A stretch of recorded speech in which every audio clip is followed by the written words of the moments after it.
The young man had a strange dream, in which there was a man whose life was in complete disarray. His greatest achievement was entering medical school, thanks to his many years of knowledge, at the age of 40. The young man's life was filled with nothing but failures. In high school, he was a target for bullies. After graduating from medical school and receiving his certificate, the guy decided to become a surgeon, although everyone actively avoided it. The young specialist put all his efforts into studying in order to become a first-class surgeon and save people. The guy realized that the lack of necessary knowledge, as well as negligence and clumsiness, could easily kill a patient in the blink of an eye. Thanks to his own efforts, the young doctor got the opportunity to work in the best state clinic, but despite his skills, he was fired. After some time, the doctor opened his own hospital, but unfortunately, over time it went bankrupt. The girl a man married after meeting him on a blind date became disillusioned with him. The guy was happy to give all his love to the single mother, but she was one step away from poverty. And he had been diagnosed with terminal cancer just a few days ago, and everything seemed to be against this poor guy. A young man who had spent his entire life striving to serve others was on the brink. Everything he had strived for and worked towards for so long, in one moment, scattered like ashes on a photo frame. The man was driven into a dead end from which it seemed impossible to escape. Additional problems were created by creditors who asked Dr. Kim when he would finally be able to repay the debt. The young man made every excuse and explained that he had warned the creditors several days in advance, trying to resolve everything as soon as possible. But instead of understanding, the collectors angrily stated that he was most likely delirious, since he did not have much time left to live. Dr. Kim looked at his interlocutor with horror, not knowing what to tell him and not understanding whether there was any point in making excuses. But the collector did not calm down and continued to say that the man's mother was obligated to pay $200 million because of the guarantee, and therefore it did not matter whether the doctor died or not. Falling to his knees, the debtor asked not to do anything bad to his mother, because she was the only person he had left. Dr. Kim thought to himself that his father passed away when he was in high school, and his mother was still suffering, which was double the pain for him. But the very next second, the collector began to say that there was one way to correct the current situation. Suddenly, the interlocutor started talking about the fact that since the man is a doctor, he probably knows what is inside his body. The next moment, the doctor began to point to different parts of his body, naming certain organs. But a minute later, the man's eyes widened in horror, and stuttering, he began to wonder if the collector meant what he had just thought of. With a grin on his face, he began to tell that a liver costs $40 million, one kidney about 20, a heart about 40, and a cornea about 30. The collector laughed and noted that his debtor could thus solve some of his problems. And after a short pause, he added that, since the doctor would die anyway, it would be better to take care of many things before his own departure. As he left, he added that he understood how difficult it was for a doctor to decide on such a serious step, but he had to remember that his time was almost numbered. With horror, realizing that he had to hurry, tears welled up in Kim's eyes. He understood that he had been driven into a dead end, but he could not leave the problem unresolved. As soon as the unfortunate man decided that this was already the very bottom, it turned out that he was very wrong, because the most difficult was yet to come. The owner of the apartment told the man to get out of her house immediately. The man did not understand what the woman meant, so she repeated that he should immediately pack his things and leave her home. With anger in her voice, the owner said that firstly, Dr. Kim owed her money for several months, and secondly, she was tired of collectors who were ruining the reputation of the house. The next second, the owner of the house started shouting and saying that she had already found new tenants who were moving in the next day. Moving along the crowded streets, it seemed that the doctor himself did not understand what was happening to him and what he should do next. Suddenly, his thoughts were interrupted by a phone call. Taking his mobile out of his pocket, he saw that his mother was calling him. The woman greeted Jin Hong with a gentle voice and said that she just wanted to see how he was doing and make sure he was okay. The man cried as he heard his caring mother asking him to dress warmer, saying that the hospital was overheated and so she shouldn't worry about him. The caring mother continued, smiling, noting that work is wonderful, but one should not overdo it, and one should also take care of one's own health. Smiling through his tears, the son added that his mother shouldn't freeze either, and then lied, saying that a patient had come to see him and that he would call back later. As he was about to pass out, the man still heard his mother talking about how she had called at the wrong time and said that they would call each other the next day. Devastated and lost, Jin Hong wandered around the city, unsure of what to do next. To somehow dull his own pain, the man bought an alcoholic drink with his last money and went to the park. Sitting on the bench, he looked closely at the unopened bottle, as if wondering whether he should get drunk or not. The next second, having opened the drink, the doctor began to greedily drink the alcohol, hoping in this way to drown out the mental pain. But it didn't get any easier. It seemed that nothing and no one could help. Wanting to hide from his problems, Jin Hong began to think about the time when he would finally end all of this. Suddenly, a stranger approached him and asked if it was really that same Dr. Kim in front of her. Having received no answer, the girl sat down on a bench nearby and again tried to clarify who the man was. With a smile on her face, the beauty said that they had not seen each other for a long time, and then asked him if he remembered her. Understanding the man's embarrassment, the stranger said once again that he couldn't help but remember her, since he had helped not only her, but also her brother, although it had been a long time ago. The brunette recalled that it happened 2 years ago in the emergency room at the DL hospital, hoping that the doctor would remember what was going on. While Jin Hong looked at his interlocutor with confusion, she began to tell him that a couple of years ago, a man performed an operation to save her brother who had been seriously injured. The girl's internal organs were severely damaged and required a long and serious operation. Despite this and the fact that the condition was critical, she never screamed, although the problem was serious. The surgeons did not want to take on the patient, but the girl behaved calmly, as if it was not her wound. Looking at her savior, the stranger asked him how he managed to do the almost impossible, because he fought with all his might. With despair in his voice, Dr. Kim stated that the young woman most likely mistook him for someone else, because he was a common loser. Looking at her interlocutor, the beauty said that he was wrong, because he gave her and her brother a chance to live a second life. Therefore, the man is a doctor with excellent skills. Covering his face with his hand, Jin Hong noted that he had always been an ordinary person, a poor student, and had been bullied his entire life, even when his father died of cancer. Unable to contain himself any longer, the man began to cry, not knowing what else he could say. The stranger wanted to somehow console her savior but could not find the right words. A minute later, the beauty declared that Dr. Kim should not blame himself for anything. It was just that his luck did not match his efforts. She added that thanks to Jin Hoon, she had the opportunity to live her life again, and the guys watched the man from afar. The girl continued to talk about how they were the ones who lost contact with the earth and the heavens, and if it weren't for the doctor, they would have died, and so they decided to repay him the debt. And while he was wondering if he had gone crazy, the stranger declared that she was a servant of heaven and would reward the doctor for the act he had committed 2 years ago. In a softer voice, the brunette added that he deserved a second chance at a happier life. A minute later, taking out a small bottle, the beauty offered the doctor to drink some of the amazing drink. Answering the interlocutor's question about what was poured for him, the servant of heaven replied that these were seeds kept in heaven. But the man seemed indifferent to what his former patient said, as he needed to drown out his personal grief. Jin Hong's only wish was to get drunk and forget about everything. Suddenly, the woman asked if the doctor could live his life over again. What would it be like? Despite his clouded mind, the man said it would be a bright life. With success, he would be a proud husband and father. Sitting on the bench, the beauty noted that she was praying for Jin Hoon's wish to come true and also wanted a blessing to descend upon him. Waking up in his own bed, the young man thought that his dream was strange and realistic. Moreover, it seemed to him that he was that man. Looking at his own hands, the guy realized that he was 100% that person, and practically nothing had changed in him. Despite this, Jin Hong felt like he had become a completely different person, as if everything about him had changed radically. The most interesting thing was that somehow the young man managed to go back 30 years and become a schoolboy again. More precisely, the boy returned to high school and became a third grader. Looking around, the young man recognized his small room and the old furniture in the apartment where he lived in his youth. While the young man was thinking about what had happened to him, he heard someone loudly calling him from the next room. A woman's voice addressed him as a son and asked how much he could sleep, because he could sleep through his whole life. When Jin Hong walked into the kitchen, he saw his parents sitting there, reminding him that he needed to have breakfast before going to school.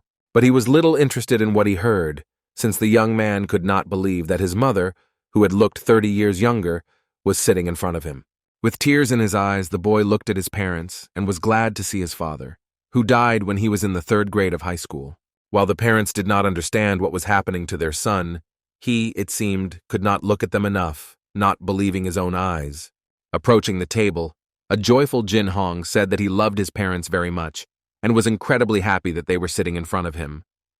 Realizing that the greeting had dragged on, the young man said that it was time for him to go to school, where he arrived half an hour later. The young man was torn between different emotions, but he was glad to have returned to Jinsung School. Looking at the school, the young man thought to himself that he was privileged to return to high school to experience it all over again. Remembering everything that happened in his past life, the guy promised himself that from this day on he would start a completely new life. Our hero understood that the chance that fate had given him could not be missed, and therefore he was obliged to take advantage of it. Jin Hong didn't intend to go through the nightmare that his life had been before. Therefore, the young man looked confidently not only forward, but also at his bright future, which would definitely come. But the next minute his mood slightly soured, as the teacher asked if everyone was ready for the exams. With horror clutching his things, our hero tried not to pay attention to his neighbor, who asked if he had learned everything. Through laughter, the classmate confirmed the teacher's question, repeating that they were facing a quarterly exam. The teacher continued by saying that they knew for sure what would happen if the students' grades dropped, so they needed to write the test as well as possible. Then he suddenly turned to the confused and unconscious Jin Hong. Not understanding what was happening, our hero decided to ask the teacher why he was singled out. In a sharp voice, the teacher announced that if the young man took last place again, he would be expelled from school. And a minute later, he announced that the history exam was starting and everyone could begin the test. As Jin Hong read the questions, he realized with horror that he couldn't remember much. On the one hand, there was nothing difficult in the test, but only for those who regularly attended school, and not like it was 30 years ago. The boy remembered that he had prepared for a long time for the college entrance exam, but he had not read anything like this in the last 20 years. Looking closely at the exam paper, the guy hoped that he would do better in literature, English, and other subjects. The young man strained his memory with difficulty, but did not understand how he could remember what had long been lost in the corners of his mind. However, Jin Hong was not going to give up so easily. He understood that he was using his last chance, which meant he needed to use all his reserves. At this time, the teacher looked at his watch, letting the students know that the history exam was coming to an end. Looking around and realizing that it was all over, our hero noted to himself that this was extremely difficult. Hearing his classmate's question, Jin Hong decided that if he went with his friend to play Tekken, the day would be wasted. So smiling at his friend, the guy apologized and said that he needed to run, as important things awaited him. Looking after his friend as he left, the classmate noted that he didn't even know what to say to him, hoping that they would still play. Sitting in his room, our hero realized that he should think carefully about the current situation. Everything that happened to the young man seemed abnormal, and perhaps even mystical, but he now had to live with it. The young man realized that he would not return to his previous life, and therefore he should take from this one everything that had been missed earlier. Jin Hong wondered if it would help him if he simply started using the knowledge he already had, since he did come from the future after all. Although, on the other hand, it seemed to him that luck and past experience were in no way connected, especially since all knowledge related to medicine. Suddenly, it dawned on the guy that his potential as a doctor could grow even more. The young man decided that he should probably aim to get into a prestigious medical school. Although instead, our hero can again become a sad surgeon and go down the same path. That is why Jin Hong decided that he would choose the profession of a dermatologist with a good income that would allow him to become a wealthy person in the future. Our hero imagined first-class apartments with a view of the river, an expensive foreign car, and even investing in construction in Gangnam. Holding the book in his hands, the guy realized that he would have everything as the best doctor in a wonderful clinic. Therefore, you should do everything possible to make your dream come true. Well, the very next second, all of the guy's dreams collapsed in one moment because he suddenly remembered about the pace. Jin Hong was aware that he had to go through not only 4 years of training in college again, and thought for a moment. But a minute later, the guy came to his senses and continued to think about the fact that he also had another 10 years of study and work in the hospital ahead of him as an intern and resident. In addition to everything else, the young man will also have to undergo military service. Our hero clutched his head, screamed loudly, realizing that he would have to actually start life from scratch, realizing that it was so difficult. Banging his fist on the table, he asked himself how he could relive all those difficult days, weeks, and even years. Realizing that there was no other way, the young man cursed and declared, turning to himself, that he would still achieve success at any cost. Jin Hong was shouting so loudly about how he was going to drive a new Porsche that he didn't even hear his frightened mother enter the room. The woman looked at her son in surprise and seemed not to recognize him at all. She noted to herself that she had thought that his desire to study was just a whim, but over the past few weeks, she had realized that this was not the case. Realizing that the guy was overdoing it, the woman suggested that he go and rest a little to regain his strength. But our hero noted that he had not yet completed his daily quota. As soon as he finished, he would immediately go to bed. Realizing that the woman was not calming down, the guy began to calm her down, saying that he was not being expelled, he just wanted them to live much better in the future. The young man said that starting next week he would start helping his mother in the restaurant to make things much easier for her. Not even a few days had passed when the young man appeared on the threshold of the establishment, and seeing his father, the boy announced that he had arrived. My father was not very happy about this arrival. He complained that he needed a son who would study well, and that was the most important thing, despite the fact that the young man tried to somehow influence his parent. But he was unyielding, noting that he did not need the child's help. Once again, Jin Hong wanted to counter with something, but the man thanked his son in a softer tone. And then, putting his hand on his head, he told the young man not to overwork himself too much, since he hadn't left the room lately anyway. It was nice, but at the same time completely unexpected. Our hero thought to himself that for the first time in several decades he felt so good and comfortable. He felt needed and valuable. The next day, all of Jin Hong's classmates were actively discussing, or more precisely, his academic performance. One of the boys, Sun's classmate, was surprised to hear that the young man had somehow managed to take third place in the final grades at the end of the semester. Whispering among themselves, the boys couldn't understand how this could happen if Jin Hong always took the last place in the class and was on the verge of expulsion. To find out, the desk mate turned to the young man who was reading something at that moment. Realizing that Odnoklassnik couldn't hear him, the guy came closer and started asking directly. Smiling, our hero turned to Moon Jin and with modesty in his voice suggested that his friends study harder, saying that it worked great. Another young man, whom Jin Hong had not expected to see, approached him. The class president addressed the young man by name, but at the same time he did not dare to say anything. Instead, the guy silently extended his hand to our hero, who did not understand what was happening and why they began to treat him like that. Suddenly, the young man spoke. He congratulated his classmate and noted that unexpectedly for everyone, he became the best student. With a smile on his face, the headman noted that somehow the guy managed to deceive everyone and hide his true abilities, but this trick wouldn't work anymore. Without a shadow of a doubt, the conceited one, as many called him, said that next time he would be the first. Later, our hero returned home, where everything was as before. After handing his mother the envelope, Jin Hong looked closely at his mother, but she continued to remain silent. The next moment, tears appeared in the woman's eyes. She tried to say something, but could not control her own emotions. Having difficulty starting the sentence, our hero's mother declared that she could not even dream of what she now sees before her, or more precisely, that her son is in first place. Jumping up from her seat, the woman joyfully began to hug the young man, still continuing to cry. The young man noted to himself that he never thought that his mother would be so delighted with her son's academic performance. But that day, all the household members were surprised by the head of the family, who could barely stand on his feet. Answering my son's question about why the man drank so much, the interlocutor said that today was a wonderful day, and he stayed a little late with the director. The young man heard that his parents spoke highly of his boss, Mr. Kim, but at the same time noted that he should not drink a lot, given his state of health. I thought to myself that in his previous life, my father had never allowed himself anything like this, not understanding what had happened to him. Jin Hong carefully led his father to the bedroom and even put him to bed so that the man would be as comfortable as possible. Looking at his parent with satisfaction, the young man wished him a good night.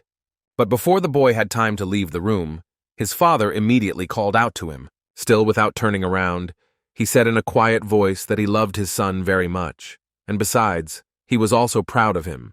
Standing in the doorway, our hero did not know what to do or how to behave, since nothing like this had ever happened to him before. Hearing his father's even breathing, the boy turned to him affectionately, realizing that he was already asleep, and once again wished him a good night. Closing the door behind him, Jin Hong once again noted to himself that this life was not as long as the one he had lived. Completely different from before, something had changed, and globally. Time passed, summer holidays came, during which our hero actively worked part-time in a restaurant. Understanding that the young man was overworked, his parents suggested that he take a little rest. However, he refused, stating that he was fine.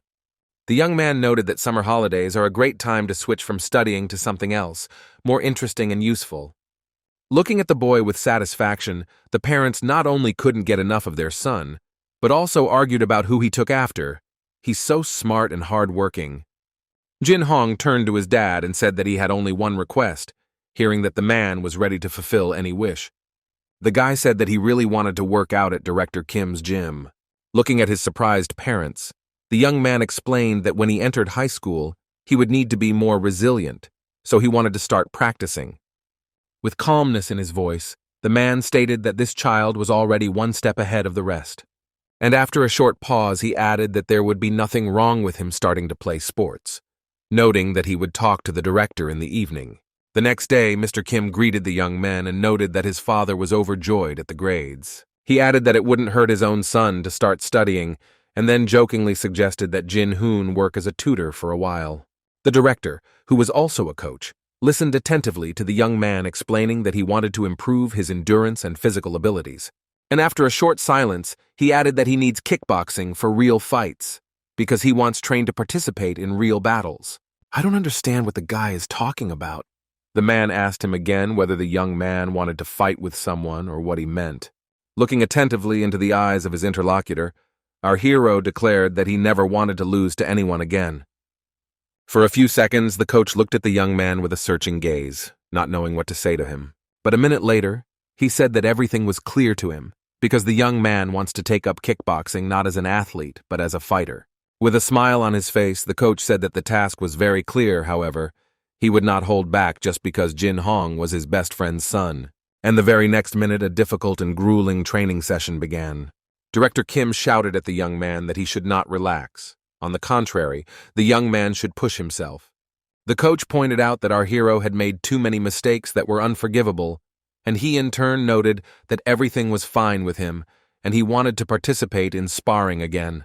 Realizing that the guy wasn't joking, the man explained that it was too much for his body, and it didn't matter who the person was. Whether you are an athlete or a wrestler, willpower alone is not enough. Looking at the exhausted boy, Mr. Kim added that he knew that the young man was especially he stubbornly wants to train, but he's had enough for today. And he added that if he continues to beat the young man, the father will forbid his son to visit classes. And before finishing the class, the trainer told the guy to do basic exercises that would help strengthen his endurance, as well as his faith in his own strength. Realizing that there was nothing to do at home anyway, Jin Hong decided to stay in the hall in order to perform a few manipulations. Our hero knew all his weaknesses, and therefore decided to work on them in order to turn them into his own advantages. While striking the imaginary opponent, it seemed that the guy was putting all his strength and power into them. On the one hand, it was unusual, but on the other hand, the young man realized that only in this way could he achieve results. The young man remembered what his coach had told him, and so he worked not only on punches, but also involved his legs in the process. Time passed, but Jin Hong was not going to go home, because every minute he became more and more enthusiastic. And the very next moment, our hero remembered some young man. He thought that next year he would undoubtedly meet him. And again, gathering his strength, the young man noted that until this happened, he must be patient and get rid of his weaknesses. Time passed. The holidays ended. The new semester began, and the class monitor realized with horror that the guy who always took the last place suddenly became the best in the class.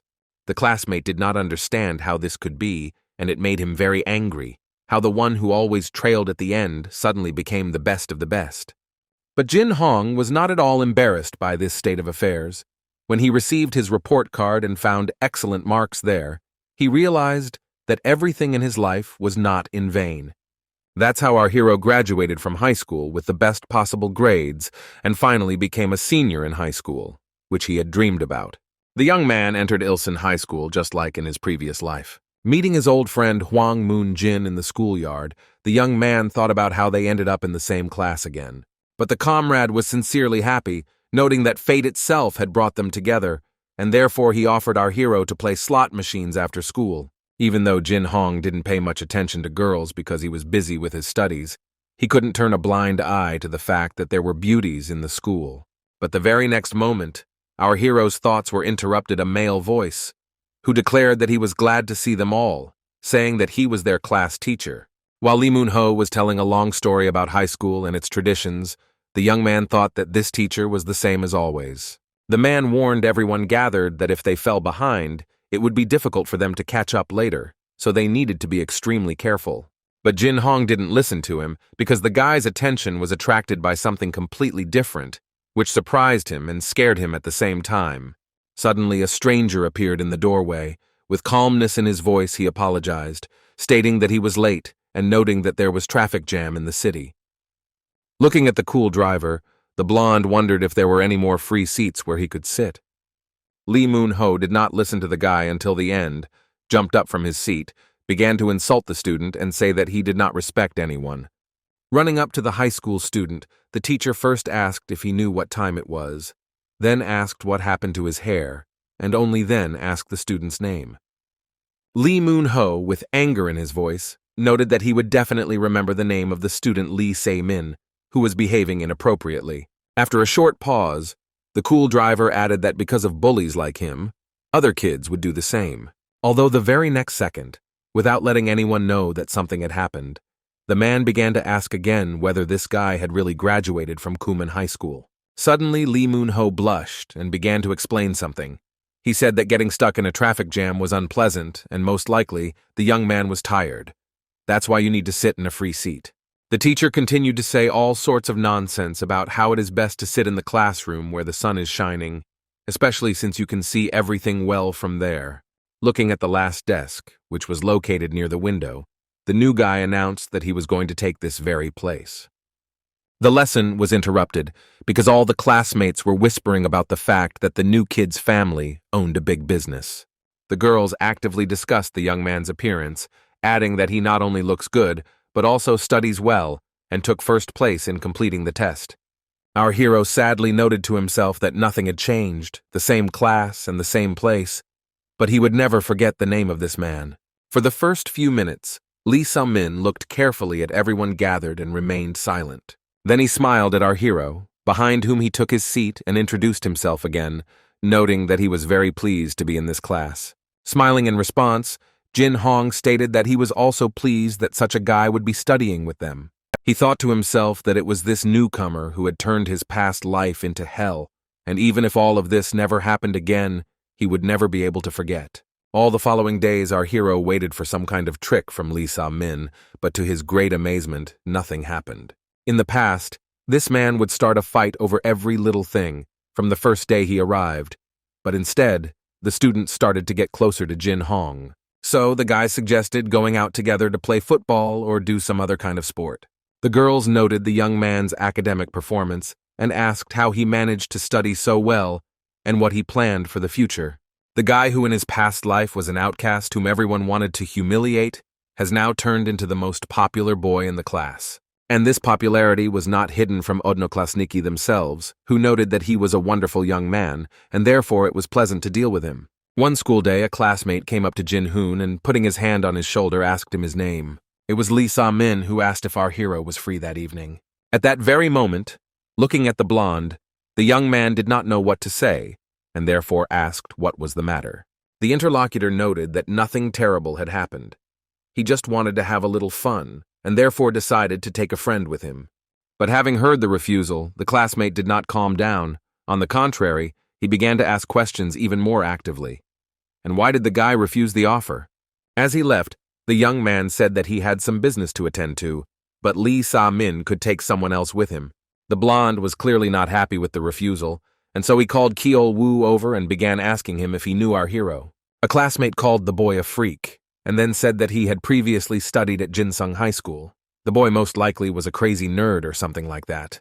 Listening to his interlocutor, the blonde thought for a moment, answering that he didn't think so. In any case, he didn't like this guy. Chiel Wu wanted to joke around, so he said that the reason was probably because their classmate won first place in the entrance exam.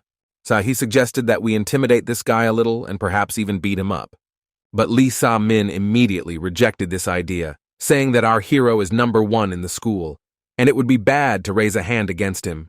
It would be best to deal with the guy's surroundings.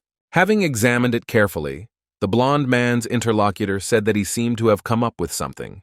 And the very next minute he told me that his best friend was in the same class, a short guy named Hwang Moon-jin. Patting his comrade on the shoulder, Lee Sa-min said in a joyful voice that he would leave this problem to the young man. He in turn looked at the victim, thinking that he was not in the best situation. At this very moment, Hwang Moon-jin turned his head, and P looked at the ill-wisher, asking him what he was going to do. As for our hero, he sat at home over his textbooks and tried to remember at least a little new information to dilute it with the old knowledge, although there was not much of it. Looking somewhere at the wall, the young man thought about the fact that he had been wasting his time year after year, and therefore now he should study as hard as possible. The guy noted that when he started studying subjects in high school, he realized that maintaining his current level would be more and more difficult every day. But the next minute our hero's thoughts were interrupted by his mother, who suggested that her son take a rest, but as always, she heard a refusal. The young man noted to himself that thanks to his knowledge, he would be able to enter the National Medical Academy. Jin Hong knew that in order to study in such a place, one must increase one's knowledge more and more every day, but the guy was confident in his own abilities. The next day, as usual, the young man came to school, entered his classroom, and hurried to take his seat. Looking around, the guy did not notice his friend, who always arrived earlier than him. Suddenly, the young man was overcome with panic. He felt that something was wrong, since his friend never skipped school, even when he had problems with his studies. Our hero understood that he was living in a time when mobile phones were not yet widespread, and since that was the case, he would just have to wait until his comrade appeared. A moment later, the teacher, who was standing at the board, noticed the student who had entered the classroom. Seeing him, our hero, who hurried to "I'll meet my friend." Jin Hong ran up and greeted Moon-jin happily, asking where he had been and why he was late. But the young man walked past and pretended not to notice. Without understanding what he did wrong, our hero, despite Odnoklasnik's lightning speed, still managed to notice that something was wrong with his face. I slapped my friend on the shoulder. The guy shouted and asked who his friend had fought with, and how this could have happened. Looking at the bruises and abrasions on Moon-jin's face, which were covered with bandages, the young man again loudly asked who beat him. Well, then he quickly turned away and said that he was very sorry, and then walked to his place. Realizing that his classmate would not leave him alone so easily, Hwang Moon-jin asked the young man to never communicate with him again. And in order for his friend to understand the meaning of his words, he said once again that they should stop communicating, and Jin Hong was obliged to pretend that they did not know each other. But instead of indifference, our hero became angry. He understood that something had gone wrong and knew exactly where to look for the root of the problem. Flying past his friend, the guy headed towards the man he considered the culprit of everything that happened.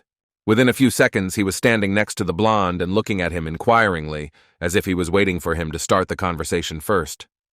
Realizing that the new guy hadn't even moved from his place, the young man asked if it really was him. Lee Sa-min said, as if nothing had happened, that he understood what was being discussed, but the very next second our hero explained everything to him in detail. Smiling, the boy did his classmate a favor and stood up from his seat. Looking into Jin Hong's face, the blonde asked with anger in his voice, even if it was his doing, so what was the other person going to do? First, the young man called his opponent a scumbag, and then, clenching his hand into a fist, he said sarcastically that he would soon find out about the plans. The young man understood that he would not betray his friend, and therefore he hit the enemy with force, saying that he fully deserved it. Everyone gathered looked attentively at Lee Sa-min, who flew off to the opposite side of the classroom. Looking at the bloody hand, the blond man, mixed, took hold of it, but was in no hurry to fight back. It seemed that he was thinking about his next steps. But it seemed that our hero was not going to stop, and then he picked up the ill-wisher and began to insult him again. However, this did not last long, because the very next minute Jin Hong again dealt a crushing blow to the offender so that he would understand his mistake. Our hero shouted at his classmate and asked him why he always attacks those who are weaker than him, why he makes others suffer. Suddenly, the guy remembered his hellish past and everything that happened to him. Unfortunately, it all could not be described in any words, and therefore he could not allow it to happen again. The young man did not understand why he was being beaten. He asked the blonde to stop. However, he only laughed at the unfortunate man. More than once, our hero asked the blonde what he had done to him that they were taking revenge on him for, knowing that in a little while he would commit suicide by murder. Smiling sarcastically, San-min said that there was nothing personal in this for him. It was just a fun pastime and nothing more. But for the beaten man, it was almost the end of the world, and since he didn't want to do anything because his self-assessment dropped to 0. Despite the rebirth, Jin Hong still heard the words of the idiot who didn't understand what it was like to go through hell. That's why the very next minute our hero approached the blonde and told him to stop pretending that he was in pain and to have the courage to go outside. But the very next moment, Chol Wu ran up to the young man and immediately hit him in the face with all his might, insulting him and shouting all sorts of curses. Sitting on the floor, the guy asked his offender what his name was and where he got his courage from. But less than a minute later, the opponent began to beat the young man again, calling him a nerd and threatening that next time it could be even worse. Classmates who were closely following everything that was happening noted to themselves that the advantage was clearly on one side, and therefore everything would end badly. Jin Hong's enemy began to beat him again, asking how much strength the brave man had to endure all this. Not even a minute had passed when our hero proudly raised his head. He looked attentively into the face of his opponent, and clearly was not going to say anything before making a decision. Suddenly, with one powerful movement, the guy hit Chol Wu in the face in such a way that he could barely stay on his feet. Not understanding what had happened, the young man, stuttering, began to ask who dared to raise a hand against him. At the same time, our hero proudly declared that this is not the end, nothing is over yet. The villain clearly did not expect such a turn of events, and therefore, calling his opponent a nerd, he stated that there was little he could do. Grabbing Jin Hong by the collar, classmate shouted at the top of his voice that he would kill him for publicly humiliating him. But instead, the enemy was hit in the face again, and this time our hero put all his strength into the blow. One got the impression that the young man was not so much taking revenge for himself as for his beaten comrade. The young man knew what it meant to give in, and therefore decided to punish his offender properly, so that next time he wouldn't interfere. At this very time, Odnoklasniki were actively discussing how the guy managed to defeat the strongest Chol Wu, who was considered the best in hand-to-hand combat. A few minutes later, Jin Hong walked up to Lee Sa-min and looked at him with disdain. I asked him what he was doing and what he thought of himself, and then he declared that the blame for everything that happened lay with the blonde and again asked if he was going to stay the way he was. Suddenly, the young man grabbed the offender and, addressing him by name, said that he was obliged to ask for forgiveness. And in a colder tone, he added that he needed to apologize to Moon-jin, whom he had unfairly offended. Looking into the young man's frightened eyes, our hero once again reminded him what he should do. The guy didn't want to humiliate himself in front of anyone and ask for forgiveness, but he understood that he simply had no other choice, and so he approached his classmate. Looking somewhere to the side, the young man said that he would no longer do what he had done in the morning and reluctantly, but asked for forgiveness. Jin Hong, in turn, threatened his classmate, saying that if something like this happened next time, he would not stop. And therefore the young man must remember this incident and understand what consequences await him. A few minutes later, the blonde hugged his friend in misfortune and said in a quiet voice that it was their fault and they should be more careful. Closing his eyes, our hero sighed with relief for the first time all morning, realizing that he had managed to do something practically impossible. Young man understood that he had managed to win the same guys who in his past life turned his existence into a terrible nightmare. The young man realized that on the one hand, his life had not changed, but on the other hand, he had become completely different. The guy came back to take advantage of his chance, and it looks like he's already succeeded in some things, because certain circumstances have changed dramatically. Among such moments, we can mention his classmates, who vied with each other to praise the guy noting that he had done something almost unbelievable. With Lee Sang-min before noted that he always caused a lot of problems, but thanks to our hero, they feel much better and safer. And while everyone thanked the young man, Moon Jin, with tears in his eyes, noted that he was sorry and asked Jin Hoon for forgiveness. But he still happily declared that everything was fine and he understood everything, noting that his comrade was probably in pain, so they should take care of his wounds. Not believing his own ears, classmate asked several times if they were really still friends. Smiling, Jin Hong jokingly stated at what point they stopped being friends. Running up to his friend, Moon Jin began to hug him and thank him for being friends with a halfling like him, promising that he would never ruin their friendship. But the story did not end there, because the next day the class teacher called our hero to himself. Looking closely at the teacher, the young man understood that he was angry. He also realized that this was most likely because of Lee Sang-min. Watching the people leaving, the classmates understood that it would not be easy for the guy, but in this story, Moon Jin blamed himself more than anyone else. Sitting in Lee Moon-ho's office, our hero heard him say that he had always been kind to him because the boy was a good student, but he had started causing trouble. Jumping up from his seat, the elderly gentleman shouted that Jin Hong had beaten up an innocent classmate and was a bully. Making excuses, our hero began to talk about how the only one who was beaten was Moon Jin, but for some reason the teacher completely ignores this fact. But these words did not touch the teacher at all, who declared that the young man was confusing something, since everyone except him was behaving like the most ordinary students. But the guy didn't calm down. He continued to tell the story of how two high school students beat up his friend for fun. When he asked them to stop, they not only did not fulfill his request, but were also delighted by the guy's tears, and therefore began to beat him even harder. The young man noted that this was violence by definition, but the teacher did not react to this in any way, and he took revenge on the boys so that they would not want to do anything like that again. Lee Moon. Ho listened attentively to the story, but instead of sympathy, he again continued to shout and blame the young man for everything. With despair in his voice, the man spoke about how our hero does not understand who he has gotten involved with, and what kind of family Lee Sang-min has, and what they can do. Looking at his teacher, the boy asked him what the family of this young man made the teacher do, that he does not want to hear the voice justice. Closing his eyes, the teacher noted that he could not tell, but the parents' committee was in complete chaos. They wanted severe punishment, namely expulsion from school. It was difficult for the young man to believe that the directors and deputy directors had decided to expel him only because he stood up for a friend. But Jin Hong did not give up trying to reach his flu sufferer, but only until he heard that Lee Sang-min would go unpunished. Clenching his hand into a fist, the guy noted to himself that he did not understand. How could this happen? The trouble, making classmate did not receive any punishment. But our hero. He again turned to the class teacher and said that, in the interests of fairness, the second instigator of the fight should also be expelled. Remembering the school rules, the boy shouted that whoever starts a fight first will be sent to forced volunteer work.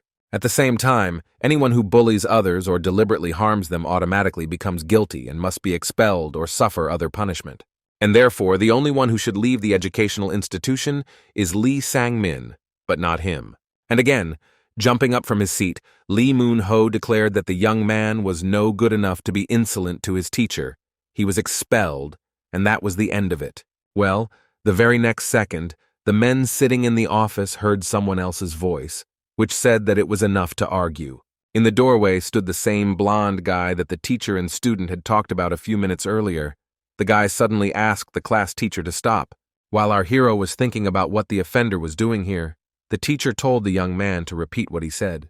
Making a sympathetic face, the young man noted that he was also to blame for all of this, and therefore it was better to close this issue once and for all.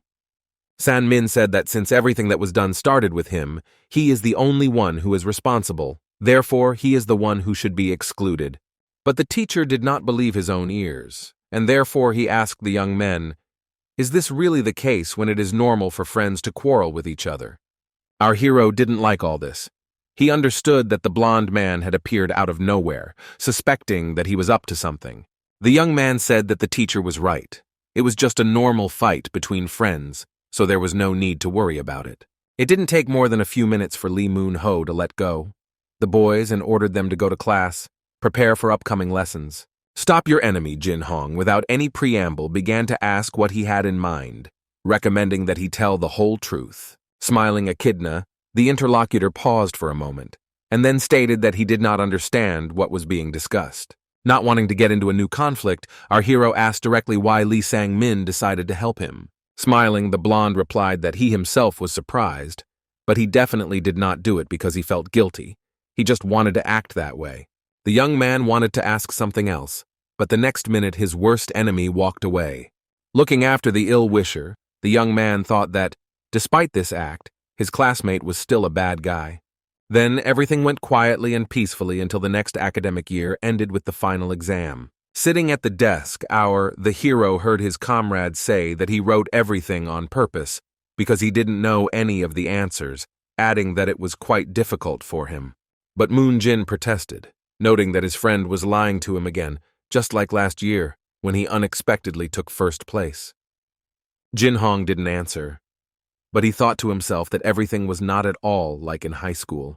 Everything was not going so smoothly, because he had already lived this life. I was posting the exam results. The class teacher shouted that everyone who got below average grades should prepare themselves for the fact that things would be tough for them in the future. Looking at the data with surprise, our hero realized that he had once again taken first place, and in second place was his opponent Lee Sang-min, who was only 0.7 points behind. Pulling his friend's cheeks, Moon Jin was happy that since his comrade had become first again, he should treat him to some rice cakes.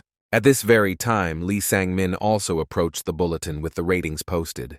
And less than a minute later, he was already standing next to Jun-hoon, but he didn't say a word. Suddenly, the young man patted his classmate on the shoulder and said that he sincerely congratulated him. While Moon Jin was happy that he took 39th place, our hero was thinking about the fact that the blonde was a very strange guy. As he walked outside, Lee Sang-min said our hero's name to himself. Gripping his penis tighter, the young man asked himself how his classmate could humiliate him so much. With tears in his eyes, the young man noted that he would never forget such a disgrace. It would always be in his memory. Jin Hong returned home happy.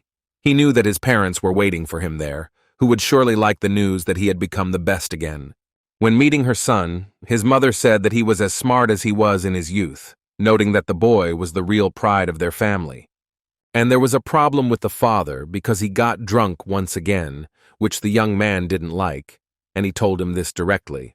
As he was going to bed, the man tried to say something to his son, but due to his drunken state, he could not find the right words. Finally collecting his thoughts, the head of the family declared that he and his mother only had a young man. In turn, he noted that he had only one father, and therefore asked him to drink less, so that our hero would not worry. The young man was frightened by what was supposed to happen in 2 years, namely, the death of his parent due to cancer. Sitting next to my sleeping father, the guy thought that if he didn't stop drinking, the process would actually speed up, thereby bringing him closer to death. After thinking for a while, the young man decided that now was the best time to act, since later it might be too late. Turning to his father, the young man asked him to fulfill his only request, and immediately received approval. However, realizing that his father was holding on with all his might, Jin Hong said that they would continue this conversation tomorrow. Sitting at the table, where there were a variety of dishes, Mom turned to her husband and asked how he was feeling, or more precisely, if his stomach hurt. Looking at the gloomy and exhausted man, the woman said that the reason for everything was his addiction to alcohol. Suddenly, the head of the family turned to his son and reminded him of their evening conversation. Retreating, the boy said that he would rather tell everything after dinner, although his father did not like this behavior since it made him nervous. Realizing that he had been taken by surprise, the young man suddenly handed the man a small package. The father counted the money in horror, noting that firstly, there was too much of it, and secondly, he did not understand where his schoolboy son got it from. The young man explained that from the moment upon entering high school, he began working part-time as a newspaper delivery boy and doing other odd jobs to save money. And hearing that his father was asking to take the money back, he returned with seriousness in his voice to the conversation that they had started the day before. Jin Hong said he wanted the man to take the required amount of money in order to go to the hospital and get examined. Who did not understand anything, began to worry. At that time, the young man noted that in their time, many people had gastroscopy. The guy assured that this is the simplest and most painless examination that will allow us to identify a problem if there is one. Our hero understood that he was deceiving his dad, but he had no other way out to save his family. The guy understood that if they didn't do anything now, the cancer cells would start to spread, and the examination would help prevent this. Suddenly, a woman intervened in the conversation, noting that her son was the best, hinting that she also wanted to receive his care. Our hero joked, telling his mother that he would soon collect the necessary amount of money for her. But for now, his father is the priority.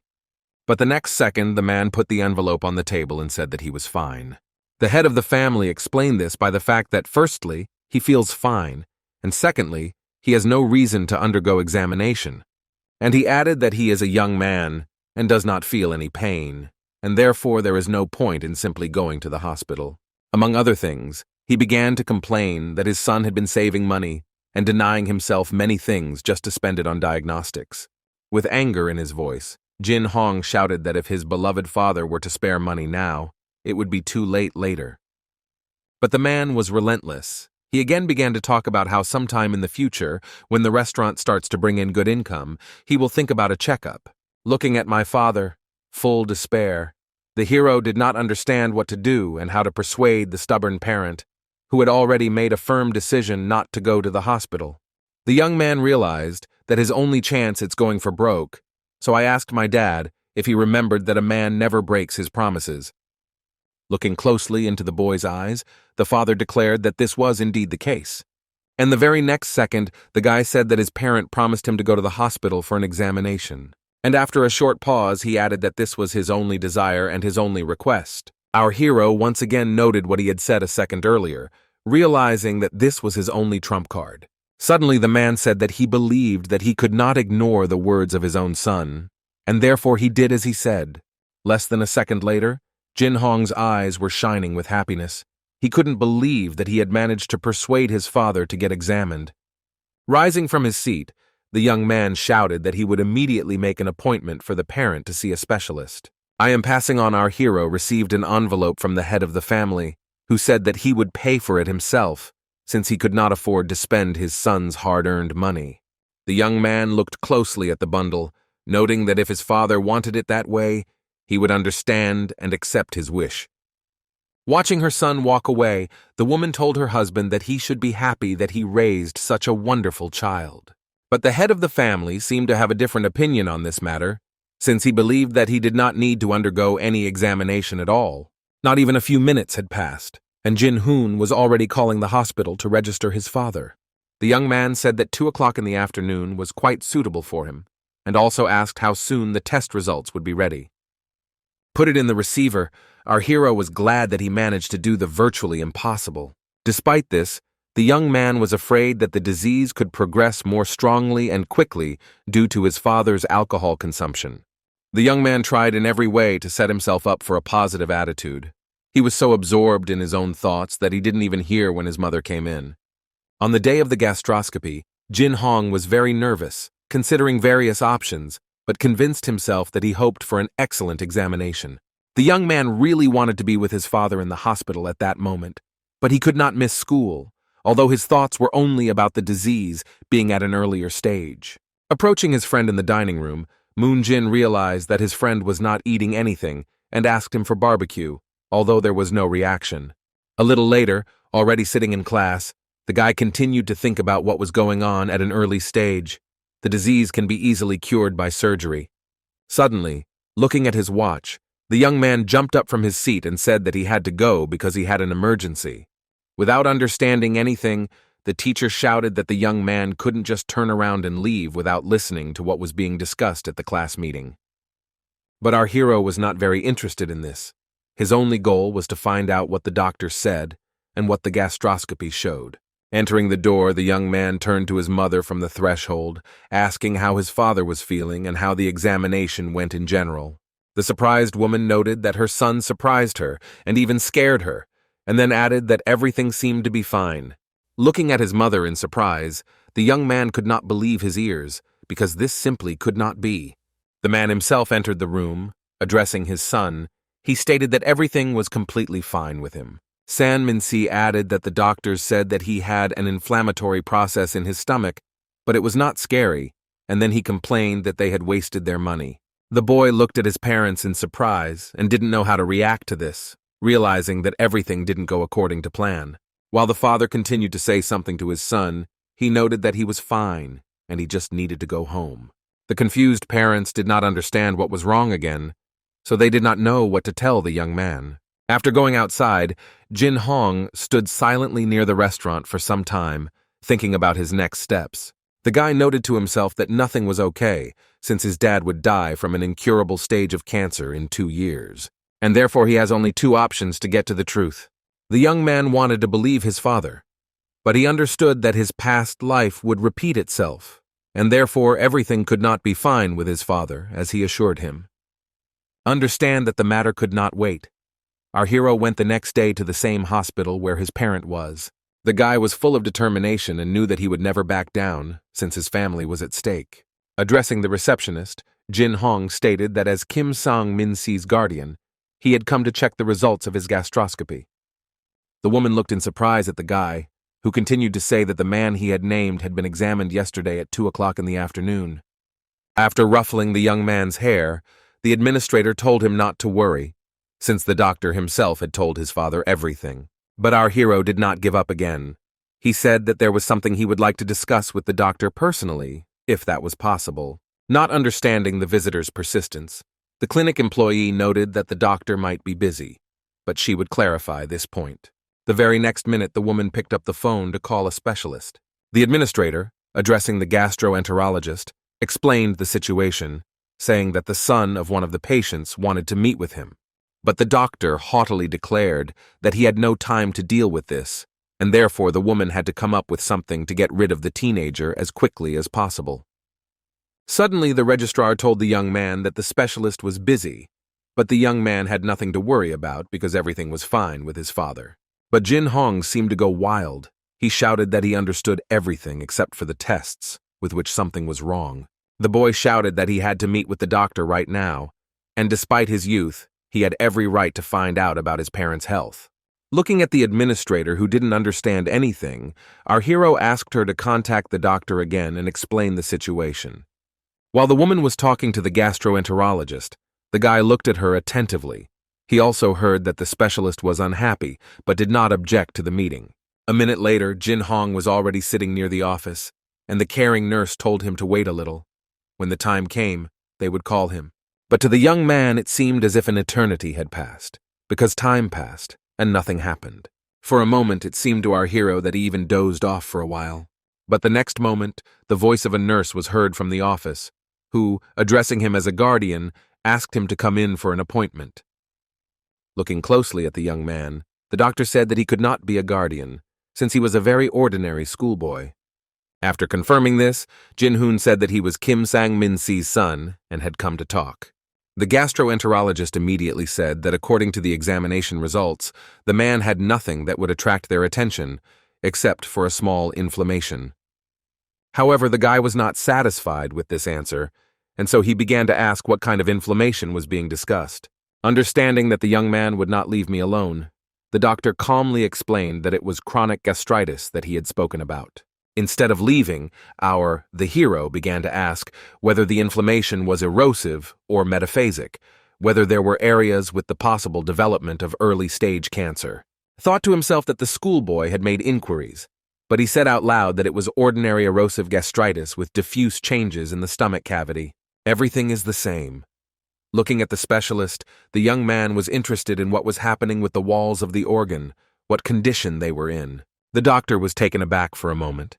He wondered if he had studied this area well. Did he give her the attention she deserved? Having received no answer, the guy asked if there had been any cases of bleeding or abnormal stomach walls, receiving a negative answer. The young man began to press, apologizing and at the same time asking the gastroenterologist to check the photographs taken during the examination in his presence. Hearing the doctor say this and ask to call the next patient, Jin Hong shouted at the top of his lungs that he needed to see the photo. Suddenly a nurse entered the office in a gentle voice. She said that a person was about to come in to see a specialist, and therefore the guy had to leave. But instead, Our hero shouted that there is a medical law on the execution of punishments. The young Naziist spoke about the law, which implies immediate fulfillment of requests from blood relatives providing a medical history. The young man saw amazement in the doctor's eyes, but continued to note that if he was driven away, the hospital staff would be tried for violating medical laws. The gastroenterologist made a displeased face and backed down, saying in a softer tone that our hero could look at the photo. The man did not want to continue the conflict, and therefore, after a couple of seconds, he began to look at the medical history. Having opened the necessary file, Spitz and Alist called the young man to him and declared that he could carefully study the pictures.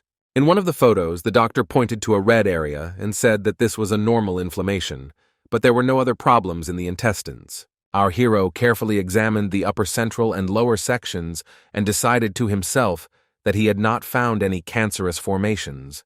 But suddenly, the guy jumped up from his seat and asked the gastroenterologist to switch to the 18th image again.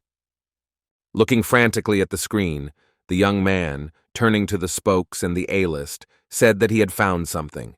But it seemed that the specialist did not notice anything strange, no matter how much he tried to look closely at the photo. With a shaking hand, Jin Hong began to point his finger at the monitor so that the doctor would finally understand what he meant.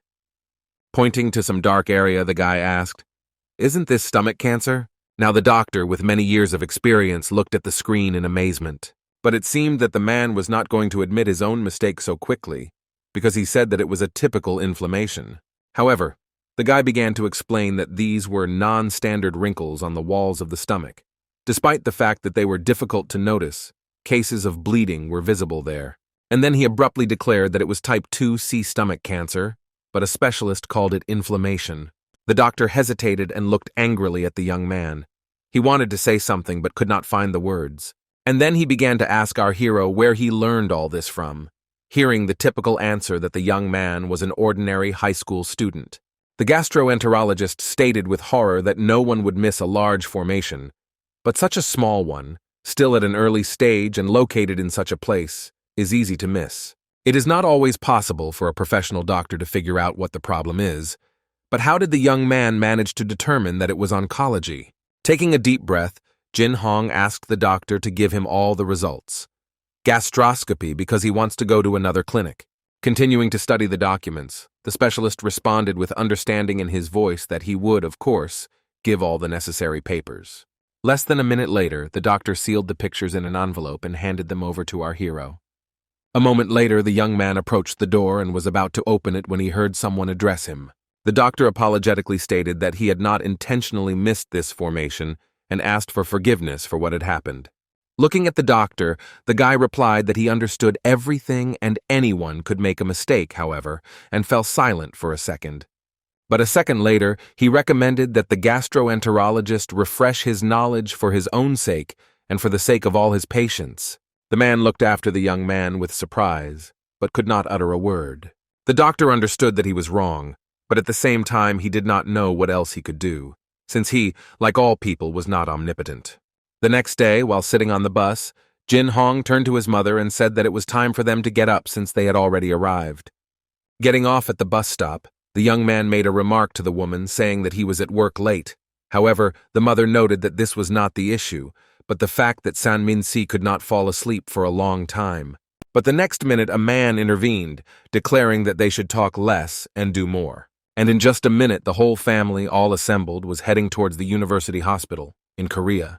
Recalling the events of the previous evening, the young man noted to himself that it was difficult for his parent to believe about the onset of the disease.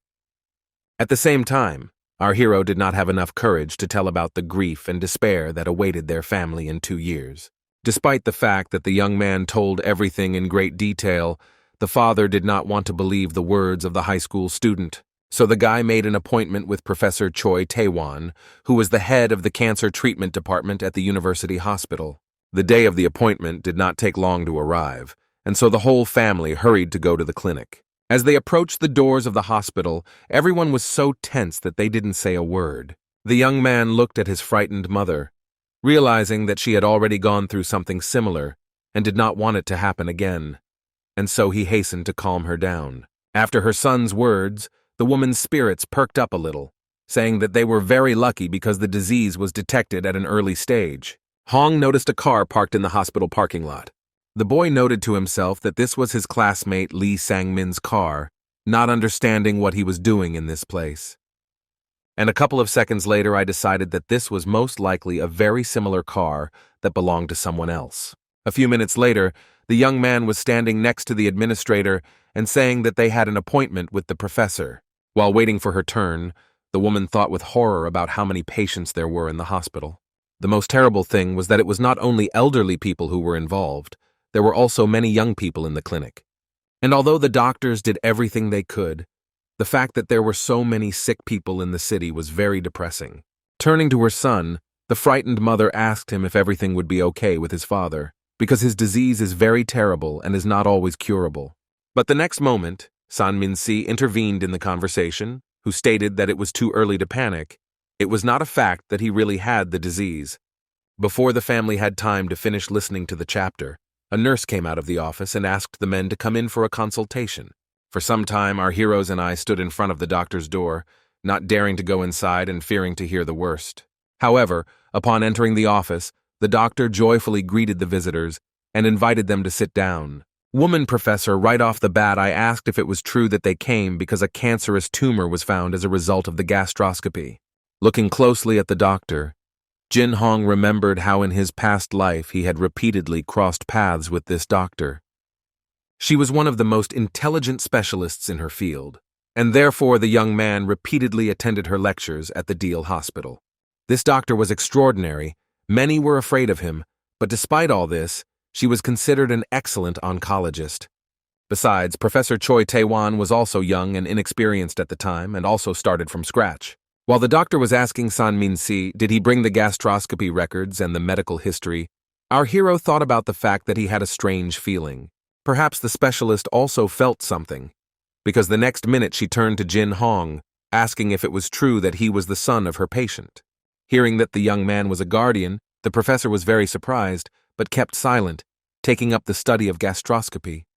A couple of minutes later, the doctor, with a note of resignation in her voice, stated that, based on the photographs provided, she had come to an accurate conclusion. After a short pause, the professor said that, as she suspected, the man had stomach cancer.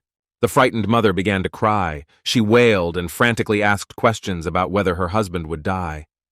However, the doctor, with firm confidence in the voice, noted that there was no need. Since this problem was solvable, it could be cured. The specialist explained that stomach cancer occurs in the early and late stages, which is what leads to death. But in the initial stages, the disease is curable.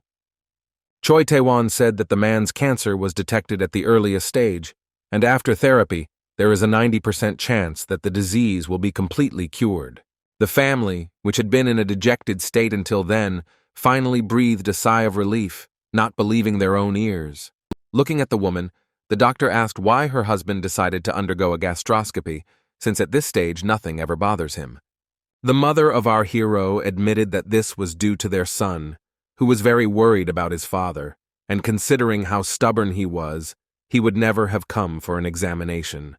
With calmness in her voice, the professor said that the young man actually saved the man's life. Not understanding what the doctor was talking about, San Min-si decided to clarify this nuance. The specialist repeated once again that the patient could be completely cured, since the disease was detected immediately if he had never had a gastroscopy, and fell silent.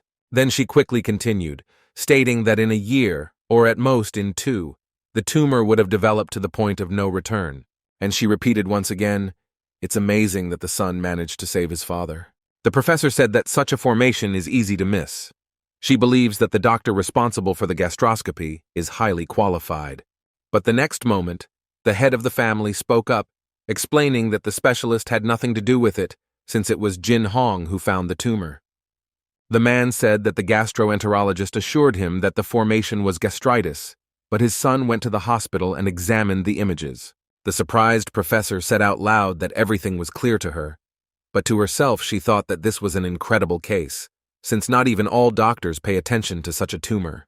A minute later, Choi Tae-wan began to talk about the fact that the man would have to go through therapy, and that was the hardest part. The doctor explained that the tumor is in a hard-to-reach place, and therefore she believes that it is better to remove the stomach directly. Our hero's father was not prepared for such a turn of events, but the doctor stated that the formation was localized in a specific area, and therefore it was better to remove the entire organ. The man understood that such an intervention had a number of side effects, which the specialist herself confirmed.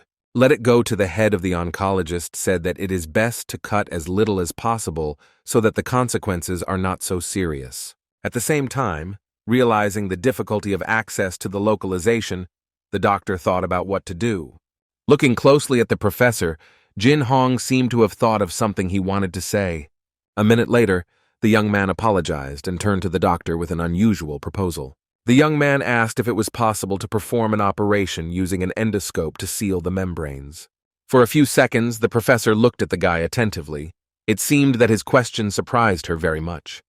In order to somehow explain his interest, the young man explained that he had read a lot and knew that if an endoscope was used, there was no need to cut the intestines. In this case, there will be no major side effects, and the result of the operation will be no less good than when cutting out part of the stomach. The doctor said the guy was right, though. At the same time, endoscopy is good when the formation is not located very deep. In the case of his father, tumor cells could penetrate the membrane. However, the doctor thought to himself that she had said all this in vain, since the guy did not understand anything. But a second later, the young man began to say that the folds were small and the tumor was small. Cancer cells have not yet had time to penetrate the membrane. To make sure, you can check the depth of the tumor using ultrasound and try to start treatment. At the schoolboy with horror, the woman continued to listen to his proposal, that if the penetration was not deep, then it could be removed later. Jin Hong, understanding the professor's surprise, explained that he had read some materials, but at the same time asked the doctor not to be too critical of him. The oncologist asked our hero if he had studied independently, and she thought to herself that she would like to hear such a great solution from an experienced doctor. Suddenly, the young man's mother intervened in the conversation and explained that in just a couple of months, her son had risen from last to first place and became the best in the class. And the very next minute a squabble began between the parents.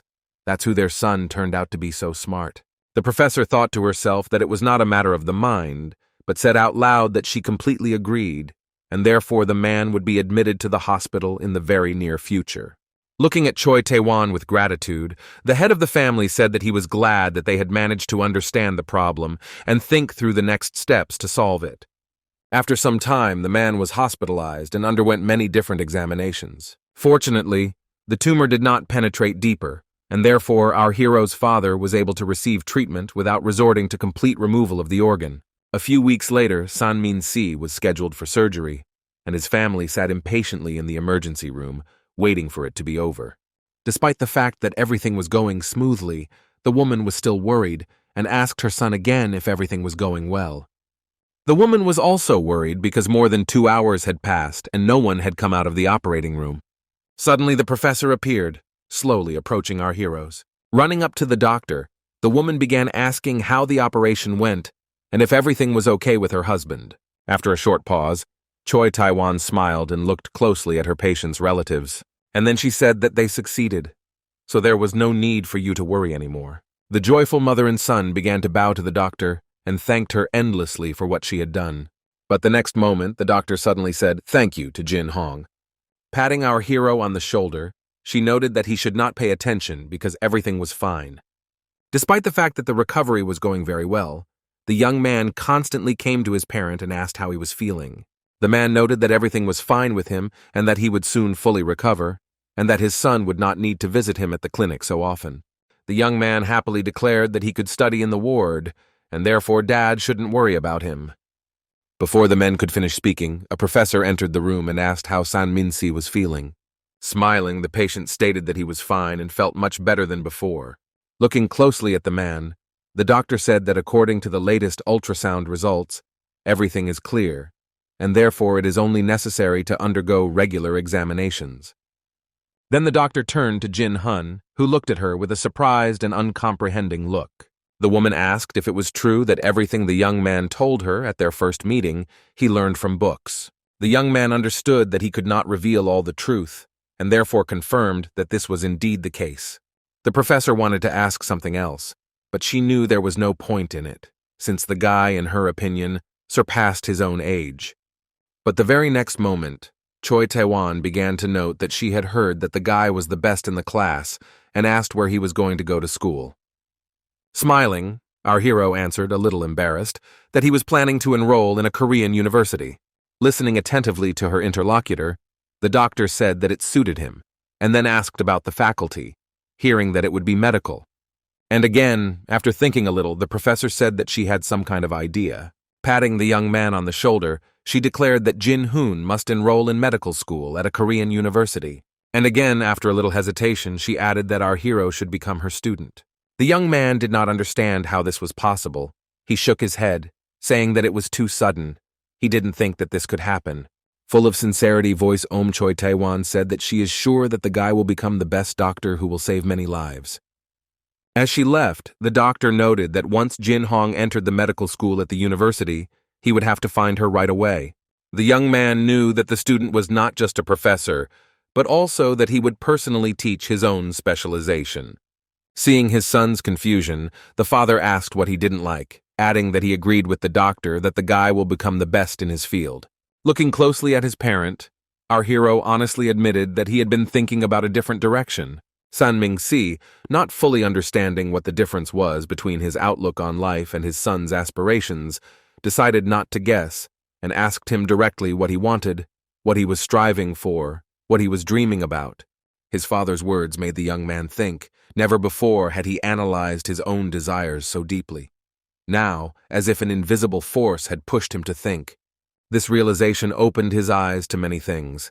He understood that the life of a doctor is a constant choice that requires clarity and immediacy. The doctor will have to make decisions quickly, without hesitation. In his imagination, the image of an ideal specialist began to form. This is a person who lives for others, for those who need help. He saves not only bodies, but also souls. This path was nothing new to him. In the past, the man had already strived for something similar, but then his ambitions led to a tragic end. The guy knew for sure that he would not make the same mistake that had once led him to failure. This time he was determined to live in a completely different way, to build a new life, free from his previous delusions. Having collected his thoughts, our hero stated in a calm and confident tone that he would like to study dermatology. His words sounded simple, but at the same time contained a firm determination. However, judging by the expression on his father's face, he didn't like the idea too much. The parent looked slightly upset upon hearing about the chosen specialty. Stepping out into the corridor, the young man paused for a moment, took a deep breath, and turning to himself, quietly noted that the long hours of working in an uncomfortable position had begun to take their toll on his back. To warm up a little and relieve tension, the young man decided to do some exercise. Stretching brought relief, helping to relieve the accumulated fatigue. However, the guy didn't even have time to complete a few exercises when he suddenly heard a strange rumble coming from somewhere nearby. Carefully peeking around the corner, Jin Hong noticed that someone was having a conflict at the other end of the corridor. He didn't see what exactly was happening, but the sounds suggested that a fight was going on there. Curiosity got the better of him, and the guy decided to see what would happen next. Coming a little closer, he suddenly instinctively jumped back and pressed himself against the wall, trying not to give away his presence. Among the two fighting, the young man suddenly recognized one of them. It was his classmate Lee Sang-min. The young man became curious about what he was doing in the hospital at such a late hour. As Jin Hong watched this, he couldn't help but think that this guy was clearly in the wrong place at the wrong time. Although our hero did not like to interfere in other people's affairs, his interest was too strong. He felt that what was happening deserved attention, and he could not take his eyes off it. Watching the men, the boy noticed that one of them was wearing a white coat. Apparently, it could have been his classmate's brother, but tension was clearly visible in their looks and gestures. Jin Hong was too far away to hear what was being said, but from the expressions on their faces and the sudden movements, he could tell that the conversation was far from friendly. But what happened the next minute left him in shock. The man in the robe suddenly hit Lee Sang-min with such force that the sound of the blow echoed in the corridor. The blonde managed to stay on his feet, but he was clearly weaker than his opponent. Despite this, anger and hatred could be seen in his eyes, but he was in no hurry to fight back. Jin Hong froze in place, not taking his eyes off what was happening. He tried to understand what would happen next and watched every movement with tension. To his great surprise, the boys suddenly parted ways as quickly as they had met. Each of them went in their own direction as if nothing had happened. Standing behind the wall, our hero continued to think that these could have been brothers. The situation seemed strange and mysterious to him, and what he saw did not leave his head. One of the participants in the fight, passing by, did not even notice that he was being watched. The guy remained standing in the shadows, asking himself more and more questions about what exactly happened. Later, sitting in his father's office, the young man realized that he couldn't interfere in other people's affairs.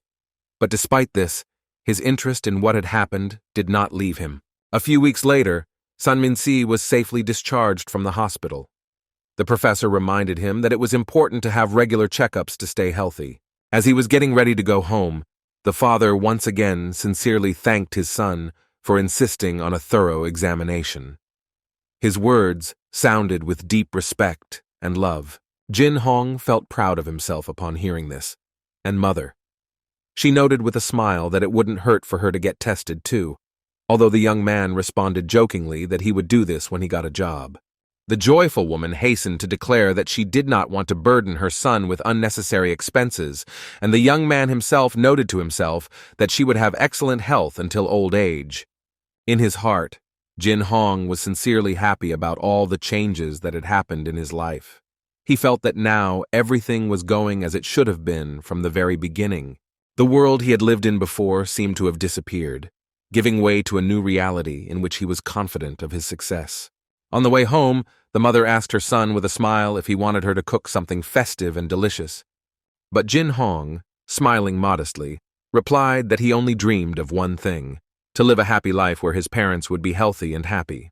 With a slight sadness in his voice, Moon Jin asked his friend how he passed the exams and what results he expected. His question sounded calm, but there was a certain anxiety in it, as if the young man doubted his own success. After a minute of thought, the boy guessed that Jin Hong would most likely take first place again, although he didn't understand how that was possible since his friend never seemed to put in too much effort. The interlocutor, smiling, replied that this time it was a little more difficult for him, and he himself was not sure how well he had done. However, Moon Jin, smiling, grabbed his friend by the hand and jokingly noted that he was lying again, because last time he said the same thing, and the results were brilliant. After a short pause, he added that at least once Jin Hong should have given up first place for his friend so that he could finally taste victory. Our hero, still with a smile on his face, replied that everything would become clear after the results were announced, and then he asked his comrade with interest how he himself assessed his successes. The classmate, clearly embarrassed, shrugged and said that he didn't know either, but Jin Hun thought to himself that his friend must have done well on the exams since he wasn't the type to give up without a fight. The summer holidays began. During the last lesson, the class teacher, as usual, gave the students instructions, urging them not to give up their studies and not to forget about their goals. The teacher also said that their academic results would soon appear on the notice board, and expressed hope that seeing the grades would inspire the children to work even harder during the summer. During this speech, each student was thinking about his own. Some hoped to see excellent results, while others, on the contrary, were worried that they would not be able to achieve what they wanted. When the results finally appeared on the board, Moon Jin congratulated Jin Hoon with admiration, noting that he had once again placed first in the academic rankings.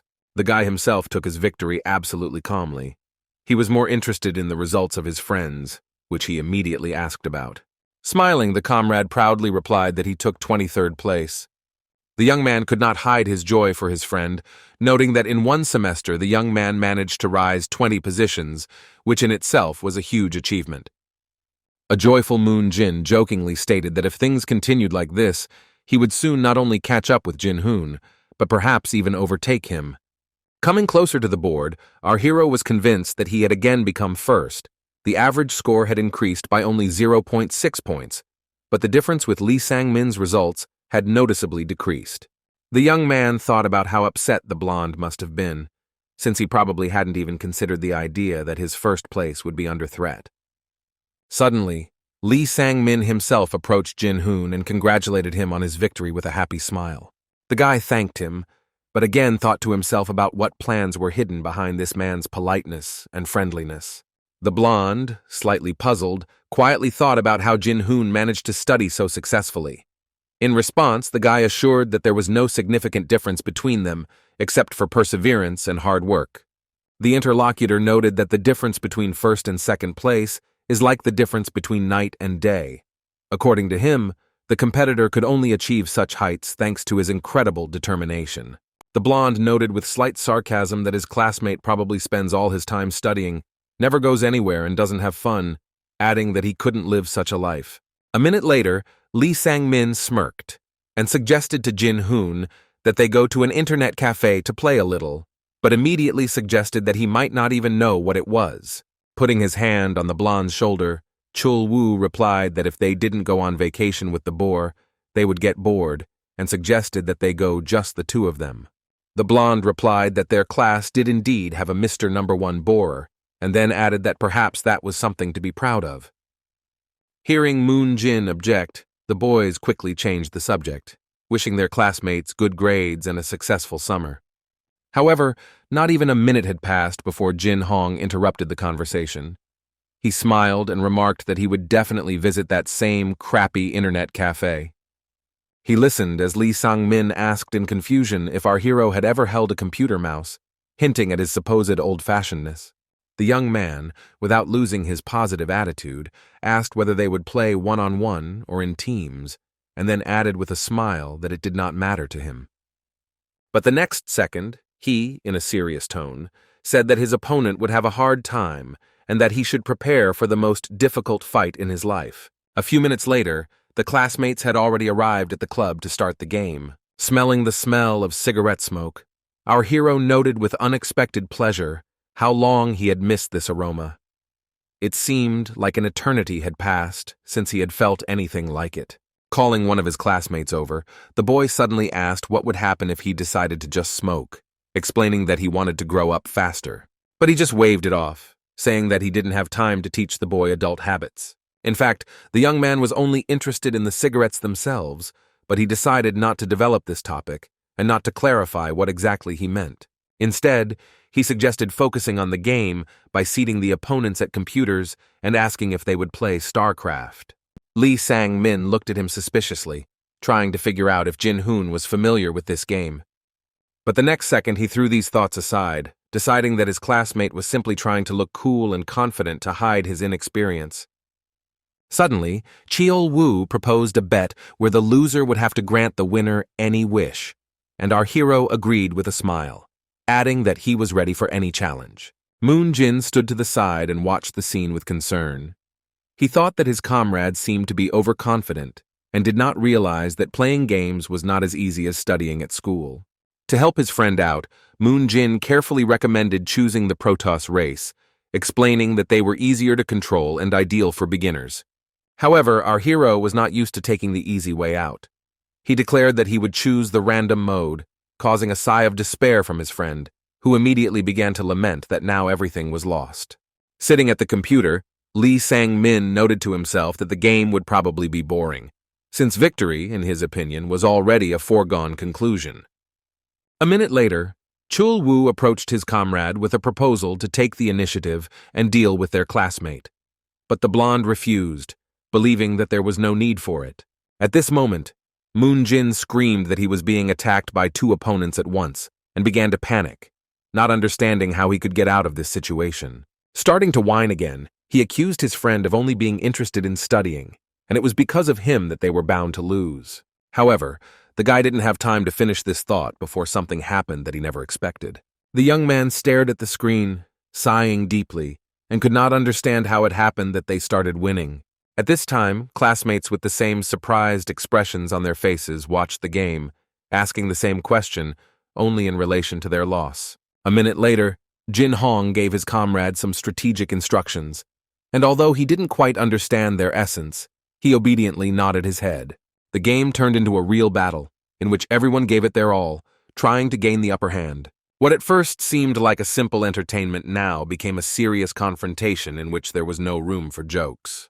Moon Jin watched the game with a depressing expression on his face, mentally already writing off their team. However, After a couple of seconds, his face distorted with surprise, and he shouted loudly that they had won. The guy sat on the floor, repeating the word over and over again, as if he couldn't believe his own eyes. Meanwhile, Cheol-woo couldn't believe that they lost to someone he thought was a nerd, who he thought had never been to an internet cafe before. Shouting that it was just a warm-up, he declared that there was another round ahead of them, but this did not faze Jin Hong at all. Our hero's friend suddenly intervened in the conversation and asked where he had learned to play so well. Keeping his cool, the interlocutor replied that he had retained these skills from his past life, when he had actually been a bit into gaming.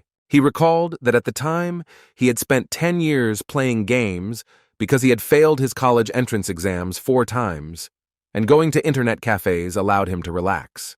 The guy noted with a slight smile that his skills had not gone anywhere over the years. Previously, he had achieved record figures of 3,500 wins and only 700 losses. In the next round, the situation hardly changed. Our hero's opponents were again close to defeat. Jin Hong, remaining a gentleman, asked with a slight smile if the guys wanted to take back their words. However, Cheol-woo, although he did not want to give up, clearly did not know how to get out of this situation with dignity. Suddenly, Lee Sang-min turned to Jin Hoon, clearly intending to suggest something out of the ordinary. Looking closely at his classmate, he firmly stated that they needed another round. The young man said loudly that he didn't mind, but he thought to himself that the guys most likely didn't want to acknowledge his superiority. The first minutes of the game were not easy for our hero and his comrade. Some problems arose that put them at risk of losing. The young man soon pulled himself together, realizing that their rivals would fight to the end, just like he did. Smiling, he thought that luck was clearly not on his opponent's side today, and therefore they would have to make every effort to change the course of the game. Looking at the computer screen, the classmates began to realize that it looked like they were going to lose again. Cheol-woo couldn't contain his rage. He didn't understand how the enemy was able to defeat them.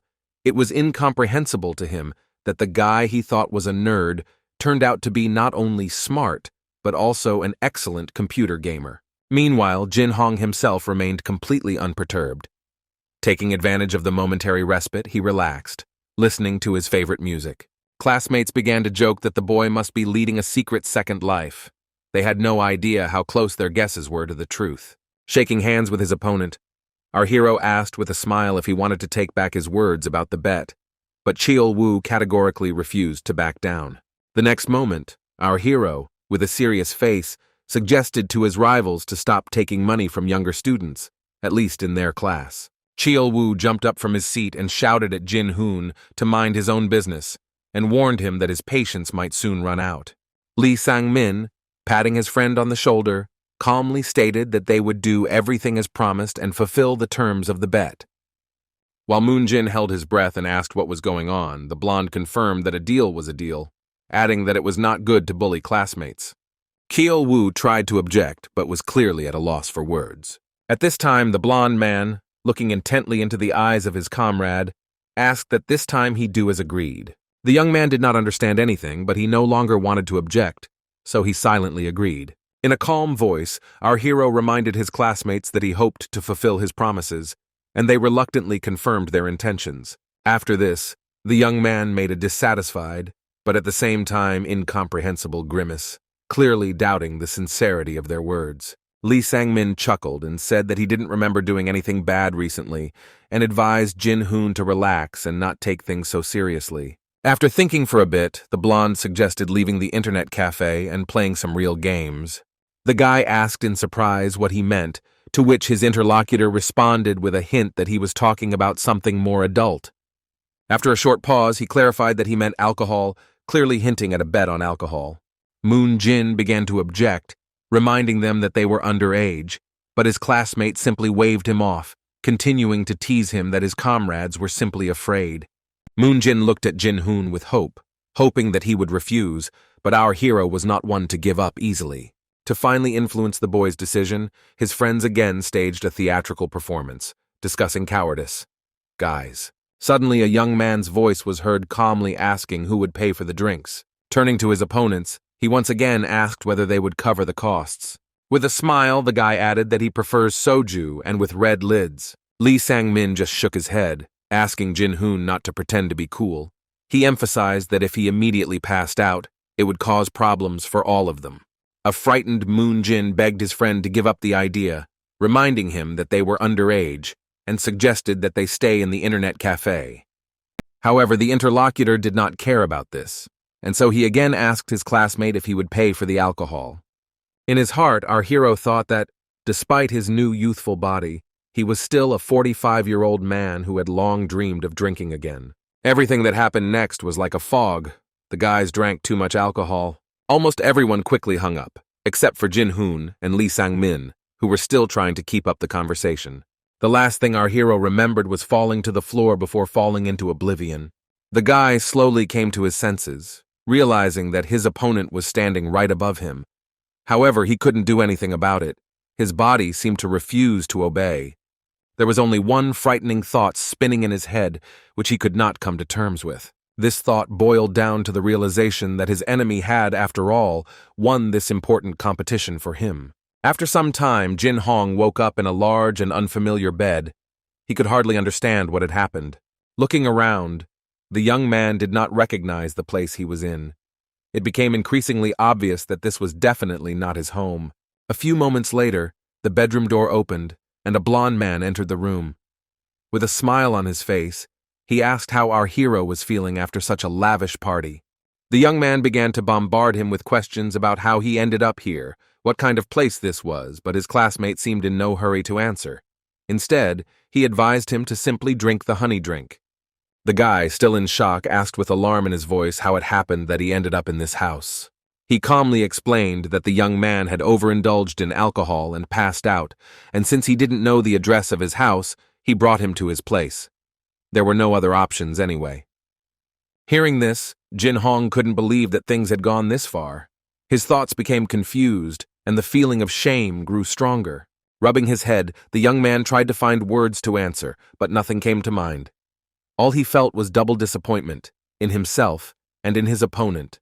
When the boys left the bedroom and entered the living room, our hero was surprised to note how spacious the apartment was. Probably his classmate lived in the penthouse. The place looked cozy and very comfortable, which could not help but please the young man, who thought that he himself would like to live in such a dwelling someday.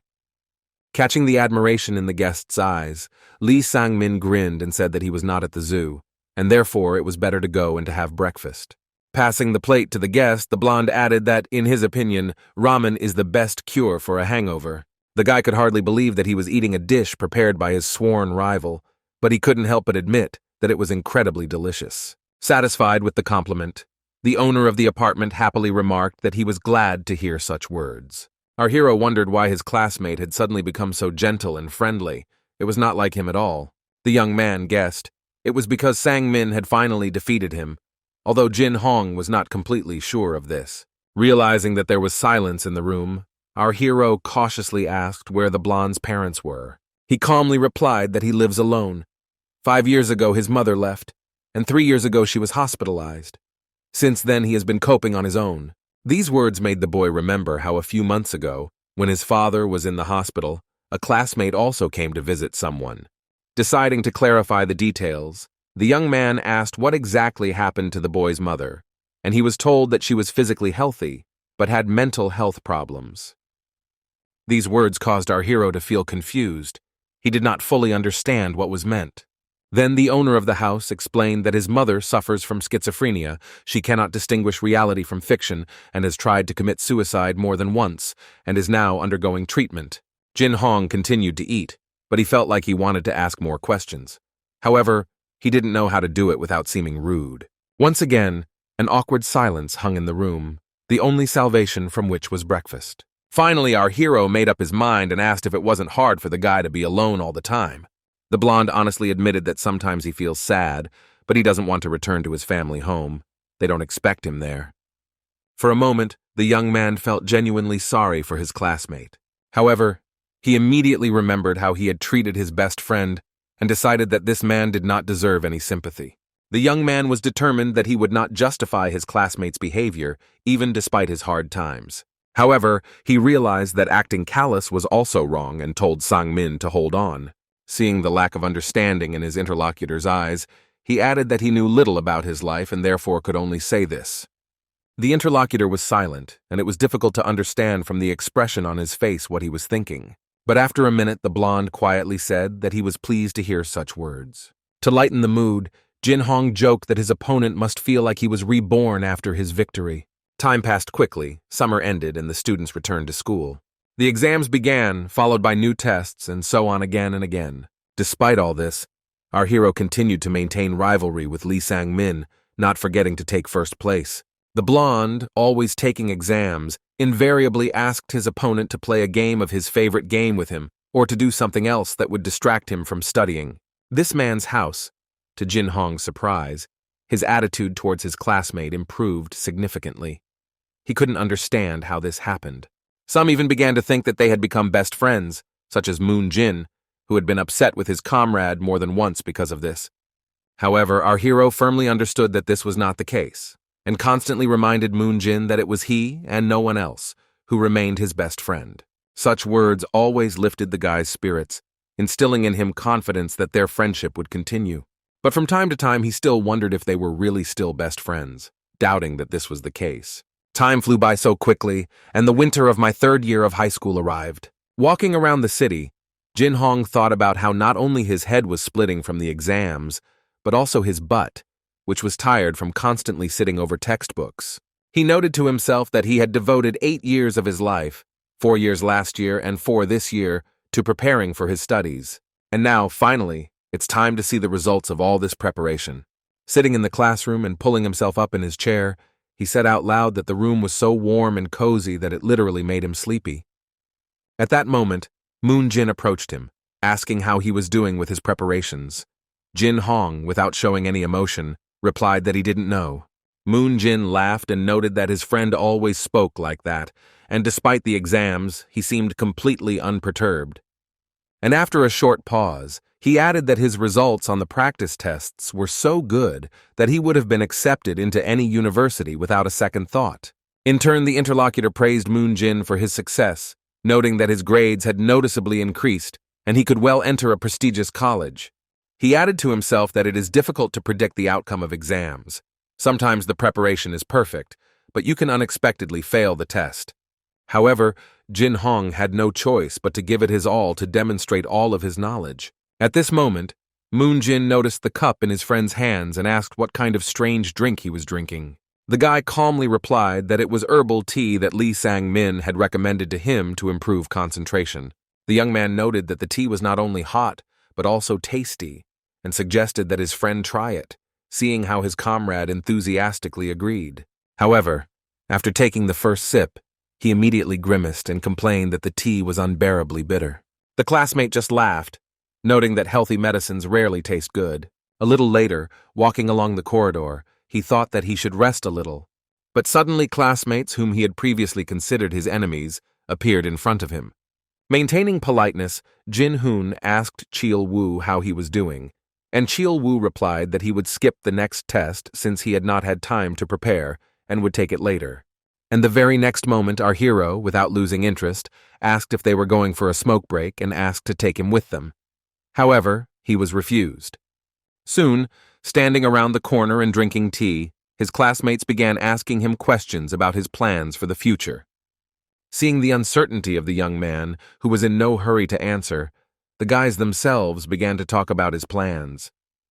They reminded him that Jin Hong had once talked about going to medical school, and they asked him what he would do if he was accepted. After thinking for a moment, our hero replied that he planned to earn a lot of money, invested in stocks, and possibly buy real estate. However, the timing remained unclear to him. Looking at his watch, he realized that it was already late and apologized to the guys, explaining that it was time for him to go. As he parted, he thanked Lee Sang-min for the herbal tea and added that they would definitely see each other again soon. Cheol Woo raised his eyebrows in surprise and asked what kind of tea they were talking about. A classmate said that when Jin Hong spent the night at his place, he gave him some tea. The young man leave. Cheol Woo thought for a moment, and then wondered why his comrade cared so much about this guy. However, San-min just shrugged his shoulders and calmly asked not to pay attention to it.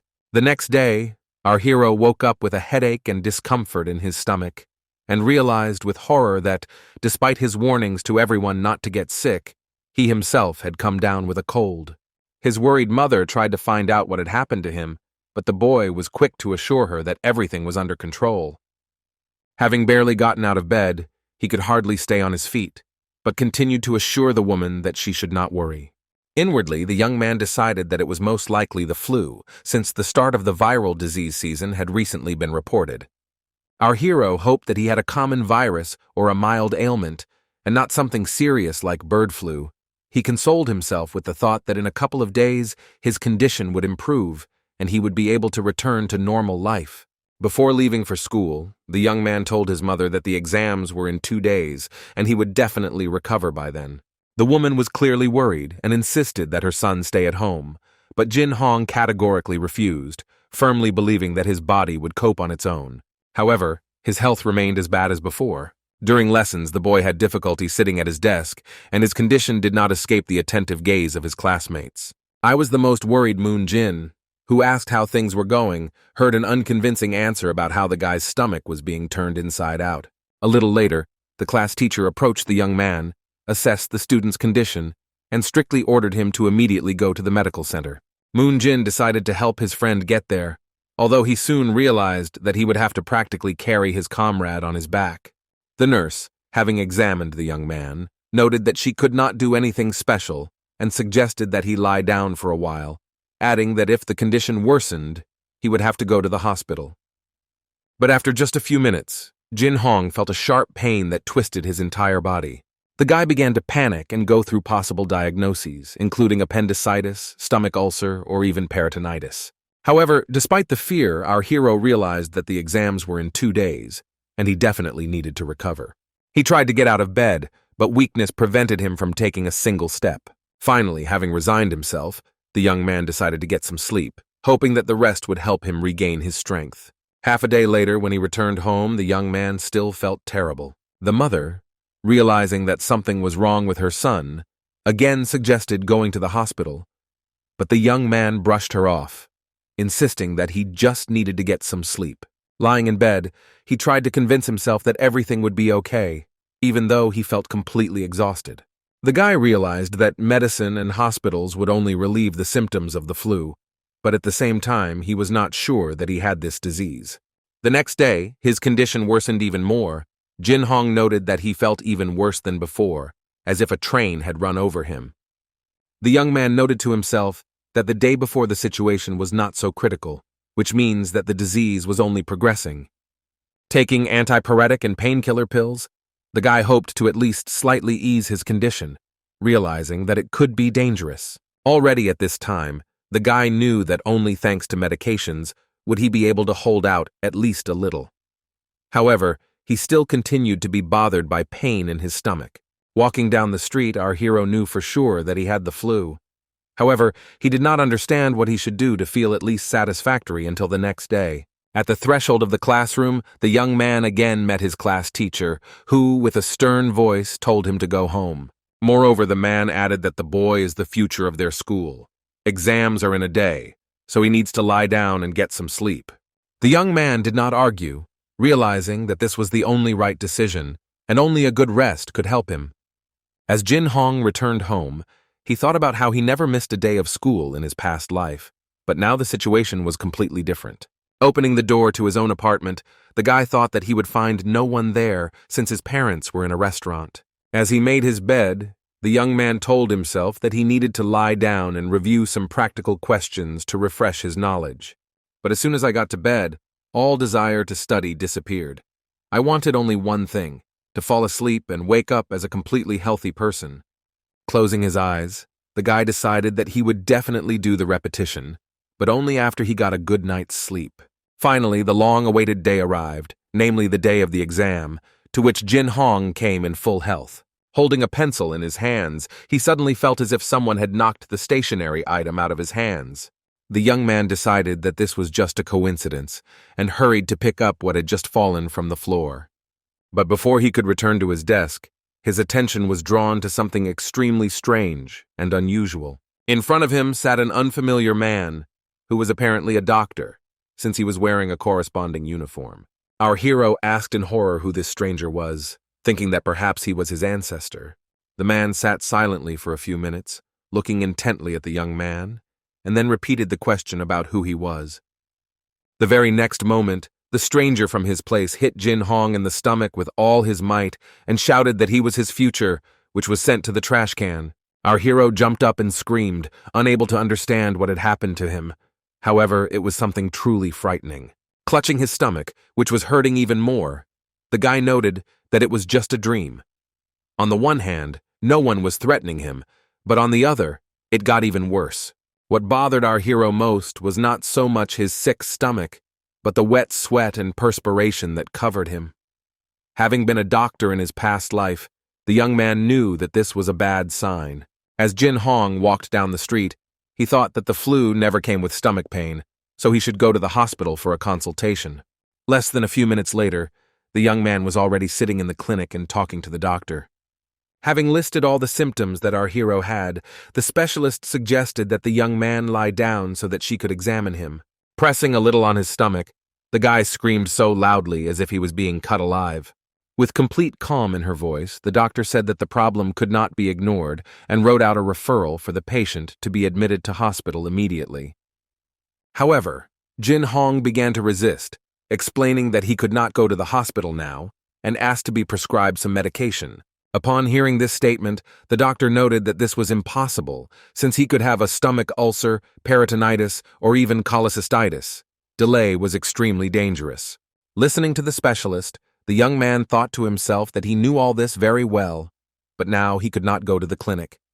Our hero realized that he had enough time to prepare for the exams. If he didn't pass them, he would lose a whole year. The young man began to explain to the doctor that he had an exam at college the next day, and if he suddenly felt worse, he would definitely go to the hospital. But now he needed medicine. The guy assured the doctor that he was not as bad as he thought, and if things suddenly got worse, he would call an ambulance. But for now, he was ready to take responsibility and be treated at home. Realizing that the patient's condition was not critical, the specialist made some concessions and prescribed the guy some pills. Lying at home, the weakened young man saw how carefully his parents took care of him and how much they worried about his health. Our hero looked into the faces of his mother and father and thought about how painful it was to see them so worried. Jin Hong really wanted to make sure that they lived better than anyone else, and so the guy decided that everything would be fine with him. As soon as he passed the exams, he would immediately go to the clinic for a thorough examination. Jumping up at 4 a.m, the young man felt very ill and decided that he had a perforated stomach ulcer. In his past life, the young man was a general practitioner, and so after comparing all the symptoms, he decided that this was the only suitable diagnosis. The guy didn't understand where this problem came from. It could have been attributed to severe stress, but nothing like this had happened in the last year. The next moment, the young man suggested that the cause of everything could be strange herbal teas, the composition of which he did not know. But after a second, he discarded this thought, since the grass is not poison, and the perforation could not have arisen out of nowhere. More compelling reasons were needed. Once again, Jin Hong decided to blame everything on stress, although his inner voice whispered to him that the matter was much more serious. Looking at his watch again, the young man began to think out loud about what would be the best thing for him to do. It was entirely possible that he should go to the hospital after all. However, after assessing his general condition, the guy decided that he was fine. In any case, there were no symptoms of blood poisoning, which meant he could wait a little longer. Our hero reassured himself that he was too young and therefore could cope with any illness. He just needed to be patient a little, pass the exam, and only then go to the clinic. The young man realized that with a critical perforation of a stomach ulcer, the pain must be hellish, but he was still able to endure it. Returning to bed again, the guy decided that with painkillers he would be able to hold out for 12 hours, but for now, he needed to endure and sleep. The young man knew he could do it. The medical school at Korea University was waiting for him, and he would definitely get in. Standing in front of the school, Jin Hong knew he had to make one last push towards his dream. The young man felt ill.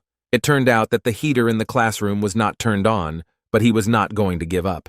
Although our hero honestly noted to himself that he was in a bad state, and the problem had reached an extreme level. Looking around, he saw his classmate. who was diligently reading something. On the other side sat a classmate, her arms folded across her chest. She was clearly praying, and it was clear what she was praying about. The young man noted to himself that all his comrades were on edge, as they were about to take the most important exam since they entered school. And if so, then the young man could not lose to them. Most importantly, he could not do this for himself. Looking at his friend with horror, Moon Jin asked if everything was okay with him, since he looked not just creepy, but frightening. Jin Hong said out loud that he was fine, but he silently noted that he needed to be patient. Even if he died, he didn't want to wait until next year. A few minutes later, the teacher asked everyone to remove their things from their desks and announced that she would hand out sealed tickets to everyone. The teacher asked not to open them until she gave permission, adding that cheating on the test was not allowed. Suddenly, the woman turned her attention to our hero, asking with horror if everything was okay with him and if he needed help. While the teacher was saying that the young man looked unwell, he asked to start the exam, noting that every minute counted, and understanding some of the teacher's concerns, he added that if he felt too bad, he would definitely let him know. The woman looked closely at the student and did not know what to tell him. However, she did not want to interfere with him taking the exam either. Therefore, returning to her seat, the teacher ordered Jin Hong to be sure to come to her or shout out if he felt ill. This is how the first exam began, dedicated to understanding language speech, which the young man coped with quite well. As for mathematics, it was more difficult.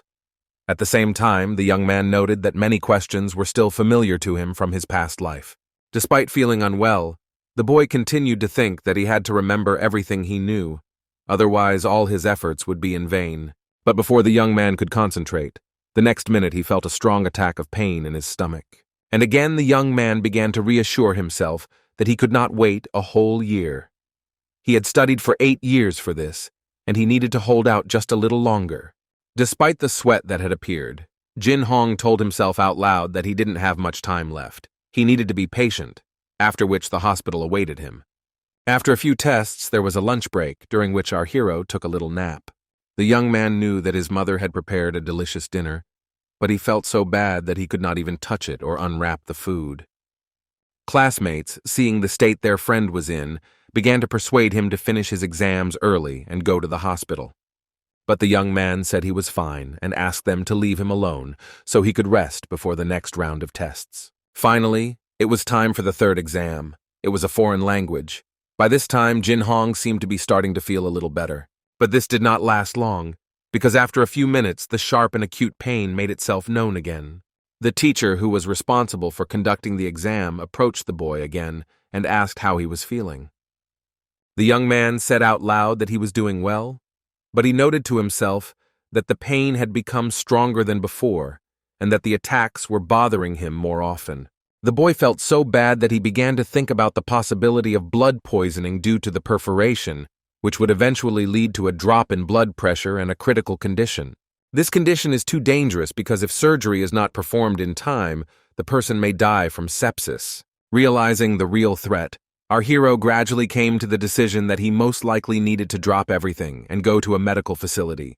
But the next moment, Jin Hong realized that after the foreign language exam, there would be only one subject left, and everything would be over.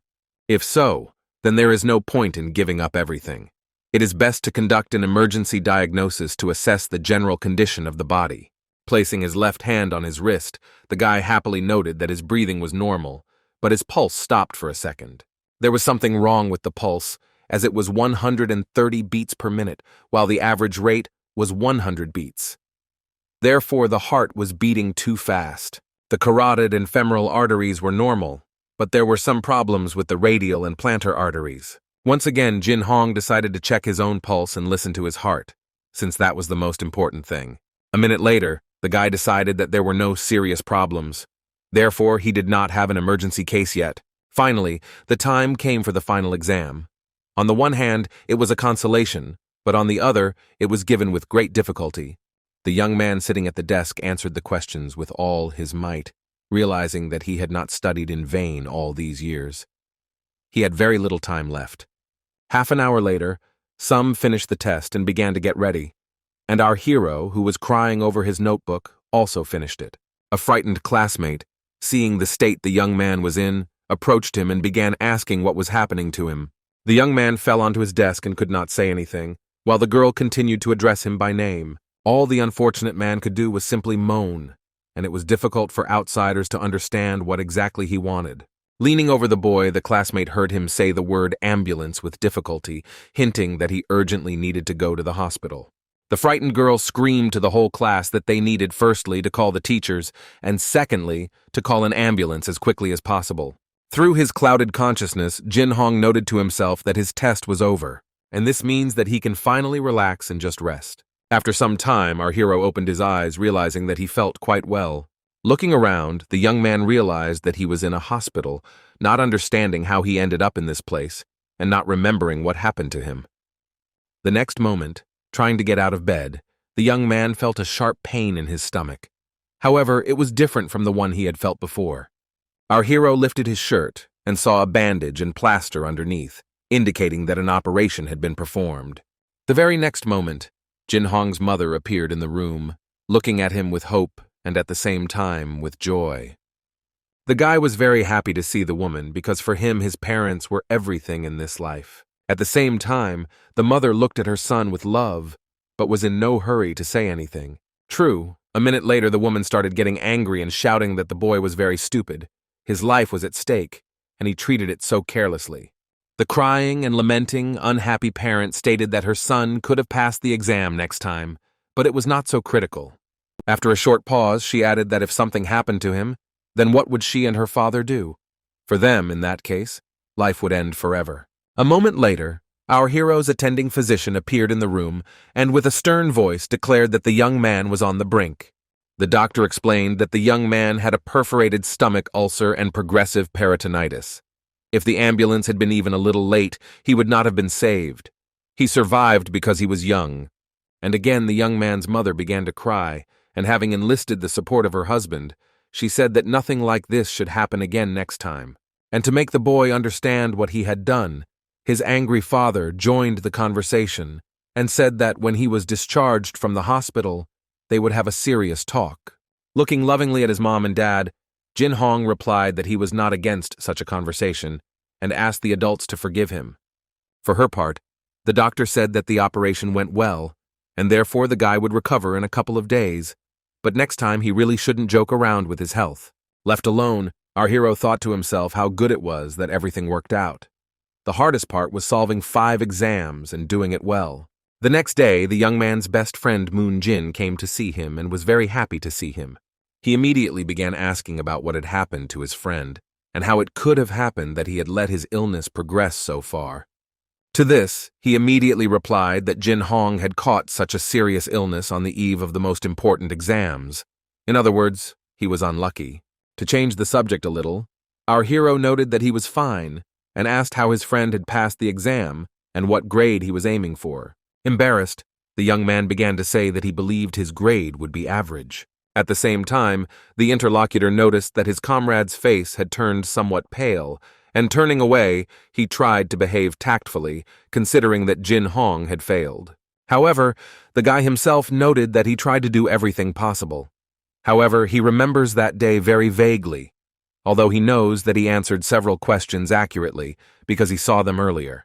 The guys still wanted to talk about something, but the next moment they heard the door to the ward open. Standing at the door were Lee Sang-min and Kyo Woo, who greeted the patient sincerely.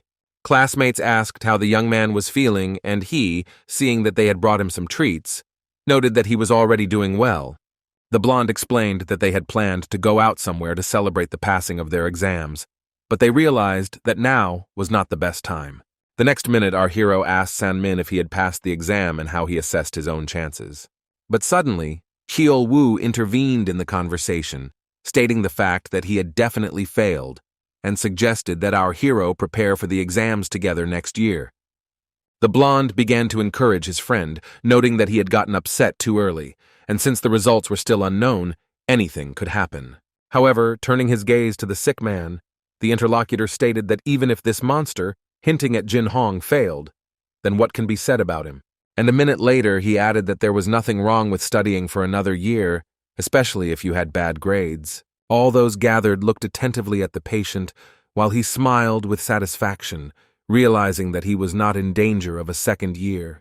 But the young man did not want to argue or explain anything, and so he told his classmate that in the event of a negative scenario, they would prepare for the exams together. After being discharged, the young man began going to school again, and it seemed that life had returned to normal.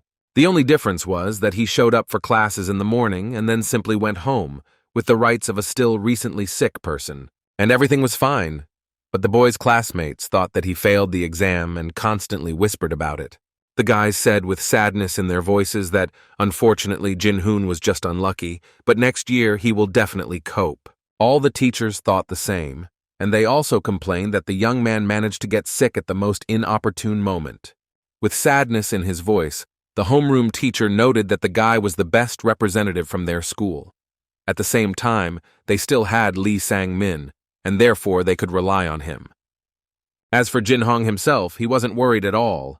Some inner voice told him that everything would be fine. After a full recovery, the young man began to help his parents in the restaurant, which suited him perfectly. After work, our hero simply relaxed and did what interested him.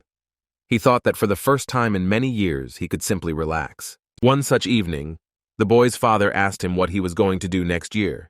The young man seemed not to understand the question, and so asked again what his father meant by this. With calmness in his voice, the man noted that he was talking about the college entrance exam. Jin-hong honestly admitted that lately he had decided not to think about it and just live in the present. The father accepted this answer, but said that he did not want his son to go to some obscure college because of their financial situation. He knows how much effort the boy put in and how hard he studied, and that's why he wants the boy to get into the college he deserves. He added that his parents had collected money, so in any case they would be able to support him with some amount. Not much time passed, and finally the long-awaited day arrived when the results of the final exams were supposed to be posted. Everyone in the class was very nervous, realizing that they would no longer be able to change anything, although they would like to. Our hero, despite being nervous, tried to remain calm, because he had already become unaccustomed to such experiences. Suddenly, Moon Jin ran into the classroom. He shouted something at his classmate, but his words were difficult to understand. Although the very next moment he noted that he had passed the exams just fine and was now in the first percentile. Happy for his friend, Jin-hong said that he had worked hard and the results had paid off. And answering our hero's question about choosing a college, the young man said that it was still difficult for him to decide. He didn't think that he would write the tests so well. But the next minute the guy became embarrassed and thought that his best friend most likely failed the exam, and he was just bragging about his scores. However, the interlocutor hastened to reassure his friend, saying that he was just about to go and get his test results. Hearing this good news, Moon Jin suggested to his friend that after receiving the envelope they go and sit in a restaurant. But the next minute all plans were disrupted, as the class teacher burst into the room and immediately began asking where our hero was. Not understanding what the teacher was so worried about, the young man quickly raised his hand and said that he was there. Running up to the boy, the teacher, with tears in his eyes, said that he was simply great and that you have to look hard to find such good students. The teacher congratulated the young man on winning first place at the national level despite his health problems. Not believing their ears, his classmates began to whisper again, noting that the guy had not just failed, but had done something incredible. Moon Jin, who was standing behind our hero, asked with amazement in his voice if there could have been some mistake. But the teacher said that the school council confirmed that it was indeed true. Jin-hong is the best.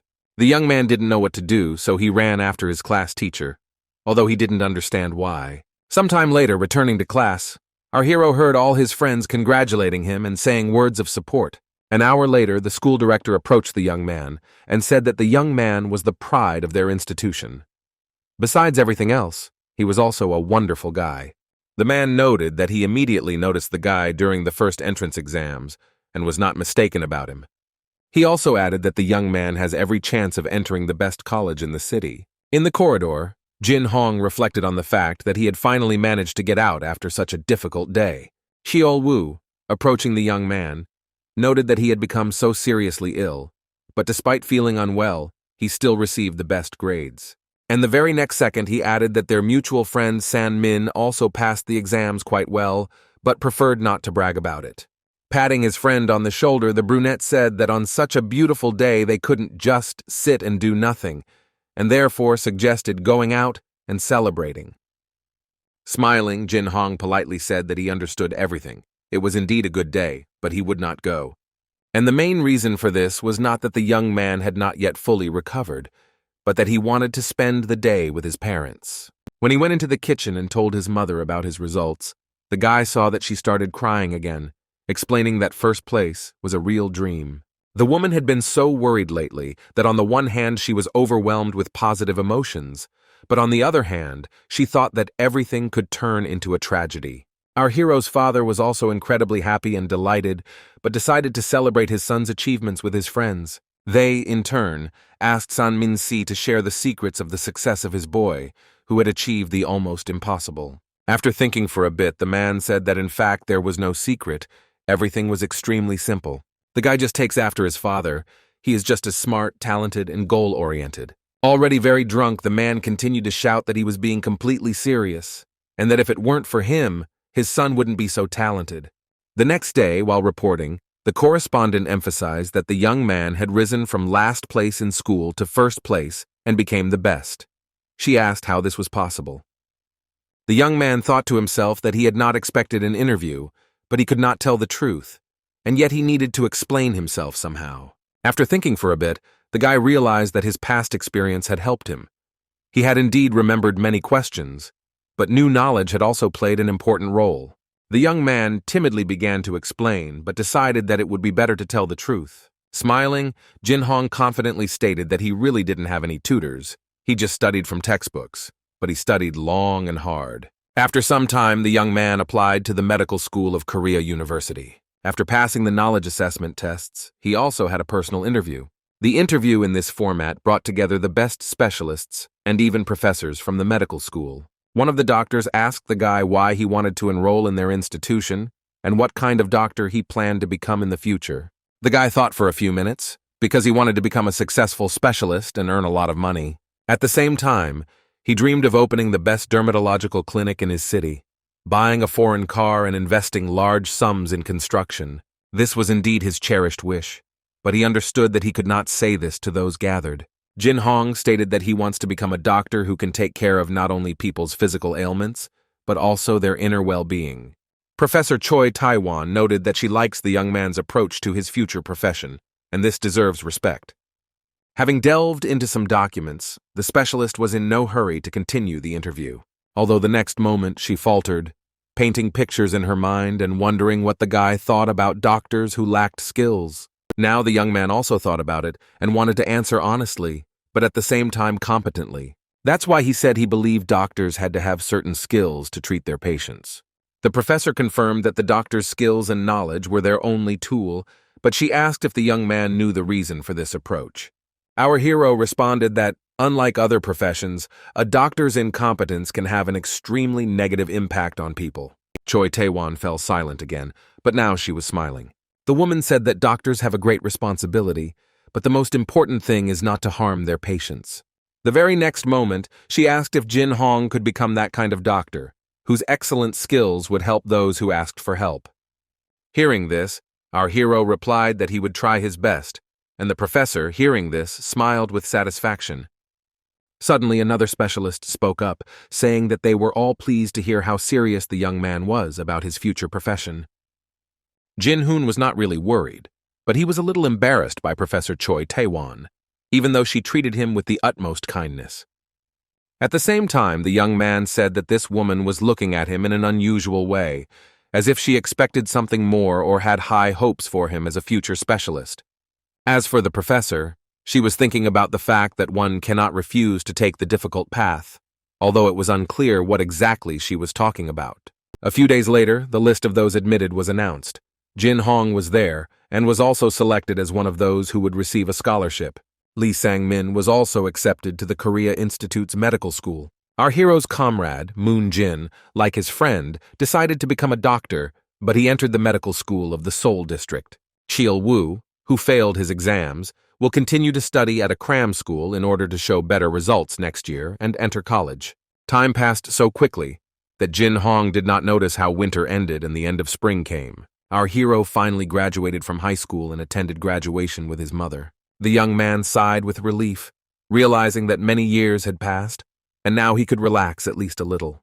In the courtyard of the educational institution, our hero unexpectedly met Moon Jin, which made him incredibly happy.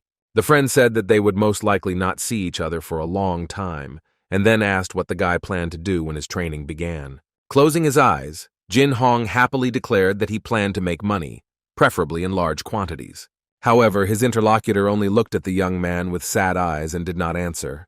But the next minute, as if nothing had happened, the guy invited his classmates to go to an internet cafe to have a good rest.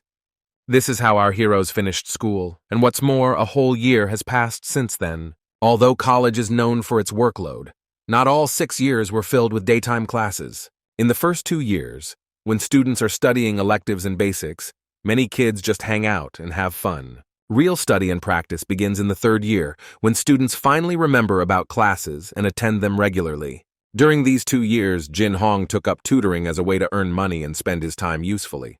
During one of these classes, the young man explained to his student that there was no need to rush, and that everything needed to be carefully checked, since there were traps in the problems. While the girl was solving the problem, the young man was thinking about how he had become the most sought-after tutor in his city. At the same time, while studying with the student, the guy continued to think that, although tutoring is not very profitable, it brings in a good income.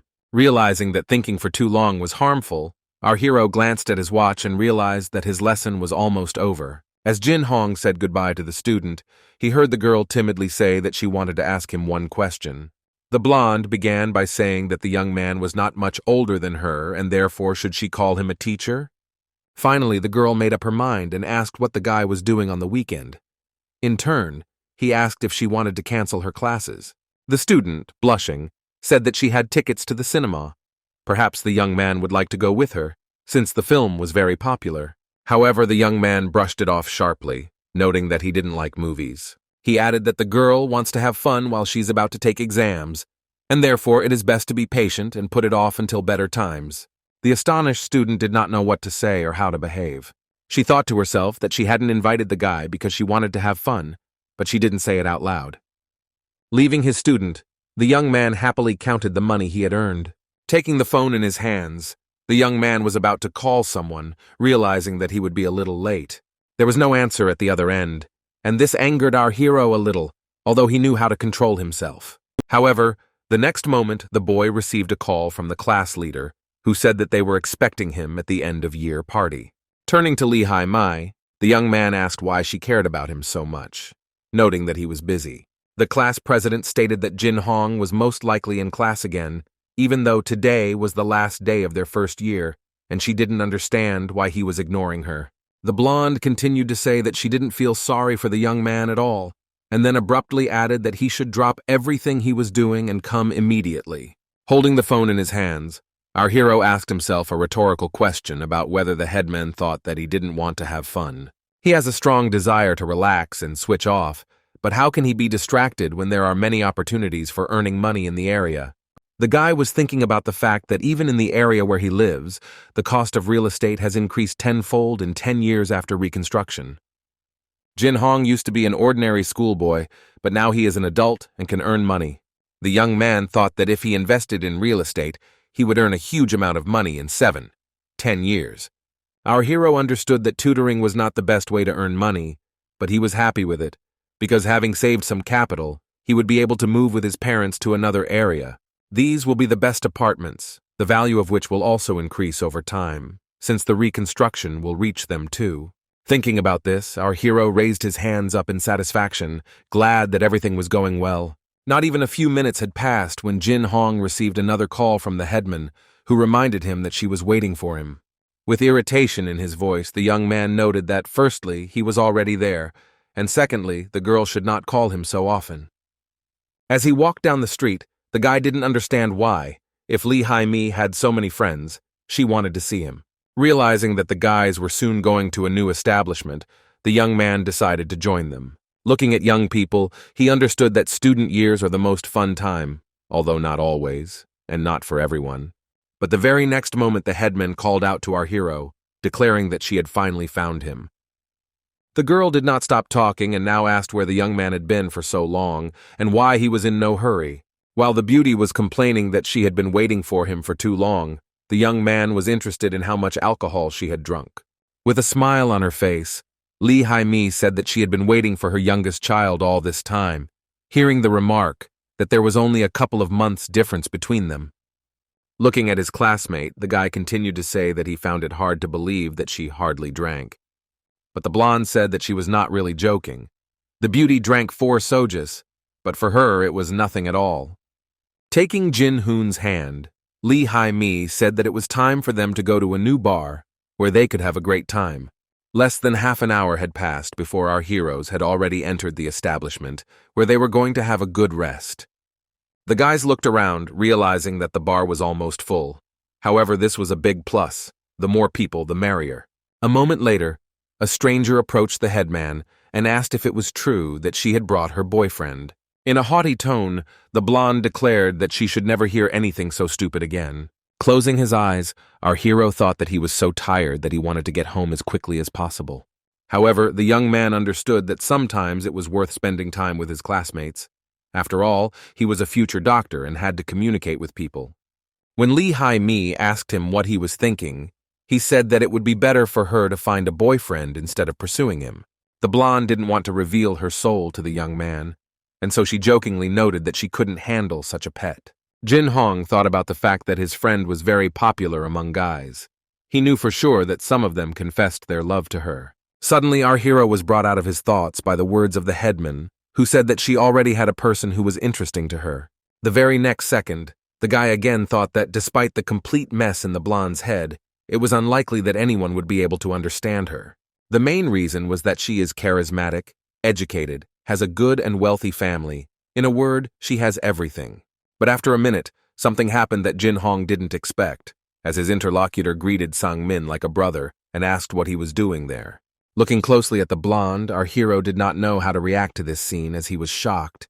With difficulty pronouncing the words, the guy asked how it could be that the young man and the girl were related, hearing that this was no secret to anyone. And looking at his friends inquiringly, the young man declared that they were completely different from each other, despite the small difference in age. But the guys didn't understand what their classmate was talking about and wanted to play a joke on him somehow. At the same time, Jin Hong was thinking out loud that similarity is like flowers. You see them around you, like when everyone is talking. But the very next moment, our hero thought about the fact that Lee Sang-min suddenly lost his rivalry after entering college. In high school, he had a knack for going crazy, which his classmates thought was cute. But now the guy can't understand what the blonde is thinking and what he really wants. A minute later, the prolonged silence was broken by the one our hero was thinking about. The young man offered them a drink, since he rarely sees the eternally working Jin Hong anyway.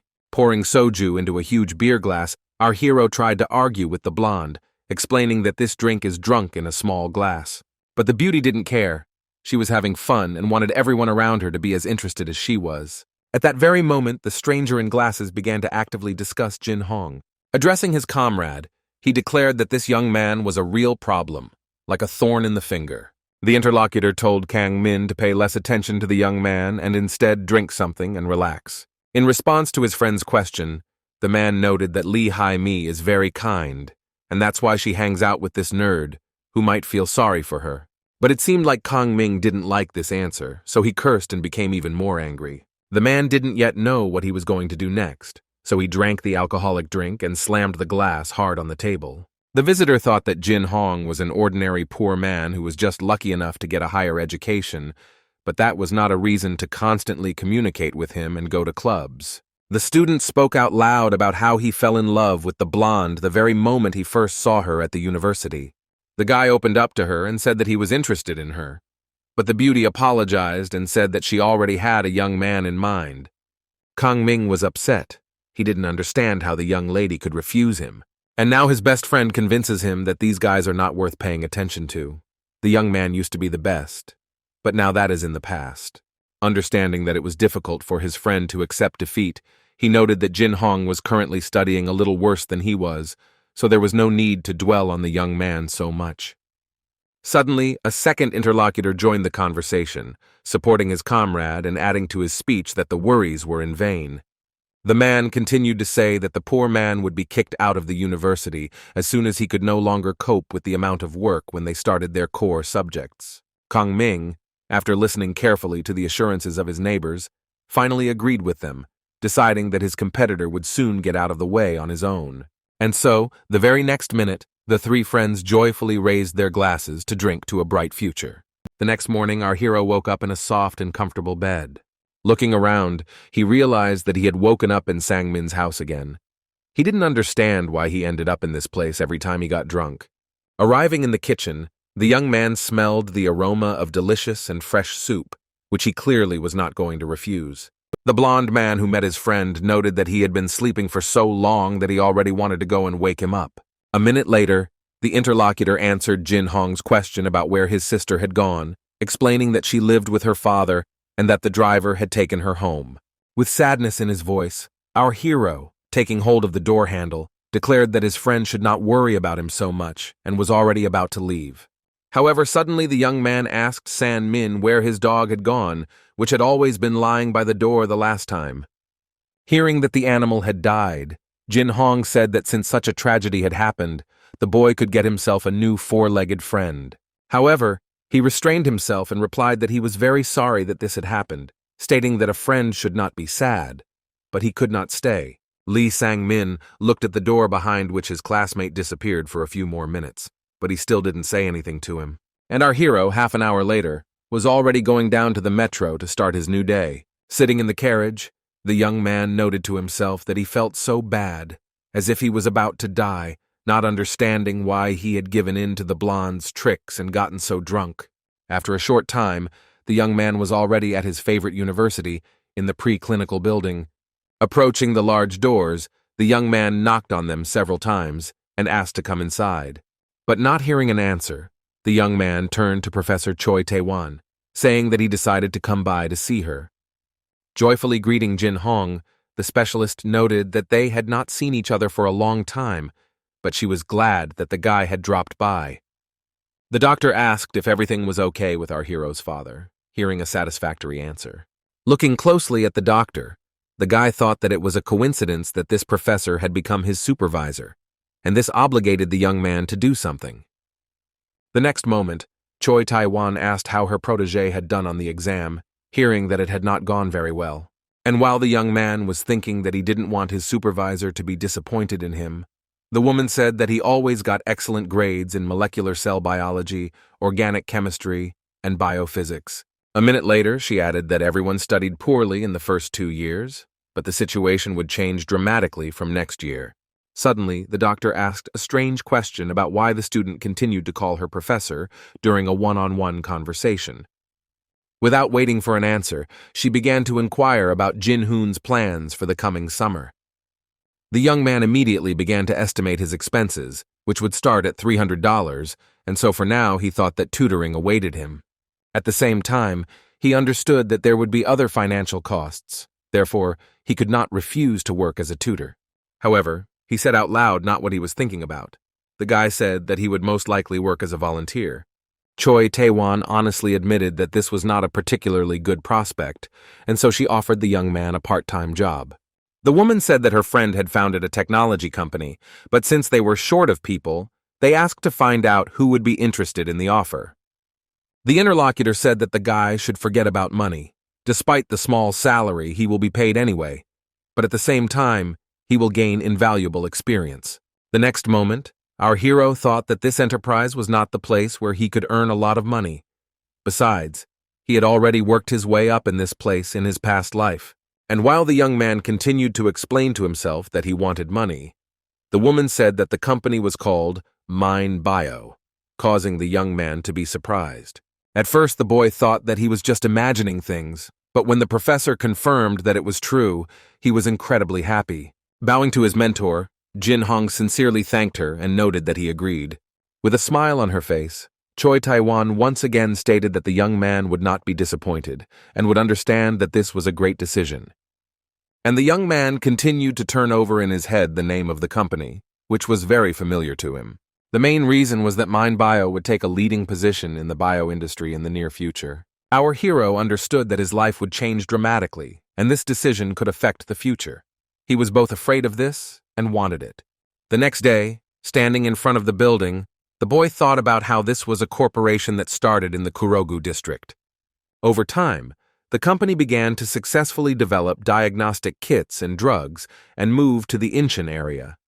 But the young man was not interested in this, but in who was the director in this life. Once inside, one of the workers asked the young man who he was and what he wanted. With a timid voice, Jin-hoon explained that he was sent here by Professor Choi Tae-won. The man said that he had recently spoken to the professor and was surprised that she recommended such a young guy.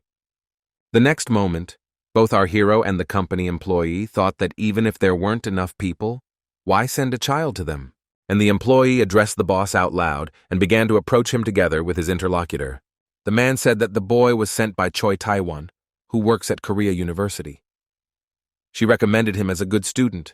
The boss didn't answer. He looked attentively at our hero, not understanding what he was doing here. Completely confused, the white-haired man directly asked Jin Hong what year of university he was in. With a smile on his face, the guy said that he was on the second, not wanting to go into details about how old he was. The boss was sure that this was the second year of the basic course and began to compliment the young man. However, he objected and said that he was only on an elective course. The man's eyes widened in surprise. For a while, he just sat silently and looked at his new employee. However, Jin Hong was not at all frightened by this reaction. He noted to himself that the gray-haired man needed to hide his own emotions better. Having come to his senses a little, the boss said in a quiet voice that he had asked to send someone useful, but they had sent him someone who knew practically nothing. The man didn't know what to do with someone who had only briefly studied the humanities and English. A minute later, he noted to himself that most likely the professor was taking revenge on him for the past. But why was it so cruel to send him a child? A minute later, the gray-haired man asked the boy if he had conducted normal research in the chemical laboratory, receiving a satisfactory answer. Looking at the computer, the man decided that since they had already sent a worker, he could be given some boring but simple tasks. And he stated out loud that the young man would be assigned to the department developing a kit for diagnosing anemia. Jin Hong clearly didn't expect anything like this, so he repeated what he had just been told. The boss thought that his employee did not understand everything, and so he explained that they were working on a kit that could diagnose the causes of anemia. Standing in the middle of the corridor, the young man realized with horror that he had to do something, given the fact that in his past life he had worked for this company. And so, quickly running up to the gray-haired man, the guy asked him to listen to something. Our hero asked why they needed such an incomprehensible set, and then abruptly declared that it would lead to nothing anyway.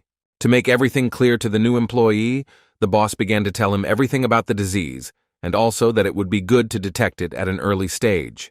But Jin Hong politely countered, saying that iron levels could be determined through a complete blood count and a ferritin test, which measures the amount of iron in the body. He then added that there are many causes of the disease, but only a few types in which patients actually suffer from the disease. The director asked what the young man was talking about, and he thought that if the diagnostic method were as accurate and cheap as possible, it would win a Nobel Prize. The man did not believe that everything was so simple, and even more so did not think that their development was something unnecessary. So he called his secretary and asked that Dr. Kim be called to see him. Only a few minutes passed, and the scientist was already there and wanted to know why he was called so urgently. Looking at our hero, he did not believe that some young man who had not even begun to study medicine could talk about the pointlessness of creating a set. On the one hand, Jin Hong felt extremely awkward because he was arguing with leading experts, but on the other hand, he couldn't keep silent. The young man began his story by explaining that the development was not useless, but that hardly anyone would use it. But the interlocutor said that the guy is still too young and is still far from medicine, so he hardly knows what he is talking about. However, our hero was not stopped by this tone. He spoke in more detail about his theory, but it turned out that they did not want to listen to him. The leading specialist noted that the student may be studying at the most prestigious medical school in Korea, but he has not yet completed the basic course. As for himself, he wrote a master's thesis in biology on the effects of anemia on the immune system, so the young man cannot speak about what he does not know. But the young man did not want to give up so easily. He again noted that all types of anemia can be determined using current technology. At the same time, the interviewee added that their set plays an important role in diagnosing the correct type of anemia and prescribing appropriate treatment. Finally, the director gave in and asked the student why he insisted so much that everything was useless. Jin Hong asked a counter question about why no one had dared to make such kits yet. Looking at our hero, the director assumed that most likely no one had thought about this and did not think that it was entirely realistic. However, the young man smirked, saying that many companies have such projects, and how could it happen that they have not yet come to the creation of something similar? In fact, large corporations understand that this is completely pointless. They need to produce something that will actually be in demand. As doctors, men should know how anemia is diagnosed. Everyone just takes blood for analysis and then evaluates the ferritin level. It is this that reflects the amount of iron in the body, and based on this, it is already possible to diagnose many of the causes of the disease. But suddenly, the interlocutors again started talking about the fact that anemia is caused by many reasons, hearing that they are rare in the country.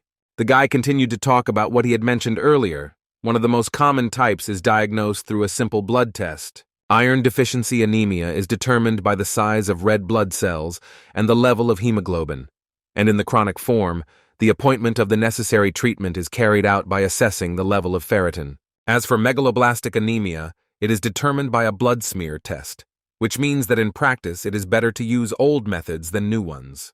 The young man continued to talk about how much it would cost to use the kit and how long it would take to get a diagnosis.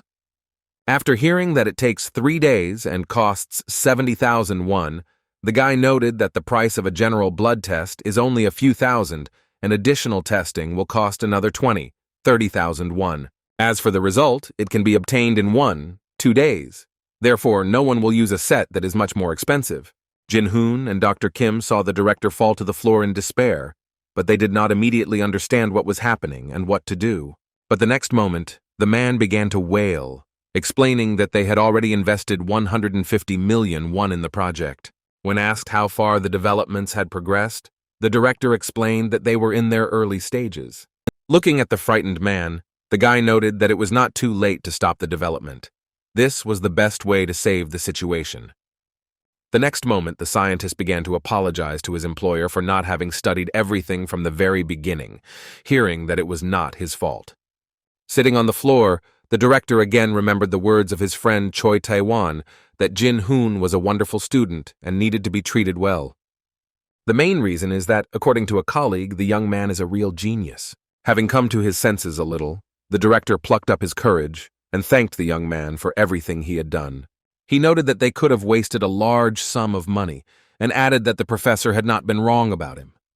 Looking at the doctors, Jin Hong felt a heavy heart. He felt guilty because he had ruined the plans of good people. But on the other hand, the guy understood that when something old ends, something new always begins. So he asked if the company had any other projects related to diagnosing anemia. Turning to the young man, the director named some development, and he immediately replied that it was research into the diagnosis of inflammation. Not believing his ears, the man began to stutter and say something, but could not clearly formulate his thoughts. Realizing that he had let it slip, the young man began to retreat, explaining that the professor had told him a little about it. Half an hour later, the three of them were all sitting at the table, and Jin Hong was carefully studying the information regarding the project. The guy immediately said that everything was fine until the enzyme chain reaction, but the development reached a dead end after trying to use ELISA. The director was shocked, noting that most doctors could not notice this the first time, but the student immediately saw what was wrong. While explaining the problem, our hero heard Dr. Kim calling him a real monster for identifying the problem in a few minutes. But instead of accepting the compliment, the guy said that he had an idea on how to solve the problem, and if the men didn't mind, he could voice it. But before expressing his own thoughts, the young man said that if everything worked out, he would like to receive a reward for participating. Scratching his head, the director asked how much the young man was counting on, noting that they didn't have much funding. But our hero confidently declared that he was not interested in money and asked for just a few shares, which surprised his interlocutor. After a short pause, our hero added that he simply wanted to contribute to the company, as if part of it belonged to him, but he noted to himself that this was a lie. Sometime later, sitting in the boss's office, the man handed the young man documents stating that it was a contract. Reading it, the boy understood that approximately 4% of the shares would be his if successful, and that was shares worth 15 million won. Jin Hong thought that for a student, this was certainly quite a large amount of money, but at the same time, if the project is not successful, it will have almost no impact on the company. Looking closely at the stamp that the director was about to leave, the young man noted to himself that they had no idea what would happen in 10 years. The stock price will increase by 2,600% during this time, meaning his initial compensation will increase by 26 times. Therefore, the value of this contract will be not 15 but 400 million, which was not just a good result, but an excellent one. Time passed, and the last semester, full of active studies, was approaching the end, which meant that the opportunities to walk, relax, and spend time freely were ending. Oddly enough, our hero continued to focus on the Mind Bio project, and by the beginning of the winter holidays, its completion was nearing completion. The director was incredibly pleased with his new employee and thanked him from time to time. The man noted that if it weren't for Jin Hong, their company would have gone bankrupt at the very beginning of its work. At the same time, the young man noted to himself that the corporation could have grown in 1-2 years without him, but he also had some merit in the advancement. The guy was aware that, on the one hand, he did all this because he was interested, but on the other hand, money played an important role. The director, realizing that the boy had every right to behave arrogantly, noted that fortunately he was disciplined as well as smart. At one meeting, Jin Hong said that the ELISA antibody assay was effective, so he believed they would just make minor adjustments. But the professor was more interested not in this, but in the fact that the guy was starting his main course very soon. Therefore, there could be problems with further participation in the project. The young man, a little upset, noted to himself that even all the nights would not be enough for him to study, and so he honestly said that when the main course begins, he does not think that he will be able to help in the laboratory. With sadness in his voice, the director noted that everything was clear to him, and added that he knew that the young man was the main leader of the project. The young man, in turn, thought that, despite the fact that he had studied medicine earlier, he could not guarantee that he would get good grades. But he said out loud that he would complete all the important points before the end of the winter holidays, and therefore his colleagues would not have any problems even without his participation, although the young man understood that there was about a month left. And after a short pause, he noted that he had little time left, but he was confident that absolutely everything was possible. The boss, looking at the young man, thought to himself that he had come across a very hard-working student, not understanding his true intentions. In mid-February, as soon as the winter holidays ended, the children began lectures on osteology. This part is often called the true beginning of medical training because it is the most important. On the street, students were discussing how this subject is one of the most difficult, and therefore if you miss something, it will be impossible to catch up.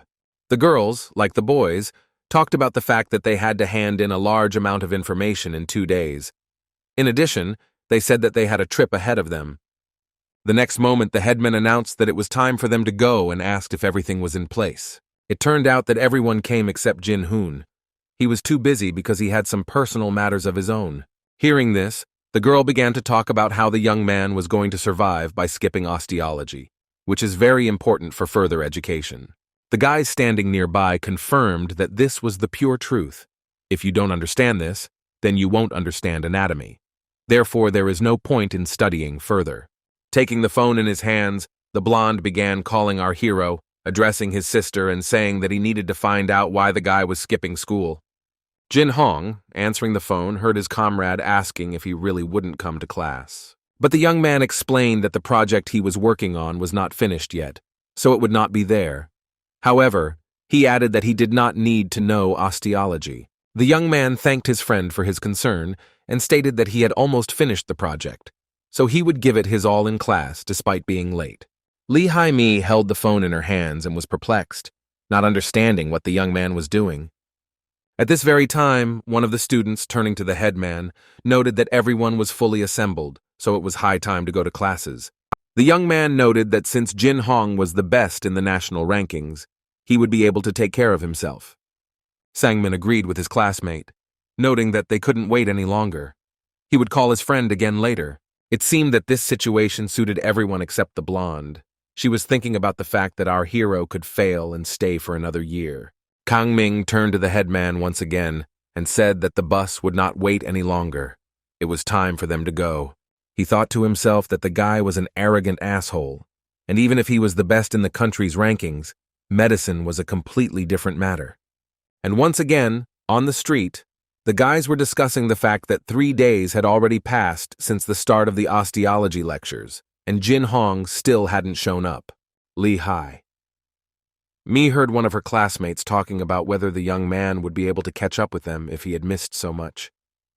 Besides everything else, the guys also did not understand what the young man was trying to achieve, because he seemed to want to become a student and was striving for this. Finally, the blonde came to the conclusion that she would find her friend and be a teacher for him, forcing him to learn everything he missed. It seemed like only Kang Ming was happy about this turn of events, hoping that Jin Hong wouldn't show up for class at all. Although some other students agreed with him, noting that it would be funny to watch their classmate fail miserably. Sang Min, who always stood out at school, was now standing alone near the bus, smoking. Approaching the blonde, the fat man asked how he found the lectures on the new subject. However, he replied with an impassive look that everything went as usual.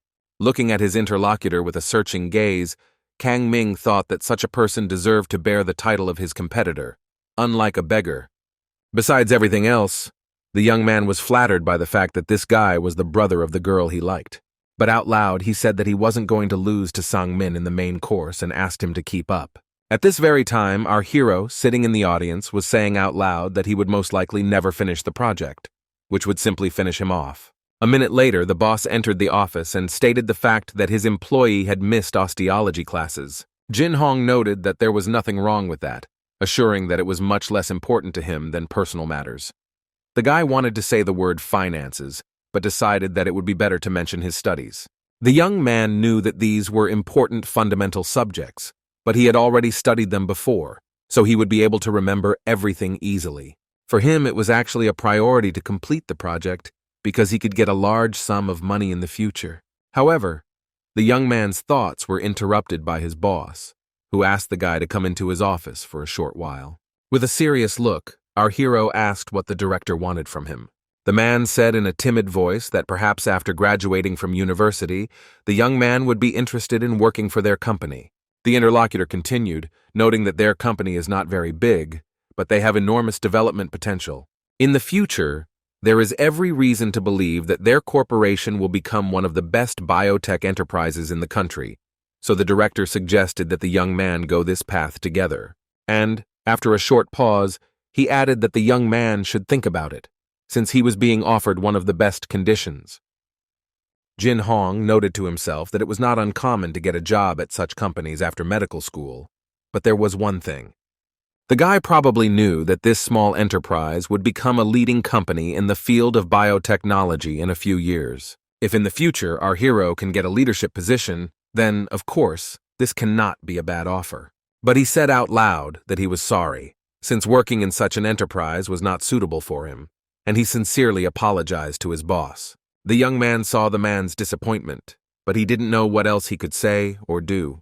The boss noted that there was still a lot of time before graduation, and everything could change, and therefore, in any case, they would always wait for the guy and be glad to see him. And then he said that they should definitely keep in touch even after the project was completed, which Jin Hong completely agreed with. A few days later, the young man had almost finished his work and therefore received his shares.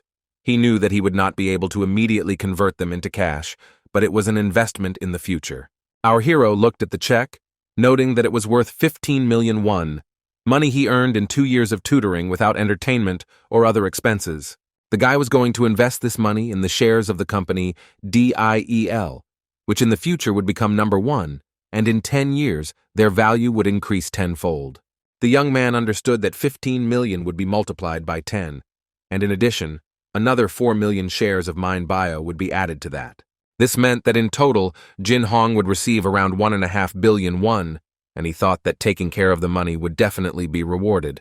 As he stretched, the young man thought that he also wanted to have fun and relax like everyone else. However, this is only the beginning of a long but interesting path that he has embarked on. That same evening, our hero invited his parents to a luxurious dinner at one of the most prestigious restaurants in the city. The boy understood that his mom and dad weren't feeling very comfortable because of the high prices, but they were still happy. The young man looked forward to the day when his parents and he could visit such places without any doubts. A few days later, Jin Hong, in order to save time, moved to a new apartment, and his caring mom and dad helped him with the move.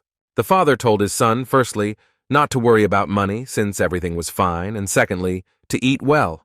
Hearing such a statement from her husband, the wife intervened in the conversation, noting that a man should first take care of his own health and only then instruct his son.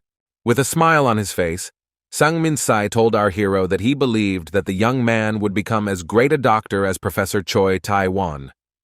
The young man said out loud that he would definitely become a good doctor, but he thought to himself that a good specialist should not save people's lives. While loading the refrigerator with many boxes of prepared food, the mother told her son not to break the diet and not to forget to eat. The next day, Jin Hong finally came to lecture. Even though it was 6:30 in the morning, the classroom was already full of students. The guy knew that medical classes did not change classrooms, and therefore he understood that his classmates wanted to take the most advantageous seats. Suddenly, turning around, Kang Ming noticed the young man and angrily noted to himself that he was unlikely to last long. A minute later, Lee Hai-mi entered the classroom and looked at her friend in surprise. The blonde immediately started yelling at the young man, asking why he ignored her calls, since she was going to give him her notes. The beauty did not understand how the guy was going to catch up with the others, but, smiling, he simply thanked the headman for taking care of him. The next minute, Lee Hai-mi hit Jin Hoon so hard that it felt like she had broken not only all of his bones but his insides as well. The young man thought with horror that even after taking osteology classes, this girl did not start hitting more accurately than before. But a minute later, his attention was drawn to San Min, who, surprisingly, always appears right before classes begin.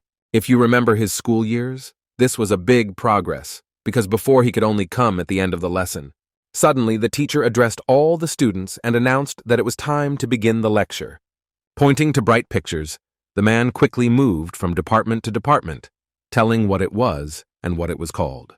However, the guys were clearly not satisfied with such explanations, because they were expecting something more clear and specific.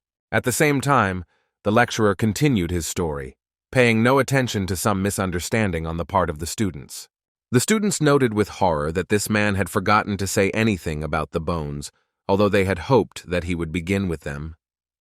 At the end of the lesson, the gray-haired teacher told his students that they should remember everything he told them in class. However, it seemed that most not only did not remember anything, but also understood only a small part of everything that was said. And again, our hero's classmates looked at each other, discussing among themselves that they should carefully study everything in the textbooks in order to understand at least something. Jin Hong smiled because this was not the first time for him.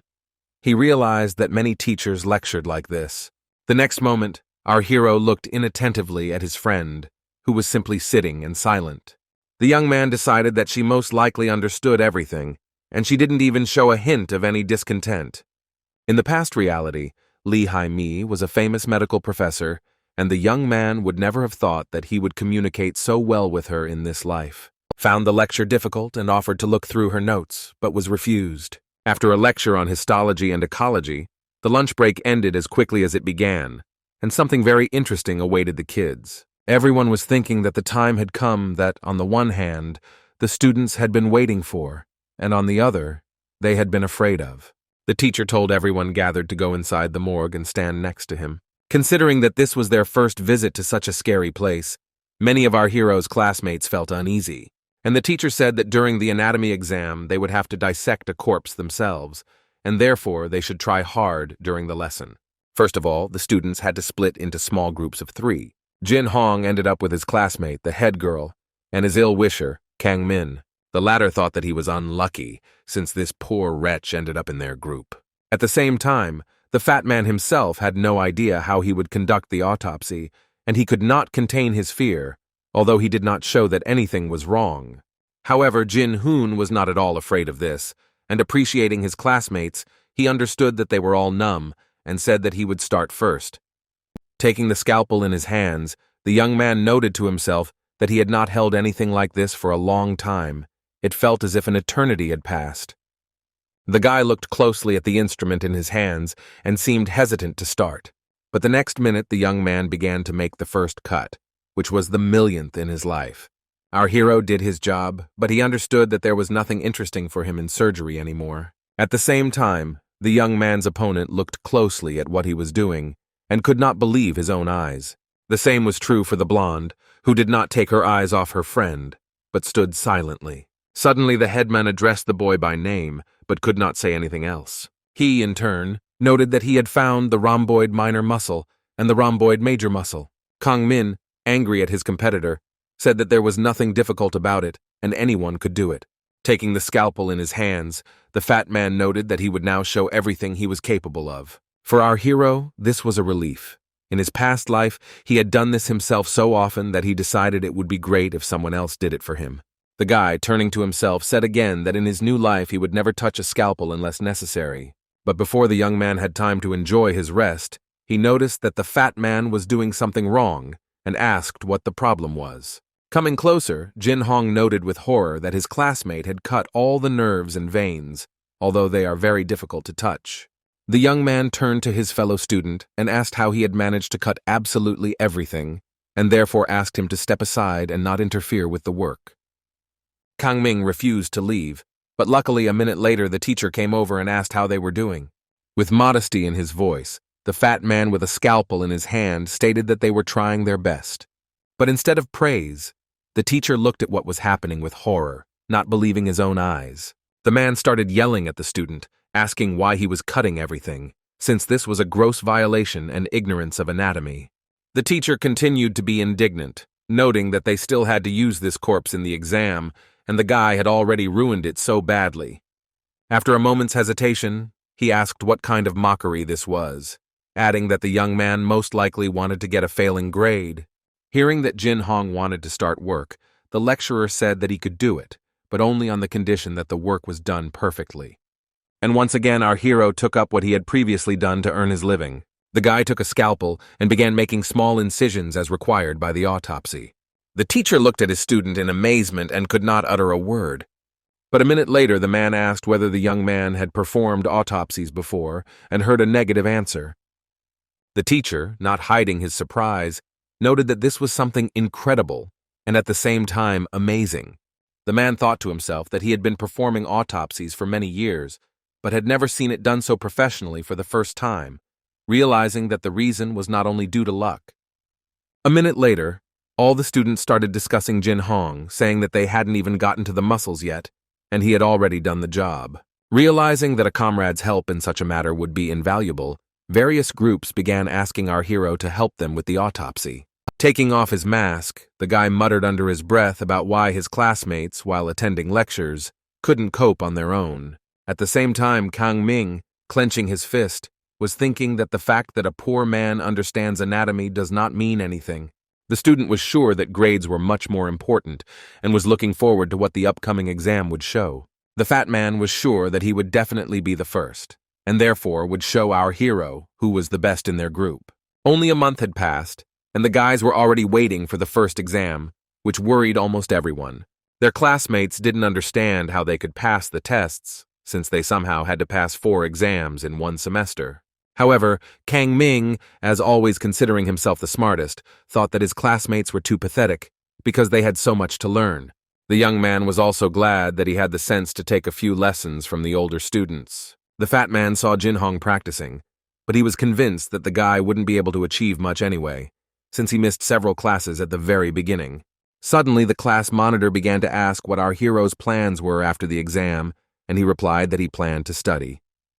At the same time, the beauty did not calm down, insisting that perhaps he should take a break for at least one day. Thinking about it, the young man noted that if he was distracted for just a day, nothing terrible would happen. After hearing a satisfactory answer, Li Hai-mi asked if the young man wanted to go somewhere with her. The guy was not against such a prospect, and therefore gave an affirmative answer. The blonde said that she wouldn't mind having coffee and going to the cinema with her friend. Jin Hong wanted to tease his interlocutor, and so he added that she wouldn't mind getting drunk, having heard that a little alcohol wouldn't hurt them. Our hero already wanted to invite Sang-min with them, but the girl asked the guy not to tell her brother that they were going somewhere together. Without a shadow of a doubt, the blonde stated that she would like to spend time alone with the young man. Taking a deep breath, the young man declared that it was too vulgar, and therefore they had better continue studying, since exams were coming up soon. A few days later, the day of the test came. The teacher asked everyone to sit down one by one and warned that for cheating, the student would immediately receive a bad grade. As they read the test questions, one student after another made expressions on their faces as if they were in college for the first time. Some of the kids felt like the exam was based on something completely unrealistic, something they had never been told about. And only the fat man, smiling happily, noted to himself that he did not see anything complicated, and only a fool would not cope with the work. Having finished his test, the young man stood up and, turning to his classmates, said that they were not incompetents and that they should try their best. Kang Min was most angry at Jin Hoon. He thought that the guy was a loser and didn't know anything, and therefore he would definitely fail no matter how many questions he answered. Our hero was in no hurry, knowing that the most important thing was to answer correctly and not to be the first to leave the class, and therefore he did not pay attention to anyone. A few days later, the boys received the results of the test work, and the fat man was the most surprised. The young man realized that he had taken second place, of course. It was not bad, but he wanted to take first position. Although what concerned him most was not even this, but who became the leader. After finding Lee Sang-min, his classmate happily congratulated him on first place, declaring that he was not going to lose again. With irritation in his voice, the blonde said that he didn't understand why Kang Min was following him during a smoke break, and added that he didn't take first place. The next moment, the young man added that he had scored 78 points. Lost in thought, the fat man realized that his classmate had scored the same number of points as he had, so they both deserved second place. But the question remained open as to who managed to overtake them. When he came to the administrator, Kang Min started to suck up and asked the young girl to tell him who had taken the leading position among all the students. A minute later, having been refused, the young man began to talk about his connections and who his father was, which made the administrator think about how boring this guy was. The employee didn't want to listen to the fat man any longer, so she agreed to tell him the results of the test. Looking straight into Kang Ming's eyes, she surprised him more and more with every word. The student shouted that there must have been some mistake, and that everything should be carefully double-checked. The fat man could not calm down and believe his own eyes, as well as the words of the college employee, convincing him that everything was true. The young man turned pale with envy. He understood that the first place had been taken by the one he most wished to fail. The student was angry that his competitor had beaten him by quite a large margin, which was a big blow to his pride. As he walked down the corridor, the fat man decided to himself that he would never accept such an outcome. The next moment, Kang Min saw his enemy and Lee Hai-mi, noting that even the girl was not paying attention to him, choosing the poor guy. The guy was angered by absolutely everything, both the fact that the blonde was communicating with our hero and the fact that she was trying to help him in every possible way. Suddenly, an idea came into the fat man's head. He noted to himself that on the next test, the guy would not be able to pass everything as well as he would like. Sometime later, while sitting in a cafe and talking with his friend, Kang Min said that he wanted to prove to Jin Hoon that he was not the smartest or the most educated. The fat man explained that they would not break any rules, and the young man's first-year students would receive a couple of good hints. The interlocutor looked at the young man attentively. It seemed that it was difficult for him to make a decision, but he still agreed on the condition that no one would find out about it. Kang Ming assured the man that he still wouldn't tell what questions would be on the exam, but would only hint at small details. After a short pause, he added that he would never forget about the boy and his friend who had to fulfill this request. The young man explained that he would send the files with the clues via another email, and as soon as the fat man received the letter, he would have to delete it immediately. The ill-wisher thought to himself that if he took first place in anatomy, he would be able to compensate for his failures in other subjects. As he left, the man noted once again that the document would only contain hints of questions, no answers, and therefore the student would have to learn everything else.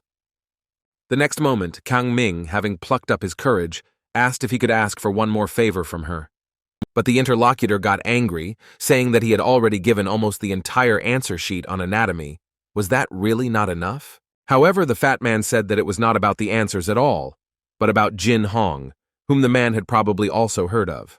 The ill-wisher asked if the young man had noticed anything strange during the autopsy, namely how unusually the guy had behaved.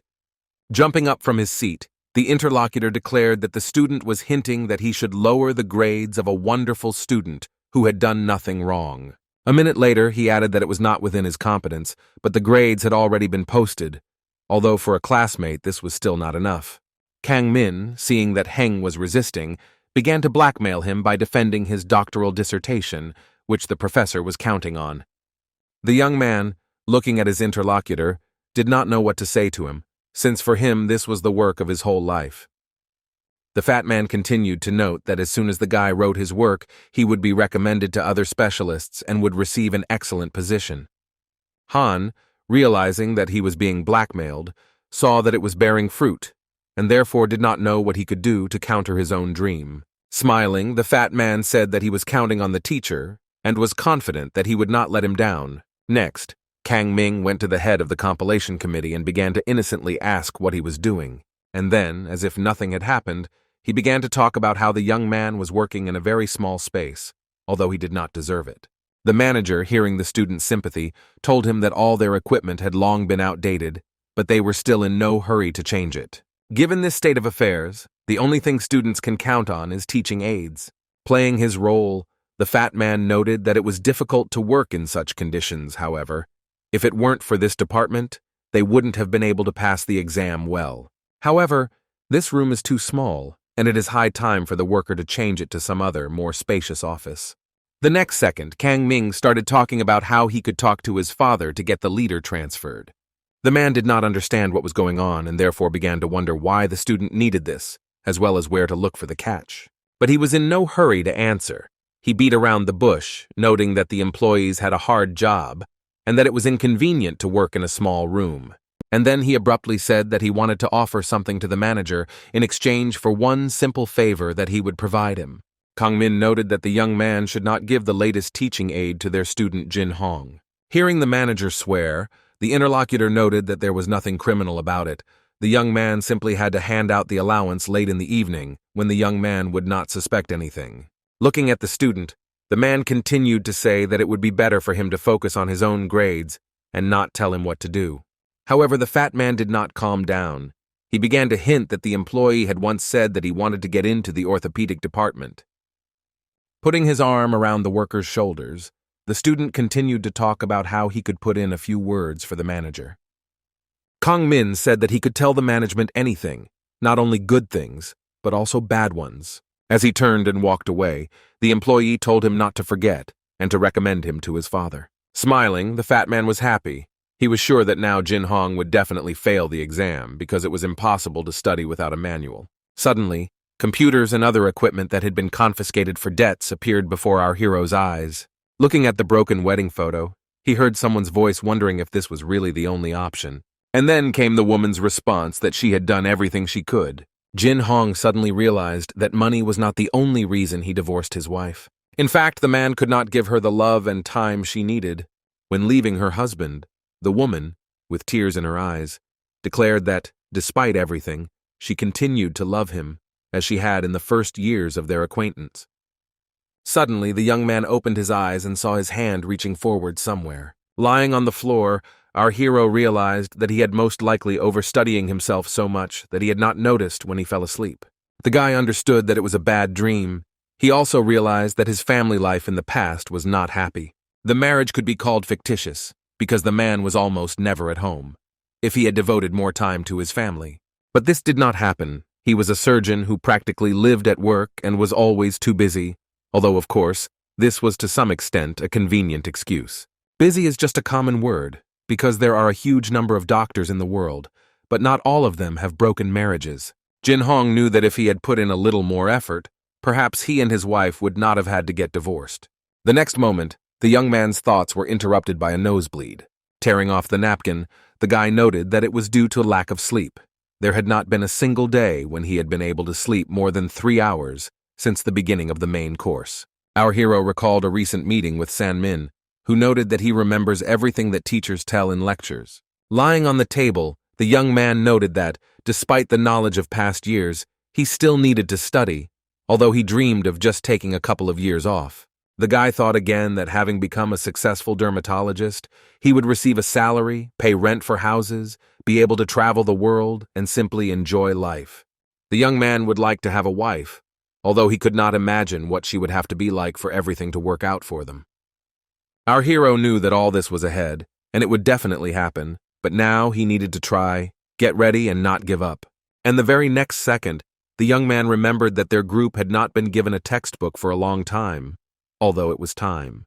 The upcoming exam covers a lot of topics, so it will be difficult to prepare without a manual.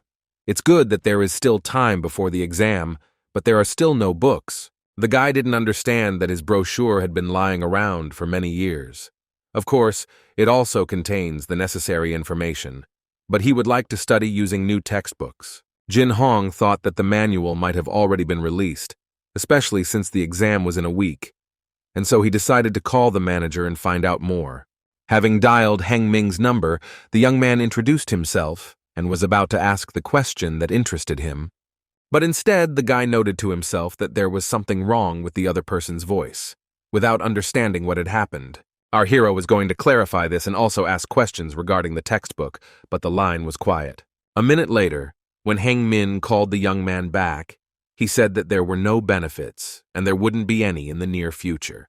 The young man was more interested in what happened to the guy's voice than in this, but his interlocutor confirmed that everything was fine with him. In a caring tone, the guy began asking again what had happened to the young man's voice, hinting that it might be the flu.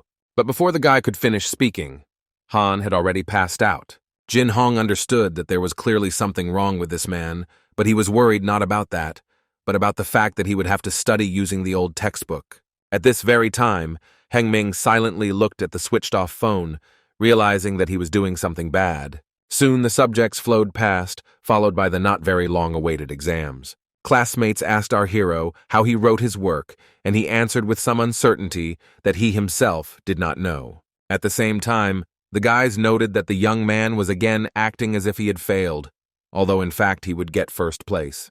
The young man noted to himself that it was not easy. Some questions were so difficult that they resembled a game of roulette.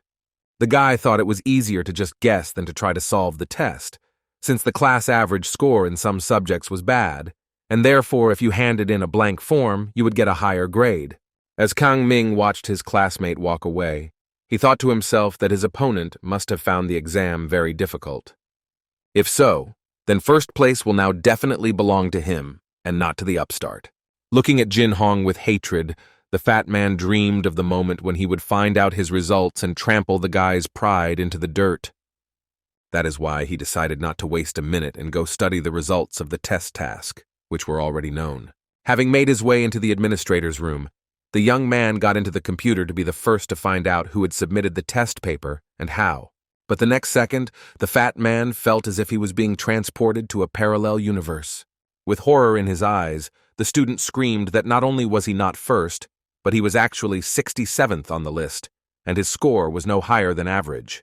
Falling onto the table, the young man screamed that this was impossible, that this couldn't happen, because he had thought everything through in advance. The next day, Kang Min burst into the administrator's office and began demanding that everything be rechecked because he had been given the wrong grades. Not understanding what was wrong again, the employee began to explain that there was no mistake. Everything was correct, although the interlocutor himself did not want to listen to her. Over and over again, he shouted that some mistake had been made. Perhaps the computer had crashed, and that was why everything was mixed up. Realizing that the fat man would not give in so easily, the girl decided to give in to him. And then, in his presence, she once again studied everything that was written. The worker began shouting and noted that she had already double-checked everything. Everything was as it should be, and therefore the student should leave her office. And a minute later she added that most likely the student misunderstood something. His feelings differed from the actual grades, and sometimes this happens. Gritting his teeth, the young man could not believe that he was being treated like this, and that he had fallen so low in the eyes of his fellow students. Realizing that his persuasion was not working, Kang Min began to threaten the girl, asking her if the worker knew who his father was. Looking into the guy's eyes, The brunette noted that he was behaving like a child. Jumping up from her seat, the administrator declared that she knew everything, since the guy passed through this door so often that she had already gone crazy over him. She added that his parent would hardly want to know that his son was behaving inappropriately, and then she screamed at the top of her voice for the student to immediately get out of her office, but she was tired of his antics, and she had a lot of things to do. Standing in the hallway, the boy thought about how he, an elite student, could get such a low grade. But suddenly the young man's thoughts were interrupted by a voice thanking someone for the help provided. Raising his head, Kang Min saw Jin Hoon and Lee Hai Mi in front of him, who were chatting pleasantly about a variety of topics. Enraged, the fat man turned to our hero and began to accuse him of deception. He shouted that the young man had been deceiving all the students all this time because he was cheating. The student's angry eyes turned bloodshot. He continued to be indignant that his classmate had such good grades. Kang Ming kept shouting that first place should have belonged to him and no one else. After a few minutes, the fat man switched to personal insults, uttering the most obscene phrases. However, Jin Hong suddenly asked his opponent why he thought he was cheating by deceiving everyone, and how he could prove it. The frightened interlocutor was at a loss for the first time, and did not know what to answer to this remark. But the next moment, our hero took out some practical problems from his bag and, pointing to them, asked if perhaps his classmate was talking about this. Looking at the book in surprise, the fat man really didn't know what to say because he was paralyzed by his own anger. Reading the questions in the eyes of the ill-wisher, Jin Hong explained that everyone had received the allowance, so why did he think that he alone should not have a book? The enemy stuttered and tried to say something but could not utter a word. As for our hero, he repeated the fat man's name several times so that he would hear it carefully, and a minute later he asked his classmate if he really wanted to die. The young man added that the fat man could think of nothing better to do than to act in the most vile way. Besides this, he tried to sabotage his anatomy results. Jin Hong was thinking to himself about what he should do with this man, but out loud he said that he was going to calmly talk to Kang Min, but later.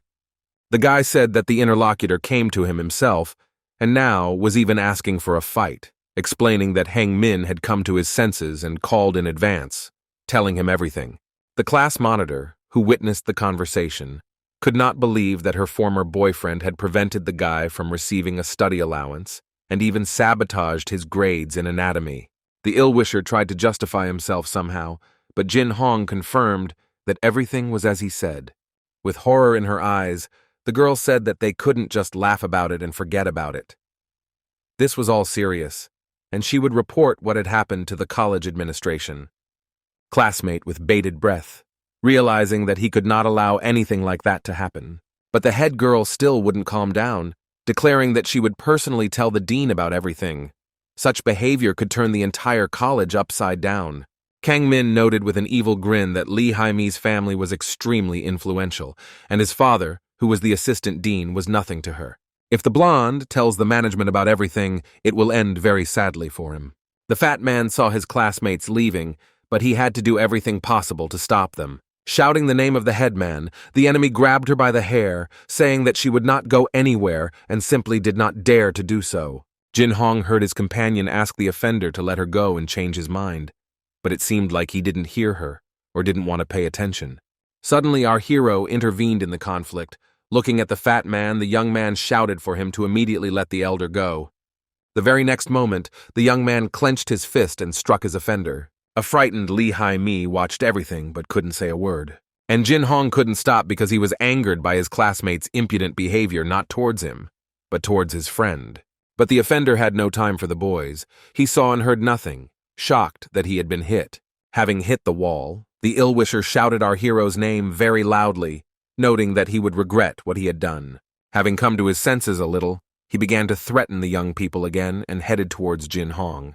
But it was a fatal decision, as the young man's fist met him again with a powerful blow. Standing over his ill-wisher, the young man looked closely at the girl, realizing that he wanted to know how she felt. While flexing his fist, the boy looked at the head woman, who noted that she was fine and nothing terrible had happened. Our hero justified himself by declaring that he hit his classmate because he dared to raise his hand against a girl. The blonde, looking closely at her interlocutor, said that he should not worry, since she would take care of solving this problem. And after a slight pause, she added that even the most severe punishment would be fair enough for this guy. What their classmate did was unforgivable. Firstly, he hid the textbook, and secondly, he intimidated students and some college staff. We mustn't forget that the fat man peaked at the tests, and this gave him additional advantages during the exams. In addition to punishing Kang Ming, who was already not very well received by his peers, he was completely avoided. The guys said that this young man always behaved arrogantly and openly ignored everyone, pretending that he was the smartest. If before all the students wanted to look up to Jin Hong, then after everything that happened, he became a real example and a man of honor for them. Sitting in the classroom and studying, our hero noticed that someone was calling him, not understanding what kind of unfamiliar number it was. Picking up the phone, the young man heard an unfamiliar voice ask him if it was really Jin Hong, and he answered in the affirmative. The stranger asked the young man to go to the office of the assistant dean, who wanted to talk to the student personally. As he climbed the stairs, the boy realized that the fat man had complained to his father, but it was not entirely clear to him what he had said. Approaching the door, our hero was very nervous and noted to himself that he had a bad feeling, although he knew that he had done nothing bad.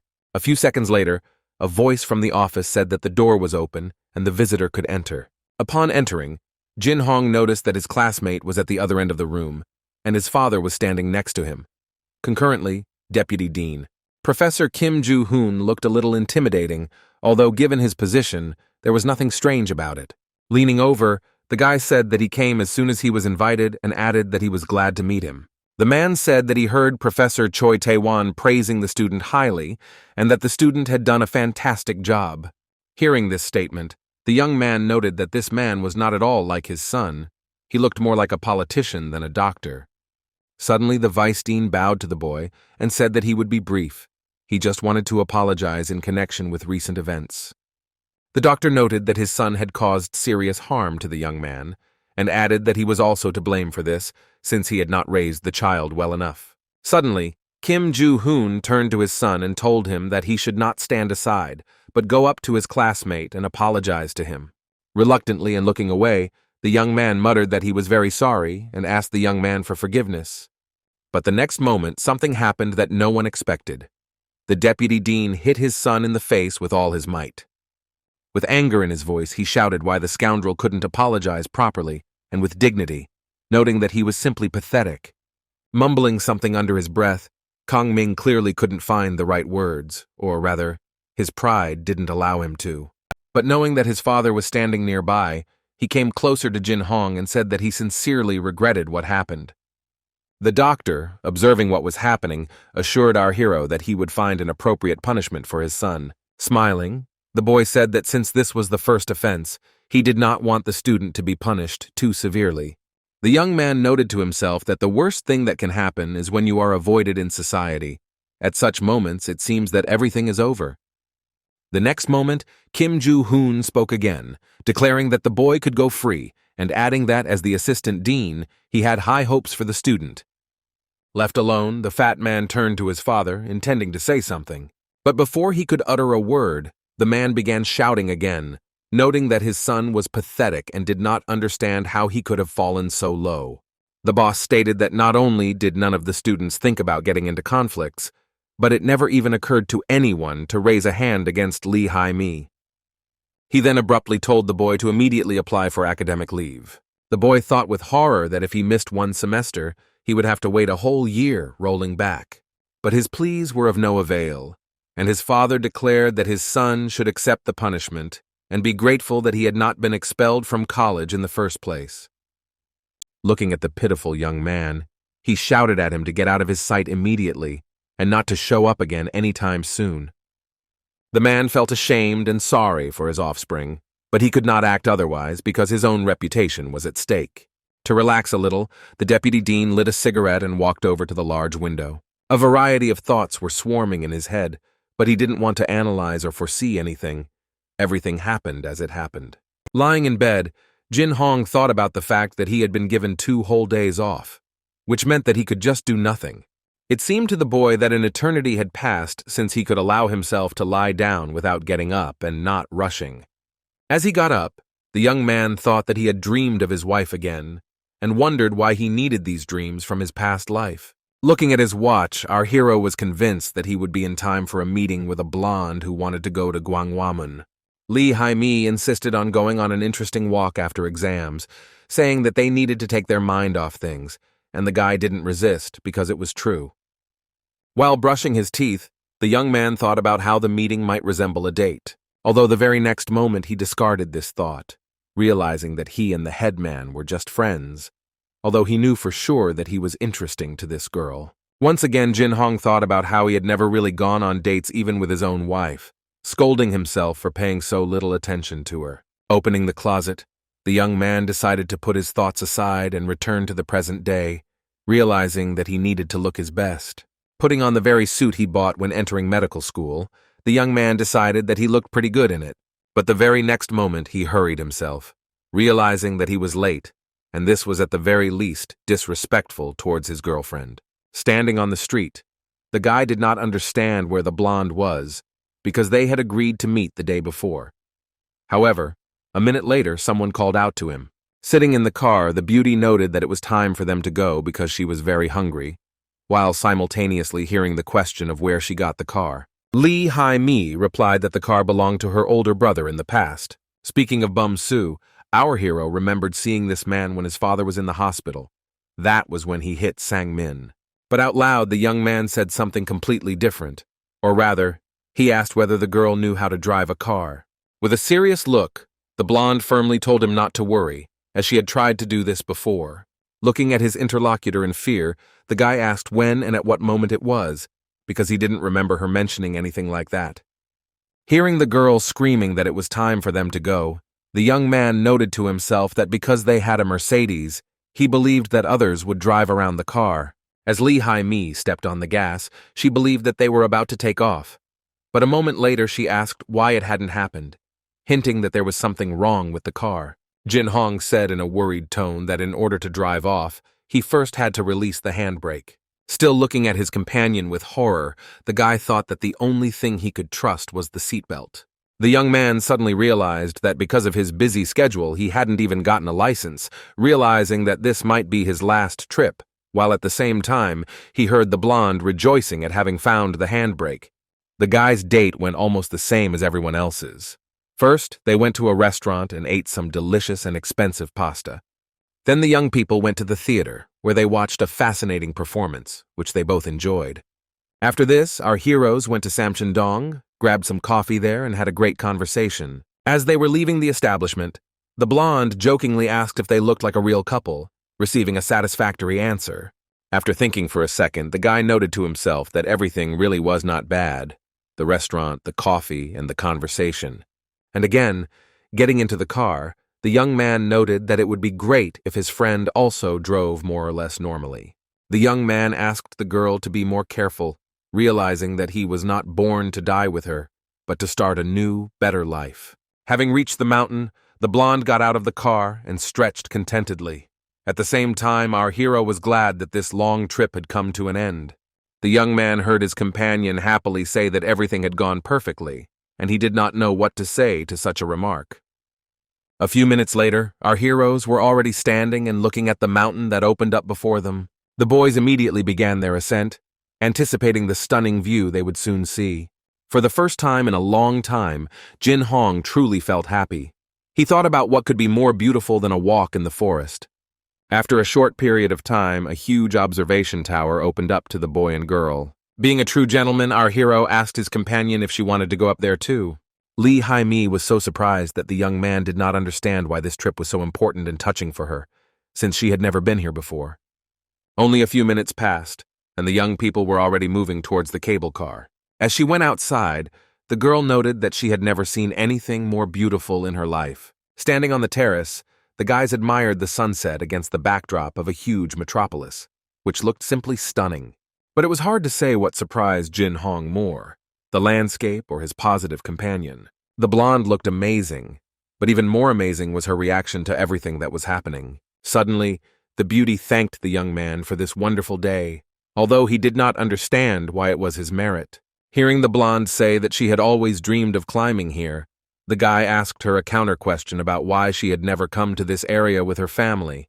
Lee Hai-mi noted with sadness in her voice that she actually didn't have any family. Looking into her companion's uncomprehending eyes, the blonde honestly admitted that she had no idea what it meant to have a family. After a short pause, she added that she had brothers, but they all had different mothers. Jin Hong saw the sadness on his friend's face, but at that moment he didn't know how he could cheer her up, and he simply remained silent. The girl continued to say that she was not too worried about this. She had neither a mother nor a father. The latter could hardly be called a father. This is a common family problem for all her brothers, but there is one plus to this. The children do not have to worry about finances, and this is good. A minute later, the blonde apologized again for ruining the mood and thanked the young man for everything. Then she said that she didn't have any friends with whom she would like to go out and hang out. With sadness in his voice, the young man addressed his companion by name. The young man told the beauty not to worry or be sad, but rather to cheer up. Jin Hong added that his friend needed to cheer up because firstly, life goes on, and secondly, there are always a few positive moments in it. The day passed quite quickly, and the guys continued their date, which in reality was not one, however. They decided to go to a cafe. Our hero was reborn, and therefore he did not believe in such things as fate, although it seemed to him that recent dreams could be an important omen. The cafe worker standing behind the cash register greeted Jin Hong, who started to place an order, but suddenly forgot about everything, looking at the stranger with a searching gaze. The cashier, in turn, tried to find out from the visitor what he wanted and asked him to voice the order again. At some point, it seemed to our hero that his whole life had suddenly turned upside down, and absolutely everyone in this world ceased to exist. The young man looked at the cashier with wide eyes and could not tear his gaze away. It seemed he had never been so surprised. Suddenly, Lee Hai-mi began to loudly call out our hero's name. The girl called out to him several times before he came to his senses. The guy finally managed to say that they needed 2 Americanos, 1 regular and 1 iced. Sitting at the table, the girl asked her friend what happened to him. Perhaps he was not feeling well, but she heard that everything was fine. In turn, the young man was completely absorbed in his own thoughts. He repeated to himself over and over again that this could not be. However, Jin Hong felt that his memory could not be deceived, because the girl at the checkout was his wife from his past life. Although after a moment the guy began to convince himself that it was some other beauty, because his wife never told him that she worked in a cafe. The young man saw the employee of the establishment approach him and bring him drinks. All her facial features were familiar to him, but he refused to admit it. The very next second, Lee Hai-mi made a remark to our hero. She said that it was indecent to stare at someone standing behind the cash register. The young man pulled himself together, realizing that his friend was absolutely right, but this situation completely threw him off track. The boy thought that perhaps he should find out the stranger's name, although he didn't know what he would do after that. And once again, Jin Hong returned to the thought that the employee simply looked like his wife, because this often happens in life. Looking at her companion, the blonde asked what had happened to him, noting that she didn't like the way he looked. It seemed to the girl that the young man was becoming paler with each passing minute, and she thought that he was most likely ill. Jumping up from her seat, Lee Hai-mi declared that they were leaving, and that she would take the young man home. Standing on the street, the beauty asked the young man to get into the car. However, he thought that the road back would be just as terrible as the one in this direction. With a sad voice, Jin Hong stated that he just needed some time alone. The blonde didn't like this statement and said so directly. The beauty thought to herself that the guy was making her worry, but out loud she asked her friend to call her as soon as he returned home. It was late evening outside when a car pulled up to the luxury home. After getting out of the car, San-min stood next to the vehicle for a while, not daring to take a single step. The stranger, addressing the boy, called him young gentleman and said that they had not seen each other for a long time. The blonde didn't answer. He simply asked if the man was there. But instead of an answer, he heard the man again call the young man sir, clearly admiring his attitude. In turn, Sang-min explained that he sometimes forgets that this man is his father, since they see each other too rarely. The guard seemed to care little, as he repeated over and over again that the owner was at home. Following the stranger, the blonde said that he had not yet been to the main house, but he had always imagined that it was huge and must be no smaller than a stadium. Before entering the mansion, San-min was met by an elderly gentleman who was most likely the manager, and he invited the young man to come inside. For some time, the young man stood in front of the door. It seemed that he did not dare to open it. However, after just a minute, the stern face of a gray-haired man was looking at the guy. Lee Jong-gyun, who was the blonde boy's father and also the head of the hospital, confirmed the fact that his son had deigned to come. The man invited the young man to come over and sit down, but he refused with a proud look. Answering the question of why he did this, the blonde man stated that, firstly, the owner of the house himself does not want this, and secondly, he is worried that he will stain everything. For a moment, John Jen stood silently and looked at the boy with a searching gaze. The next minute he turned to the window and in an indifferent tone stated that he had called the young man because of his extra blood. The blonde immediately understood what was being discussed, but noted that his mother had committed suicide several years ago, so there was no point in mentioning her. The man said that he had heard rumors that the boy very often visits the grave of his mother, to which the son replied that it was his personal business. However, the interlocutor said in a serious tone that this was absolutely abnormal at such a young age, and forbade his son to go to that dirty place. San-min looked at his father in surprise, but he didn't want to tell him anything, much less explain anything. With a grin, the young man said that, most likely, this was all that the man wanted to tell him, because he was simply not capable of more. As he walked away, the young man heard his father confirm his words, still standing with his back to him. Just before the door, the blonde heard the man say that he saw his grades, and just like in high school, he remained in second place. John Jen noted that he didn't care about grades, but rather success in the hospital. But shouldn't a son do his part? The guy said he was sorry. Maybe the dirty blood was having a bad effect on him. The gray-haired man didn't even move. He didn't deign to answer the young man or turn around to say goodbye to him. Moving along the corridor, the young man met his brother, who, like his father, always held himself proud and looked as stern as possible. When he met Sang-min, he began to insult him, saying that the guy was low class. The blonde found it extremely unpleasant to hear these words, but he did not argue, and even less did he answer this man. As he got into the car, the boy thought about the fact that Bum Soo had received a position as a professor of surgery at Korea University. Surely, after the man gains experience, he will move to the family hospital, and one can say with confidence that he will succeed there. The guy understood that this was not surprising since he was born. Bum Soo was already different from him, was more useful than he was. As for Sang-min, he was always considered an unnecessary and low-grade piece of trash that always came in second place. The young man drove through the city, lost in his own thoughts, which were constantly changing. After a short period of time, the guy was already standing near a luxurious high-rise building. The young man entered the house sad and depressed, but it seemed that this place reminded him of the past. This was true, because Sang-min lived in this apartment with his mother, although she was most often in the hospital. As he opened the door, the young man heard a small white dog happily greeting him. As he sat down on the sofa, the guy saw a dog running up to him, but he had neither the strength nor the desire to play with the animal. Having carefully looked at the dog, who was holding a ball in his mouth, the blonde thought that perhaps the animal was bored, since he was alone all day. Turning to the dog, he asked if it had been hard for her to be in an empty apartment all these days. Grabbing the unfortunate dog, the young man said that perhaps it would be best to get rid of the animal, so that it would never feel lonely again. Lying in bed, our hero noted that he could not fall asleep because he constantly remembered his ex-wife and that meeting in the cafe by the mountain. Sitting at lectures, the young man hoped that this unpleasant feeling would soon leave him. Sometimes Jin-hoon felt like he was simply turning into a zombie, constantly haunted by the same thought. One day, while sitting in the classroom, Lee Hai-mi asked the young man what was going on with him, and perhaps he needed help because he looked bad. The young man said out loud that everything was fine with him, but to himself he thought that he had never felt so empty in his life. The next moment, our hero turned his attention to his classmates sitting in front of him, or rather to the people who were sleeping during the lecture. Jumping up from his seat, the guy shouted loudly for everyone gathered to wake up immediately. The teacher, who didn't understand anything, asked Jin Hong what had happened to him. Perhaps he wasn't feeling well. The young man remained silent, and the lecturer continued to ask what he needed. Perhaps the student had questions or did not understand something.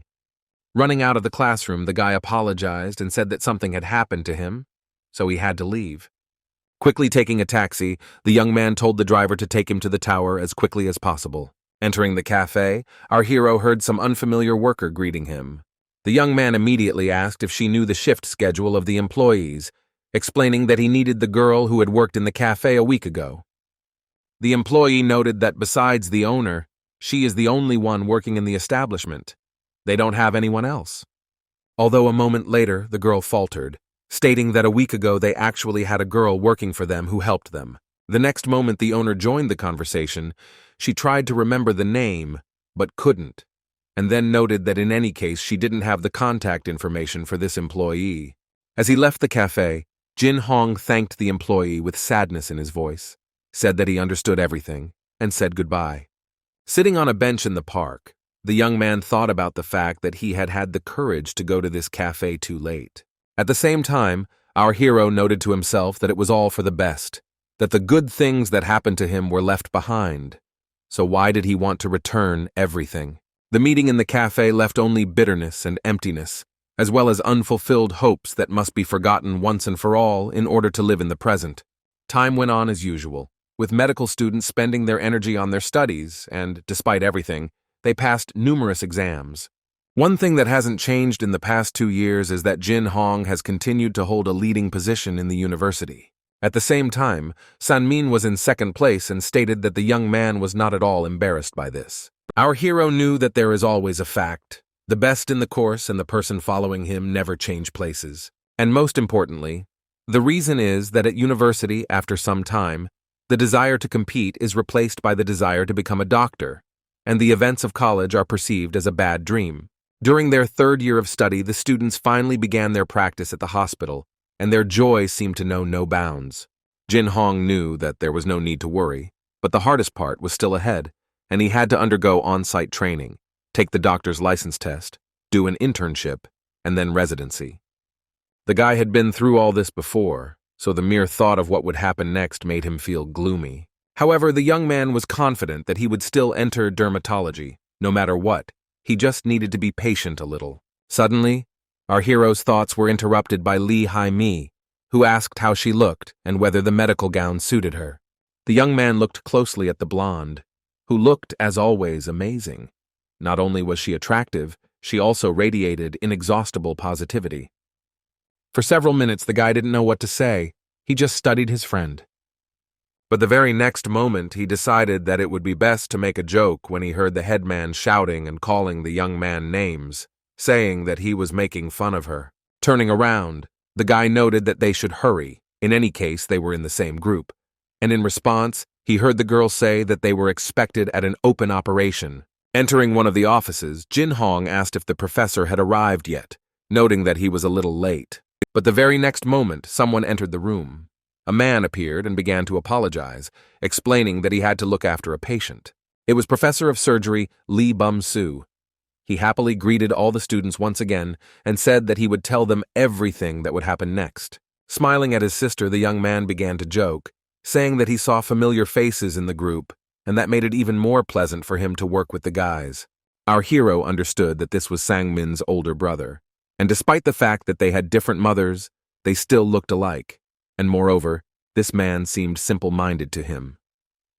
Jin Hong noted to himself that the blonde trusted this brother the most. It was obvious that she sincerely loved him, as he loved her.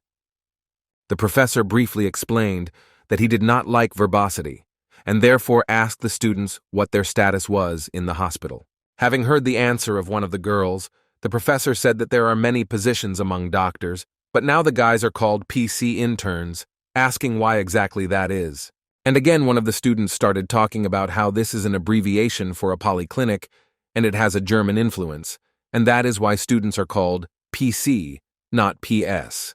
Bum-soo happily noted that everything was absolutely correct, but that was only the first part of the answer, and so he began asking again who else could tell him something. The professor then looked at Jin Hong and said that he had a feeling that the young man might know something about this. When told that they were patient killers, the man said that it was true. The guys had worked hard to get here, but without experience, they were like blind people. Knowledge without sufficient experience can pose a threat to patients. Of course, students will not diagnose and prescribe treatment personally, but they should still be careful. The man added that since all those gathered were interns, he hoped that everyone would be eager to explore everything this place could offer them. Looking at his sister, the brother asked if she wanted to clarify anything. However, the girl hesitated, and addressing the professor as a brother, said that she understood everything. Bum-soo calmly noted that since everything was clear to everyone, they needed to move on to celebrate the enrollment of the trainees. And again, our hero noted to himself that he did not understand why this man had such a bad relationship with Sang-min, although he later decided that it was none of his business. The next minute, heading to the staff room, the young man greeted them not entirely joyfully, noting that a lot of guys had gathered. The man introduced himself as Lee Jun-song, and the guy sitting behind him he called Min-soon-go, noting that this man had been a doctor for a year. The chief explained that professors make the main decisions, while attending physicians deal with other standard but important matters. Pointing to his colleague, he added that students needed to follow the doctor and watch him examine and treat his patients. Much to the boys' surprise, Min-sun-go was not at all happy about this turn of events, shouting that now these young and uneducated individuals would be following him everywhere. As he left, Lee Jun-song wished his colleague good luck with teaching the students, and added that he still had a lot of work to do. But this did not calm the doctor down. He continued to shout something indecent and complained about the students who were assigned to him. The young man, listening to this, once again stated that perhaps they were just making fun of him because it looked stupid to beginners. After 20 minutes, the situation had not changed. The guys continued to stand in front of their supervisor while he was busy with his own affairs. Suddenly jumping up from his seat, Min-sun-go began to reproach the students for standing like idiots and preventing him from concentrating on his own assignments. But the next moment, the doctor turned his attention to Lee Hai-mi, noting that she looked quite interesting, and asked if she had a boyfriend. A minute later, he started saying that the blonde looked like she had a lot of men, and in any case, she could do a great job and get the best grades at the internship. The man continued to point out that it didn't matter to girls that they studied hard if they knew how to smuggle alcohol into places like this hospital. In addition, there are also karaoke bars where you can have a great time, relax and unwind without worrying about your own internship. Jin Hong couldn't stand it any longer and told the doctor to stop talking nonsense, noting that what he said a few minutes ago could be interpreted as harassment. Min-sun-go didn't like this attitude and told the young man that he was being too cocky considering he was just a trainee. Our hero raised his hand and introduced himself, but the doctor interrupted him, noting that no one was asking his name because he was not a hero of short stories. A minute later, someone called the doctor, and in a sarcastic tone he began to ask what they wanted from him. But, hearing that one of the professors was coming to replace him, he instantly changed his anger to mercy, noting that he would definitely meet him. Turning to the guy, Min-sun-go angrily stated that he was very lucky, but they weren't done talking and would continue it after their shift. Jin Hong wasn't bothered by this at all. He just stood there and watched the doctor leave. A minute later, the headman spoke up, but she was worried that this specialist would now persecute the young man and not give him the opportunity to undergo his internship normally. Upon hearing that it was no problem, the girl noted that she wished killing people was allowed, in which case the guy would already be dead if they lived in India. Standing in the hallway, Min-sun-go looked closely at Professor Choi Tae-won and asked her for forgiveness for being late. The specialist pretended that she had not heard this and asked why the doctor was alone, not understanding where the head of the department was. The young man hesitantly stated that he had told him to come, but the man replied that he still had something to decide. The professor said that Lee Bum-soo hadn't changed at all even after he became the head of the department, and then said that it was time for them to take over. Looking at the newcomers, the doctor wondered if it was time for the interns already, hearing her colleagues speak unflatteringly about them. A minute later, the woman turned her gaze to our hero and asked how he felt, if everything was okay with him. Watching Choi Tae-won talk to the student, the young doctor wondered how it was possible for the professor to smile, since she always had a stern demeanor. The professor noted that time flies too quickly. When they first met, the young man was still a schoolboy, and now he is already a hospital intern. The next moment, the specialist remembered that she had a conversation with the director of a bio company, and he suddenly wanted to know whether the guy planned to continue collaborating with them in the future. And then she abruptly said that the company was working on a new medical development. She didn't know the details, but it should be something interesting. Lost in thought, the young man remembered that this was most likely a TSVO project. Unlike the previous one, which he also worked on, this one cost hundreds of millions of won. And again, continuing the conversation with his old acquaintance. The guy did not even notice the expression on Min Sun-go's face, who did not understand why the doctor was so friendly with the student. After spending a few minutes in conversation, the professor told our hero that it was time for them to end the conversation and get to work. The very next moment, Choi Tae-won announced to everyone that the shift was starting. Often, before the meeting, doctors discuss the situation, conditions, and then draw up a specific treatment plan. Entering the room, Min Sun-go reported that his patient was currently undergoing treatment for gastric colitis, and because of the infection, she was being treated with vancomycin. However, Choi Tae-won was surprised and asked her colleague how he managed to pass the test at all. Smiling, the doctor happily asked what the professor meant, as she was covering her face with her hands at that moment. Turning to the students, the professor asked if any of them knew what had just happened. The woman looked at our hero's classmate, who seemed to have no idea what was going on. Choi Tae-won then turned her gaze to the brunette, who was smiling but also unable to respond. A minute later, the specialist exclaimed that they were completely unlucky with their basic knowledge, and apparently the kids didn't learn anything at all at school. But the next moment, Jin Hong spoke up, declaring that it was all about the pills. Our hero thought to himself that he did not want to be noticed by the professor, but out loud he declared that for gastric colitis, unlike other diseases, pills were enough. The young man heard Choi Tae-won remark that this was absolutely correct, but she wanted to know what dosage was needed for the patient. With calm in his voice, the young man noted that he was talking about 125 milligrams per dose, 4 times a day. And a moment later, he added that the course of treatment directly depends on the patient's reaction, but usually medications are prescribed for 10-14 days. Smiling, the professor noted that the intern had done an excellent job, and a minute later, turning to the attending physician, she began to reproach him for not writing anything down, because by the next time he would forget everything anyway. The woman added that the doctor should look at the antibiotics and screamed even louder, not understanding why they were prescribed again, hearing that the cause was an abdominal abscess. The doctor turned to the students and stated that they looked as if they knew nothing, therefore asking them was a waste of time. Looking closely at our hero, the professor hoped that the young man would offer his own option, but he remained silent. The young man realized that Choi Tae-won was eagerly waiting for him to say something and was really hoping for it. The young man noted that he could not say for sure, but assumed that the cause was the body's reaction to harmful bacteria. The woman smiled and happily informed everyone present that they should follow this particular student's example. However, after just a second, the doctor got so carried away that she began literally bombarding Jin Hong with questions, who did not understand why he was so unlucky. The guy knew it was done with the best of intentions, but his goal was to become a great dermatologist, not a surgeon who rushes to help everyone. The reaction of others was not long in coming. They clearly understood that their classmate stood out, which not everyone liked. The girls noted to themselves that the young man had a very attractive appearance, and when he behaved like this, he became a terrible competitor. When visiting the last patient, his attending physician noted that the man had cancer at an early stage. There were no problems anymore, but a tumor had appeared in the lymph node of the abdominal cavity. The professor stated out loud that this was actually an unpleasant and difficult problem to solve, considering that the man had recently overcome cancer. And again, looking at our hero, Choi Tae-won asked what he thought about this.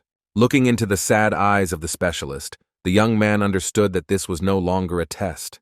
The professor actually wanted to know his opinion. After a short pause, our hero thought about how best to present his version, realizing that the situation was not simple. And then he said that if the node gets bigger, then doctors should consider the possibility of a cancerous tumor. Of course, there is a possibility of metastasis to the lymph node, but given that the disease was detected at an early stage, this can be practically excluded. The next moment the professor intervened, noting that it could indeed be lymph node cancer, but why had it taken so long to show up? The young man said that it could also be hypertrophy of these nodes, but the only way to find out is to perform an operation. The guy said that they could, of course, try conservative treatment, but that would waste a lot of valuable time, and that couldn't be allowed to happen.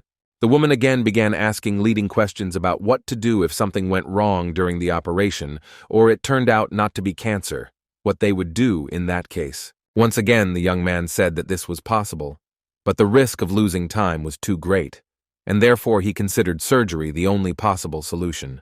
There is no point in performing surgery with a scalpel, he added. because laparoscopy can be used to better examine the lymph node. Jin Hong noted that the most important thing for a doctor is to save the patient's life. If such methods should be used, then why refuse them? The professor listened attentively to her student, but at that moment it seemed to her that a full-fledged colleague was standing in front of her. Only a minute passed, and the woman was smiling again, realizing that she had not been mistaken about this amazing guy. And again our hero's classmates stood and studied him carefully, each of them thinking that this man was a real monster of medicine. But the very next minute, Choi Tae-won asked Jin Hoon if he wanted to specialize in therapy and become her student. The young man looked at the professor with surprised eyes, not understanding what he had just heard, and was struck by this question. After some time, while sitting in the reception area, the young man thought about the difficult decision he had to make. Lee Hai-mi, noticing this, asked what he was worried about. The girl asked about his future profession, noting that she planned to become a therapist, and suggested the same to the guy. However, the young man, after thinking for a moment, said that he did not like it, and therefore he did not want to. While the beauty was wondering what was bad or uninteresting about this, our hero was wondering whether he should confess his dream to his friend. And the very next moment, he immediately declared that he wanted to be a dermatologist, causing surprise and shock in his interlocutor. While the guy was wondering why the blonde didn't like his decision, she shouted that there are many important specialties in medicine. The young man knew that this would happen, and therefore said that dermatology is also very important and should not be ignored. The beauty said that she would support her friend in this matter, and then abruptly added that he had already had enough of her. Lee Hai-mi shouted that she didn't understand her classmate, because it was the same as if an outstanding physicist started selling shoes. Our hero thought to himself that the blonde would become a professor of therapy, and he did not want to repeat his past fate, and he noted out loud that she should not worry. Jin Hong knew that he had to be careful with the professor, because if she came for him, he wouldn't be able to refuse, and if he did, there could be consequences. According to the young man's past life, Choi Tae-won is about to be transferred to Deol Hospital, and he will do everything he can to hold out until then. Realizing that the young man was completely immersed in his thoughts, the interlocutor thanked him with a smile for returning to the real world. The beauty suddenly remembered her morning argument with the attending physician and menacingly declared that she should have at least beaten him up. The headman was confident that she could cope with this problem on her own, but it turned out that everything was not so simple. Putting his hand on Lee Hai-mi's head, the guy began to calm her down, telling her not to worry because everything was already over. The next moment, there was absolute silence in the room. It turned out that this conversation had a beneficial effect on both of them. The blonde looked at her interlocutor with wide eyes and could not utter a word. The next moment, the beauty jumped back from the table and thanked the young man for all the help and support he had given her. And just a minute later, the girl ran out through the open door, wishing the young man a good day. The guy still didn't understand why the headman ran away so quickly. The next day, Jin Hong met the blonde and sincerely asked her for forgiveness, although she did not understand why.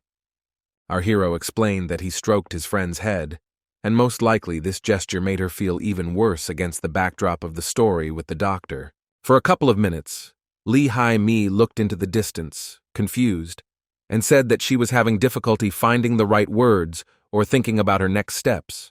But a moment later, the beauty began to beat her classmate, saying that he was a fool and remains one to this day. Less than half an hour had passed when the attending physician entered the room and said that he would assign each intern one patient.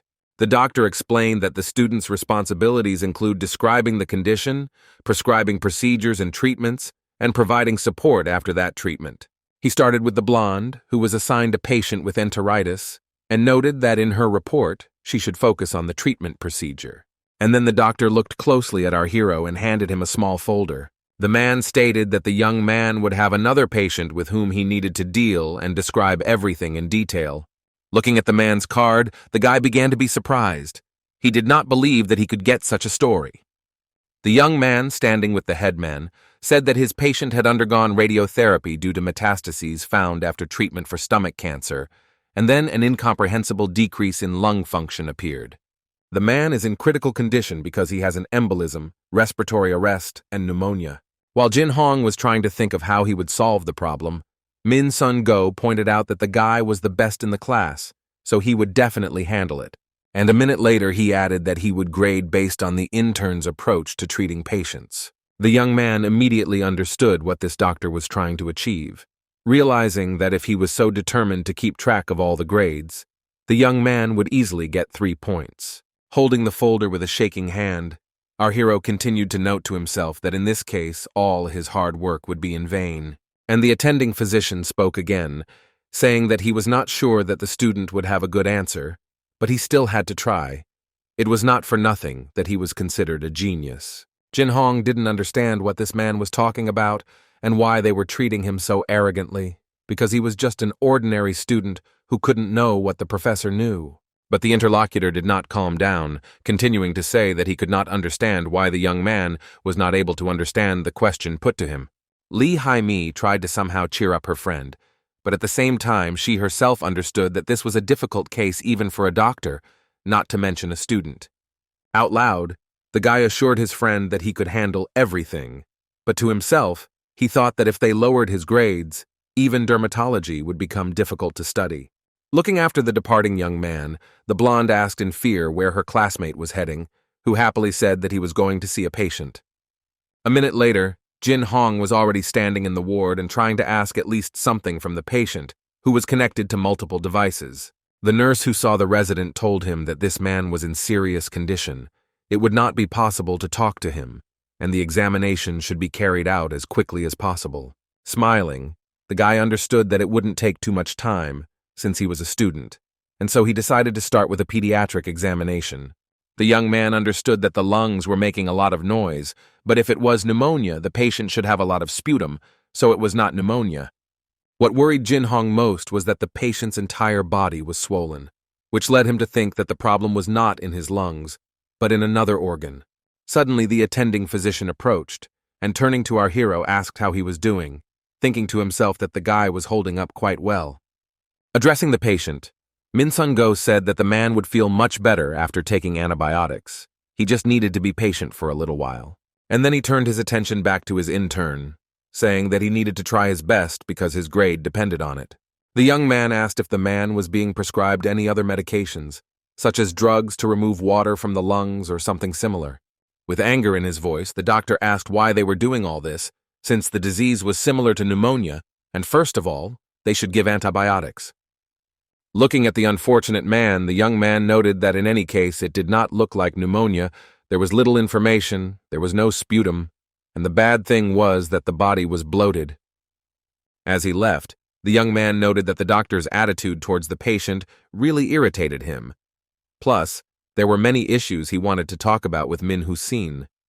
But the next moment, Jin Hong's attention was drawn to something he didn't expect to see. The young man did not understand what was happening with the pulse and why the patient's condition was changing so quickly.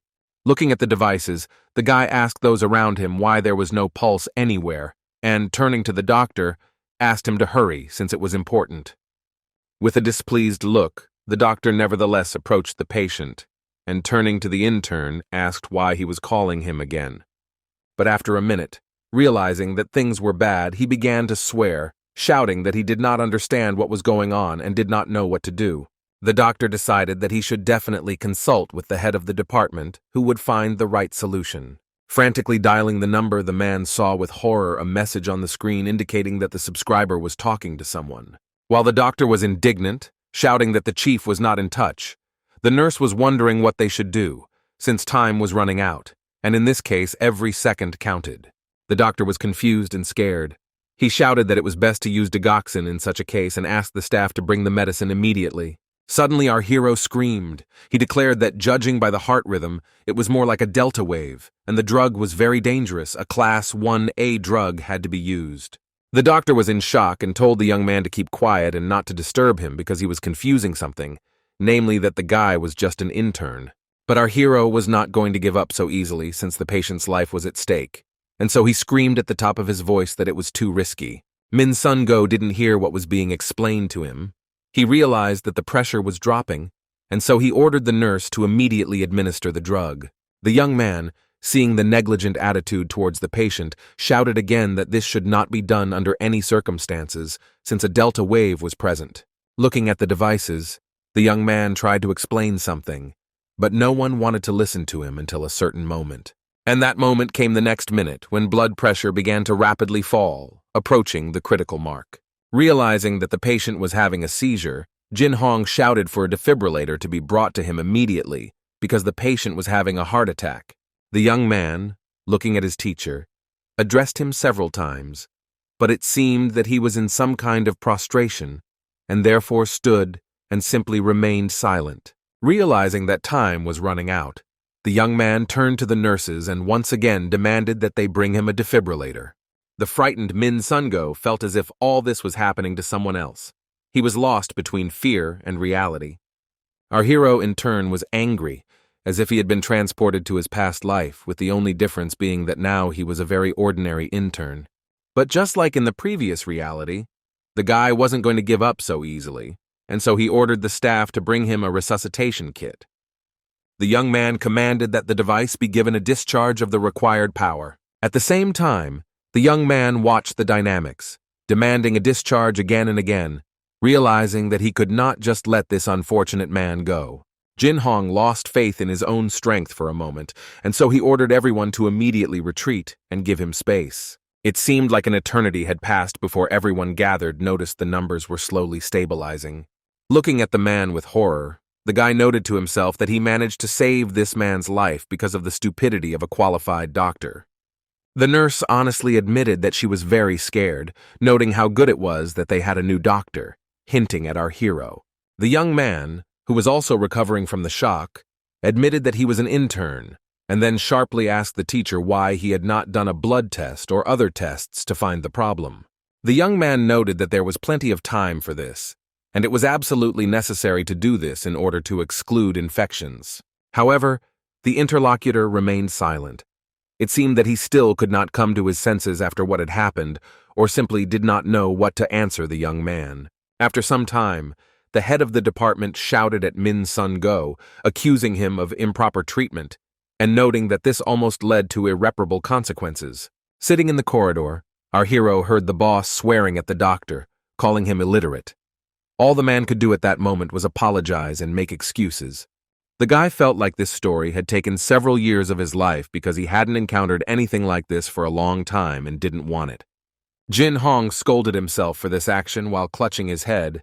He was very sure that he had done wrong since he was just a trainee. After some time, our hero was sitting in his office and eating. Suddenly, the professor called him and asked him to come to her office. While finishing his meal, the young man said that he would be there in a minute, not knowing what his boss wanted from him. As he walked up the steps, the young man noted that it was early morning, 6:15. Despite this, Choi Taiwan had called him, meaning that the matter required an immediate solution. Entering the office, the young man greeted his mentor. As she greeted him, the professor said that she had received information about a problem that had occurred the day before, and she wanted to know what had actually happened. Jin Hong timidly stated that there was nothing to talk about when asked if he was sure about it. The young man did not like to lie, but continued to stand his ground, noting that there was nothing strange or special. Then the doctor said that she had been informed that the young man had used a defibrillator while being a simple resident. But the young man noted that he did it because his supervisor was there at the time, and he was simply following instructions to save the patient's life. And while the professor was asking if it was true, Min Sun-go thought to himself that he had always wanted to teach our hero a lesson. It seemed that the doctor did not believe the guy's words, or wanted to double-check him, and therefore asked again and again if he realized what would happen for his lie. Jin Hong replied that he was not lying, watching his supervisor's face as it clearly showed admiration. In turn, this man continued to think that the intern turned out to be a good guy, and not a scoundrel, as he initially believed. And our hero thought that he didn't like his current teacher, but they both behaved childishly, instead of somehow resolving the conflict. And while they were thinking, the professor asked for the last time to confirm that what she had been told in this office did not distort the real facts. Jin Hong confirmed once again with determination in his voice that he had told everything as it really was. The next moment, the woman smiled, seeming to be pleased with what she heard.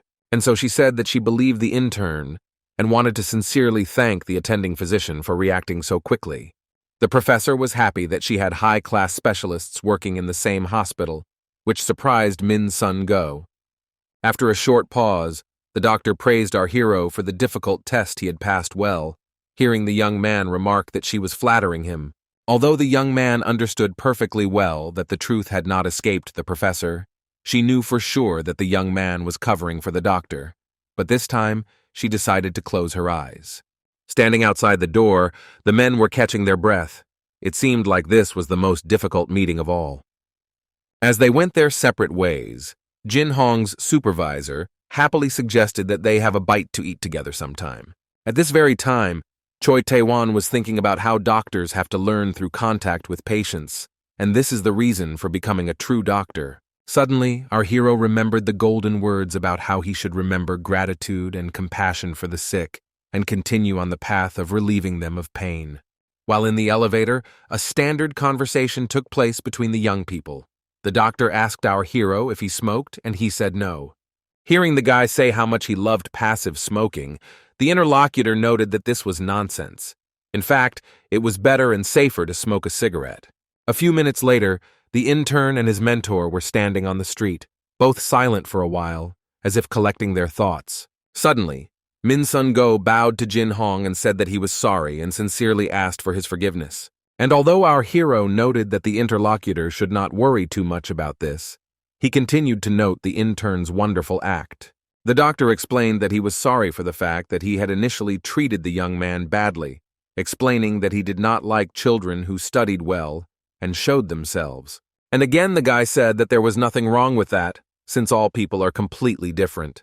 And the next minute the supervisor said that the student doesn't have to worry about the grade. Even if he hands in a blank sheet, he will still give the highest score. However, our hero turned the topic to Himi, noting that the young man had behaved badly with the girl, so he should apologize to her as well. The interlocutor stated that he would definitely do this and then asked our hero for a small favor. Min Sun Go didn't understand and wanted to know how the young man did it. He was the most ordinary student who had just started practicing, but had already accomplished the incredible. Of course, the guy couldn't talk about his long life journey, and so he thought for a minute, pondering what to answer. Hearing the student say that he had read all this from books, the doctor noted that if he wanted to lie, he had to make the lie believable.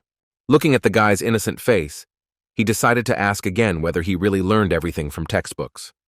Min Sun Go chuckled and said with joy in his voice that he was a real monster of medicine. At this very time, Bum Su was sitting in his office, thinking about how he had been pushing himself too hard over the past few days. The young man hardly slept, knowing that he should still take a rest and relax, since working in such a mode was detrimental to his health. Suddenly, the man's thoughts were interrupted by a knock on the door. The person knocking did not give his name, but the doctor allowed the visitor to enter. Standing in the passageway was San Min, who greeted the professor with a calm voice. Hearing this, the man began to get angry. The young man asked why the student could not visit his supervisor. However, the elder brother did not like the appearance of the younger one, so he shouted that he did not want to see him, and it was better for the young man not to appear in this place. It seemed that the blonde was not at all embarrassed by this. He began to laugh, noting that he had done nothing wrong, but for some reason they still weren't happy to see him. However, the professor said that when he saw the boy, he remembered how a good family had broken up because of his mother, and therefore he would never forgive this young man and would never stop despising him. Seeing his brother calm down a bit, Sangmin still said that he wanted to ask him something as an expert, namely, what happens if the calcium level in the blood increases sharply? In an irritated tone, the professor noted why the young man was interested in such a simple matter, adding that a heart attack would occur. The young man said that he would not bother the doctor anymore, and so he left, quickly closing the door behind him. Standing in the corridor and smiling sarcastically, the blonde once again noted to himself that a normal heart attack would occur. As Jin Hong walked through the city at night, he thought about how much time had passed. Despite this, practically nothing has changed, as if everything was the same as yesterday. Reading the address on his phone and turning the corner, the young man noted that he had arrived at his destination. Entering the establishment, the guy immediately saw friends who greeted him. Moon Jin explained that they arrived first, so they didn't wait, and ordered meat so that her friend could also help himself. A former classmate complained that they saw each other very rarely, receiving a response that it was he who left the city. A minute later, the guys started chatting pleasantly and reminiscing about how they used to get drunk. Or rather, how difficult it was for them to control themselves. Our hero noted that he had to learn to drink because his classmates were constantly trying to drag him into some club or bar. And a minute later, Moon Jin, abruptly changing the topic to girls, began to scold his school friend for the fact that he still wasn't dating anyone. Chul Woo, who had been practically silent the entire time, decided to ask about their mutual friend Sang Min. Jin Hong explained that he hadn't seen him in the past few days because the man seemed busy, and they rarely met at the university. The interlocutor himself wanted to add something else, but changed his mind, saying that it would be best for them to drink a little more. Looking at Chul Woo, our hero thought that the guy probably felt like an odd one out, because in high school he got along well with the blonde. Once again, Moon Jin intervened in the conversation, asking with a joyful voice what his future colleague was going to specialize in. Hearing the word dermatology, the young man suddenly jumped up from his seat, not understanding how such a thing was even possible. The guy explained that this kind of specialization is not at all suitable for him. It's like a mathematical genius making shoes or something like that. But the next moment the comrade switched to himself, saying that his goal was to study therapy or surgery. Chul Woo, who had already had a fair amount to drink, began to curse, noting that he envied his former classmates because they were studying and he was not. The young people realized that it was best not to pity their friend, but to push him to do something, and so they asked what he was planning. With modesty in his voice, the guy said that his dream job was civil service, and he was preparing for the exam to become a policeman. Moon Jin, hearing this, began to tell his friend that the shoemaker was trying to study mathematics, while hearing a disgruntled Woo yelling that the short doctor looked funny. Our hero was silent, but he noted to himself that it was actually strange. A person who looked more like a gangster should not choose the profession of a policeman. But the young man did not want to listen to his comrades, declaring that he would soon become the one who supported civil society, and if suddenly the boy made a medical mistake, he would immediately come for him. Jin Hong had no intention of causing a conflict, so he sat and simply smiled silently, wondering when that day would come. It was getting light outside when the guys left the bar and were getting ready to go home. True, not everyone came out, but only two young men, since Moon Jin, as always, miscalculated, drank too much, and therefore lay on Chul Woo's back. After saying goodbye, our hero thought about what he wanted for the next round of soju, and the first person he thought of was his friend He-Mi, whom the young man really wanted to visit. Passing by her house, the young man really wanted to, if not go in, then at least call the blonde, but he quickly dismissed this thought. Jin Hong walked quickly, and after a short period of time, he was already standing in front of his parents' house. Our hero's mother noticed that he was drunk, and said that she thought her son was meeting with friends, and then, in a softer tone, asked him to take a bath and go to bed. Just a few hours later, our hero, having had a good night's sleep, was already doing pull-ups while lying in his room. Looking around, the young man noted that their house was very old, and most likely the whole family would have to move in the near future. The young man understood that to do this he had to sell his shares, although he realized that new housing with wonderful neighbors would cost a lot. Our hero was also worried by the thought that in the future, the shares were supposed to grow by another 300–400%, which meant that selling them now would be a waste. Jin Hong was determined and knew that he would definitely buy a beautiful mansion for his parents, but a little later. MindBio is considered the youngest company in the bio industry with huge potential. Its development led to the need to build its own buildings. Although the company had been growing steadily since the success of the project our hero was working on, the decline had recently been causing him concern. The main reason was that the corporation had entered into a major project with an American pharmaceutical company. Suddenly, the director's thoughts were interrupted by Professor Kim, who came to report that the drug had developed another side effect. The biologist explained that the drug, which is designed to combat depression, should be ideal, but instead it is increasingly developing unwanted effects. The boss, hearing that everything could fail, said that they must find ways to eliminate all the side effects. The men didn't have time to finish speaking because the secretary entered the room and reported that a guest from their partner's company had come to see them personally. It was Amy, a young, beautiful, and promising biologist who knew her worth and was not easy to negotiate with. Without any preamble, the girl said that she came with bad news. Director John had an idea what was going on but decided to clarify the point. The partner stated that due to the continuing side effects that could not be eliminated, a decision was made at headquarters. After a pause, the biologist said that their company had raised the issue of closing the joint project. The woman noted that the stomach pain and diarrhea caused by the drug were very unpleasant, and people who would buy the product would rather suffer from nervous disorders than sit on the toilet for days. Hearing the man make excuses and say that they would fix everything, the specialist said that their company had done everything possible, but it was to no avail. E&I understood that their partners were trying to cling to hope that did not exist, and gave the president time to realize the inevitability of the project's closure. Unwilling to accept reality as it is, Director Jang noted that they would consult with a specialist. And a minute later, he added that he was a great guy who was a student at a Korean university, which greatly surprised his interlocutor. The biologist noted that she doubted this, because if they had communicated with the best professionals in the pharmacology industry and could not do anything, then the student was unlikely to help. The woman laughed while the man continued to insist, explaining that he was in fact a genius student who could solve any problem. The president realized that this was his last chance, and therefore it was necessary to act in every possible way, and also to buy a little time. Mr. Jang knew that E&I was not stupid, so he voiced his own thoughts and asked her to wait a little. Realizing that everything could work out, the president appealed to his partner's prudence, and it turned out that everything worked out for him. Paying attention to the ringing phone, Jin Hong noted to himself that the mobile phone would not stop ringing. The young man saw that Jang Ik-gi was calling him, but he did not want to talk to him, since every time they talked, the latter asked when the guy would come to work. A second later, our hero finally answered, and the interlocutor asked for forgiveness for speaking so loudly and being nervous, but he had his own reasons for this. The young man was about to apologize and hang up when he heard the director say that they were developing a new project and needed a fresh look at things. The young man honestly admitted that he was more interested in medicine than in biology, and therefore would hardly be able to recommend anything constructive. But the interlocutor asked why the guy didn't watch the project first, and without waiting for an answer, said that he was inviting him to an elite restaurant.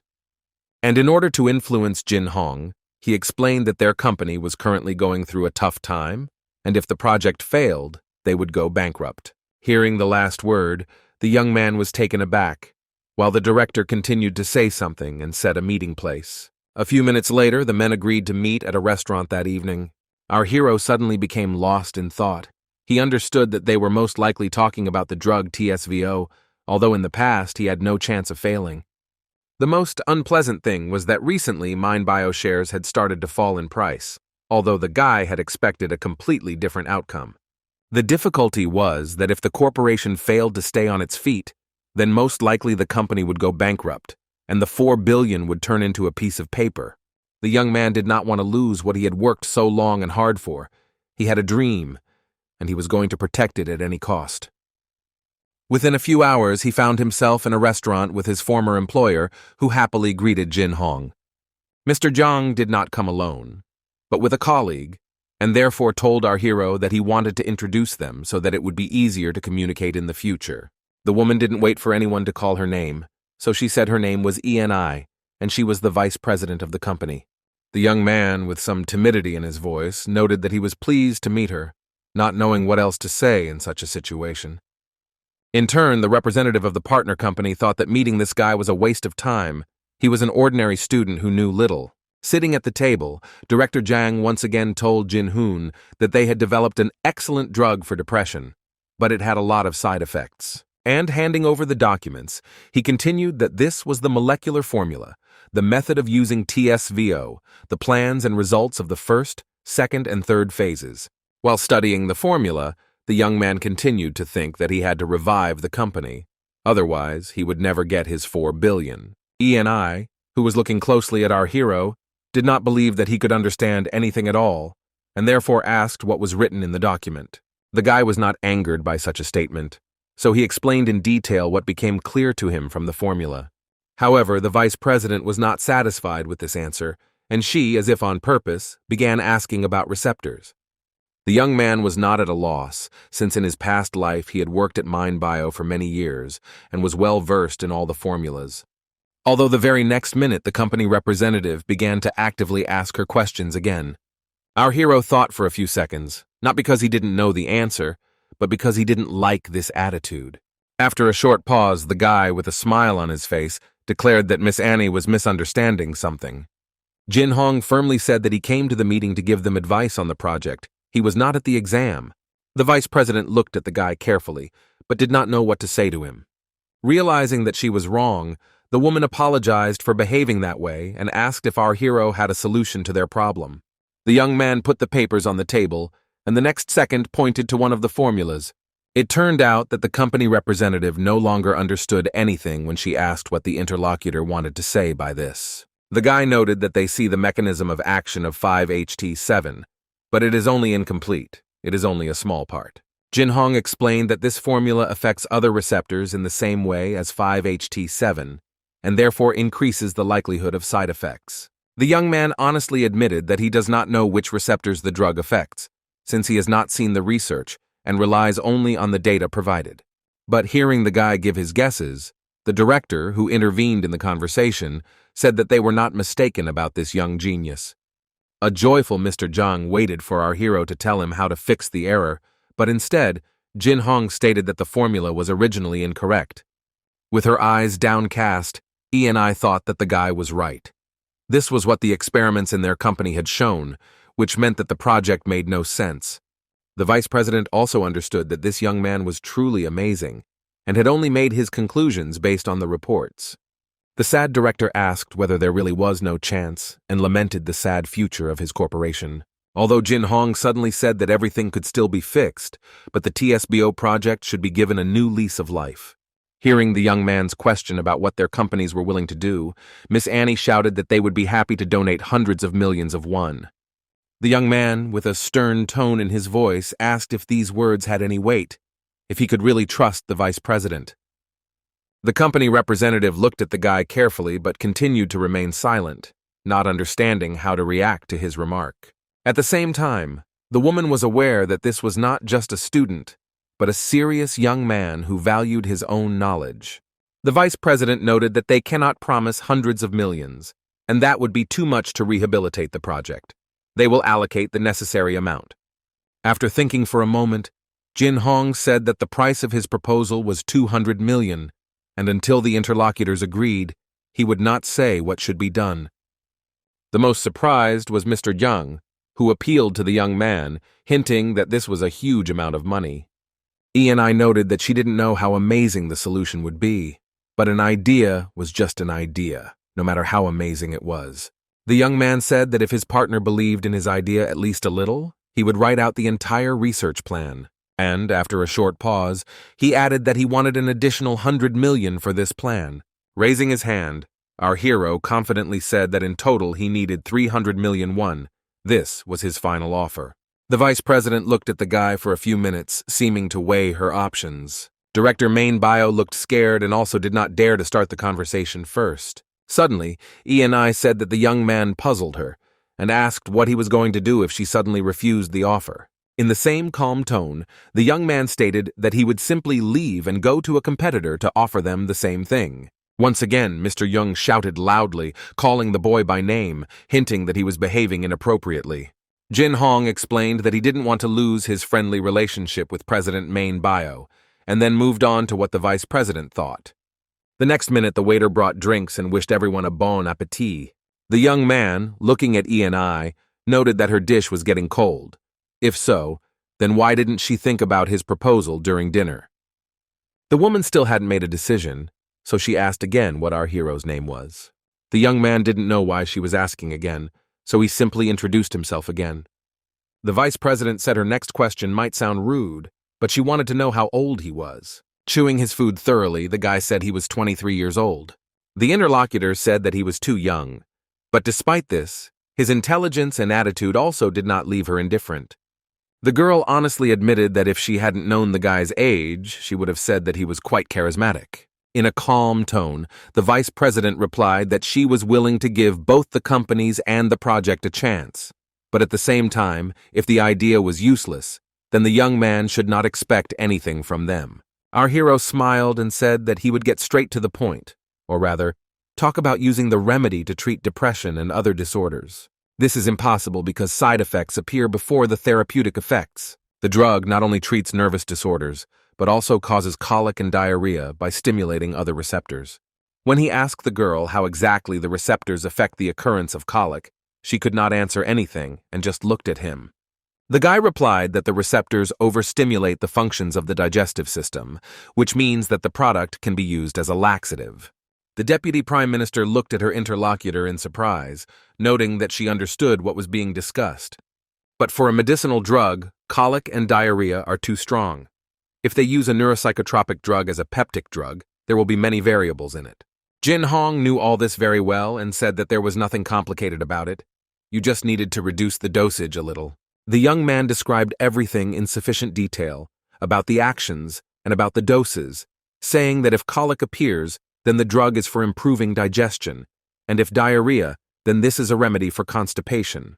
The company representative watched and listened attentively to our hero, not intending to interrupt him, since he was proposing a constructive solution. The guy sat for a few minutes in complete silence, and then began asking questions about his partners, but did not manage to finish speaking, because the girl, jumping up from her seat, began to shake the young man's hands. She said that these were grandiose plans and wondered if the young man could work them out quickly. Our hero was silent on the one hand. He was a little embarrassed, but on the other hand, he liked that he was so highly appreciated. That evening, Jin Hoon managed to sign a contract for 300 million won, after which the vice president began making changes to the project so that Main Bio could return to action. The director of the corporation praised his former employee many times, who had done the practically impossible. Looking at the finished solution, Miss Annie was surprised that such a thing was even possible. She did not understand how the young man was able to offer a ready-made plan in such a short time. Jin Hong noted to himself that he copied the plan a little after the TSVO project was closed, and someone from the American company still found a way out. In addition, in his past life, our hero assisted during this stage of laboratory research, so he remembered and added a lot. And while the young man was happy, although he felt a little awkward, the vice president noted that they had come across a real monster of his craft. Only a few weeks had passed, and the young man was already standing on the threshold of his own home and telling his parents that they were moving to a new apartment. The frightened mom and dad initially thought it was a joke, not understanding what their son was talking about or where they would get the money to move. Handing the envelope to his mother, the young man noted that inside was money that he had earned through honest work, while his mother called her son too busy. Suddenly, Mom and Dad jumped up from their seats. They couldn't believe their own eyes. Both adults tried to count the number of zeros, but it turned out that it was impossible. With a calm voice, the guy explained that he worked part-time at a medical company, and now they have about 300 million in their account. The frightened mother said that her son could not do this. He could not conduct fraud in a medical company because it was all illegal. But the young man, with a smile on his face, reassured his elders, saying that he had consulted on major projects for an American company and that it had thanked him generously. Realizing that the explanations had dragged on too long, he said that they should now take care of moving, preferably as soon as possible. The father, who approached everything rationally, noted that this was his son's money, and therefore he should not spend it on old people, would increase in value over time. So if they bought the house now, they would be able to get a good amount of money for it in the future. Hearing his mother continue the conversation, our hero repeated the same thing as before, namely, that in the future he would earn much more money. And the father spoke again, declaring that he understood that after marriage the young man would still get his house back. The guy smiled, thinking to himself that his parents had saved up about 500,000 over the course of their entire life, which meant that they had a total of 3.5 million. After just a few days, the family turned to realtors and began looking for other real estate. The parents did not believe that they could live as luxuriously as the rich, realizing that they were no worse than others. Finally, Jin Hong, satisfied that his parents were happy, realized that this was what he was aiming for, a calm and happy life, but he was not to joy. Lying on the work table, our hero complained to Lee Hai-mi that he wanted to die. At the same time, the blonde stated that the guy should pull himself together. They were waiting for surgery. Our hero noted to himself that surgical practice was what he didn't want most of all, and what would drive him into severe depression. Looking out the window, the young man noted that he still had several months of training ahead of him, 4 years of general practice, and he would be in his final year.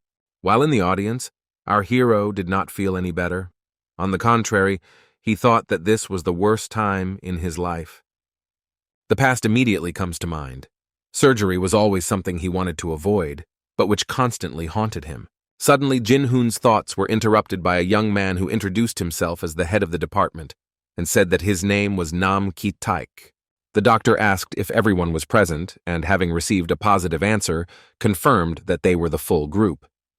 The man said that there was not much time, and therefore it was best for them to begin, although a minute later he singled out our hero, noting that he had bags under his eyes. The head of the department noticed that the young man was most likely one of the top students in the class, and therefore asked him how surgery differed from therapy. The student reluctantly replied that the main difference was the availability of operations. The man said that while therapy helps patients with simple methods, such as medication, surgery, this is direct intervention. Jin Hong noted to himself that in the past he was a professor of surgery, but due to his fault there were several accidents during operations, but it seemed that after that he improved his own skills. Meanwhile, Nam Ki-taek continued to explain that during their practice, the students would perform operations on their own, and this would be something completely new for them. Addressing our hero, he said that nerds like him had a hard time getting used to operating rooms, so he needed to be especially careful. The young man knew all this very well, since he had gone through it many times in his past life, and so he said that we'll try. The other students were also scared, but they promised that they would do everything possible and impossible to show their best side. The next moment, our hero coughed loudly, which caused surprise among everyone around him who were interested in his health. Hearing the blonde suggest that the guy rest at home for a few days, he replied that everything was fine with him, and he was able to endure it for a little while. Seeing her comrade sitting motionless, Lee Hai-mi noted that she would still warn the manager that the guy would not be there, for which he thanked the blonde. Falling onto the table, our hero noted that he had never felt so bad, but there was one plus in all this. He wouldn't have to go to the operating room. The young man remembered that in his past life, he had spent more than 10 years there, and everyone constantly wanted something from him, relying on his knowledge. In that world, our hero carried out so many operations that he is even afraid to remember them. But in this life, he has chosen a worthy direction for himself, and therefore does not want to experience again everything that he experienced earlier, having decided not to have operations. Several days passed, and Jin Hong still couldn't understand why he wasn't getting better. It seemed like he felt the same as on the first day of his illness. The young man knew that any respiratory illness passes within 7 days, but 10 days had already passed since his illness. Our hero's classmates looked at him with horror and noted that he had something much more serious than a cold, so he had to go to the hospital. The guys noted that in such a state the guy would not be able to enter the operating room anyway, but at the same time he needs practice, since it is experience. The young man heard the guys actively discussing their practice, but he did not understand what they were so happy about, because it was hellish work. Jin Hong understood that their euphoria would soon end, since the operation was a very difficult moment, and everyone was actively participating in it. The guy knew for sure that he wouldn't go to the clinic and wouldn't take sick leave, so he decided to go to the pharmacy and buy something. Approaching the checkout, our hero asked for something to relieve the pain, hearing the girl remark that he looked unwell. The very next moment, the young man heard someone call his name, anticipating with horror who it could be. Luckily, it turned out to be the blonde's older brother, Professor Bum-soo, who asked what the young man was doing in the pharmacy, and immediately answered that he looked barely alive.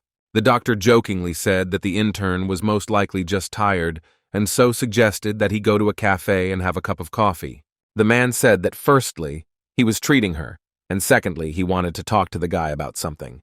Sitting in a coffee shop, the professor asked the young man if a regular Americano was okay, to which he replied that it was exactly what he liked. Bumsu began the conversation by thanking our hero, who did not understand what he had done, trying to replay the events of recent years. The doctor said that the young man always looked after his younger sister, while the young man noted to himself that the opposite was true. The guy knew that she was a beautiful girl, but sometimes it was hard to refuse her, especially when she wanted to come to his house to court him. Suddenly, the professor asked a rather strange question regarding what the guy thought about Lee Hai-mi, and waiting for an answer, he smiled, after which he said that he was probably just a good friend. After a pause, the professor continued that perhaps the young man was uncomfortable answering such questions and asked him to take care of the girl, Smiling, our hero promised that he would do everything possible to continue to be a great friend to the blonde.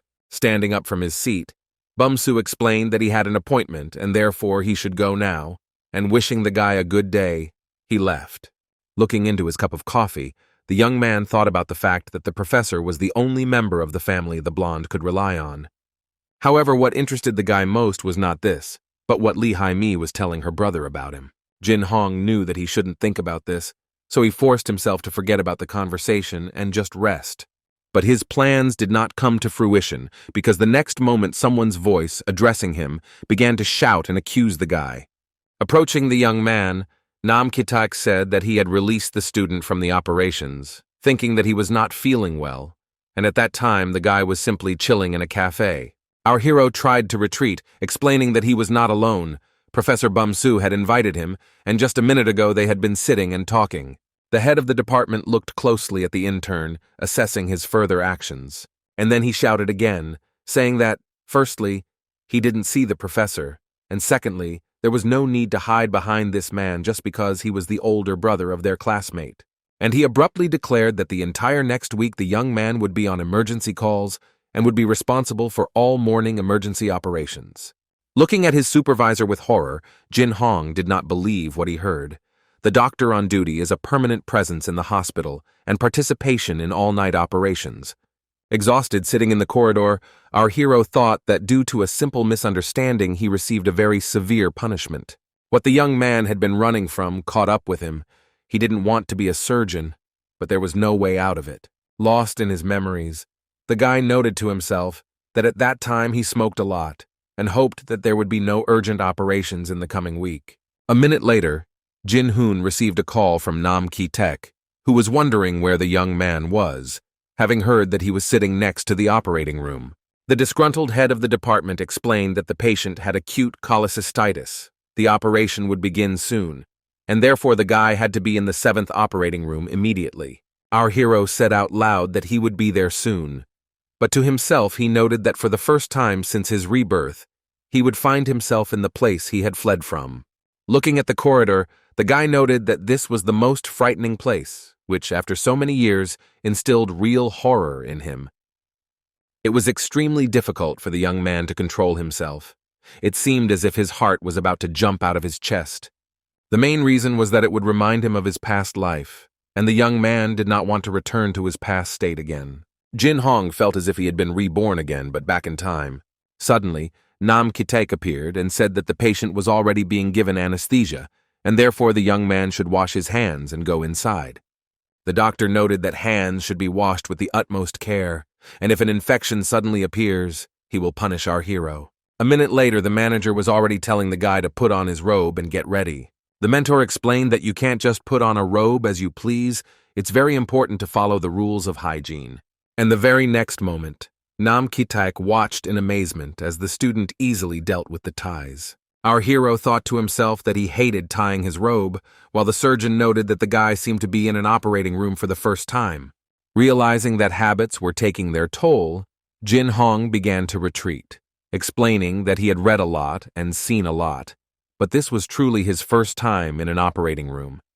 The surgeon said in a displeased tone that if he suddenly lied to him again, he would pay for his actions. And a minute later, he added that it would be best for the young man not to make mistakes while assisting, since he would be watching everything closely. Our hero thought to himself that what worries him most is that his habits will show themselves again.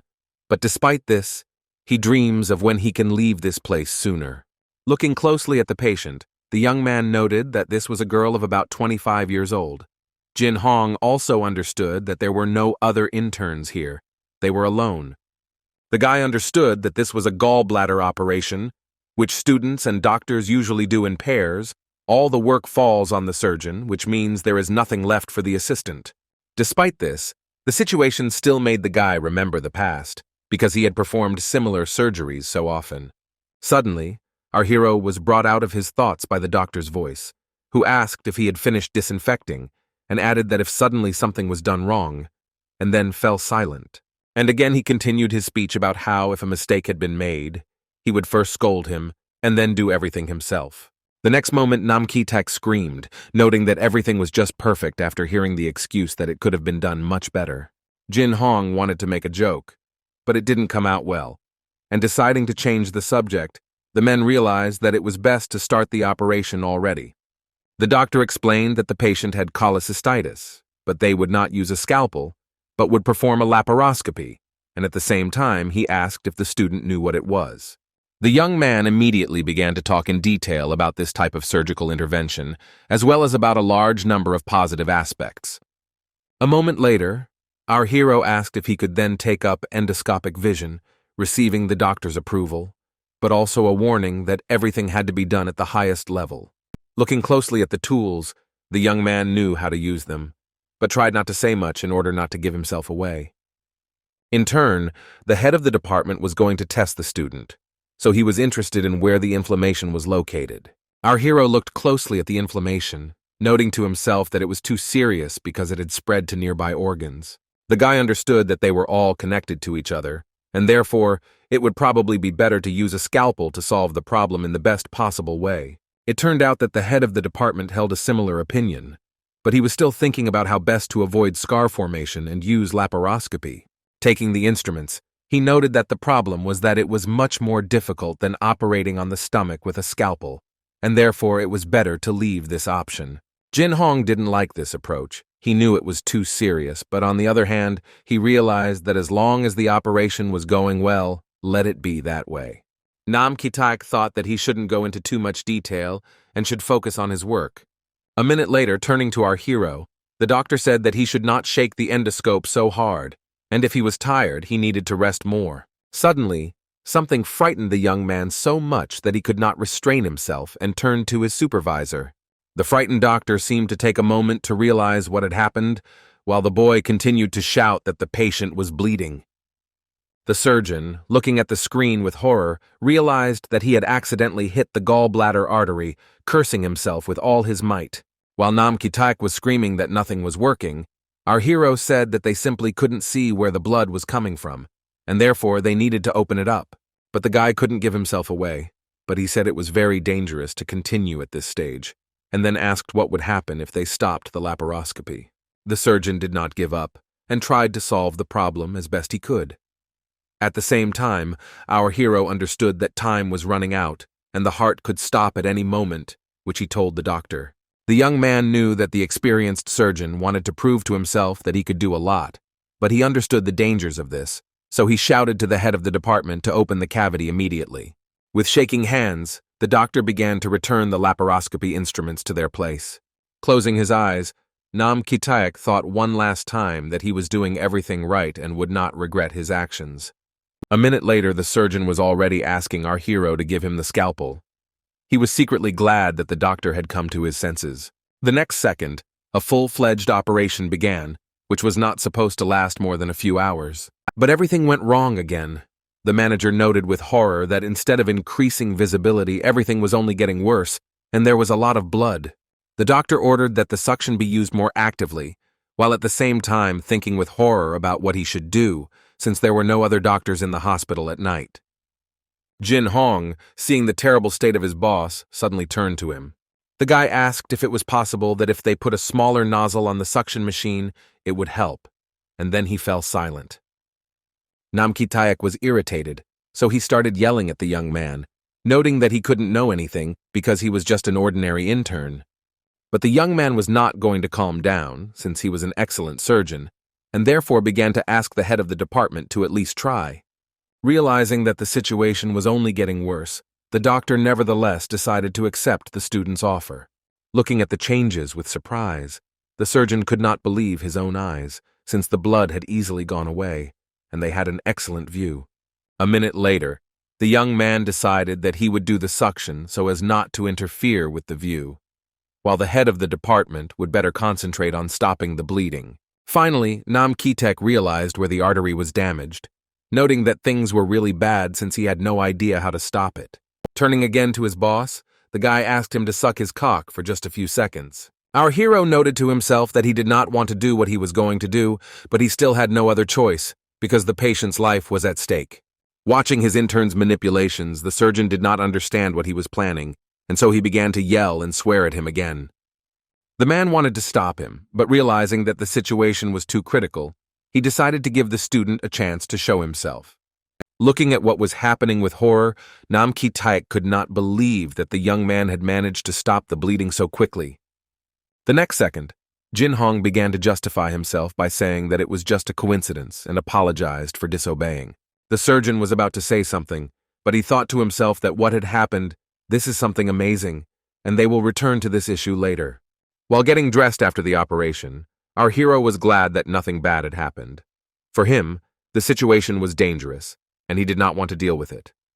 At the same time, the guy understood that human life was at stake. Therefore, he could not simply watch everything from the side. Having met the manager in the corridor, our hero thanked the chief for his good work and received the same gratitude in return. Once again, the young man had to answer the question of how he found out about everything. And so, pretending to be an innocent boy, he said that he had simply watched the video. The surgeon honestly admitted that everything went very well thanks to the intern, and added once again that it was wonderful that they worked together. As he was about to leave, Nam Ki-taek suddenly asked if it was true that a couple of days ago, the guy had sat in a cafe with Professor Lee and had received a satisfactory answer. Patting the young man on the shoulder, the doctor honestly admitted that he had misunderstood everything, and again asked the young man's forgiveness for the incorrect conclusions he had drawn. And a minute later, he noted that the intern had done a great job, and therefore he could safely return home and get some sleep. Besides, the guy should forget about emergency calls. While thinking that it was already 3 in the morning and he needed to get home as quickly as possible, Jin Hong was once again asked about his purpose in life. Smiling, the young man said that he aspires to become a good dermatologist. Looking at his interlocutor with horror, the surgeon noted that dermatology is good, but if a mathematician repairs shoes, that is right. Jin Hong didn't answer, but he noticed to himself that this was already the third person who had said something similar to him. Not much time passed, and our hero had already reached his home. Tossing and turning in bed, the boy was glad that he had managed to get some rest thanks to his boss's indulgence. The young man looked at his watch, realizing it was already 3:30 a.m., and he knew he wouldn't be able to sleep even a couple of hours. Jin Hong reflected that the life of a surgeon is difficult and painful, but it is worth all the smiles of the patients. It is a great joy for a doctor to see the happiness of a saved life and to understand that he is not doing his job in vain. But the very next second, the young man woke up in a cold sweat, noticing that it was actually already 6:30 in the morning. While collecting his thoughts, the guy realized that he had the worst dream possible. While his phone rang, it was Lee Hae-mi. Picking up the phone, our hero heard the girl asking him to come as quickly as possible. Sobbing, the blonde tried to say something several times, but the guy could not understand what, and suddenly the girl said that Bum-soo had died. Less than a few hours had passed before our hero had already arrived at the hospital morgue. In the corridor stood an exhausted beauty who silently looked at her comrade, unable to say anything. Lee Hae-mi didn't know how to describe what had happened to her older brother, something the young man understood very well. Looking at his friend, the young man noted that she shouldn't tell him anything now. He already knows everything. And he warned that if the blonde suddenly felt bad or lonely, she could always rely on him and consult with him. The girl didn't know what to say, and what's more, she didn't want to do it, so she just stood there and cried. The next minute, Jin Hong walked up to his classmate and simply hugged her tightly, knowing that this was the best thing he could do. The worst thing is that the cause of death was suicide. After the introduction of a dose of calcium into a vein, a heart attack occurred due to an increase in the density of calcium in the body. The young man thought to himself that a few days ago he had met a young doctor who was kind, attentive, and caring. It is unclear why this man decided to commit suicide, because he made plans for the future and was always joyful and friendly. A couple of days later, Lee Sang-min was standing outside the building all alone, smoking, until he heard someone ask him what he was doing. Upon seeing his father, Lee Sang-min said that it was his brother's funeral, and he should pay his respects, although the old man immediately and sharply told his son to get lost. The guy remarked in a sarcastic voice that he couldn't even feel the whole atmosphere, and that he wasn't worthy of being in the family circle. After a moment's hesitation, he added that the father must be upset by this event, since the only son who could have inherited the hospital ended his life as a suicide. Clenching his fist and holding back with all his might from hitting the young man, the old man ordered him to leave immediately. Scratching behind his ear, the blonde noted languidly that if his ancestor wanted, he would, of course, leave this place. A minute later, Lee Sang-min was already approaching his own car, preparing to leave. It was difficult to understand anything from the guy's expression, given the events of the last few days. Suddenly, the young man's attention was drawn to a small photograph hanging on the mirror. It depicted a woman holding a child in her arms. He remembered how that day, sitting in his mother's arms, he screamed at her to hold on. Otherwise, he would just fall over. The young man said out loud that he would never forget that bright and beautiful day, which was one of the best in his life. The police conducted a thorough investigation, but there was nothing to indicate that it was murder. There were no signs of a break-in or the presence of unauthorized persons in the room where the doctor was located. The needle that lay next to the young man had only his fingerprints on it. Since the deal company did not want to publicize this event, it was decided to pass it off as a suicide. Many, including Bumsu's father, did not believe this version, but given the lack of evidence, they came to terms with it. Almost half a year has passed since then. Fortunately, Lee Hae-mi has fully recovered and has become energetic and smiling again. Looking at her, Jin Hong recalled his last meeting with the professor, who asked the young man to take care of his sister. This girl was truly an outstanding personality, although she carefully hid it. Suddenly, our hero called out to his friend, who looked at him in surprise. Patting the blonde on the shoulder, the young man told her not to overexert herself and to take care of herself. Smiling, the girl said in a soft tone that she was fine, and therefore the guy shouldn't worry. Lee Hae-mi explained that this is not the first time she has encountered difficult situations, but that does not mean she cannot overcome them. Although the very next minute, looking attentively at her interlocutor, the blonde asked if he would always be with her. A second later, there was an awkward silence. The girl just looked and seemed to be waiting for an answer from the young man. He, in turn, was also in no hurry to say anything, as if he was thinking about his next steps. But suddenly, Jin Hong hugged his classmate, saying that it was absolutely true, he would always be by her side. Although the beauty thought to herself that in reality this would only be until he got married, and out loud she thanked her friend for helping her so much. Clutching the folder with all her might, the beauty turned to the young man. In a quiet voice, she replied that she loved him, but then jokingly, realizing that the guy did not understand anything, she changed the subject of the conversation. While buttoning his robe, Jin Hong thought about the fact that there were only a few more shifts left as a doctor, and besides, graduation was coming up soon. The young man knew that his final exam was ethology, and he would finally become a certified specialist. The young man convinced himself that he had to give it his all to show everything he knew and could do. Entering the office, Lee Hae-mi asked our hero what he was doing, hearing the answer that he was preparing for morning rounds. But suddenly one of his classmates turned to the guy and told him to drop everything, grab the blonde, and they would go eat donuts together.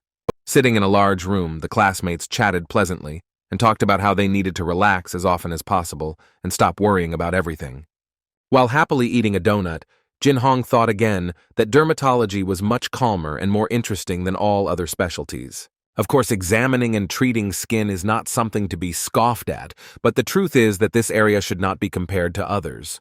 A second later, our hero's classmates started shouting for everyone to hide the food immediately. The girl noted that all those gathered should remove not only the packages, but also all traces indicating that they were there, since doctors are coming. While greeting Professor Kim Joo-hoon, one of the guys asked why he had come to visit them personally. The doctor explained that they had a special patient who needed a diagnosis, adding that he hoped the examination room was free. The guys treated the professor and his patient calmly, unlike our hero, who thought with horror that this man turned out to be their dermatology supervisor. The next minute, the man turned his attention to the young man and asked if he really wanted to specialize in his field. With a smile on his face, he said that a lot was expected of the top student, adding that Kang Ming, who had lost an entire year, could not even be compared to such a genius. Smiling, the young man said out loud that he was trying to do everything that depended on him, but to himself he thought that this was the end for him. The young man noted to himself that if the professor was thinking about the same thing that could be read in his eyes, then our hero would not be able to stay in dermatology. Looking at Kim Joo-hoon, the guy once again thought that he was not guilty of anything, and the responsibility for what he had done lay entirely with Kang Min. Although, despite the fact that Jin Hong might have been treated unfairly, he still intended to try his best. A few days later, the dermatology students and professors met for lunch. While clinking glasses, the boys were happy that very soon they would become real doctors. Sitting at his table, the young man noted that now was the ideal time for a meeting. One could say that he was at his best. The young man understood that even if the specialist didn't like him, perhaps this person would change his mind if the guy showed his sincere intentions. As he approached Kim Joo-hoon's table and greeted him, the young man heard an invitation to join him and have lunch together. Suddenly, the man asked if the student really wanted to become a dermatologist. The next minute, without waiting for an answer, he declared that the guy was most likely joking. Our hero didn't know what to answer or how to behave, and so he simply remained silent. A moment later, Kim Joo-hoon spoke again, saying that if he were in the guy's place, he would never have gone to dermatology in his life because it was a terrible thing. The doctor added something about some unique experience, and our hero must develop in the field of surgery or scientific research. In the end, the man added that one needs to work where lives are saved, as opposed to minor skin problems. At the same time, looking into this man's eyes, Jin Hong felt like he was thinking the exact opposite. Then our hero's thoughts took him so far that he doesn't even remember how the dinner ended. The young man came to his senses at home after washing himself with cold water. He thought again and again about why he tried so hard and went towards his goal. Now it seemed to the guy that everything was in vain, since it made no sense. Angry at himself and at the professor, the young man punched the wall with all his might. And at that very time, on the other side of the city, San Min arrived at his father's house, where he was already greeted by the butler. The man, as always, stood with his back to the blonde, stating the fact that he had finally deigned to come, and casually asked if the young man wanted to have dinner. The young man replied that he had not had dinner, and sharply told the old man to tell him at once what he wanted, and not to pretend to care. Answering his father's question about whether he was preparing for graduation, the blonde replied that he was simply doing what was needed, and everything else would come when the time came. The man angrily stated that it was because of this approach that he was always in second place and was a useless child. A minute later, John Jen added that being second is not the same as being first, and the young man has not been able to overtake his own classmate for 10 years. Sang Min decided to be sarcastic and said that his late elder brother was pure blood, unlike him. The interlocutor replied that if the guy didn't have the best blood, he could at least turn on his ambitions and do what was needed. Once again, the young man asked sarcastically what was wrong with his father today. Perhaps he had been offended at the meeting of the rich uncles, although most likely he was simply disappointed. Hearing his ancestors swear, the young man continued his speech about how it was difficult for him to judge people because he had dirty blood. This phrase made the man lose his temper, and he screamed at the top of his lungs, ordering the blonde to shut up because he was useless and no better than anyone else. To back up his words with actions and show who was who, the man threw a glass with all his might at the wall next to his son. A thin stream of blood flowed from the boy's forehead, and he heard the old man continue to insult him, saying that nothing had come of him. Then Jonggen started to explain that Sang Min has too little time. If he doesn't become number 1 now and rise in the rankings, he will be in serious trouble. The reason is that the boss wants to exclude the blonde from the family register, and changing the subject, the father added that after graduation, his son must report to his hospital. Hearing his father order him to practice surgery, the boy smiled slightly and said that he understood everything. The next day, Jin Hong was in a bad mood. He was sure that his career as a dermatologist was over. When Lee Hae-mi asked him what had happened to the young man and whether he was sick, the young man replied that he was fine. Our hero thought to himself that he couldn't admit to his friend that he was losing everything he had worked for over the past 10 years. The most important thing was that the young man saw no point in what he was doing, even though he forced himself to relax and switch off. The next minute the young man's phone rang, and because of his strong accent he did not immediately understand who was calling him, deciding that the person had simply dialed the wrong number. However, switching to English, Miss Eni turned to Jin Hong. She said that she had a serious conversation and invited the young man to meet. Finally, the guy realized who he was talking to and asked where and what time the meeting would take place. While our hero was talking on the phone, the blonde noted with a smile that the guy spoke English fluently, and what's more, She added that he had chosen the fashionable Itaewon district for the meeting. Arriving at the appointed time in one of the most exotic areas of the city, the young man looked around carefully. He noted to himself that this was the first time he had been in this place, despite the fact that he himself was born in this city. The young man realized that he had simply never come here before, and the next minute his attention was drawn to the cosmetic clinic. Jin Hong remembered that he once thought that he could buy such an establishment, but now this dream seemed distant and unattainable to him. The young man noted that after his 10-year goal collapsed like a soap bubble, only emptiness remained inside. Maybe he just needs to find a regular job, earn enough money, and then get married, because his resume is quite good. The guy's thoughts were suddenly interrupted by E&I, who greeted him joyfully. In broken Korean, the girl tried to say that they hadn't seen each other for a long time. However, her words raised many questions in the young man, as the phrase did not sound entirely clear. Realizing that communication in Korean would be difficult, our hero asked his interlocutor to speak English, noting that learning Korean was not easy for her. The company's vice president suggested that Jin Hoon discuss something important over lunch, adding that it was related to their shared work. The young man was surprised by what a boss of such a level could tell him, but he was not against listening to her. Sitting at the table, the young people began to place an order, and our hero noted to himself that he was not used to visiting such expensive places. The next minute, the guy almost jumped out of his seat when he saw the prices for the dishes, but E&I hastened to calm him down, saying that the company would pay for everything. Wanting to lighten the mood a little, Jin Hong immediately got down to business and asked what exactly Miss E&I wanted to talk to him about. Smiling, the girl said that she wanted to brag. She had been promoted to director of the company's Korean branch. For a few seconds, the guy sat as if spellbound, not knowing how to react to this news. However, the very next moment he rose from his seat and began to sincerely congratulate his interlocutor, noting that this was truly a great success. The boss explained that her promotion was made possible by a successful project. The first phase was completed, and active work was now underway on the second. E&I honestly admitted that her career in the company was previously under threat, but everything changed thanks to our hero.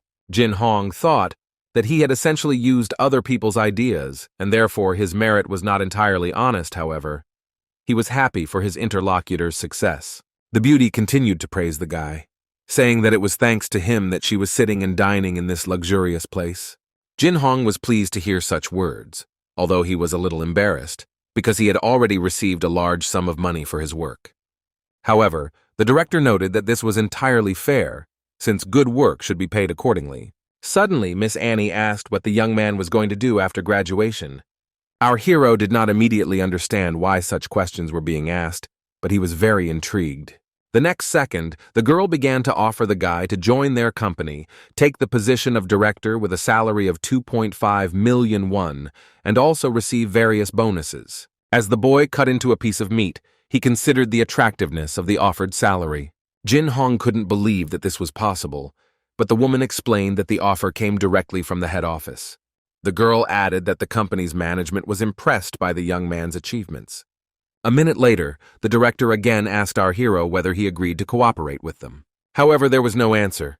Miss Annie continued to speak, and the guy sat thoughtfully at the table. After some time, the young man walked down the street, thinking about what he had asked to give him time to think. The guy understood that although working on projects in the past seemed difficult, in reality it was nothing compared to the upcoming responsibility.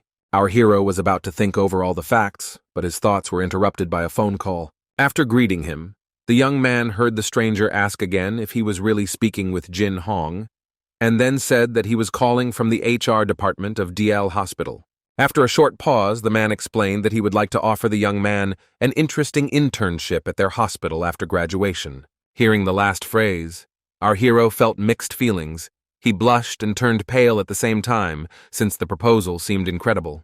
An HR employee explained that the hospital had a new program in place to attract top university graduates. After hearing the meeting proposal, Jin Hong began to think about doing an internship not at the university, but at one of the most prestigious hospitals in the country. The young man knew that this clinic was far superior to others, as it was the #1 hospital in Korea, so he immediately agreed. The young man enthusiastically asked where and at what time he needed to come.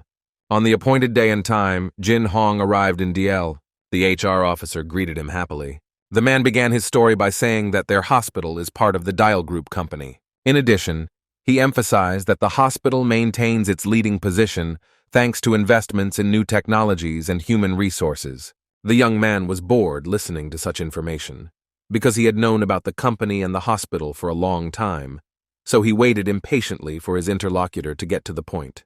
Finally, the employee said that if the guy agreed, his salary would be twice as high as that of other interns. The man added that other hospitals paid junior specialists significantly less, but after becoming a doctor, Jin Hong's salary will increase again. Our hero suspected that there might be some catch to this offer, but he wondered out loud whether such conditions had been offered to interns before. Hearing that there were no such cases, Jin Hong asked what this was related to. The employee explained that the boy had been chosen to be the valedictorian at the country's top medical university, a testament to his exceptional abilities. Moreover, the management plans to use it as an example for further implementation of similar programs. After discussing all the details, after saying goodbye, the employee wished our hero all the best and added that they would be waiting for him after graduation. While Jin Hong was thinking that there was no point in refusing such an offer, the HR officer was thinking about his luck in the negotiations. Watching the young man leave, the man wondered why so much attention was being paid to him, but decided not to think about it. Suddenly, the man noticed Jin Hong turn around and was a little scared, thinking that he might have guessed everything. However, he consoled himself with the thought that despite his status as the top graduate, Jin Hong was still just an intern. At the same time, he did not rule out the possibility that the guy had unusual talents that would emerge over time. On his way back to the office, the employee decided that he would not be able to fully understand this issue anyway. As he crossed the road, Jin Hong heard the phone ring again and chuckled, thinking that his day had clearly been too eventful today. After answering the call, the young man realized that it was Sang-min calling him, whom they had not seen for quite some time. The blonde's voice sounded relaxed and cheerful, as if they had just talked yesterday. Sang-min confirmed that it had been a long time since their last meeting and immediately asked what his comrade was doing in the evening. Without waiting for an answer, he suggested meeting up to have a drink and chat, since they hadn't gotten together for a long time. Jin Hong, still walking down the street, listened as Sang-min persistently suggested meeting at his house, promising a cozy atmosphere and a decent supply of drinks. As he approached the luxurious apartment, the young man noticed the butler bowing politely as he greeted him at the entrance, which made Jin Hong feel slightly embarrassed. Moving along the spacious corridor, the young man remembered how he had been in these apartments before, back in high school, but a lot of time had passed since then, and he had forgotten almost everything. Entering the living room, Jin Hong was delighted to see Sang-min, who looked as energetic as ever. The blonde, smiling, immediately announced that he had already ordered not only drinks, but also exquisite food. Jin Hong asked with a slight smile why he was invited. Sang-min, a little embarrassed, explained that he was suddenly overcome with nostalgia for his school days and wanted to remember the past. This statement somewhat alarmed the interlocutor, because Sang-min had never been known for his sentimentality.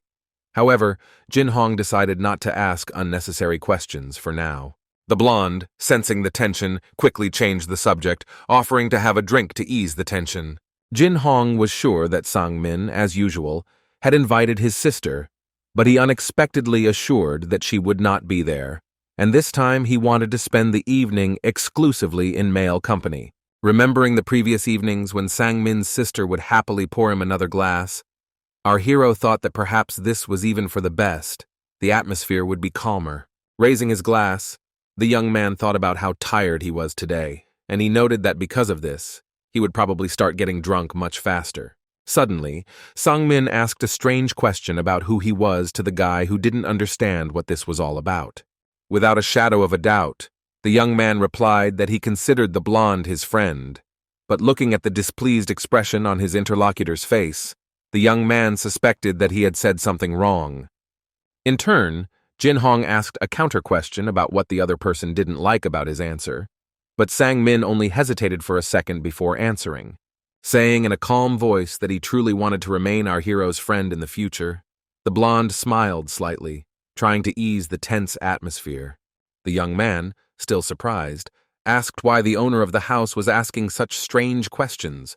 noting that it even sounded a little creepy.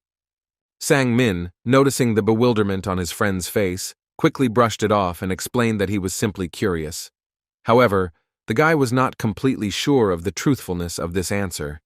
Realizing that philosophical conversations were starting to get tiresome, the friends decided it was time to drink to their friendship and the wonderful times they had spent together.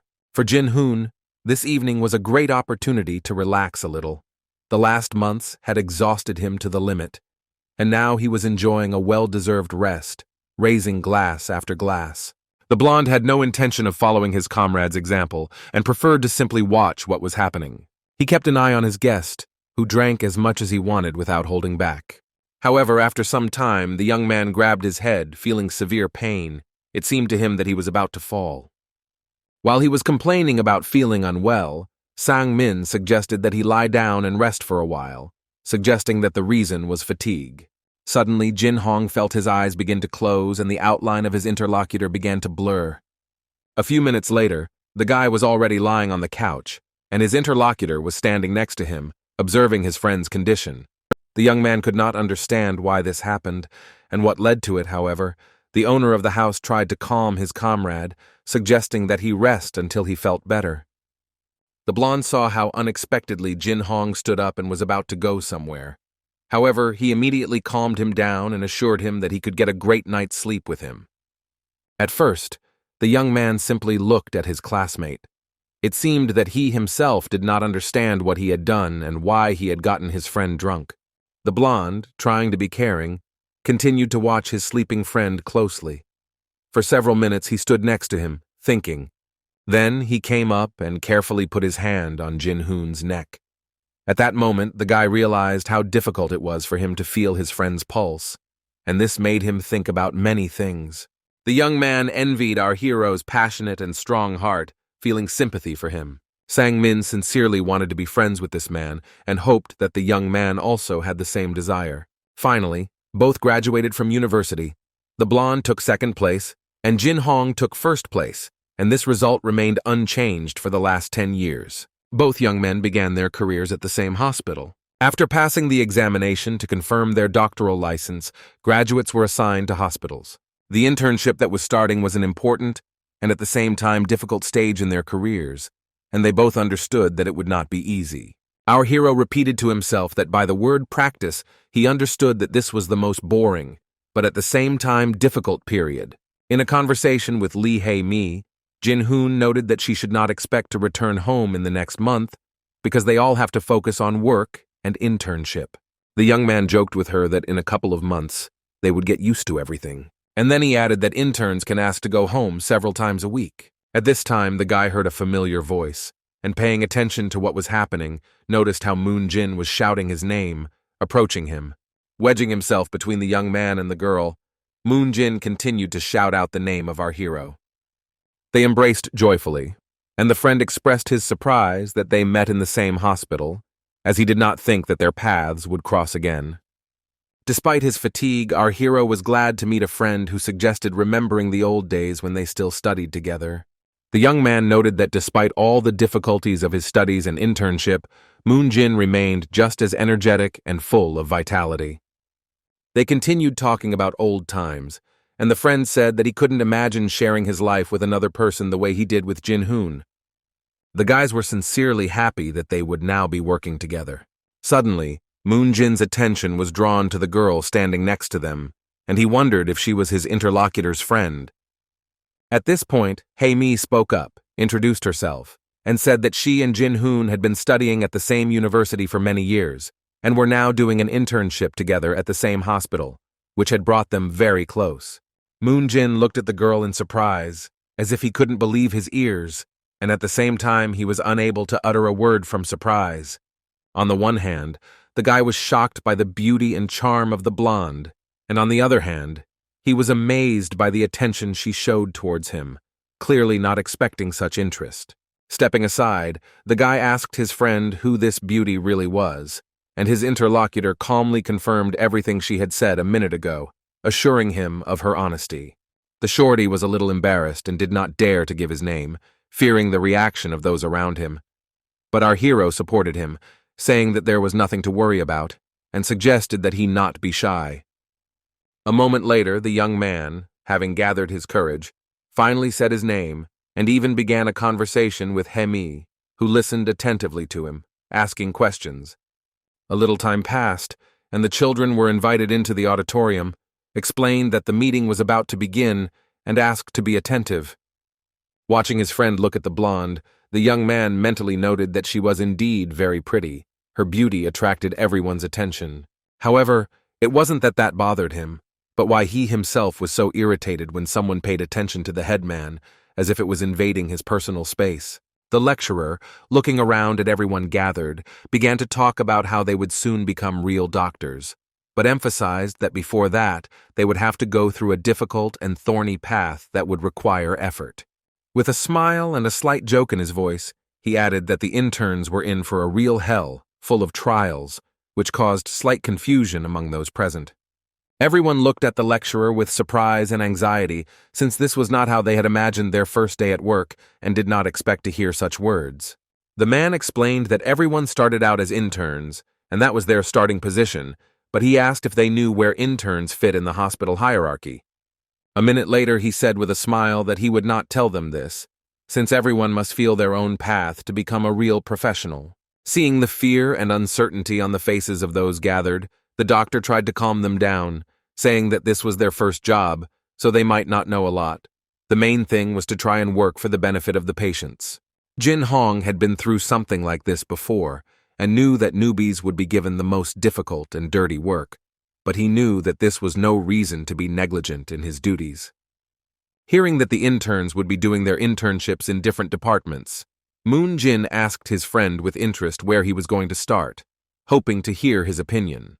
However, before our hero could answer, his friend spoke for him, declaring that he would start with therapy, although there was nothing unusual or frightening about this. Then they began calling the boys over and distributing them to departments, so that no one would get confused about their assignment or get lost, since the hospital was large. Classmate with interest which department he would start in. Upon hearing the answer, she happily noted that they would be in therapy together. The blonde proudly declared that she considers therapy to be the most interesting and important direction, which she really likes and which she considers her calling. But before the friends could finish speaking, a doctor appeared in front of them and reminded them that everyone should gather together, as the most interesting and important things were ahead of them. The man told everyone to go to their designated places, but our hero suggested that he stay for a little while. In a stern voice, the doctor announced that the young man must follow him immediately. He introduced himself as Lee Yu-san and said that for the next month he would be the young man's immediate supervisor. Jin Hong didn't smile, as he knew this man from his past life very well and considered him to be a bore who was prone to constant nagging. Meanwhile, the doctor continued to admonish the young man, declaring that he should not act arrogantly just because he was an excellent student. Lee Yu-sang explained that most of the patients suffer from digestive system diseases, so the intern will have to deal with many difficult cases. He recommended that the intern start by studying the patient's files and added that if the young man had any questions, he could always turn to him for help. Looking at the doctor walking away, the guy thought that he should have at least clarified what tasks were his. Reading the referral sheet, the young man saw that he was prescribed an enema, removal of arterial blockages, and disinfection. Before he had even had time to settle in, the young man ran into a nurse who asked if he really was an intern and if it was really his first day on the job. The young man, a little embarrassed, confirmed that he was new and had just started working. Without hesitation, the nurse honestly stated that hellish season was beginning for the interns, and then, pointing to the top line on the card, suggested starting with this procedure. Looking closely at the equipment that the nurse was holding, the guy thought that he would definitely cope with the enema, because it was an easy task for him. However, he didn't like the way the girl looked at him appraisingly, but he understood that he couldn't do anything about it. Jin Hong remembered that in her previous life, this nurse was known for her unpleasant personality, which often resembled Lee Yu-sang's behavior. As he reviewed the assigned procedures, the young man began to understand why interns were not trusted with tasks, such as removing ascites from the abdominal cavity. Approaching the second nurse, he asked where he could get the syringes and gauze needed for the work. Taking everything he needed, the young man hurried to the patient's room, hoping that his skills from his past life were still up to par. The nurses, watching the intern rushing about, looked at each other and began to discuss whether this guy was really going to perform such a serious procedure and whether he should be stopped. A few minutes later, Jin Hong's boss, hearing from the junior staff about the newcomer's intentions, asked with anger in his voice how he could have thought of such a thing. Trying to catch up with his protege, Lee Yu-sang shouted that this young man, considering himself the best graduate, decided that he could do whatever he wanted. Having run into the ward, the doctor was already about to scold the intern. But suddenly he froze, forgetting what he wanted to say because what he saw amazed him. The man looked closely at the young man and heard him calmly ask what happened and why his boss was so angry. Lee Yu-sang couldn't believe that an intern who was only on his first day was able to perform the procedure on his own, and so professionally. At this point, the patient who had just undergone the procedure intervened in the conversation, stating that his doctor was the best because he had performed the procedure painlessly. Jin Hong smiled, remembering that he was an experienced doctor in his previous life, and easily replied that it was not difficult at all for him.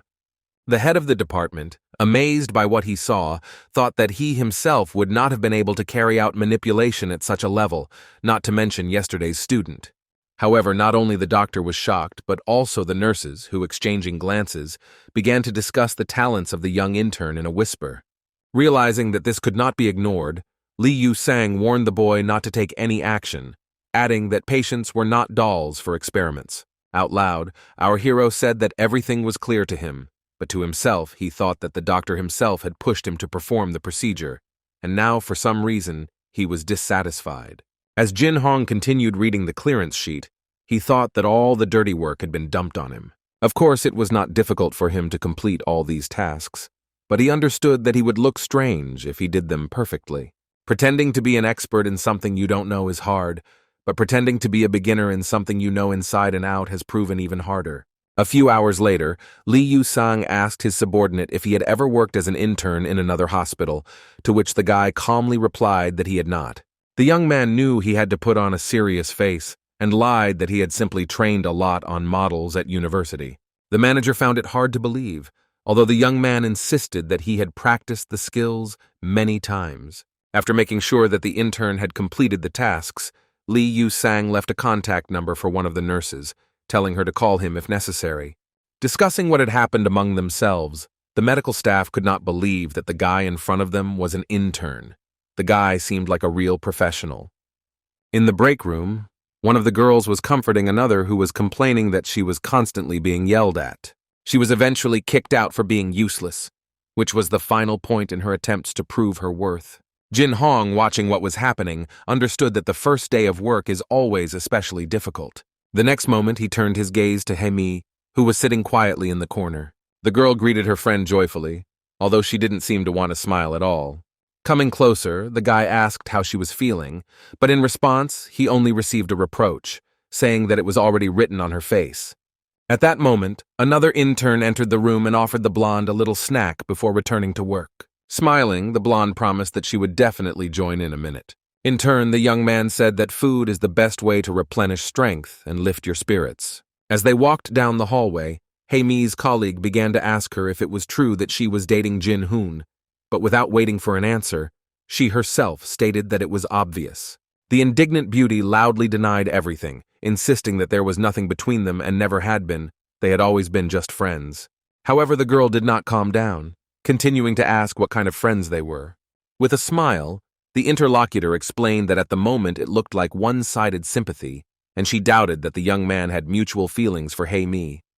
Hearing this, the blonde sighed heavily and admitted that now everything was clear to her. Everyone knew that Haimi was considered the most beautiful girl in the university. Students noticed her looking at Jin Hoon, but he didn't seem to notice her, which led to rumors that the guy might be having problems in his personal life. At this time, our hero, sitting in his office, was thinking about what to eat for lunch, deciding to settle on the meat that his mother gave him. The girls continued to discuss the young man, calling him the leader of the university and trying to understand why he was so cold towards his friend. The friend advised the blonde to take the initiative, because in this situation everything depended only on her. A minute later, she added that perhaps he was also interested in Haimi, but he just didn't know how to start the conversation yet. The girl wanted to believe that her friend was not indifferent to her, but deep down, she didn't know for sure if this was really true. At this time, Moon Jin was lying on the bed in the emergency room, wailing, wondering when they would finally finish their internship, residency, and become doctors. He suddenly said that if a person cannot get a certificate in one specialization, it does not mean that he will not be able to get one at all. The guy, realizing that his friend was interested in something, asked him what he was doing. Jumping out of bed, Moon Jin started yelling at his friend, explaining that he was going to go into dermatology, which meant he had no business studying in other fields, despite the fact that being a doctor was just a means, not the end goal. Jin Hong closed his eyes and thought about his dream, paused for a moment and said that he had a goal, but it wasn't even a goal, but a secret desire. However, noticing that his friend was not particularly interested, he asked if he was really interested. With a gleam in his eyes, the young man admitted that it was about real estate and that he wanted to learn all the tips and tricks in this area. Smiling, he added that the main goal of his life is the leasing business, buying houses and apartments and then renting them out. While the young man was imagining how everything would be, Moon Jin lay back down on the bed and fell asleep again. A minute later, our hero realized that dreams are great, but work is still important. He shouted to his friend that he was going to the ward and recommended that he work a little. And Moon Jin thought to himself that his best friend was probably just kidding around telling everyone about dermatology. As Jin Hoon stepped out of the elevator, she suddenly saw Professor Choi Tae-won standing with her back to him. After greeting the doctor, the young man was warmly greeted by the woman, who asked how he was doing, and noted that they had not seen each other for a long time. Having learned what brought her to the hospital, the young man heard that the condition of one of the patients had sharply worsened. Lee Yu-sang suddenly intervened in the conversation and began to persuade the professor to rest, promising to take everything under control. However, the woman screamed, declaring that she could not rest while her patient was on the brink of life and death. Our hero, remembering this patient, knew that he had been successfully treated for stomach cancer. But during the recovery process, his condition suddenly worsened. Doctors and professors met many times, developed treatment plans, but despite all efforts, they were unable to help the patient. Given Choi Tae-won's experience, many hoped that she would be able to find the cause of the deterioration, but so far this has not happened. Asking the doctor about his opinion about the patient, the professor emphasized that they must closely monitor the condition so that it does not worsen even more. Suddenly, the woman turned to Jin Hong and asked his opinion. While the young man was replying that he needed to check everything thoroughly, Lee Yu-sang interrupted, saying that there was no need to pay attention to the intern. In a calm tone, the professor noted that status is not important when it comes to a person's life, and hierarchies lose their meaning at such moments. The disgruntled doctor admitted she was right when he heard her add that the guy was an outstanding personality. The woman also reminded him that since Lee Yu-sang was his mentor for a month, he was obliged to teach him well and pass on everything he knew. The young doctor looked at the professor in surprise, not believing his ears. Lee Yu-sang looked at Jin Hoon carefully and asked if he was really going to go to therapy. Taken by surprise, the boy timidly replied that it was, although deep down he knew that it would never happen. As he headed to the ward, the young man mentally noted that once the month was over, he would no longer approach this department. Suddenly, a nurse approached him and asked the young doctor to take over from them with a difficult patient. Entering the ward, the guy immediately noticed his patient, as well as the young girl who was on duty next to him. The stranger, closely watching the young man, asked if he was the new doctor. Jin Hong introduced himself and confirmed that he was indeed a new doctor who had come to perform the necessary procedure. In response to a question from a patient's relative about why her father's condition had worsened, the guy said that the professors were currently discussing possible reasons, and they would soon figure everything out. However, the next moment something happened that no one expected. The stranger jumped up and declared that they absolutely did not care what happened to her father. Calmly answering that he would now insert a catheter, Jin Hong thought to himself that such behavior was not surprising, since doctors still could not understand what was happening to the patient. Suddenly, the young intern noticed something that really struck him. Holding the bloody tube in his hands, he asked the patient's daughter where her father's blood came from. Perhaps there was a wound somewhere. The young woman became indignant again and asked where the blood in the urine came from. Looking closely at the pipe in his hands, it seemed like it had come to a realization when Jin Hong realized that it wasn't blood. However, the young man did not have time to explain his point of view, as his boss appeared and asked whether the intern had replaced the catheter. Upon seeing the red liquid, the man immediately began shouting at his subordinate, asking what he had done. The doctor noted to himself that he knew that the young man would sooner or later make some kind of mistake. A minute later, turning to his relatives, he began to calm them down, saying that nothing terrible had happened and that it was a common mistake. After leaving the room, Li Yu-sang began to scold the young man for making the patient worse, while he, on the contrary, made the situation worse. The doctor stressed that patients should be treated like family members and not treated carelessly. Our hero was not going to give up so easily. He insisted that there was more to the urine than just blood and that they had to figure out what exactly happened. Li Yu-sang noted that if an intern made a mistake, he should simply apologize and not try to prove anything. The next minute, he asked the young man to bend over a little because he wanted to tell him something important. The nurses watching the incident discussed how the attending physician would now keep an eye on this young man, even though he was incredibly talented.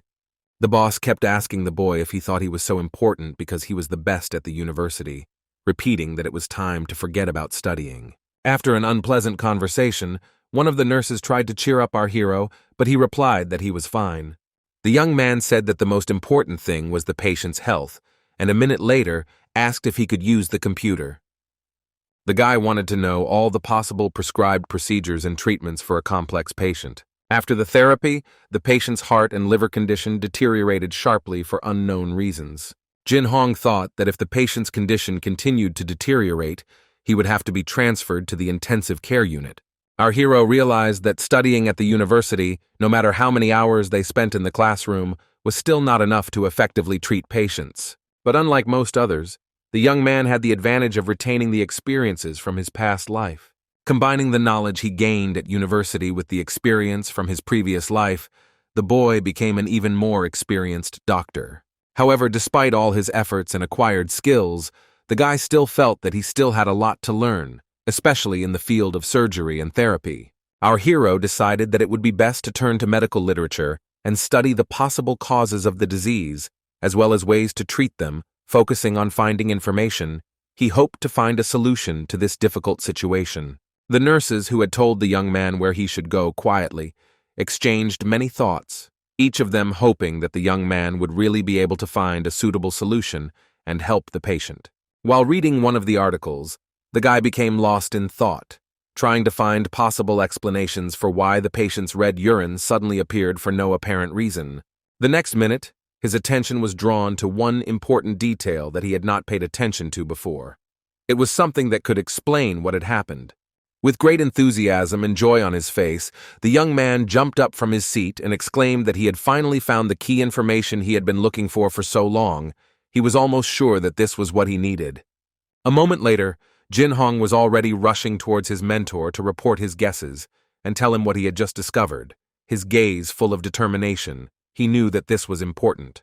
The young man, in a confident tone, asked the doctor if it was possible that the patient, Kim Shi-min, had developed rhabdomyolysis, explaining that his symptoms and tests were consistent with the disease. However, instead of hearing support or suggestion, Li Yu-sang began yelling at his subordinate again, accusing him of thinking too much and being smart. After a few moments, the doctor fell silent and began to think. He understood that in principle all the symptoms could indeed indicate rhabdomyolysis, but something in this situation seemed too unexpected. The doctor was confident that the patient's symptoms could correspond to this diagnosis, but he also understood that the disease did not develop so quickly and unexpectedly. With irritation, the doctor continued to speak out, saying that the young intern only does what he boasts about his knowledge and abilities, while in practice, he still has a lot to learn. However, despite his displeasure, the doctor did not listen to his subordinate and quickly decided that it would be best to get some sleep in the staff room so as not to make decisions under the influence of emotions. At this time, Jin Hong was fighting with himself, his personality torn between the desire to act and the fear of making mistakes. He couldn't let the patient suffer and die, but he also didn't want to be the student who interfered without having enough experience. A moment later, the young man was already rushing to the patient's room. He felt that time was running out and he needed to act immediately. The girl, who had been sitting at her father's bedside all this time, asked with hope whether the doctors had managed to find out anything, but she was worried about the condition of her loved one and was looking for even the slightest signs of improvement. The guy calmly explained that he needed to take a blood test to make an accurate diagnosis, noting that this was a crucial step that would help them understand what was really going on with the patient. The young man added that he had suspicions, but to be sure, he needed to conduct several tests. He promised that if the girl gave permission, he would be able to confirm his hypothesis and figure out what was happening. The stranger, watching the intern closely, noticed determination in his eyes, and she felt that he really cared about her father and was perhaps able to help. Our hero thought to himself that most likely this girl would not agree because he was not a real doctor yet, but only an intern, but she seemed willing to give him a chance. Suddenly, the patient's relative, surprising everyone, said that if he thought that this was what needed to be done, then he could continue. The beauty trusted his judgment, hoping that this would help her father. The girl explained that the main thing for her was that her father received the necessary treatment and recovered soon, but she was ready to give the young intern a chance, despite his status. The guardian continued that over the past few days this young man had taken care of her father more than anyone else, and this gave her hope for the best. After taking the patient's blood, Jin Hong felt relieved. Everything was going according to plan, and now all that was left was to wait for the results. The young man was sure that this was an important step. When he asked the nurse to do the analysis, he heard that all this could be done through an automatic track. However, the worker added that the result would only be ready in 30 minutes. The nurse explained that the test would take some time and asked him to wait a little before returning to the rest of his work, and the young man eagerly awaited the results, which would clarify the situation. Li Yu-sang, waking up from a short sleep, received a notification that the tests were ready. He went to the computer, not understanding what it was about. When he read that a rhabdomyolysis test had been ordered, the man was surprised to ask the nurse who had ordered the test, as he had no recollection of ordering it himself. The doctor looked at the computer with disbelief, not understanding how it could be that the intern had decided to take such a step without his consent. Li Yu-sang jumped up from his seat, extremely annoyed, and shouted that this guy seemed to want to set everyone up and leave the hospital with this project without thinking about the consequences. Jumping up from his seat, the doctor shouted that this guy most likely wants to jump over the heads of experienced specialists. The very next second, the angry man ran, shouting the name of our hero. The doctor said that he allows himself to do such things. It has never happened before that an intern would do something behind the back of the attending doctor. A moment later, the lab called Li Yu-sang, asking if he had requested tests for one of the patients. With complete confidence in his voice, the man explained that it had been ordered illegally, and therefore the tests should be cancelled and the incident forgotten. However, the doctor was suddenly taken aback when the lab technician on the other end of the line explained that the man's readings had exceeded 50, which was much higher than the minimum. The employee explained that they double-checked the results, and it wasn't just 50, it was much higher. The numbers were way off the scale. The man didn't even know how to react to this, and simply remained silent, standing like a pillar. Looking at the young man, the doctor noted to himself that in medicine there is only one disease to which such indicators apply, and this is the very disease that the intern was talking about. Fortunately or unfortunately, this is exactly the disease that Jin Hong was talking about. Realizing that the diagnosis was confirmed, our hero told his boss that they had to hurry with the treatment because every minute counted. After a while, a proud Professor Choi Taiwan walked down the corridor. Addressing Li Yu-sang, the doctor noted that she heard that patient Kim Shi-min's condition had improved significantly, adding that it was all due to one person, hinting at herself. Looking somewhere to the side, the professor wondered why the smart guy came up with this particular disease. The manager, who thought the question was addressed to him, began to explain that one of the main symptoms was red urine, which he had noticed. Suddenly the woman asked if the man was sure of what he had just said, and the next moment, she noted that she was disappointed in Li Yu-san and added that she knew that the analysis was ordered by a new intern. Speaking with Choi Tae-wan, our hero explained that he wasn't entirely sure, but believed that the statin drug that the man had recently been prescribed could have been the cause. With surprise in her voice, the woman said that in fact, in rare cases, this drug can cause rhabdomyolysis, and noted that the young man was talented. After some time, the boy was grateful for his mentor's support.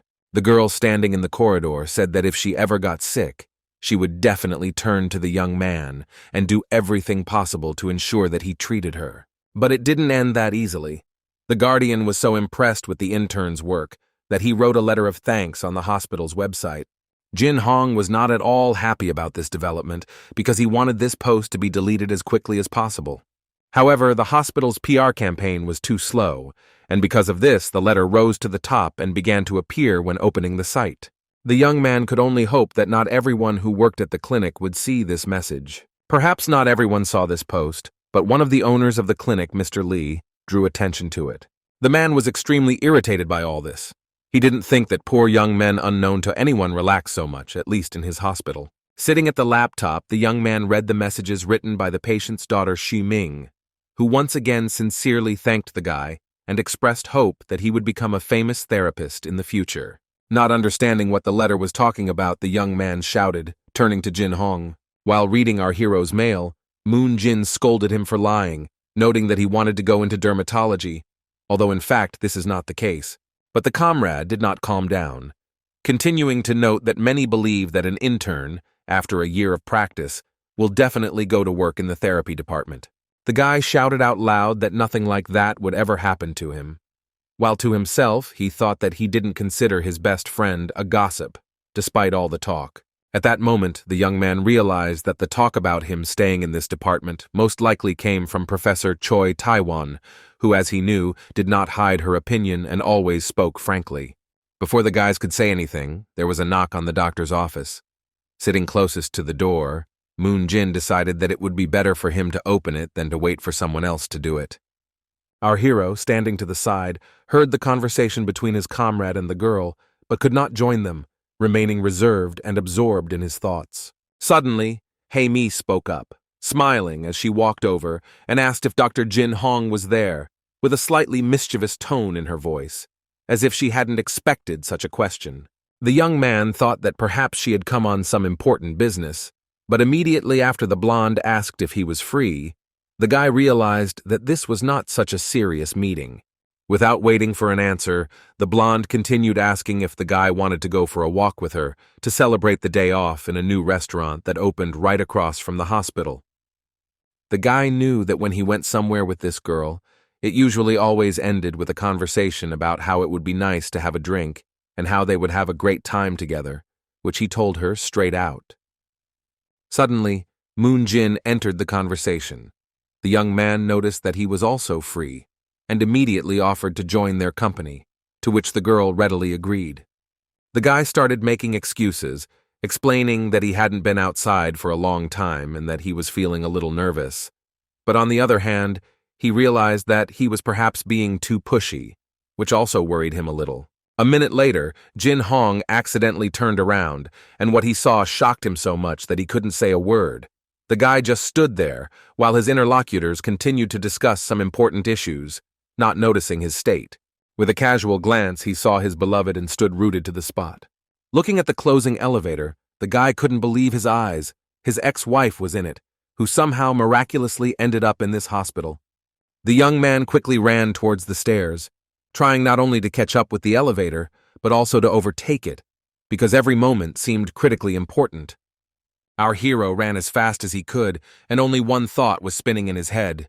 How could this happen? How did she end up here in this place? The young man could not understand why he met his ex-wife, whom he had forgotten for so long, and why she ended up in this hospital.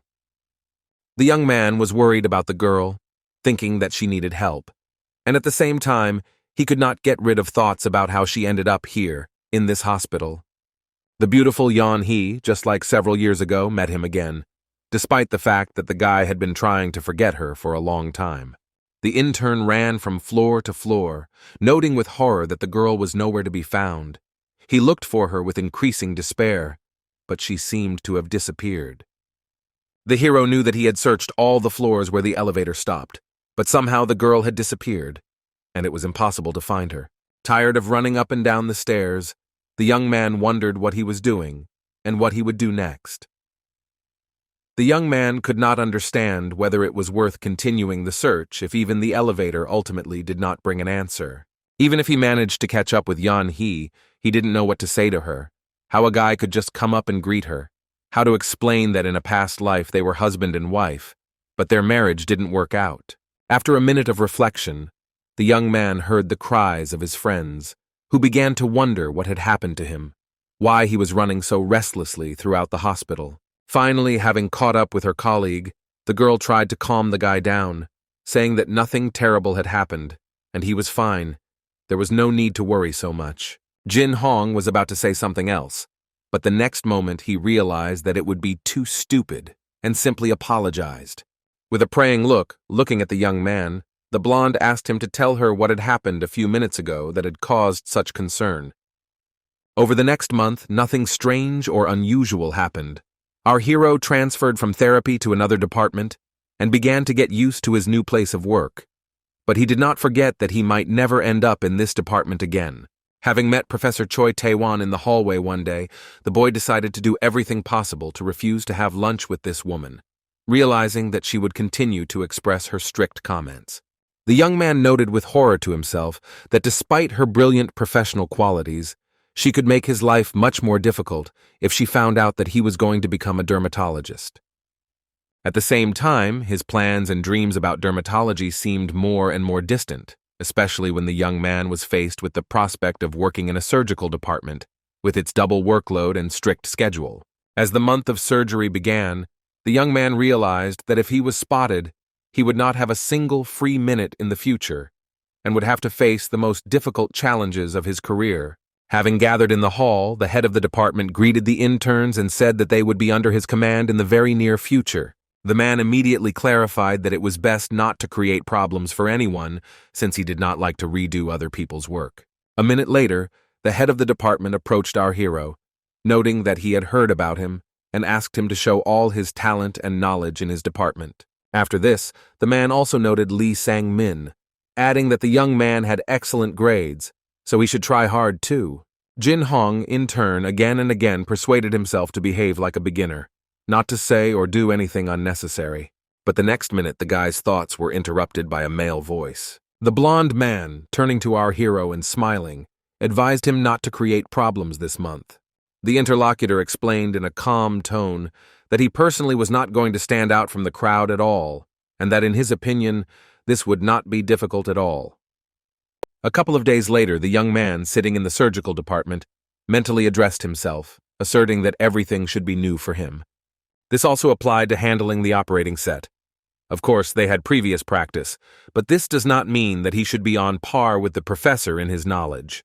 The next minute, the guy, sitting with his back to the nurses, heard them talking about themselves. The girls were whispering that newcomers had arrived to them again. The young man recognized these conversations from his past life. He remembered how the junior staff loved to discuss the doctors. Suddenly, one of the nurses approached the young man, saying that she was seeing him for the first time. Jin Hong, who was always used to being polite, smiled and turned around to greet the clinic worker. While the girl was saying that the newcomers should work hard this month, our hero's eyes were swimming. The young man immediately sat down on the floor and covered his face with his hands. For a second, it seemed to him that he was simply going crazy. The nurse didn't know what was wrong with the intern, but he assured her as he rose from the floor that he was perfectly fine. The young man thought to himself that this woman very much resembled his wife from a past life, but he understood that this was, of course, a different person. However, a minute later the colleague turned to the nurse and called her by name, and the young man realized that her name was Lee Yan-hee. Kneeling down again, answering his interlocutor's questions, the guy, as before, assured her that everything was fine with him. Smiling and worried at the same time, the young man could not believe that he was not mistaken. This was really the one he was looking for. Looking at Yan-hee again, Jin-hoon noted to himself that this was his wife from his past life. A minute later, the head nurse turned to Yan-hee, who was a little shocked by what happened to the intern. The woman said that it seemed like the young man was interested in her, although the girl herself did not think so.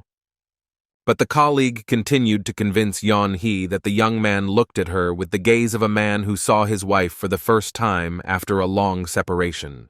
A frightened Jin Hong wondered to himself how this could happen, since in his past life his wife was a careerist who worked in some company. and now she is a nurse. At this time, the second nurse continued to encourage Yeon-hee, noting that the young man was a wonderful guy. However, Yeon-hee seemed insecure, not understanding how a successful intern could like her. Our hero recalled how in a past life this woman complained that despite all her efforts, everything ended as badly as possible. The husband, looking guiltily at his wife, did not know what to answer because the marriage had not existed for a long time. All that was left for the woman to do was simply cry and blame each other for the fact that their family life had fallen apart. Our hero's ears still rang with the last words of his wife from his past life. She said that despite everything, she continued to love him. Our hero thought that at that time he should have put in much more effort. But what should he do now? Maybe you should start dating this girl again to change history. The guy understood that outwardly his former life partner remained the same as in her past life. Previously, he fell in love with her for her sincerity, kindness, and positive attitude, regardless of the circumstances. Our hero was under pressure from this whole situation. He decided that it would be better to focus on work, leaving the past behind. A few days later, Yeon-hee was going about her daily business, trying to place a large box on the cabinet. The nurse complained out loud that it was very difficult for her to reach the top shelf. But the very next minute, something happened that the beauty did not expect. A large box began to fall rapidly on her. Just when the girl thought that all was lost, someone's strong hand from below supported the box. Yeon-hee realized that Jin-hoon had arrived at the right time and began to thank the young man, who in turn was glad that the employee was not hurt. The colleague again began to tell the girl that the intern clearly liked her, otherwise he wouldn't hang around her so often. But the guy tried in every way to avoid returning to his past life, so he forced himself to focus on surgery. The young man knew that he had to be quiet, inconspicuous, and strictly follow a predetermined plan in order to ultimately fulfill his big dream. But as soon as the young man relaxed and began to read the work documents, he heard a familiar voice calling out to him. It was Yeon-hee, with a smile on her face. The nurse noted that they had fruits and offered Jin-hoon some to help himself. With the same joy on her face, the beauty added that they also had fruit juices, which he should definitely try. Looking at his ex-wife, the young man remembered how in his past life she always offered him fruit, claiming that it was the most useful thing there could be. Closing his eyes and turning away, our hero refused the offer, citing the fact that he needed to prepare everything for the bandage. Looking after the intern, the nurse did not understand what had happened to him, but she did not pester him with any more offers. Left alone, Yeon-hee thought that this guy was most likely avoiding her. The young man, in turn, thought that he needed to finish this as quickly as possible, forget about surgery, and move to the dermatology department. But everything did not go according to plan. One working day, a man came to the surgery and started shouting loudly, complaining about the staff working too slowly. The stranger raised his voice and scolded the nurse for having to wait since the morning, and the girl explained that all the doctors were in the operating room. The man continued to say that his wife's bandage was wet with some liquid and needed to be changed immediately. The employee apologized again, emphasizing that the man would have to wait a little, after which everything would be done. Jin-hong, who heard part of the conversation, resolutely declared that he would do everything himself. One of the nurses began to explain to the intern that he would hardly be able to cope, since there was severe inflammation and seroma, which is why the head doctor was going to do the dressing himself. But it seemed that our hero was not at all embarrassed by this. He replied that, firstly, everything was clear to him, and secondly, he just needed bandages. After a short pause, he also added that he would need a disinfectant solution. Yeon-hee tried to stop the intern, explaining that the head doctor would get angry if the intern started doing something without his permission. The guy started explaining that the fluid was formed due to poor treatment of the incision after the operation, so it was best to hurry. Hearing that everything would be fine, the employee calmed down a little.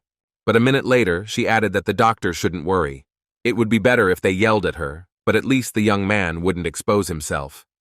The next second, Jin-hong was already in the ward and was looking closely at the patient. The woman blushed, asking if the young man was really an intern, and then noted that her wound was quite serious. Sitting down next to the patient, our hero began to calm her down, noting that she should not worry. He would do everything as needed.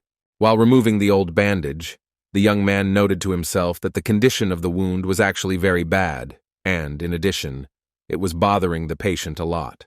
On the one hand, the guy was thinking about how to thoroughly wash the wound and bandage it again, but on the other hand, he didn't understand why the cut was made in this particular place. The guy knew that this was an unpleasant and painful procedure, so he tried his best to cheer up the patient.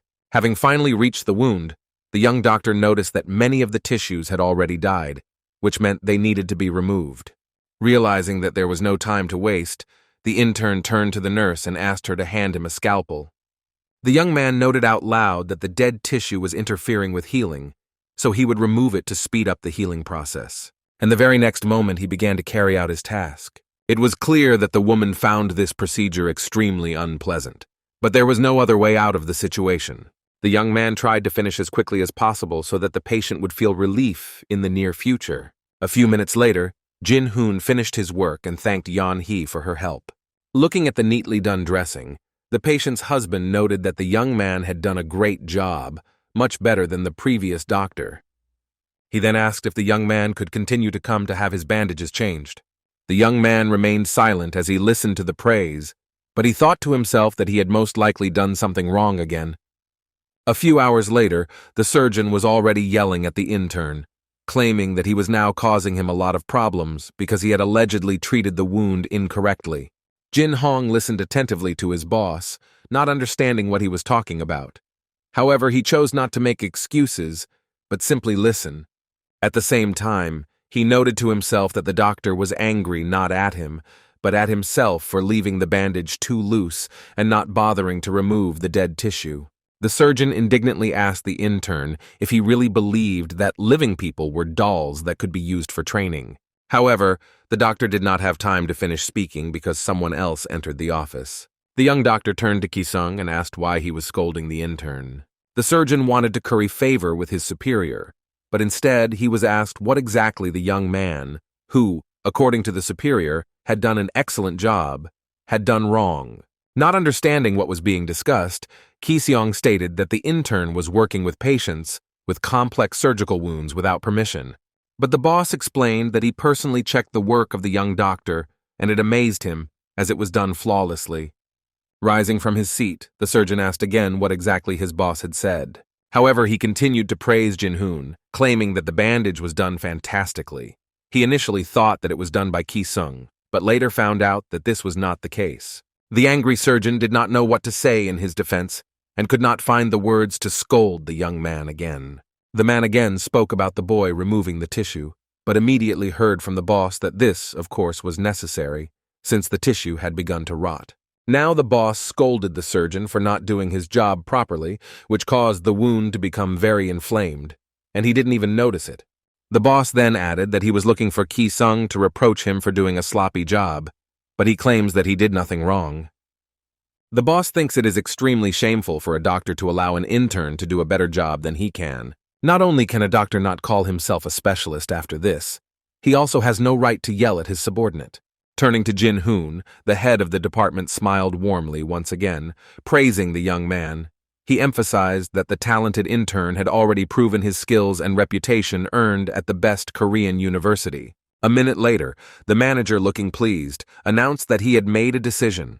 The guy would be best served to continue working in their operating department.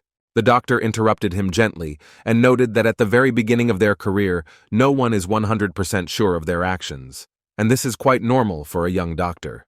With a slight smile, the head of the department patted the young man on the shoulder in a friendly manner, assuring him that he believed in him as a future outstanding surgeon. Jin Hong, stunned by such trust, tried to remain calm. He thought about how boundless the boss's joy was that such a promising intern like himself had come to their department. At this time, at the other end of the hospital, the secretary shared her impressions of San-min. She said that he quickly got used to working in the surgical department, showing accuracy and confidence. The woman said that the young man really liked his job. The blonde's father, hearing this, turned around and said out loud that he felt relieved watching his son's success, but deep down he was overcome by bitter thoughts about Bum Soo, who had committed suicide at one time. The man sadly reflected that if his eldest son had been alive, he would not have had to go to such extreme measures to support his younger son. He suddenly asked his interlocutor about Jin Hong, inquiring about what reviews were circulating about him among the staff. She thought for a moment and replied that for now the intern was working mainly in the therapeutic department, and his actions had not yet caused anything truly outstanding. With a slight hint of sarcasm in his voice, Mr. Lee noted that this was sad, but added that Jin-hoon would soon have a chance to prove himself. He mentioned that already on his first day of surgery, the young man will assist the iron professor Kang Min-chul, known for his strictness, because almost no one leaves him without a reprimand. A moment later, the man thoughtfully remarked that if the young man had been a surgeon in his past life, he would probably have been upset to learn that he would not be able to work with such a great specialist. At this time, Jin Hong stood in the corridor and thought about how fate had brought him to the surgical department again, even despite his past attempts to avoid this path. San Min, observing his comrade, asked him why he was sent to surgery, since he initially worked in the wards. With an effort to remain calm, the guy answered out loud that everything had worked out on its own, and since that was the case, he needed to give it his all and do his job conscientiously. He noted to himself that this operating room was the same one where he had spent many years of his past life. The feelings were conflicting. On the one hand, this place was alarming, but on the other hand, it seemed frighteningly familiar, as if he was home again. Despite this feeling, Jin Hong couldn't ignore the strange air of the operating room, the cold light of the lamps, and the suffocating pressure that was still the same as in his memories. The operating room, despite its importance, remained a place where it was impossible to relax or indulge in extraneous thoughts. And again, this situation made our hero remember his past, although he tried to convince himself that all this would soon end. Suddenly, the young man's thoughts were interrupted by the voice of the boss, who loudly asked if everyone had gathered in their places. Coming closer and clapping Sang Min on the shoulder, he noted with a smile that the guy shouldn't look so confused. It would be better if he took an example from his colleague who was doing a great job. Inquiring about the upcoming operation, the boss informed him that Jin-hoon was being sent to assist Professor Kang Min-chul in a liver transplant. Hearing these words, the young man could not hide his surprise. His eyes opened wider with each passing moment. The boss repeated that it was a complicated operation and noted that the professor had a difficult character, so the intern would have to make an effort not to spoil the mentor's mood.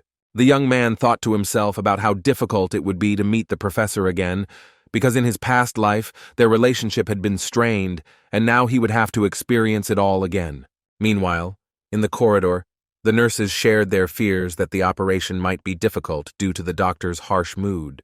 They said they were already preparing for the worst, although they hoped that everything would go without incident. The young man involuntarily remembered himself in his past life, when he also experienced similar worries before his first operation with Kang Min-chul. A few minutes later, all participants in the operation gathered in the operating room. One of those present loudly announced that the preparatory procedures were complete. Kang Min-chul looked sternly at the assembled group and asked if everyone was ready for the operation. Everyone, standing straight and looking attentively at the professor, answered in one voice that they were ready. The man, looking at Jin Hong, asked whether this was really his first operation, and also such a complicated one. Having received an affirmative answer, he advised the young man to try hard, since mistakes were unacceptable here. The young man assured out loud that he understood, but to himself, he thought about how the professor was doing with his health, since in his past life, he had serious heart problems. At the same time, a secret meeting was taking place in another place. The hospital's rector, Song Pung-soo, reported to an unknown woman about the fulfillment of all her instructions. The woman thanked him, emphasizing that she would not forget the help he had provided, but at the same time avoided answering the question about the purpose of these actions. However, she strongly recommended that Jin Hong be sent to the surgical department as soon as possible. Song Pung-soo hesitantly agreed, promising that everything would be done as agreed. In the operating room, the young man mentally asked himself how long he could hold out in such conditions. Professor Kang Min-chul, turning to his colleague, said that he would personally stop the bleeding, after which the assistant would have to hold the tissues firmly. A moment later, the professor raised his voice, scolding his assistant for his inattention and inability to carry out the assignment. He then turned to our hero, instructing him to hold the instruments, clearly hoping that at least the intern would cope. The guy, closely watching the professor's actions, thought that he perhaps saw him not just as an intern, but as a potential assistant. Unexpectedly, the professor praised Jin Hong, noting that his skills were superior to the average surgeon, and advised him to continue in the same spirit. The assembled were amazed. The professor, known for his stern character, praised someone for the first time, and this someone turned out to be a novice intern. Ki-sun, who was standing nearby, thought that this was completely unusual, since on his first day the professor had only criticized him. But Ki-sun's thoughts were interrupted by Kang Min-chul's harsh words, who once again criticized him for being inattentive and daydreaming. The professor demanded that Ki-sun do his job properly and not stand there lost in thought. Watching the professor's actions closely, Jin Hong wondered if this man would make him his first assistant. A minute later, Professor Kang Min-chul became much calmer, his mood changed, and he, watching what was happening in the operating room, remained silent, assessing the situation. This silence made everyone present feel tense, because they did not know what would happen next. Suddenly, the professor turned to the guy and, looking at him carefully, asked if this was the first time he had been in an operating room and was performing such tasks. His voice was stern, but with a hint of curiosity. Mr. Cheel did not hide his opinion, and honestly said that Jin Hoon's skills were an order of magnitude higher than the average surgeon. He added that he should continue working in the same spirit without slowing down. Everyone present, including the nurses and surgeons, watched in amazement at what was happening. Some could not even believe that the professor, who was always strict and demanding, praised the newcomer. Ki-sun, standing in the operating room, thought about how the professor, with his explosive temper, praised someone for the first time in a long time. Meanwhile, the doctor himself was scolded so harshly as on the first day that he felt almost completely demoralized. Suddenly, the professor turned his attention to Ki-sun again, interrupting his thoughts. He pointed out that he was too absent-minded and not focused on the task, which was unacceptable to him. Ki-sun listened to the professor sternly telling him that he should do everything correctly and not stand there and dream about something. Realizing that the situation was serious, he became nervous and tried to correct his mistakes. For a moment, the surgeon became even more angry and said that his colleague was moving too slowly. He said that it seemed as if he was sleeping right on the job, and to continue in the same spirit was absolutely unacceptable. The professor then pointed out that his assistant, Ki-sun, was acting worse than the intern, and it was a caustic remark. He even said that if it weren't for Jin Hong, the situation could have been much worse. The colleague was so scared that it seemed he no longer heard or understood what was happening around him. All he wanted was to do his job, but his nerves let him down at the most inopportune moment. Kang Min-chul continued to closely monitor his assistant's actions without interrupting his work. The professor finally said that if the surgeon was unable to cope with the task, he had better leave the operating room and not disturb the others. This was the last warning. Ki-sun, noticing that the professor was becoming more and more aggressive, began to frantically back away, not knowing what to say to him or how to justify himself, his anxiety growing with each passing moment. Jin Hong, observing the situation, noted to himself that his boss looked absolutely pathetic. Apparently, he had serious psychological trauma, which manifested itself in such behavior. At this point, everyone in the operating room began to realize that perhaps another surgeon should have been called in. But the problem was that everyone had already gone to their operating rooms. The next minute, Kang Min-chul looked closely at Jin Hoon and suddenly declared that from now on, he would be his assistant in this operation. The guy wanted to object, but hearing the professor's menacing voice, he realized that arguing with him was useless. The man was determined, and objections were pointless. The young man saw that the surgeon was determined to succeed and did not tolerate doubts. He understood that now he would have to work with this man, and that everything depended on his decision. Remembering his experience from his past life, Jin Hong knew that it was better not to try to irritate the professor. His irritation was so strong that his decisions could become unpredictable. The strange thing was that for the guy, Kang Min-chul had not changed since their last meeting. He remained the same person with a tough character and habits that were impossible to get rid of. Closing his eyes, our hero felt as if he had been transported back to those old days when he and the professor had just started working together. Everything that was happening to him now seemed like a bad dream. Everyone gathered in the operating room looked at Kang Min-chul in surprise, not understanding what he was going to do.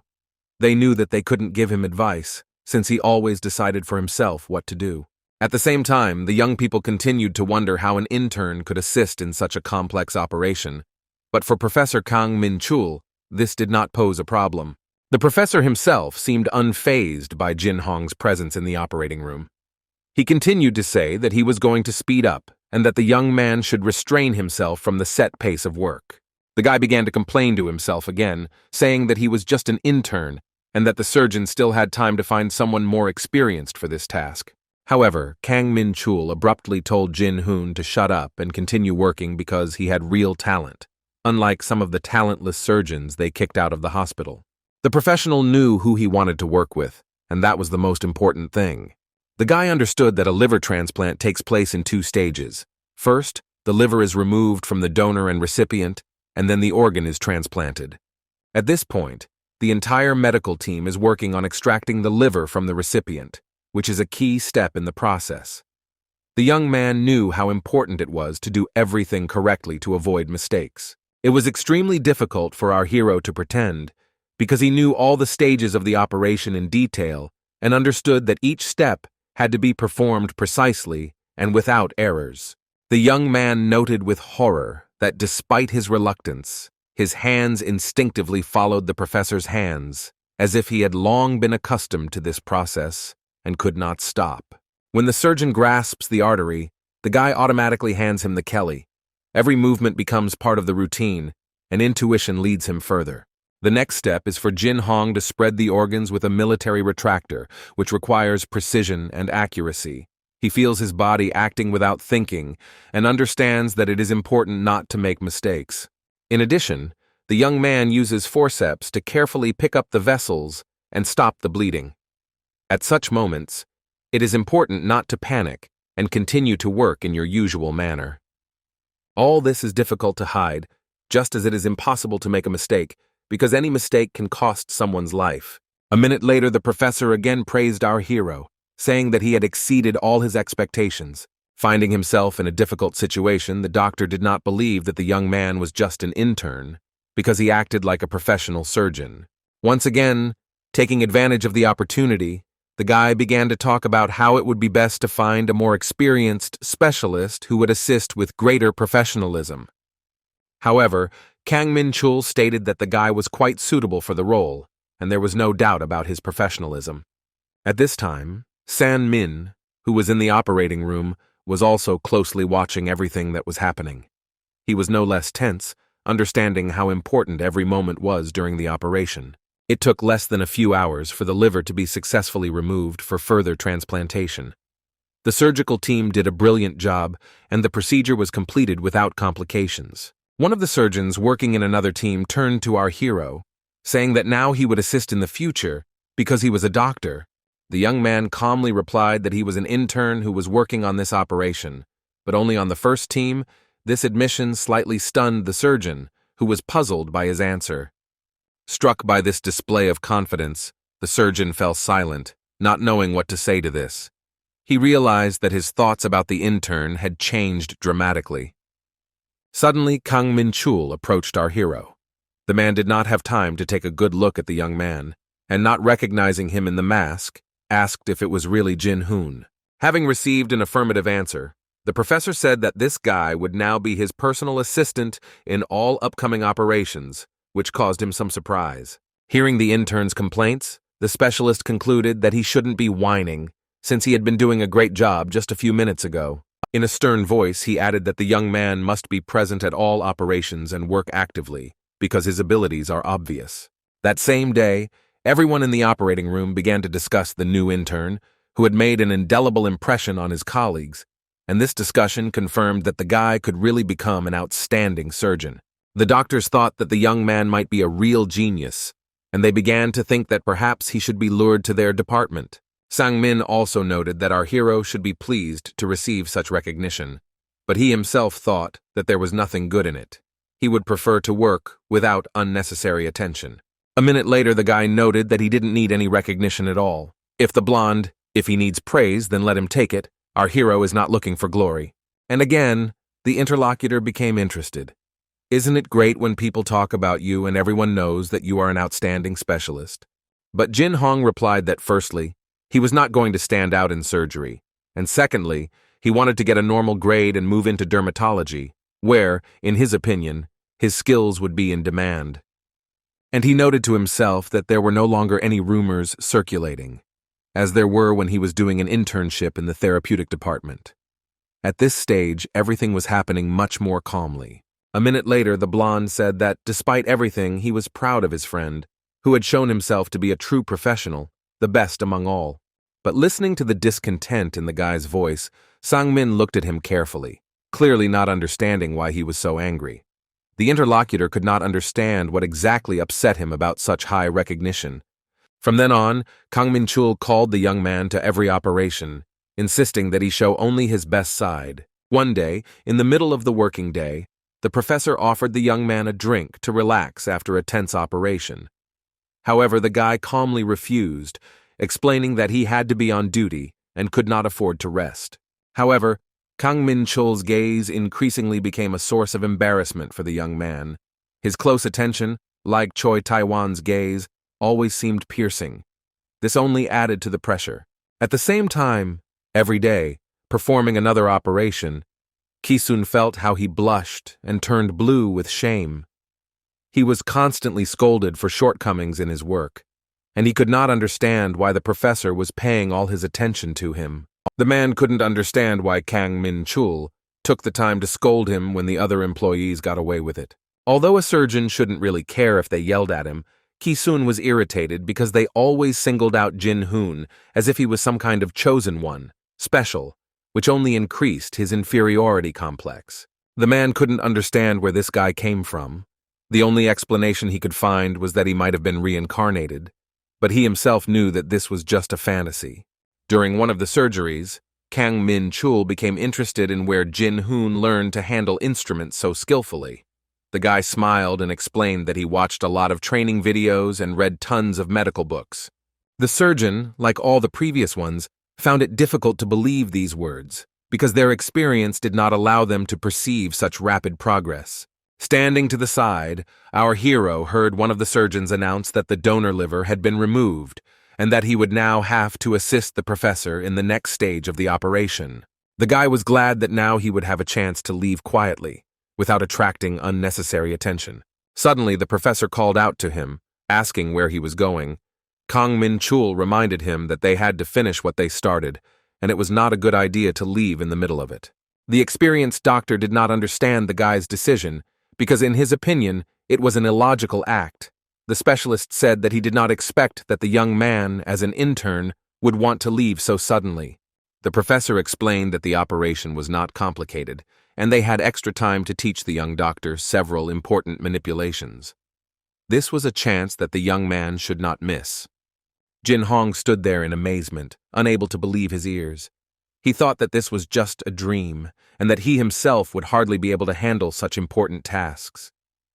The young man did not understand why the professor wanted him to participate in such difficult work. The surgeon, who was to assist, reflected sadly that he would probably have to work alongside a newcomer, and he realized that despite his efforts, this decision would probably make the job more difficult. However, in order not to look weak in front of his colleagues, the doctor still asked how the young man was feeling, deciding to pretend that he cared about his condition. After a short pause, the guy replied that there was no need to worry, since he felt almost no panic, thanks to the professor's support. The next second, Jin-hoon suddenly remembered that in his past life, Professor Kang Min-chul died of a heart attack, and that moment overshadowed him. But his thoughts were interrupted when Kang Min-chul turned to him again, reminding him that the operation needed to be completed and they couldn't afford to delay. Ki-sun watched this development with annoyance, realizing that the intern was now valued much higher than he was. This was extremely unpleasant, and therefore the problem had to be solved somehow. A little later, sitting in his office, the doctor complained to his assistant that he had been moved to second place, and now he could not stand the stress. The boss noted that he had heard rumors that the professor had chosen Dr. Kim as his successor, which worried him because he was no longer in the foreground. When asked to select a second intern for surgery, the surgeon expressed dissatisfaction, saying that it was not normal for only interns to come to the operation. However, the chief did not calm down, noting that Jin Hong had been working on par with experienced surgeons for a long time, and besides, Sang-min could be appointed as the second assistant. In a cheerful tone, Ki-soon agreed to the proposal, claiming that it was a good idea and that he would do just that. At this time, Sang-min was standing at the door, hearing everything his colleagues were saying. It was difficult to tell from the young man's impassive expression what he was thinking at that moment. Standing in front of the operating room, Jin Hong asked his comrade if it was true that he had been appointed as the professor's second assistant. In a calm voice, the blonde confirmed that this was true, adding that it had happened that way, and now they needed to try. Looking closely at the young man, our hero wondered if everything was okay with him. He had known this man for 10 years, but still could not understand what was going on in his head. The only thing that was known was that this young man was very proud, and so one could only hope that everything would be okay with him. Not even a few minutes had passed before our hero found himself back in the operating room, as always, for the next month. The guy looked at Sang-min and noted to himself that he seemed to be worried. The young man was calm because he was already living his second life, and in the past, he had performed thousands of complex operations. Kang Min-chul, who was surprisingly in a good mood, noted that there were many talented interns around him. But the next moment the man suddenly fell silent, and a strong sweat appeared on his face. Answering our hero's question about his own health, the surgeon said that everything was fine with him, and there was no need to worry. The young man knew that not everything was well with the professor, so he asked if the pain in his chest had gotten worse, and was about to suggest something. The man said that, firstly, everything would pass when he calmed down, and secondly, how could he give up everything when the patient's guts were all hanging out? Jin Hong noted to himself that this man should have started treatment a long time ago, but he continued to say that everything would be fine and that treatment could be done after the operation.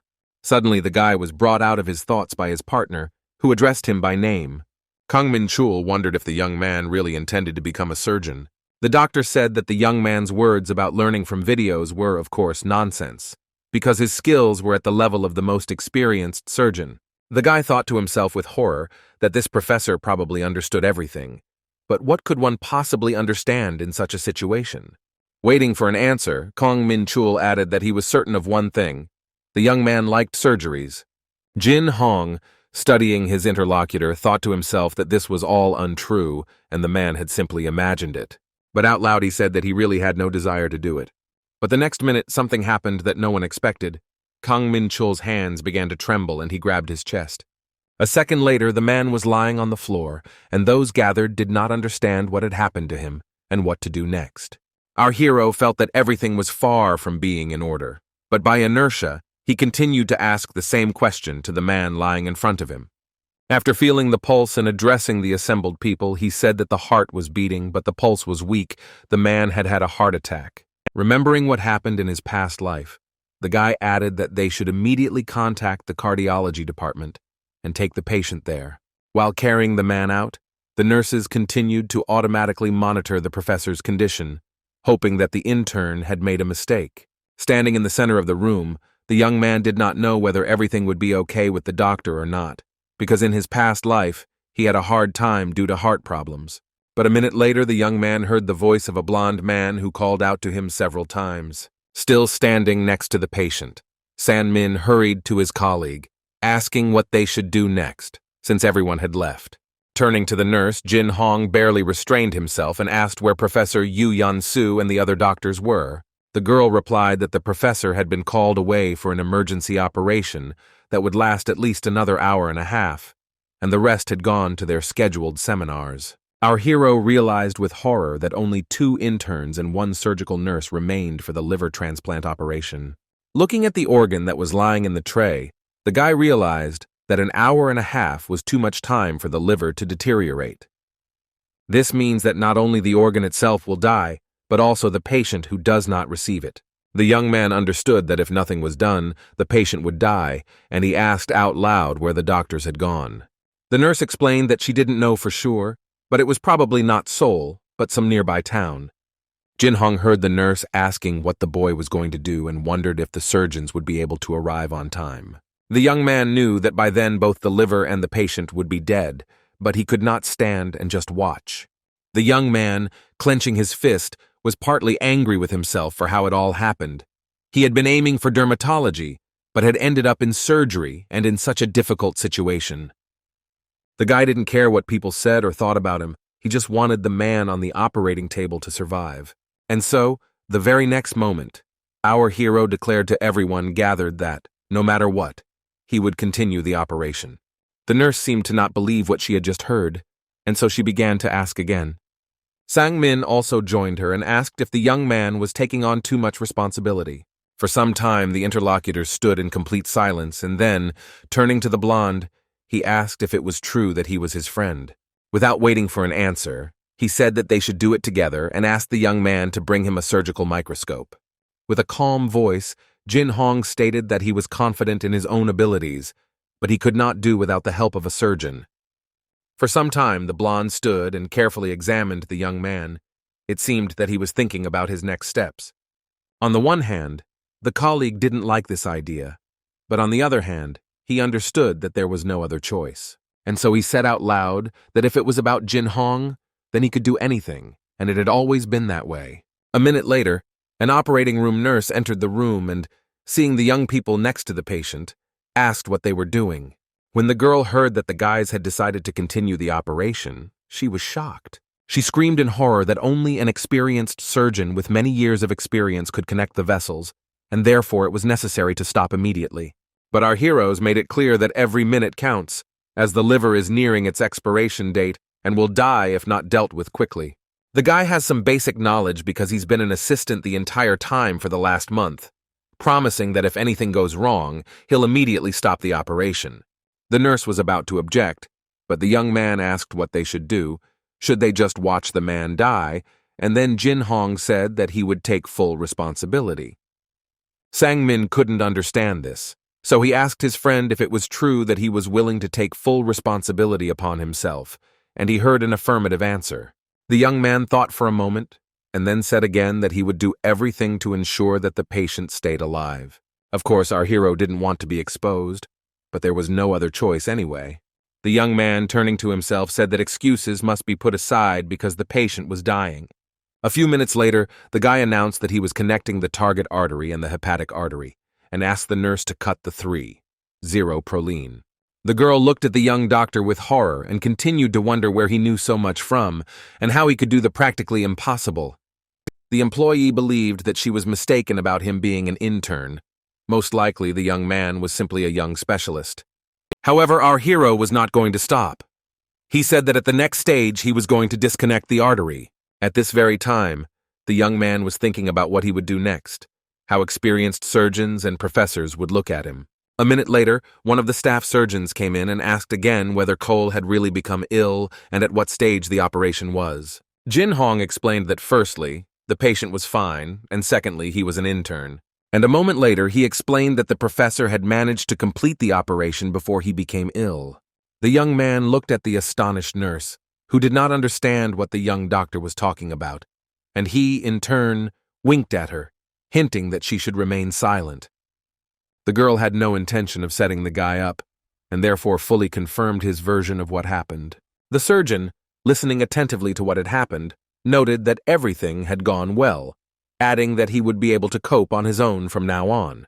And when he started the operation, he looked carefully at what stage it was at, so that he knew what to do. While examining the veins, the man said out loud that the professor, as always, did everything at the highest level, despite the fact that he felt unwell. Jin Hong, as he walked away, thought about the fact that he was saved by a real miracle. Otherwise, he did not know how he would explain his professionalism. Looking somewhere to the side, our hero also noted to himself that there was still something important left to sort out.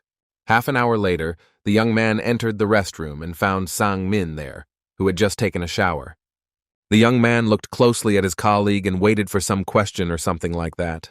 Without waiting, he himself began to ask what had happened and why the other person was standing there and simply remaining silent. Plucking up his courage, Jin Hong asked with a smile if the blonde had time, and without waiting for an answer, he stated that he wanted to talk to him about the operation. For a few seconds, the interlocutor stood and silently looked at the guy, as if thinking about something. Finally, our hero apologized to the guy and asked if he could not tell anyone that he had completed the operation himself. With sadness in his voice, The young man noted that he did not want unnecessary rumors to spread throughout the hospital. Once again, it was clear from San Min's expression that he was about to say something, but he stood there silently, just like a few minutes earlier. The very next minute, the interlocutor asked what he should do in such a situation, and suddenly he noted that, no matter what, he was not going to just remain silent, which caused a storm of emotions in our hero. Although the next moment smiling, the blonde said that firstly, his friend needed to make his face simpler, and secondly, he was just joking. The guy didn't really like this prank and this answer, but he decided to keep quiet. But a few minutes later, as he walked down the hospital corridor, the young man thought that he still had a bad feeling about Sang Min, as if he was up to something. But the guy was happy that Professor Kang Min-chul was gradually getting better, and that was the most important thing in this whole story. Although our hero was still frightened by the thought of whether the surgeon remembered at what stage he felt ill and whether he would ask about the operation. A month later, when she met Lee Hai-mi, the girl asked if the young man was probably tired after all this time, although he noted that it wasn't that bad. Closing her eyes, the beauty told them that the emergency room awaited them. It was incredibly exciting, because there was always a lot of work there. The guy confirmed that they need to be extremely careful, since there are indeed many patients coming in critical condition. Talking about this department as if he already worked there, the guy caught himself thinking that he was standing out again, and this was unacceptable.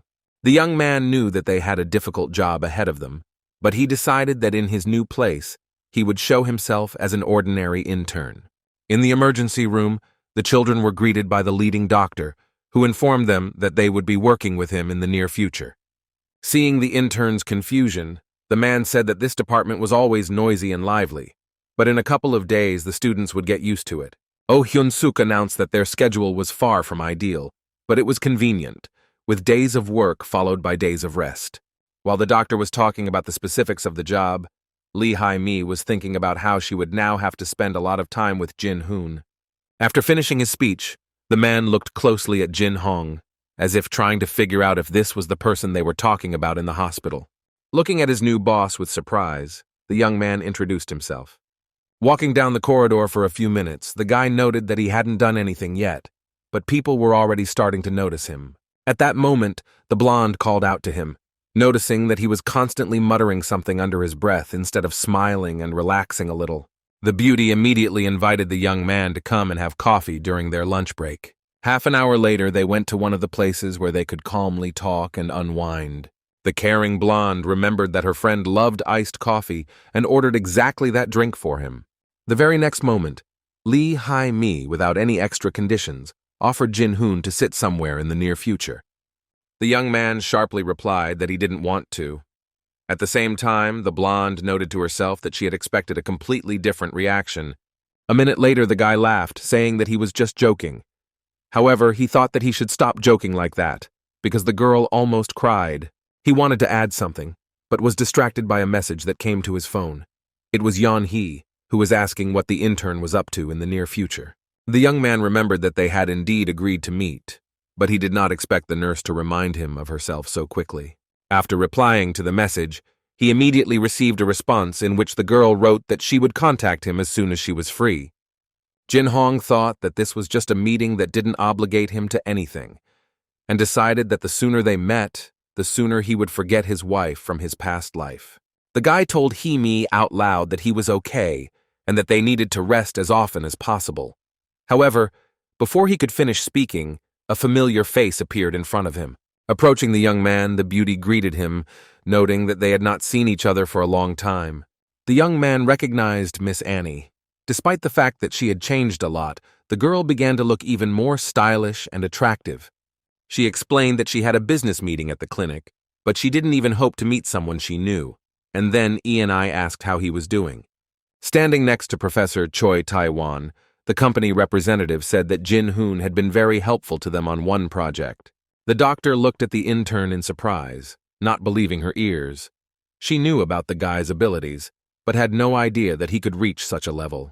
Miss N=Ni once again confirmed her words, adding that the young man is a real genius with a brilliant future. Not knowing what to answer, our hero tried to avoid the conversation, noting that in fact he had not done anything special.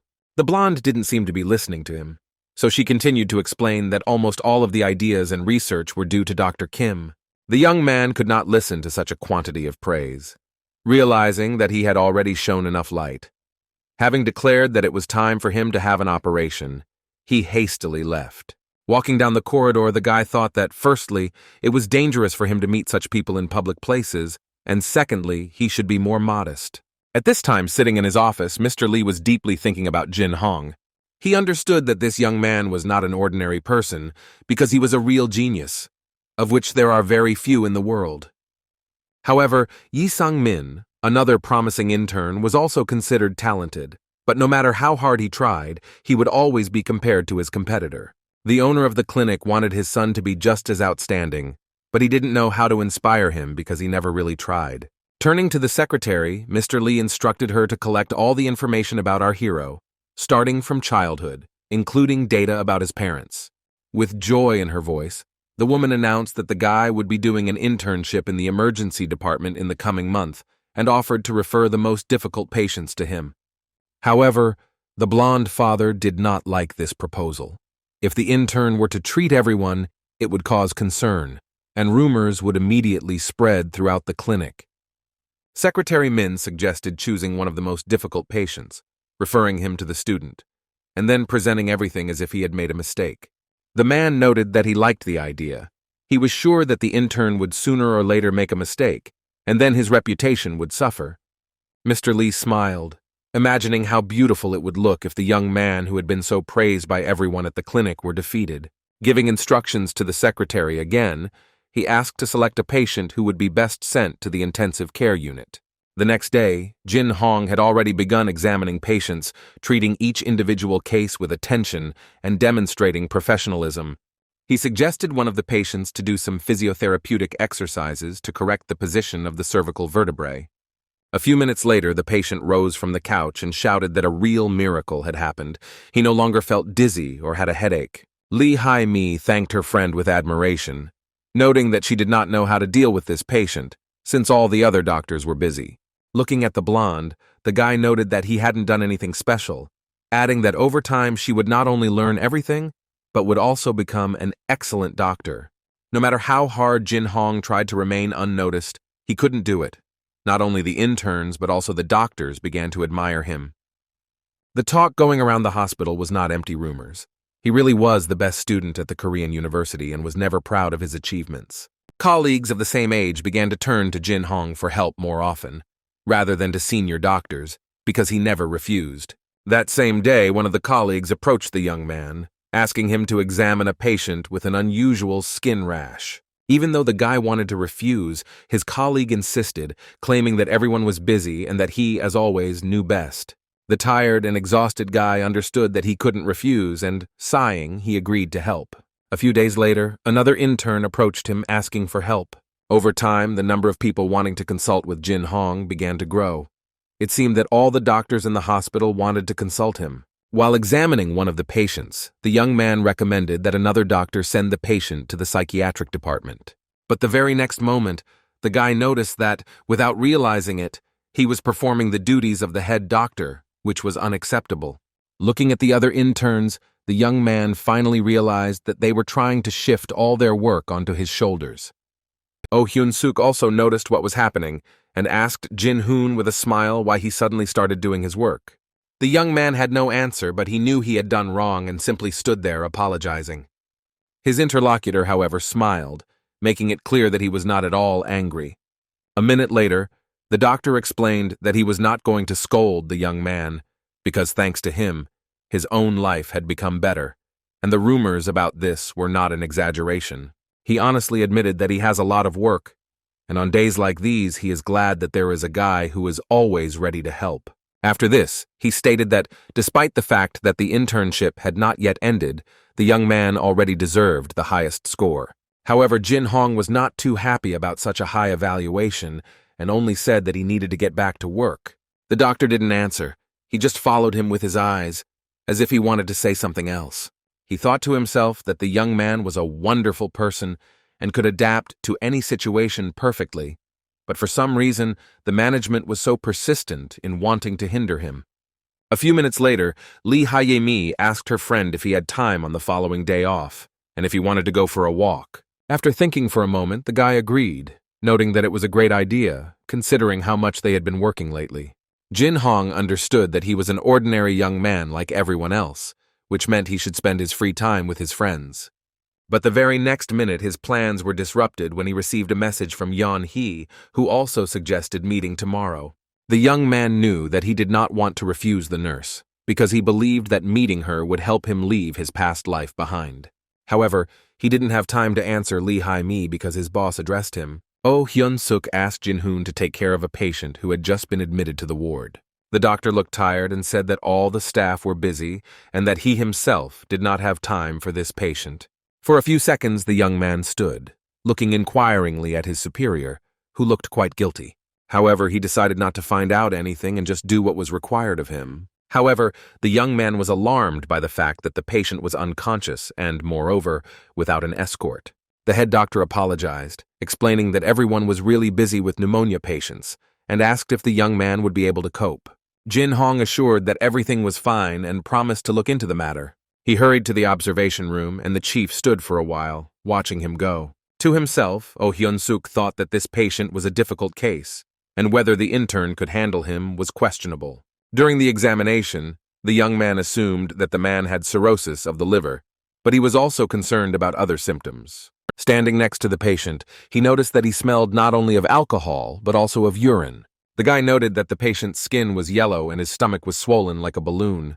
The young man's thoughts were interrupted by a man who introduced himself as a doctor from the team that had brought the patient and asked him to sign the documents. While sorting through the paperwork, the guy thought that if something went wrong, all the responsibility would fall on him.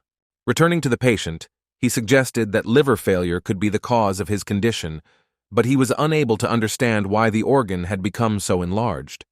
The next minute, the intern asked the nurse to take blood and fluid samples, emphasizing that delay could cost the patient his life. Not wanting to waste a minute, Jin Hong hurried to his boss's office and asked in a reserved but determined tone if he could use the ultrasound machine. Oh Hyun-suk, trying to catch up with the intern, who was already rolling the apparatus out into the corridor, asked with slight distrust where the intern got such knowledge and skills from. The boss's voice sounded both surprised and concerned. The head physician watched in amazement as the young man confidently moved the ultrasound sensor over the patient's abdomen, as if he had been working with such equipment for a long time. Calmly answering his boss's question, Jin Hong explained that he studied this topic at university because he always considered ultrasound diagnostics to be one of the most important tools for a doctor. However, a moment later the intern's face turned pale. He stopped the sensor and froze. What he saw on the screen caused the young man serious concern. The young man, continuing to examine the patient's internal organs, said with alarm that the liver was wrinkled, dried out, and additionally contained a tumor. The guy realized that in front of him was a patient with hepatocellular carcinoma, a severe form of liver cancer. This thought paralyzed him for a moment, but soon he pulled himself together and continued the examination. At this moment, a nurse entered the office holding the patient's blood test results in her hands. She looked worried, as if she had a premonition that these data would not bring anything good. Jin Hong glanced at the printout. The bilirubin level in the blood reached 48, and the clotting factor was only 4.3. These indicators clearly indicated that the liver had almost stopped performing its functions. The young man turned to his colleagues for help, but everyone he turned to refused to take the patient, realizing how difficult and complex the case was that they would have to handle. No one in the department wanted to take on such responsibility, and the guy realized that this was not just an unwillingness to help, but a fear of possible complications and bureaucratic problems. However, bureaucracy and cold calculation angered him the most. Our hero understood that if the patient was left without help, he would die slowly and painfully. After numerous refusals, the intern returned to the patient's bed. After some time, he happily noticed that the man began to come to his senses. This gave hope, albeit small. It was clear that the patient was very weak. The man could barely open his eyes, but his gaze gradually became conscious. Jin Hong carefully watched every movement of the patient. The young man knew that he had done everything possible at this stage, but he continued to think about how he could help further. The man, raising his trembling hand, tried to attract the intern's attention. Pain and despair were visible in his eyes. He barely audibly asked the young doctor not to leave him and to try to do at least something. Jin Hong listened attentively and nodded, showing that he understood and was already doing everything he could. But inside he felt helpless in the face of such a difficult situation. The patient began to cry. His quiet but sincere words begged to do anything to save his life, and these tears deeply touched the young doctor. The young doctor stood nearby, firmly deciding that he would not back down. The guy understood that even in such a difficult situation, one must not lose hope. The guy was well aware that his patient's problem was extremely complex, but he tried to calm the man down as best he could, not allowing his anxiety to take over. Sitting in the corridor, our hero wondered if it was normal that he was treating such a severe patient in the emergency department, that it did not quite correspond to his condition. Suddenly, Lee Hai-mi approached the guy and noted that he had hardly rested in the last few days, always being near the sick person. Smiling, the young man replied that this was not entirely true, explaining that he had managed to catch at least an hour's nap in the break room. Hearing the blonde's concern, the young man said that he was fine and noted that she too had been sleeping little lately and not resting properly. After a few days, the patient's condition stabilized, and having come to his senses, the man sincerely thanked our hero for his help. However, the young man was intrigued and wanted to know what happened to this man, so he began to ask him in detail about his life. The patient, introducing himself as Kim Sung-min, told a little about himself. It turned out that he quit his job and opened his own business, which eventually went bankrupt, and because of his debts, he ended up on the street. The man admitted that he knows about his serious illness, but what torments him most is the inability to contact his family to apologize for bringing them to this situation. Listening to his story, the young man increasingly remembered his past life, the despair with which he himself wandered the streets, not knowing what to do. In response to Kim Sung-min's question about how much time he had left, the doctor regretfully confirmed that, unfortunately, the man had very little time left. The guy looked at the patient with sympathy, but he realized that he was not omnipotent and could not help him solve all his problems, especially considering that the situation had already dragged on. The patient, having gained strength, asked Jin Hong to try to find his son, whom he would like to meet before his death. The young man became interested and wanted to know more, but the man said that he had recently communicated with his son, but had since lost contact with him. Our hero looked at this unfortunate man with sympathy and promised that he would do everything possible so that the man could meet his son for the last time. Sitting in the corridor, the hero thought about the promise he had made, but he realized that finding the person would be much more difficult than he had expected. The young man understood that many families who find themselves in difficult financial situations abandon their loved ones if they become a burden. Jin Hong's thoughts were suddenly interrupted by a nurse who was rushing to tell him some alarming news. The woman screamed in horror that a seriously ill patient had started vomiting blood and that an intern had to come to him immediately. Looking at the man, the guy could not believe his eyes. He hoped that his patient had finally gotten a little better, but the situation had worsened. Without wasting any time, the young doctor shouted at the nurse to start an IV and use a vasoconstrictor. The boy noted to himself that if the patient's blood pressure rose again, he would not survive, and he ordered the nurse to immediately begin the transfusion. It's passed not much time, and fortunately Kim Sung-min's condition was at least somewhat stabilized. Sitting by his bed, our hero reflected that he was lucky to have managed the situation, but an endoscopy should have been performed, but due to the patient's general condition, it would have been too risky. The young man wanted to do everything in his power to help this unfortunate man, but unfortunately, his strength was not unlimited.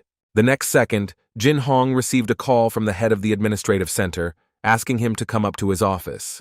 Without wasting any time, the young man immediately began asking how he could help and what was required of him. The clinic worker said that the topic of conversation would be a homeless patient being treated by an intern. The man started yelling at the guy, explaining that he was wasting too much time and resources on some homeless person, while their clinic was not a charity, but a medical institution. And in a more severe tone, he noted that they would no longer be so lenient and would take the most effective measures to ensure that this did not happen again. Hearing this, anger boiled up in the young man. He could not understand how one could be so cold and heartless, so merciless to people who might need their last help.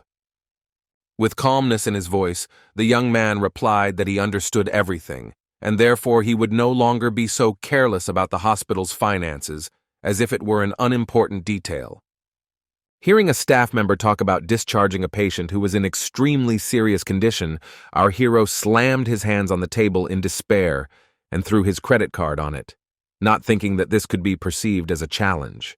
For almost the first time in his life, Jin Hong asked how much the treatment would cost and directly stated that he was ready to pay all medical expenses, regardless of their size. The interlocutor sat, looking at the young man in amazement, as he did not expect such a turn of events, that the guy was ready to so openly offer a solution to financial issues.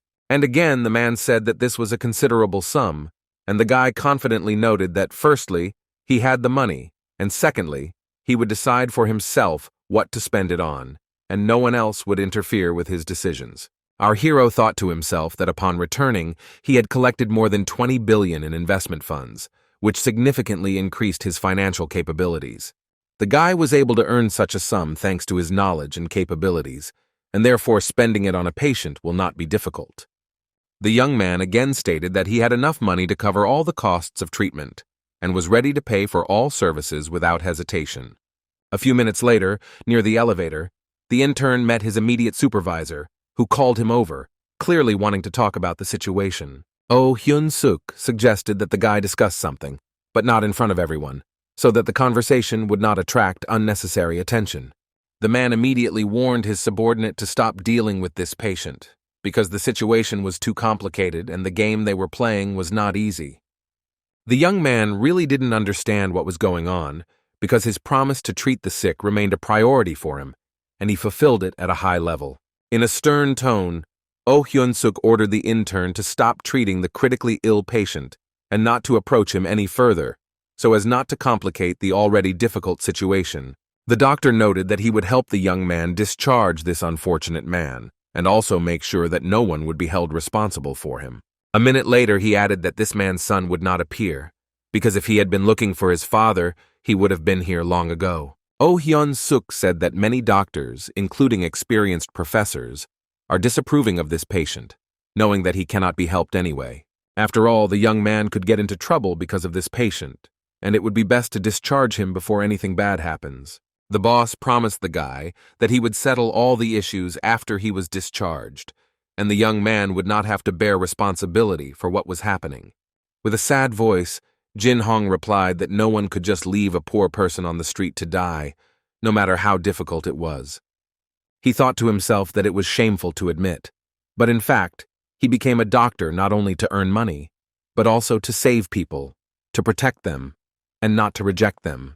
But for his own patients, our hero wants to become one of the best specialists. Bowing his head, the young man apologized to his boss for some insolence and rudeness, but emphasized that he did not want to lie about his intentions and feelings. Looking at the floor, the head of the department continued to think about the last words his intern had said, realizing that he was not only a good doctor, but also a decent person. He understood that Jin Hong was not just a first-class doctor, but also a person who was willing to take risks to save other people's lives, which certainly deserved respect. However, despite all the efforts of the young man, the next day his seriously ill patient died, and this was more than just a loss. The boy understood that Kim Sung-min wouldn't have lasted long anyway, but he was upset that he couldn't fulfill the promise he made to this man. It was March 14th, a day that Jin Hong would remember forever, because there was a feeling of guilt in his soul that would not give him peace. Hearing Lee Hai-mi's sob as she asked him sadly how her colleague was feeling, the guy replied that he was fine and would soon get used to all these difficulties. The young man looked at the blonde carefully, patted her on the shoulder, and said that she would soon get used to it too, because it was just part of their job, which did not always bring joy.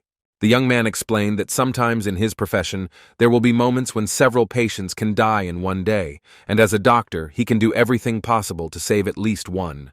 The next day, under Lee Jong-gen's orders, Secretary Min assembled an investigation team to find out the reasons and possibly expel our hero. One middle-aged professor expressed bewilderment, asking why there was an investigation at all, since this sort of thing happened so often. But the real question was why a difficult patient had been left in the emergency room. The woman looked carefully at everyone gathered, and said that they should find out if there were any errors in the treatment and what exactly they were.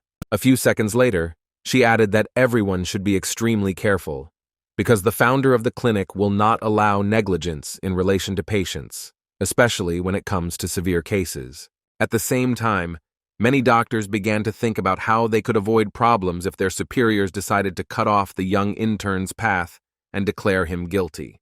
A minute later, all the doctors began to carefully study the treatment plan, and they were shocked by what they saw, because the young man acted at his own risk, using unconventional methods. Interrupting each other, representatives of different professions talked about how an intern could have come up with the idea of first doing an ultrasound and then a blood test, which they considered unacceptable. The secretary, smiling happily, began to inquire whether this was a serious offense, deciding whether they had finally found a mistake for which they could catch the guy. However, one of the doctors cried out that this was not a mistake, but on the contrary, a great achievement, since the intern really showed himself to be a human being. The man continued to claim that their actions were wrong, but he also wondered why the doctor used an ultrasound instead of a CT scan.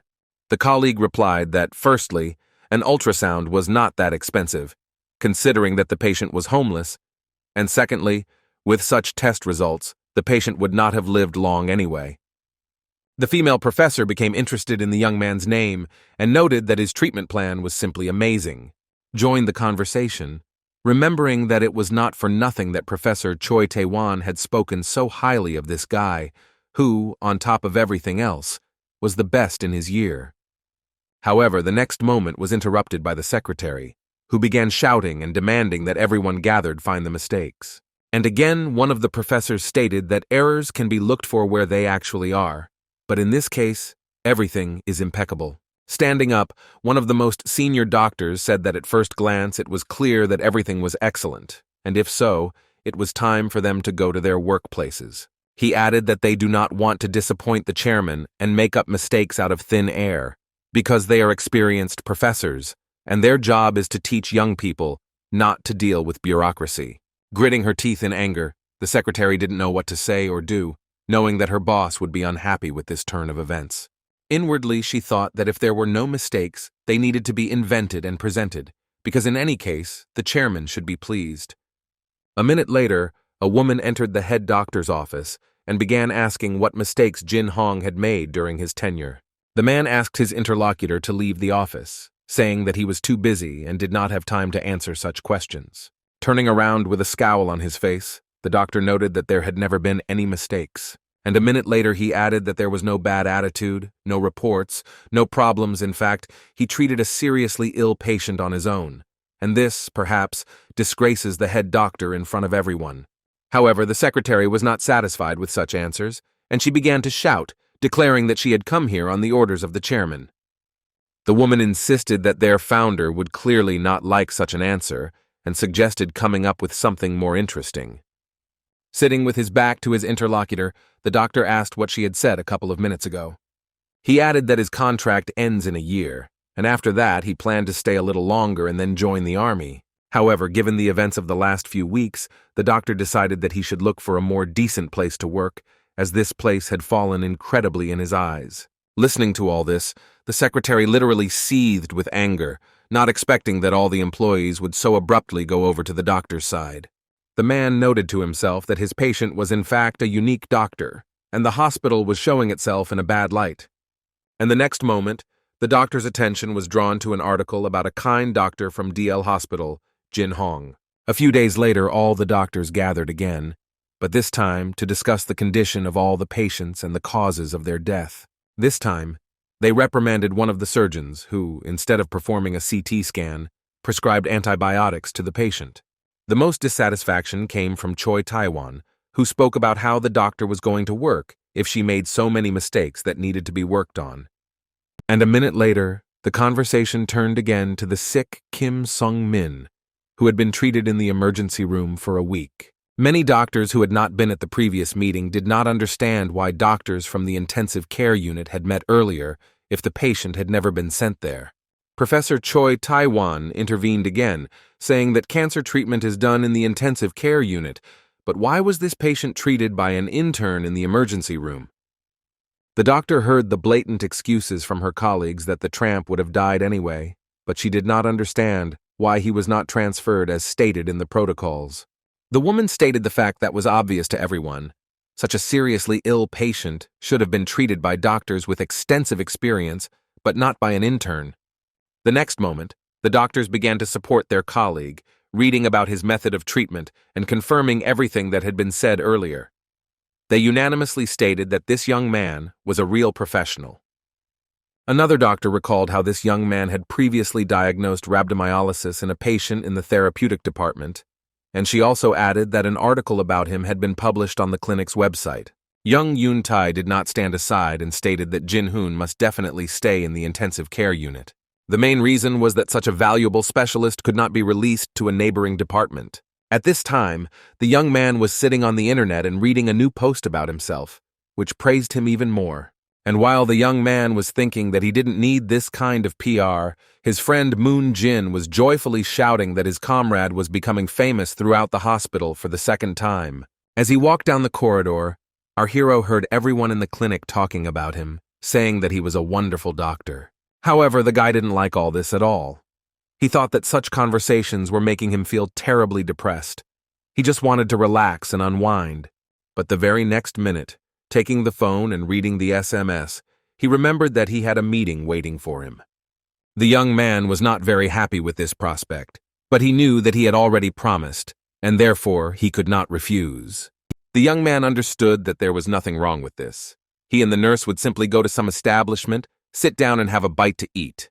As Jin Hong walked out into the corridor, he heard a familiar female voice calling out to him. It was Lee Hai-mi who approached the guy and asked if he was really ready, and if they could go for a walk. Our hero looked at his interlocutor with horror, noting to himself that due to the events of the last few days, he had completely forgotten to cancel one of the meetings. The young man wanted to somehow justify himself, but he could not find the right words, realizing that he was completely to blame in this situation.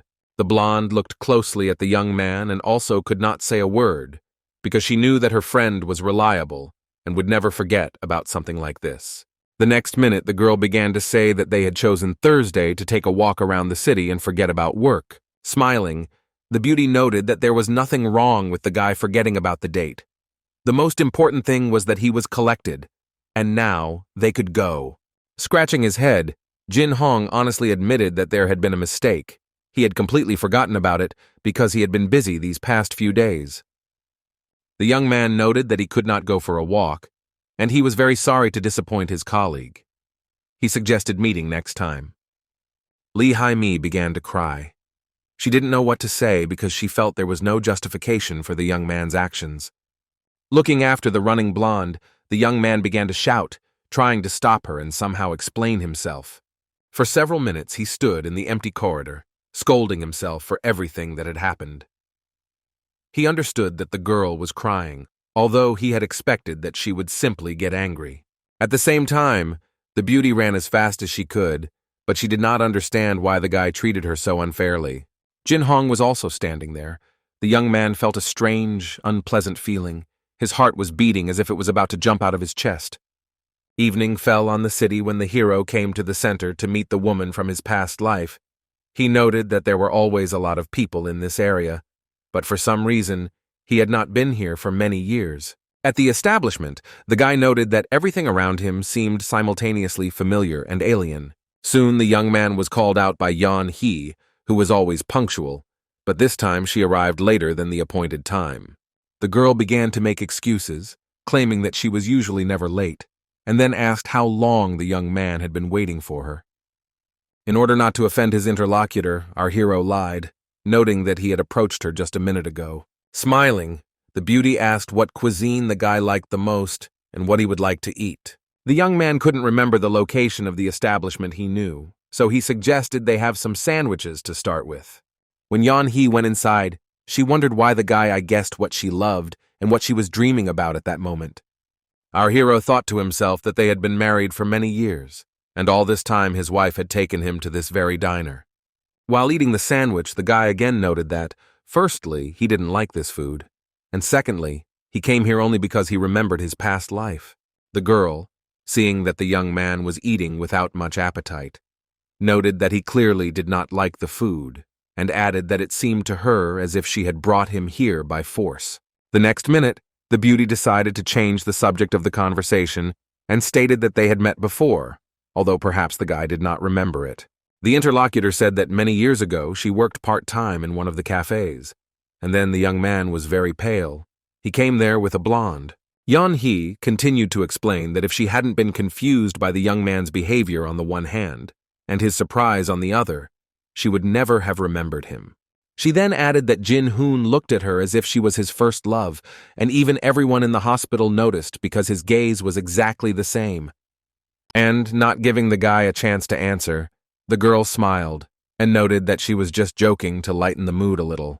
Then the beauty asked where they would go next, adding that she was the one doing the treating, so they could choose any establishment. Remaining a gentleman, our hero finally spoke, asking where the girl herself would like to go. Not much time passed, and the guys already found themselves in another, more interesting place. Sitting at the table, Yeon-hee noticed that the young man had not had much of an appetite at the previous diner, but she forgave him, hoping that he would like everything here. Looking around, the guy thought about the fact that in a past life he had already been to this restaurant, and now he realized that everything here was not bad at all. The girl, in turn, while reading the menu, watched her companion out of the corner of her eye. A minute later, the young man voiced his order, asking for potato pancakes with bacon and 2 mugs of beer. Smiling, his companion noted that it was surprising, because he had chosen exactly what she loved very much. To avoid raising suspicion, Jin Hong explained that he had always liked this kind of food, but he had been working a lot lately and decided to try something familiar. At the same time, 2 girls at the next table happily greeted Lee Hai-mi, who entered the door. Friends said that the blonde initially refused, but then changed her mind and came, which was a pleasant surprise. Having sat down at the table, our heroine immediately reached for a bottle of wine, which aroused the suspicion of her colleague. However, she hastened to assure that everything was fine with her. Moon Jin, who was sitting next to her, noted that she shouldn't drink in large gulps, and that it would be better to abstain from alcohol altogether. The girl was offended that Jin Hong forgot about such an important moment as their meeting for the first time in his life. But after a minute, her attention switched to something else. Getting up from her seat, she wanted to examine the young man to make sure that she was not confusing him with someone else. The beauty was stunned, because she did not expect to meet her offender here. But what worried Lee Hai-mi most was the girl who was next to the young man. Suddenly, Jin Hong spoke up, noticing his comrade at the next table and deciding it was time to say hello. However, the next moment, Lee Hai-mi quickly walked up to him and covered his mouth with her hand. The girl said that it would be best to pretend that they had not seen the guy, and added that the guys were having a nice conversation, so they should not be disturbed.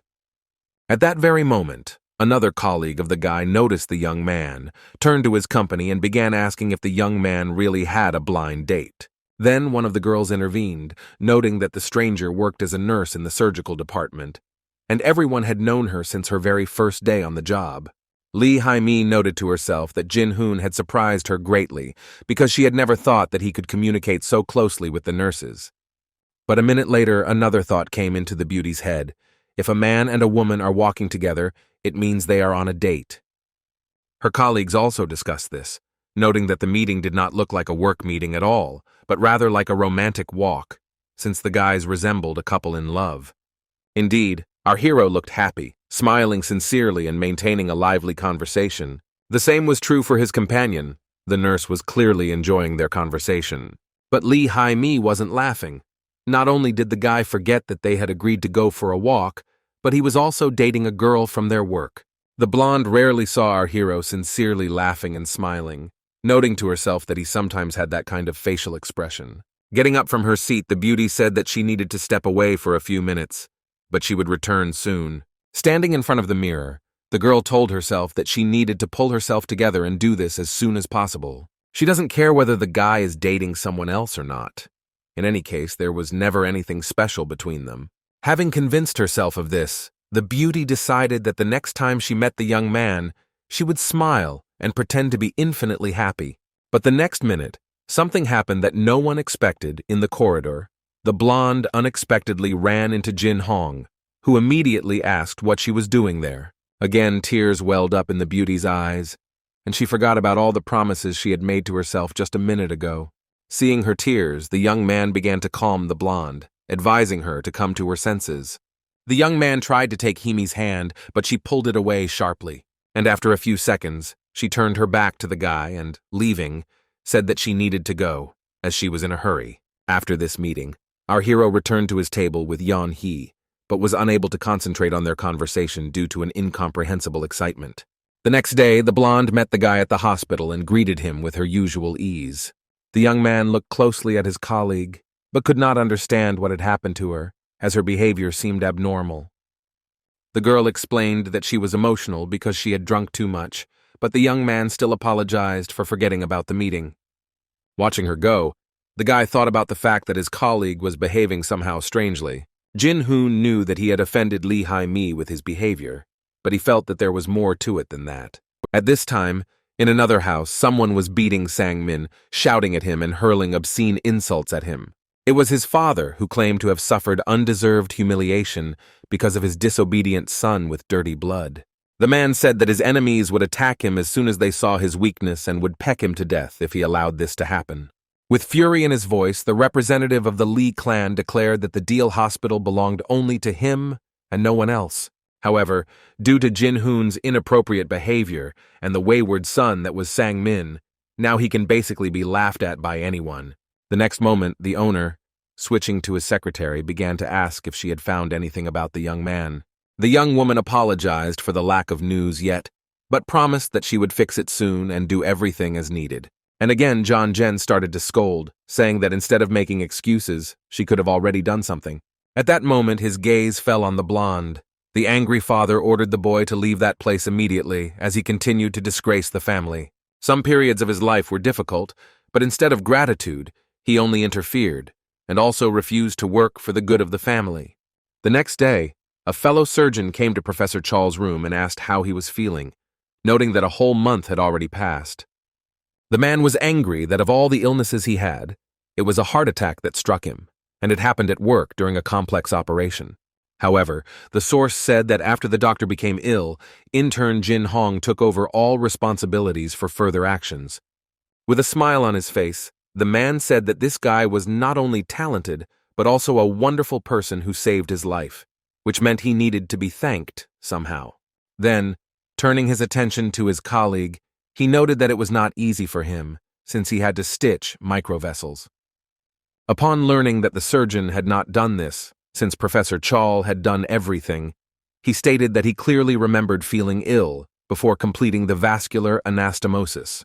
Closing his eyes, the interlocutor noted that perhaps there had been some confusion, because when he arrived, everything had already been done at the highest level. Looking ahead, the professor began to understand the meaning of his colleague's words, and this only meant that the young man had performed the operation himself.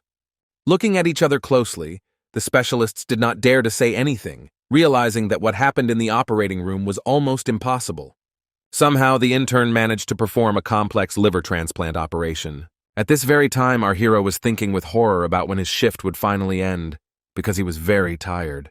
The next moment, the young man received a message and decided that it would divert his attention to something else. Jin-hoon saw what Professor Kang Min-chul had written to him and noted to himself that he had a bad feeling about it, remembering the operation. Entering the room, the guy immediately asked how the patient was feeling, noting that he looked great. At the same time, the young man asked what they were doing there and whether it would be better for them to return to the ward. The interlocutor replied that firstly he felt great, and if he wanted, he would be discharged. Secondly, he was already tired of sitting in the ward. The professor thanked the intern for saving his life and heard the justification that he would have done the same in his place. Looking out the window with a thoughtful voice, the interlocutor admitted that if it weren't for the guy's attentiveness, he would now be in a deep coma. Suddenly, the man asked how our hero managed to complete the anastomosis on his own that day. Our hero said that he had not intended to lie to the doctor and began to apologize for everything happening the way it did. Smiling, the professor stated that in fact everything was fine, and he had not called the young man to listen to his excuses. Ultimately, who cared how it all ended as long as everything turned out well? A minute later, he added that in such a difficult situation, Jin Hong managed to save both him and the patient. Therefore, the young man needs to become a surgeon. And again, Hearing the determination in the guy's voice, the man said that he understood everything. The intern just needed time to think everything over carefully. The next minute, Professor Choi Tae-won entered the room and said with a smile that of all the places the men could not have chosen better than the conference room. She continued, joking that it seemed like her colleague had become more alive than everyone thought, and perhaps he had changed his mind about dying this time. Before the interlocutor had time to answer, another man entered the room. Taking off his hat, Jong Yun-tai noted that they hadn't seen Professor Kang for a long time and asked how he was feeling. Turning to Mr. John, Kang Min-chul asked his colleague if he had come to the conference room to hold a meeting. However, the man replied that this was not so. Recently, this place has become the place where you can meet all the doctors in full force, paying special attention to our hero. Hearing the interest in who this guy was, the surgeon began shouting for the young man to be taken to therapy immediately, because a man should not be doing something so pathetic. Walking closer to Jin Hong, the white-haired man began to slap his cheeks and declared that the intern's place was in the intensive care unit. But Professor Chol did not agree with this development of events and began to defend his surgical department in every possible way. The next moment, Choi Tae-won intervened in the conversation. She shouted that the men should cool down a little because the guy had already decided that he was going to intensive care. Looking at what was happening with horror, our hero noted that he would actually like to go into dermatology. But instead of understanding, he heard all the doctors shout in one voice that he should remain silent while the elders were talking. Looking at everyone with horror, the young man thought that in such an important matter, his opinion did not matter at all. After some time, the head physician of the dermatology department, reading about our hero, said that he would not dissuade him from trying to enroll, but he doubted that he would be suitable. Jin Hong didn't understand why he wouldn't be accepted if he had the highest grades. The interlocutor explained that this year they have a golden student, and if there are 2 spots on the staffing schedule, then the young man can be taken. Otherwise, he should give up. Clenching his fist, the boy was angry at such golden students, thinking that he had given 10 years of his life to studying, and now, because of a stupid reason, all his efforts could go to waste. The next moment, the young man remembered his professors and decided that it was better not to think about them, because just the thought was giving him a headache. But our hero has a goal, and he intends to show everyone that he is the best student and the best intern, who cannot be refused employment in dermatology. The guy's thoughts were interrupted by someone putting a hand on his shoulder. It was Sang Min who asked if his comrade was really doing this job, even though he was already the best at it. The young man said that the boy did not look too well, adding that he needed some rest and relaxation. The interlocutor replied that he had a small problem, but it would all be sorted out soon. Suddenly, the blonde asked the young man why he decided to become a doctor and not choose some other profession. At first, our hero noted that this was a rather strange question, but then he replied that he had already said earlier that he needed money, and medicine was a place where the salary was excellent. The young man thought for a while, not knowing how to properly ask what he was about to ask. Finding himself not quite clear, Sang Min asked again that if he were suddenly offered 10 billion, would he abandon his idea? And a minute later, he added jokingly, wouldn't the guy end his career as a doctor if he was offered such a sum? Because he was ready to give as much money as he wanted. Grabbing his interlocutor, the young man began to shake him as if he had said something very terrible, and then he asked if his friend was serious or if it was just a joke. Jin Hong said that he considered the blonde man his friend, and of course he knows that the guy loves money, but he doesn't believe that he would beg for such sacrifices for it. But it seemed that the young man still didn't understand something. He continued to talk about how if the guy had the means, he would be able to quit medicine. Once again, Jin Hong flared up when he heard this. He didn't understand how his comrade could say such things. The very next second, our hero left the room, noting that none of this mattered. They both just needed to forget about the current conversation. However, Sang Min was not going to forget. He felt humiliated by his colleague, which was already quite annoying to him. The young man recalled how, during the operation, one of the doctors, exchanging glances with the blonde man, said that he was doing just as well as Jin Hong. The guy confidently said that no one could even imagine how he had been insulted in life and considered a waste of space, as well as illegitimately born. The young man said out loud that he could defeat his competitor, but he still lacked something. However, at this point the young man suddenly stopped talking to himself because someone called out to him. His sister stood in front of him, glaring menacingly into San Min's eyes but not daring to say anything. The brother asked the girl how long she stood near the door and what she heard. In an angry voice, the beauty noted that she had been here from the very beginning. Lee Hai-mi, without any preamble, began to say that she was warning the young man that he should under no circumstances touch Jin-hoon. Smiling, the guy was clearly mocking the girl, noting that this was probably too much love, but at the same time asking what would happen if he refused. Looking into her brother's eyes, the blonde said that in that case, she would make sure that the boy would never be able to work as a doctor again in his life. Suddenly, the beauty said that she, unlike him, belongs to the main branch of the family, and she has quite enough power. Moreover, the girl knows what really happened to their older brother. It seemed like nothing could stop Sang-min at that moment, and this was evident from his face, the expression of which changed greatly. Although the very next moment a smile appeared on the guy's face again, and a very strange fire sparkled in his eyes. A second later, the young man ran to his sister and covered her mouth with his own hand so that she could not call for help. Having brought his hand to her neck, the relative simply stood and looked attentively at the beauty, thinking about his next steps. The young man began to threaten his sister, telling her to remain silent, because if he used any more force, she would die. And he added that if he accidentally hits an artery, then the blonde will immediately go to her older and beloved brother. With the same anger in his voice, Sang-min spoke about how without her father she was nothing and was just a useless, empty space. Suddenly the young man noted that he would let go of his hand, but only if the beauty did not scream and forgot about what happened. However, the girl screamed for the young man to kill her immediately. If he did not do this, then after a while she would send him straight to hell. Blondie said she was tired of being born into this family, tired of knowing who killed her brother, but not being able to talk about it, and tired of being unloved. Lee Hai-mi felt like she was incapable of anything at all. As he walked away, Sang-min noted that he was too bored to listen to all this nonsense, and therefore it would be best for him to do his own thing. Opening her eyes, the blonde cried from everything that had happened a few minutes ago, and from the injustice she had faced. Wiping the blood from her own neck, the beauty did not know how to feel about this whole situation and what to do in the future to prevent something like this from happening again. The girl was not in such a depressed state, even when she learned of the death of her older brother. Lee Hai-mi wanted to get up, but she realized that in this state, in this form, she could not go out to her patients, and therefore continued to sit on the floor. And then everything went on as usual. Nothing unusual happened, except that a few weeks later they wrote about Jin Hong again on their hospital's website. The most incredible thing that happened during this time was that Kim Chol-woo finally passed the police exam after all those years of cramming.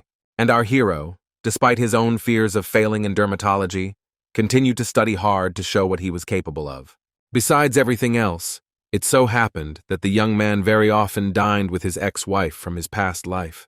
On the other hand, Lee Hai-mi was sent to a sister hospital in Ulsan for 4 months. It was sad because the young man knew that he would not be able to see the girl for that long. The guy was worried that he had always been there for her all these years, but now that the beauty had heard about the transfer, she didn't even deny it. Our hero was worried because his friend became strange and awkward. He constantly wanted to know where she was and what was happening to her. In order not to think about it, the guy decided to study as much as possible, especially since the day of the exam was approaching. One day, Moon-jin was sitting over his exam tickets, asked his friend to answer one of the questions. Hearing that the young man was doing it simply flawlessly, the interlocutor once again called him a monster, because the guy answered without even hearing the question. Smiling, the comrade convinced Jin Hong that with such knowledge, he would definitely pass his exam in the dermatology department. However, the guy noted that he is not a golden student. He is a very ordinary guy, which means that for him everything can end both well and badly. At the same time, Moon-jin told his friend that he could go to surgery with him, and if he didn't want to, he could go to plastic surgery, which is one of the most popular areas. Hearing the phone ring, our hero continued to get angry, explaining that he was going to go into dermatology and did not want to hear about any surgery.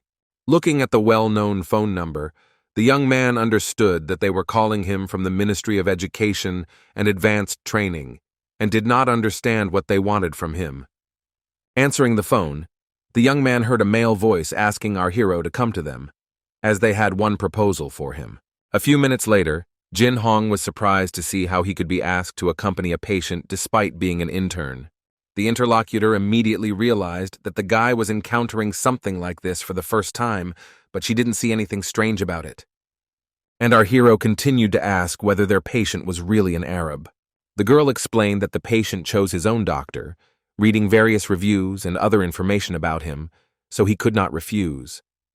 And a minute later, she added that all this has its inconveniences. For example, the young man will fly both ways on a plane, and this is tiring. And again, she said that the intern would be given a bonus, and after completing the task, the royal person who ordered the escort would pay 3 million won and add another 500,000 won for the inconvenience. Hearing that the young doctor agreed, the hospital employee added that another doctor and a nurse would go with him. Standing at the airport, our hero noted to himself that in his past life the only place he visited was Jeju Island. He also discussed the fact that at first he was worried that he would have to go to an Arab country. However, after learning how much he would be paid for it, he immediately changed his mind, realizing that money comes first. Suddenly, Jin Hoon's thoughts were interrupted by a familiar voice. Turning around, he saw Lee Hai-mi standing behind him. The blonde immediately began to talk about the fact that they had not seen each other for too long.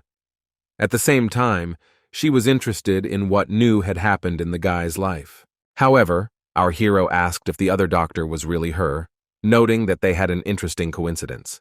Between the lines, the beauty admitted that it was not exactly a coincidence, but the next minute she decided to change the subject. Sitting in the waiting room, the girl noted that they had to decide on a specialization, and then asked if it was true that the young man was going into dermatology.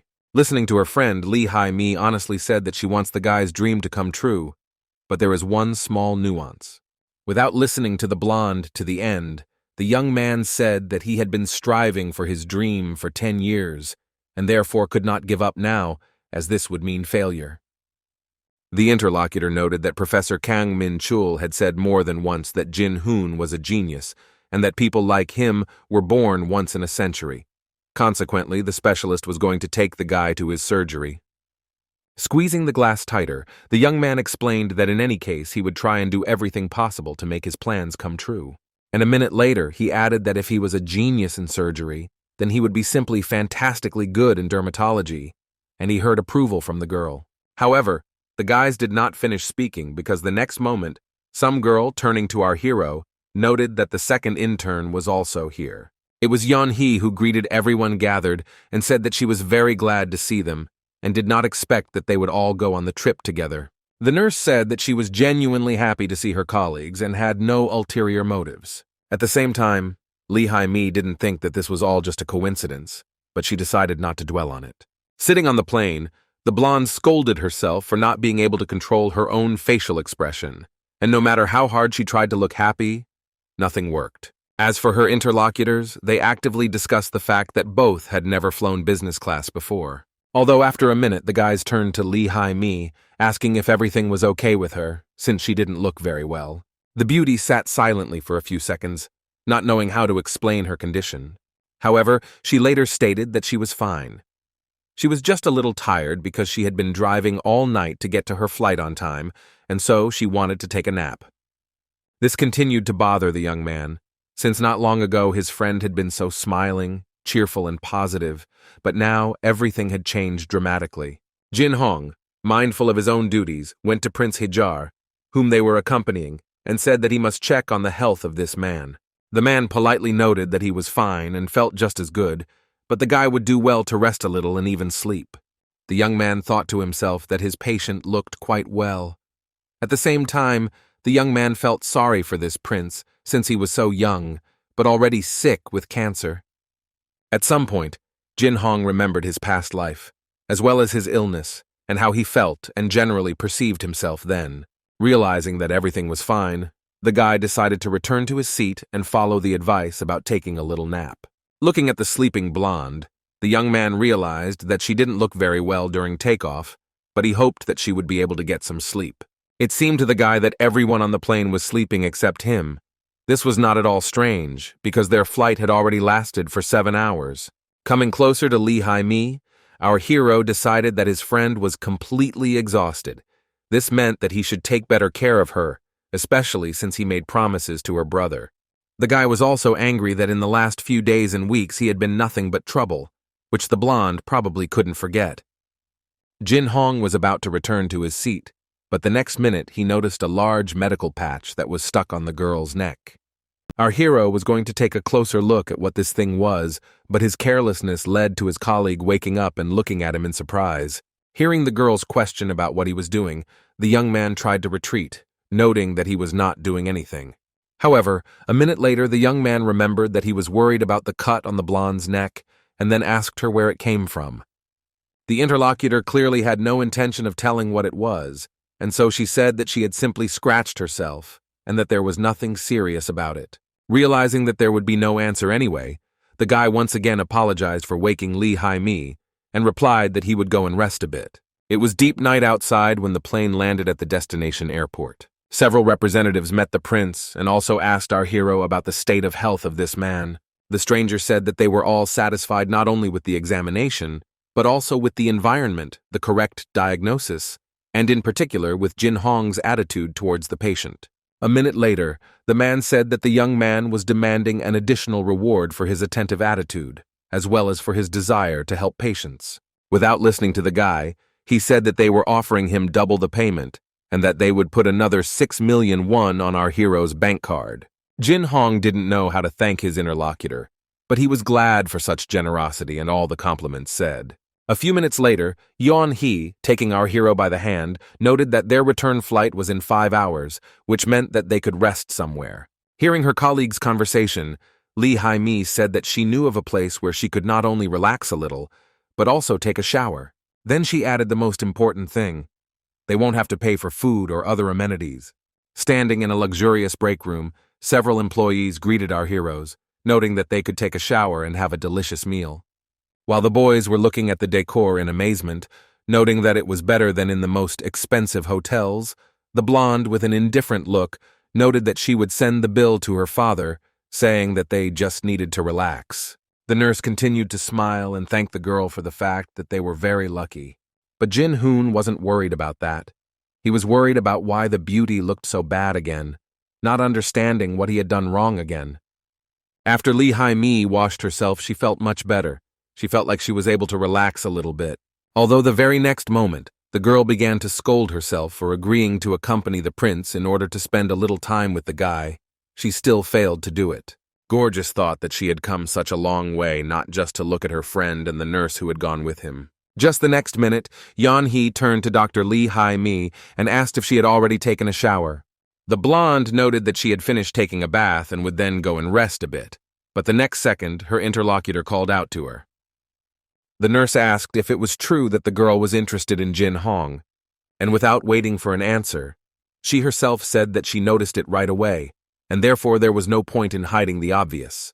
The blonde didn't like to lie and wasn't going to be cunning, so she honestly said that she had been friends with our hero for a long time, and that she was actually interested in him. The interlocutor said that she also liked the young man. She didn't yet understand how much, but she wasn't going to give him up. In turn, Lee Hai-mi explained that she does not intend to come between the two of them. Moreover, she sincerely wishes them happiness. But thinking the beauty said that she had only one request. She wanted the nurse to take good care of him. It seemed that the interlocutor had misunderstood something, since the girl began to ask again and say that the request was indeed strange. However, Lee Hai-mi once again stated that she has no ulterior motives or anything else.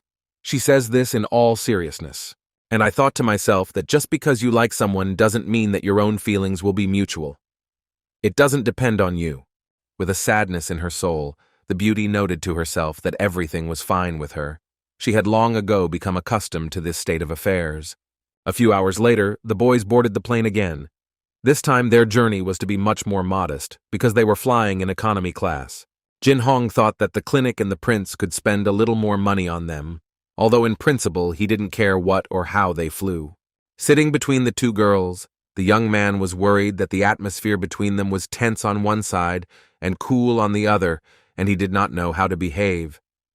However, the next minute the guy's thoughts were interrupted by the nurse's voice, who said that she saw how uncomfortable the young man was. Our hero said with a smile that everything was fine with him, But he thought to himself that not everything was fine with the blonde. She looked healthy, but in fact she was somehow sad and downcast. Slightly opening one eye, the young man realized that he had managed to doze off, albeit briefly.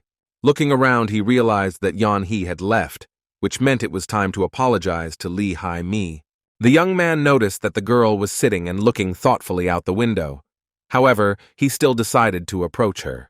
The guy said that recently he feels as if she is constantly angry about something because of him, although he does not know exactly what the reason is. The next second, the blonde blushed with embarrassment, but continued to sit silently and look away. Squeezing her hands, the beauty noted to herself that the guy had finally noticed something, but still hadn't understood the most important thing. Collecting her thoughts, the interlocutor began to say something, but it was extremely difficult for her to express what she wanted. But this was not destined to happen, because the next second the flight attendants announced over the loudspeaker that one of the passengers had become ill and asked the medics to go to the back of the cabin. The boys heard the announcement with surprise, realizing that they could not stay away because a person's life was at stake. Less than a minute passed, and 2 interns and a nurse were already at the back of the plane, carefully examining the patient. Our heroes wanted to know what was wrong with the man, but no one could answer the question for sure, so he asked his colleagues to prepare a tonometer. The young man introduced himself as a doctor and then asked if the passenger was Korean. Looking at the sick man, the young man realized that his condition was extremely bad, and therefore he wanted to know how long ago he had lost consciousness. The flight attendant said it was difficult for them to tell, because they thought the passenger was simply sleeping because so much time had passed. But later, they realized something was wrong with him. The man in the next seat explained that the man was a government employee, but they did not know each other personally, so he could not say more. Once again, Jin Hong turned to his colleagues, saying that the stranger was in critical condition and that his blood pressure needed to be normalized as soon as possible. The nurse did everything she could, but after a few minutes she turned to the doctor in fear. She noted that the news was bad, the main reason being that blood pressure could not be measured. Looking at the tonometer, Jin Hong realized that the upper limit, which for all people is usually around 120, for this person was barely 50. Not only was this scary, but the pulse was 160 beats per minute. This meant that the rhythm was fast and the pulse was weak. This meant only one thing. The heart was trying to compensate for the weak pressure. Therefore, at any moment the stranger could have a heart attack. Turning to the flight attendant, our hero said that they had to land immediately to send this man to the hospital, otherwise he would not survive. The flight attendant explained, with confusion in her voice, that they were currently flying over the Pacific Ocean and the nearest airport would not be for another 2 hours. The young man thought to himself with horror that this was taking too long, deciding what he should do in such a case. Jin Hong was aware that he needed to somehow buy time for this man and at least try to determine the cause of the shock. Lee Hai Mi approached our hero and said that she heard that this man had several strokes. The nurse noted that he was a famous man who was often shown on television, wondering how anyone could not know him. The next minute, the flight attendants carried the patient's luggage, noting that perhaps this would clarify something. The guy looked at the medications that were in the bag and realized that there were drugs to lower blood pressure, as well as an anticoagulant. Our hero realized with horror that the passenger had spontaneous bleeding, which was caused by medication. The intern yelled at the nurse and asked her to give him an IV as quickly as possible, while silently noting that an airplane was the worst place for something like this to happen. But the next minute the girl said that nothing was working because of the bleeding and that the blood pressure was unable to rise, no matter how much medication they gave her. The young man himself understood that when the cause is very serious, it should first be eliminated, and then everything else should be dealt with. Everyone gathered understood that with each passing minute, the poor man's health was only getting worse, which meant they had to hurry. Our heroes were already thinking about something, although they understood that it was too risky, and there was a high probability of failure. But it was still worth trying. The young man heard the blonde say that a heart attack would kill the man, not understanding what the best thing for them to do was. Looking into his colleague's frightened eyes, Jin Hong said with a decisive voice that the man needed surgery. And a minute later, the guy resolutely said that he would carry out this manipulation, since it was the only chance for survival. Lee Hai-mi started yelling at her interlocutor, saying that even Professor Cheol wouldn't dare to do something like that, because firstly, they were on a plane, and secondly, they didn't even have simple materials. The young man explained that the chance of failure was high, but the passenger would not survive until landing. And after a short pause, he continued that in this case they must do everything possible to save this man. And again the blonde screamed, calling the young man reckless and stupid. She said that the guy doesn't suspect who this man is. If something happens to him, our hero will not only lose his license, he will also be sent to prison for murder. Jin Hong knew that the girl was very worried about him, but he understood that there was no other way out. Therefore, calming the beauty, he asked her for forgiveness, noting that next time nothing like this would happen, but for now, he needed her help.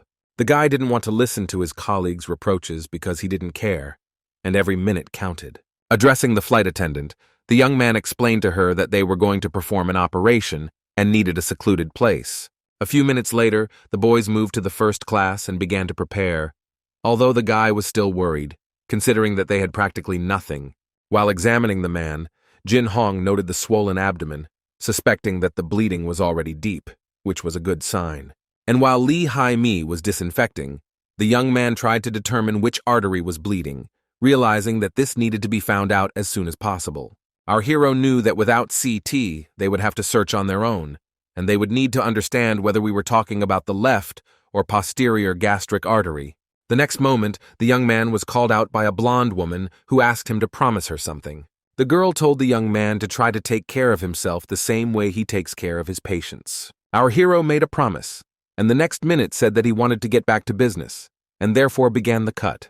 The guy immediately saw that the blood was dark, which meant it was coming from the abdominal cavity. Realizing there was no suction, he told the nurse to give him some gauze to absorb the excess fluid. As for Lee Hai-mi, her boyfriend asked her to open her abdomen further so that he could take a closer look. The next moment, the young man shouted that he had finally managed to find the cause of the bleeding, the posterior gastric artery. All three of them breathed a sigh of relief as they stood next to the operating table. Yan He, forgetting that an operation was going on, began to laugh and rejoice that the intern was still able to find the bleeding site on the first try. The blonde was talking about how this guy was a real idiot, but it was good that everything worked out. Otherwise, she couldn't imagine what would have awaited him. However, at the moment when everyone gathered was about to stitch up the cut, the guy shouted for no one to do anything. The young man noted that he had a strange premonition, and therefore he wanted to check everything again carefully. And the next moment, the young man, turning to the nurse, asked her to pass him the scalpel. Seeing that the girl was unhappy about something, Jin Hong, who was the person in charge, repeated what he said a few seconds ago. The guy said he wanted to make sure they didn't miss anything and did everything right. And again, the nurse began to say that the chance of error was negligible, and therefore, most likely, they had better complete the operation. Suddenly, Lee Hai-mi intervened in the conversation, calling out to the young man with a stern voice. She said that this operation depends entirely on the young man, and if he wants to check everything again, then that's how it should be. Our hero noted with special gratitude and gentleness that he would do so. A few minutes later, all three were looking closely at the incision, or rather, at the blood that was collecting in the cavity. While cleaning up the remaining bleeding, the young man noted to himself how good it was that he had listened to his inner feeling and persuaded everyone to check everything again. The guy knew they were very lucky because the second bleeding happened right next to the first one, so everything ended well. Yan He spoke again and said that she was very nervous, but it was good that they were able to stop the bleeding. And the next minute, Jin Hong declared that in order to make sure everything was okay, he needed the scalpel again. The girls realized that the plane had already landed and help was on its way, hearing the young man laugh at them, noting that he was just joking. The first thing they took off the plane was a sick man, who was already waiting at the airport with an ambulance and a doctor who was shouting that they were taking the patient. Having seen the doctor, our hero, as an experienced specialist, hastened to tell what had happened to this poor fellow, as well as what he had done to stabilize his condition. Hearing this, the doctor began to ask how it was possible to do something like this in flight, especially when there was no CT or ultrasound. And as always, the young man said his signature phrase about how he simply read a lot of different materials and watched a lot of videos. Realizing that he might be misunderstood, the young man noted that he was joking, that he was just very lucky, and then declared that he wanted to go home. But the next minute, someone called out to Jin Hong. What he saw definitely didn't please him. At the airport, journalists appeared from somewhere, having heard the incredible story and wanted to interview the intern. The young man hurried to leave the building as quickly as possible, while the journalists did not calm down and asked him to at least somehow comment on what had happened. When they got out at the bus station, the young man heard Yan He's voice asking if it was true that he was leaving, and without waiting for an answer, she offered him something to eat. Jin Hong honestly said that firstly, it was already too late, and secondly, he was very tired and therefore wanted to take a shower and get some sleep. The nurse, looking offended, said that the young man had upset her greatly, since if he were to take off now, they would most likely not see each other for the next 2 months. It seemed that the guy did not quite understand what was being discussed, but he did not want and did not intend to argue with the beauty, preferring to keep the situation under control. And she, as if softening the conversation, the next minute asked the young man to address her as you, since addressing her as you sounds too formal and creates unnecessary distance. And again our hero stood and remained silent, as if he did not know how to react correctly in such an unexpected situation. The very next moment the guy, a little embarrassed but confident, said that he agreed to have dinner with the girl and would start addressing her by name. However, Jin Hong's thoughts were not occupied with the nurse, but with the blonde who, after getting off the plane, did not bother to say a word to him. The young man looked attentively at his friend, who at that very moment was intently reading something on the screen of her mobile phone. The young man was upset that Lee Hai-mi didn't even look in his direction, especially considering that they definitely wouldn't meet again anytime soon. The guy knew for sure that something strange was happening to him when he looked at the blonde, but even he himself couldn't understand what exactly. A few days later, while preparing for a work shift, Moon-jin told his comrade that they both needed to get some rest. However, our hero noted that this is a great luxury for him, since the hospital is short of people, and therefore it is necessary to work without breaks. Suddenly, the interlocutor began to ask if the guy had seen the news that had recently come out. Turning around and looking at his friend in surprise, our hero told him not to scare him and asked what news exactly they were talking about. Turning on the TV, he found out that they were talking about Kim Ja-yeon, a former judge and crisis manager who had fallen ill while returning from Abu Dhabi. During the flight, the man began to bleed internally and was on the verge of a heart attack. However, according to passengers, thanks to one of the surgeons, it was possible to perform an emergency operation right on board the plane and save the minister's life. Later, the official's attending physician gave an interview in which he said that what happened was a real miracle, and separately noted that the surgeon did not ask for any reward for his actions. When asked by reporters who this amazing doctor was, he replied that his name was Kim Jin-hoon, and that he was currently working at Deal Hospital. Hearing his name, our hero realized with horror that this was just some kind of terrible dream. Something had happened that he had not expected at all. Crawling on the floor in shock, the young man thought about how his name was now being played on all the channels, although he did not want such attention. Moon-jin, realizing what had happened, noted with admiration that this was great news, because his comrade had done something incredible. But while his positive friend tried to convince the hero to be more self-confident, the guy desperately shouted that he just wanted to work in dermatology. Still sitting on the floor, the interlocutor noted that Moon-jin could not even imagine how the professors at the hospital would react to this news. It was obvious that professionals would not allow a guy with such abilities to become a simple dermatologist. And again, the next second, the guy burst into tears, repeating that he didn't want to be that brilliant, but wanted to remain an ordinary intern. As for his comrade, he, on the one hand, supported his friend, but on the other could not hide his slight envy of his success. That same day, a woman came to the department and started asking about Jin Hong at the reception. Right behind her, a man appeared, asking whether our hero would be able to prescribe him the right treatment. The nurse, when contacting Dr. Kim, noted that there were many good doctors working in the hospital, but the man insisted on being examined by this particular doctor. Our hero, wanting to remain unnoticed, only sighed and noted that there were other excellent specialists in the hospital. In a tired voice, the clinic employee explained that she had tried to tell patients about other doctors, but they all insisted on meeting with him. A few minutes later, Jin Hong finally had to see the man, who turned out to be a regular patient with a minor problem, which the guy immediately told him about.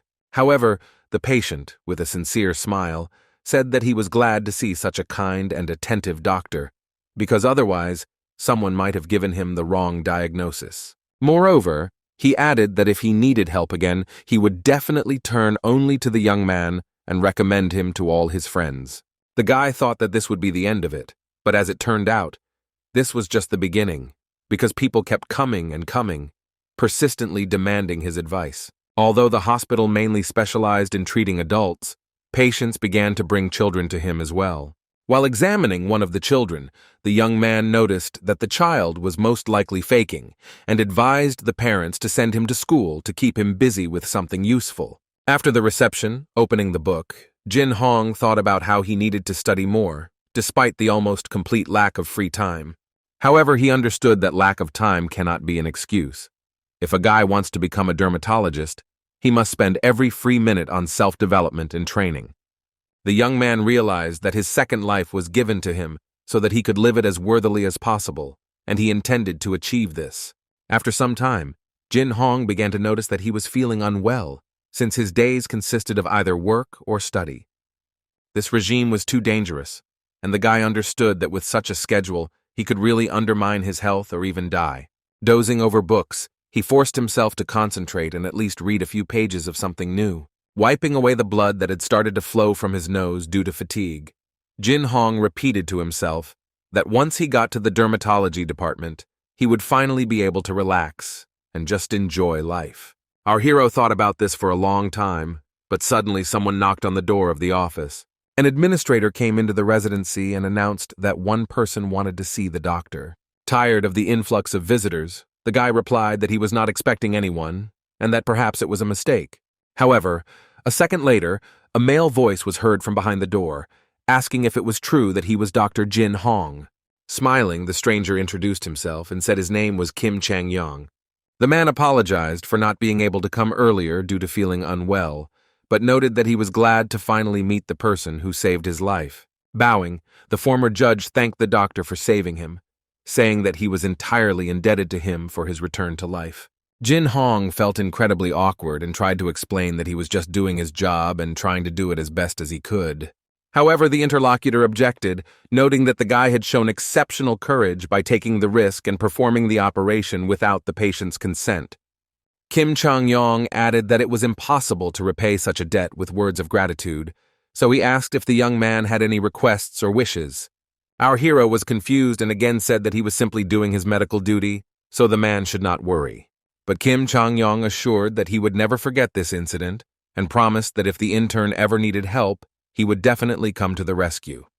A minute later, he smiled and asked if he could ask Jin Hong for one more favor. The judge said with a smile that if he suddenly fell ill in the future, the boy would have to take care of him.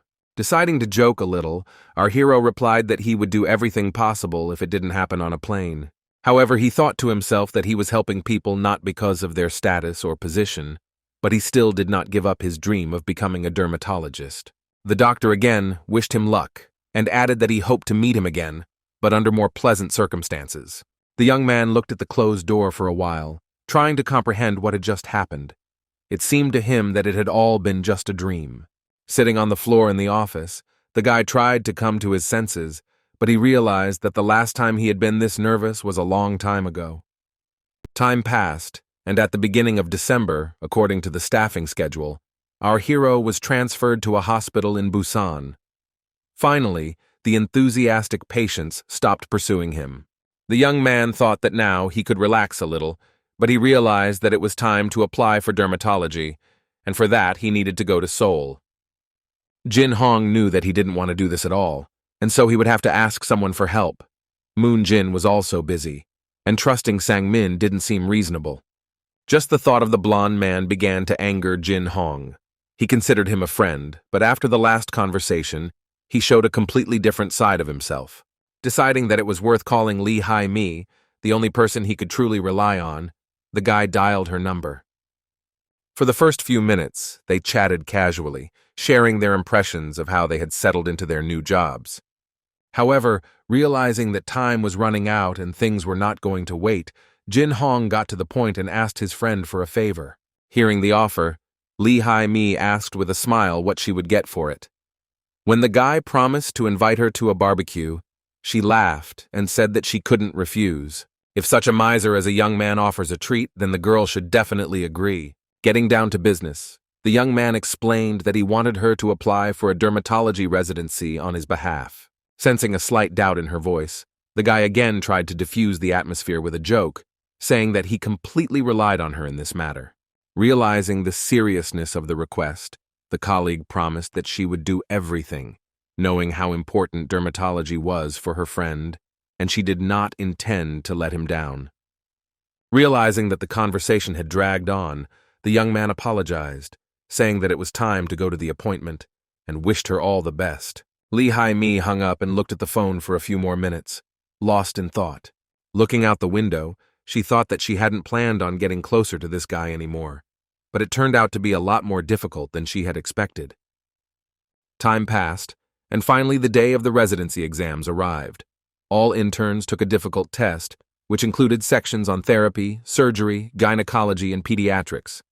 Sitting at the table, Jin Hong recalled how difficult it was for him 7 years ago. He got a stomach ulcer and almost died from stress. Now, after so many years of practice, writing the test was much easier, although the questions were still difficult.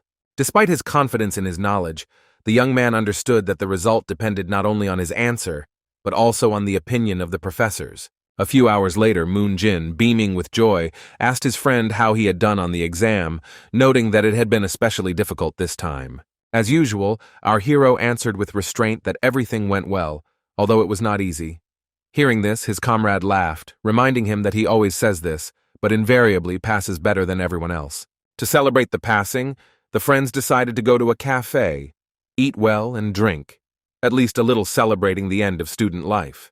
Blushing, Moon Jin admitted that he rarely drinks, but he will try to control himself this time.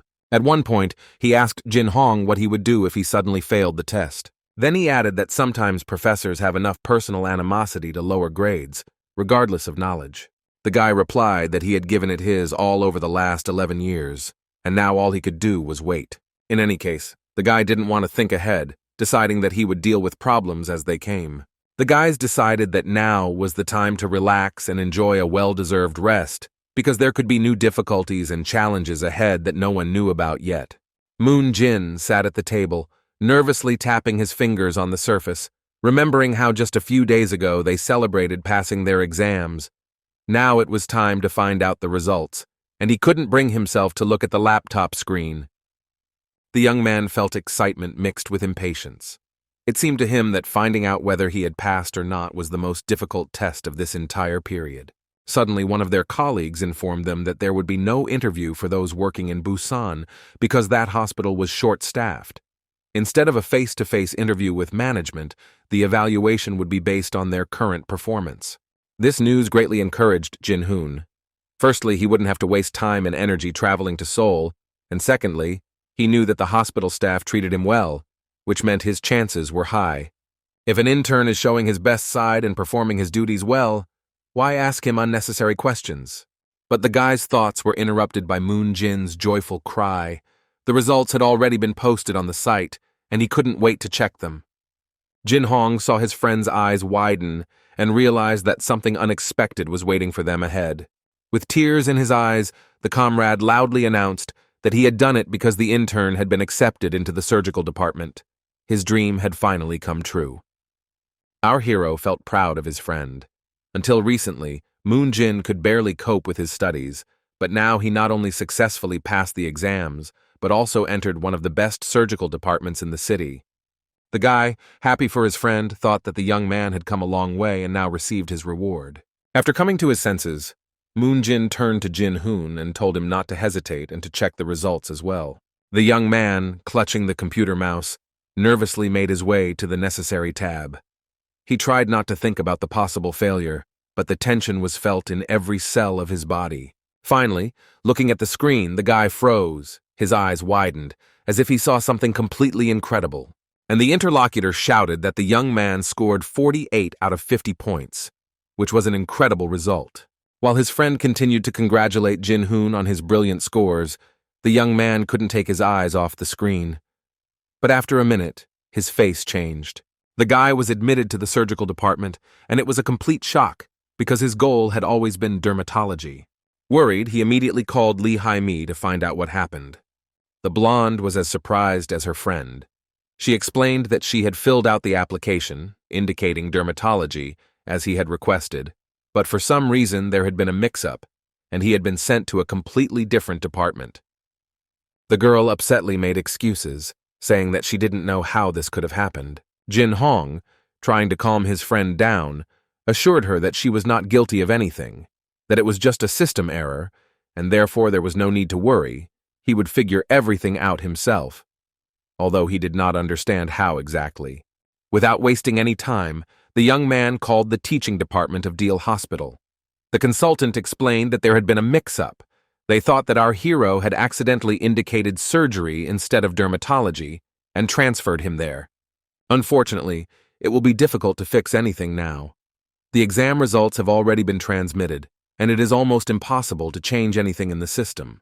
The guy could not believe that his dream was in jeopardy because of some mistake. He felt helpless, because now, in order to get into dermatology, he had to exclude someone else, and this was impossible.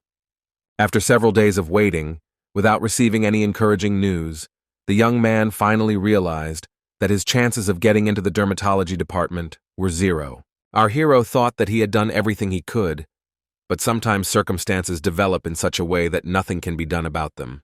The young doctor understood that filing a lawsuit was a long and complicated process, and he simply did not have time for it, and so he decided that it was important not to dwell on disappointments, but to move on. The young man decided that he would work in surgery, and he will try to get the most out of it. But these thoughts did not bring relief. The young man remembered the years of preparation, the endless hours of study, and his dream of becoming a dermatologist. All this now seemed so distant and unattainable. Suddenly, his thoughts were interrupted by a quiet female voice behind him. Jin Hong turned around and saw a woman who smiled softly. Confused, Lee Hai-mi looked at the guy with worry, trying to find the words to explain her actions. She said that she was in a hurry to see him in person and explain what happened. The blonde nervously began to explain that all of this really was her mistake, and she wanted to make sure that the guy understood everything correctly. Realizing that the girl blamed herself for everything, the young man began to say that it was not her fault. He did not call to blame her, but to find out what really happened and to sort out the situation. When tears rolled down the beauty's cheeks, Himi could barely contain her emotions. Our hero calmly replied that she was not guilty of anything because she filled out a standard application as required and did everything correctly. But the mistake was not hers, and he had no reason to be offended by her.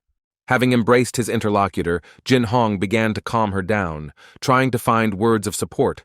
The guy repeated that everything was fine and that nothing terrible had happened, despite the initial panic. His colleagues sobbed again. The young man repeated that he did not want her to cry. For him, his girlfriend was much more important than any dermatology or other ambitions. It was for this reason that he did not want the girl to worry about what had happened. The young man felt some inexplicable excitement taking over him. Standing next to the girl, he continued to support her, not knowing how long they would stand like this. However, his thoughts were interrupted by someone's voice, which said that he had come at the most inopportune moment, and that it was not the one our hero was waiting for. It seemed that Jin Hong did not expect to see the person who appeared at the door in front of them, but this person, despite everything, was as always ready to come to the rescue. At the door with flowers in his hands and a smile on his face. He asked with interest how his protege was doing, and then immediately began to congratulate the young man on his admission. Hearing the professor's words, the boy asked with surprise in his voice if the doctor really traveled all night to another city for this event. Kang Min-chul happily confirmed that it was true and told how proud he was of his student. Taking his credit card out of his pocket, the man said again that he was treating everyone today. They needed to hurry and take advantage of the moment, because such events do not happen every day. Looking at the blonde with surprise, Jin Hong said that since everything had turned out the way it had, they needed to go and celebrate this important moment in life. Taking a bottle of drink in his hand, the professor asked Lee Hai-mi if she would drink alcohol, receiving an approving answer. The blonde looked at her interlocutor with interest, trying to remember when and where they could have met before. The girl felt that something was wrong and tried to understand where she knew this person from.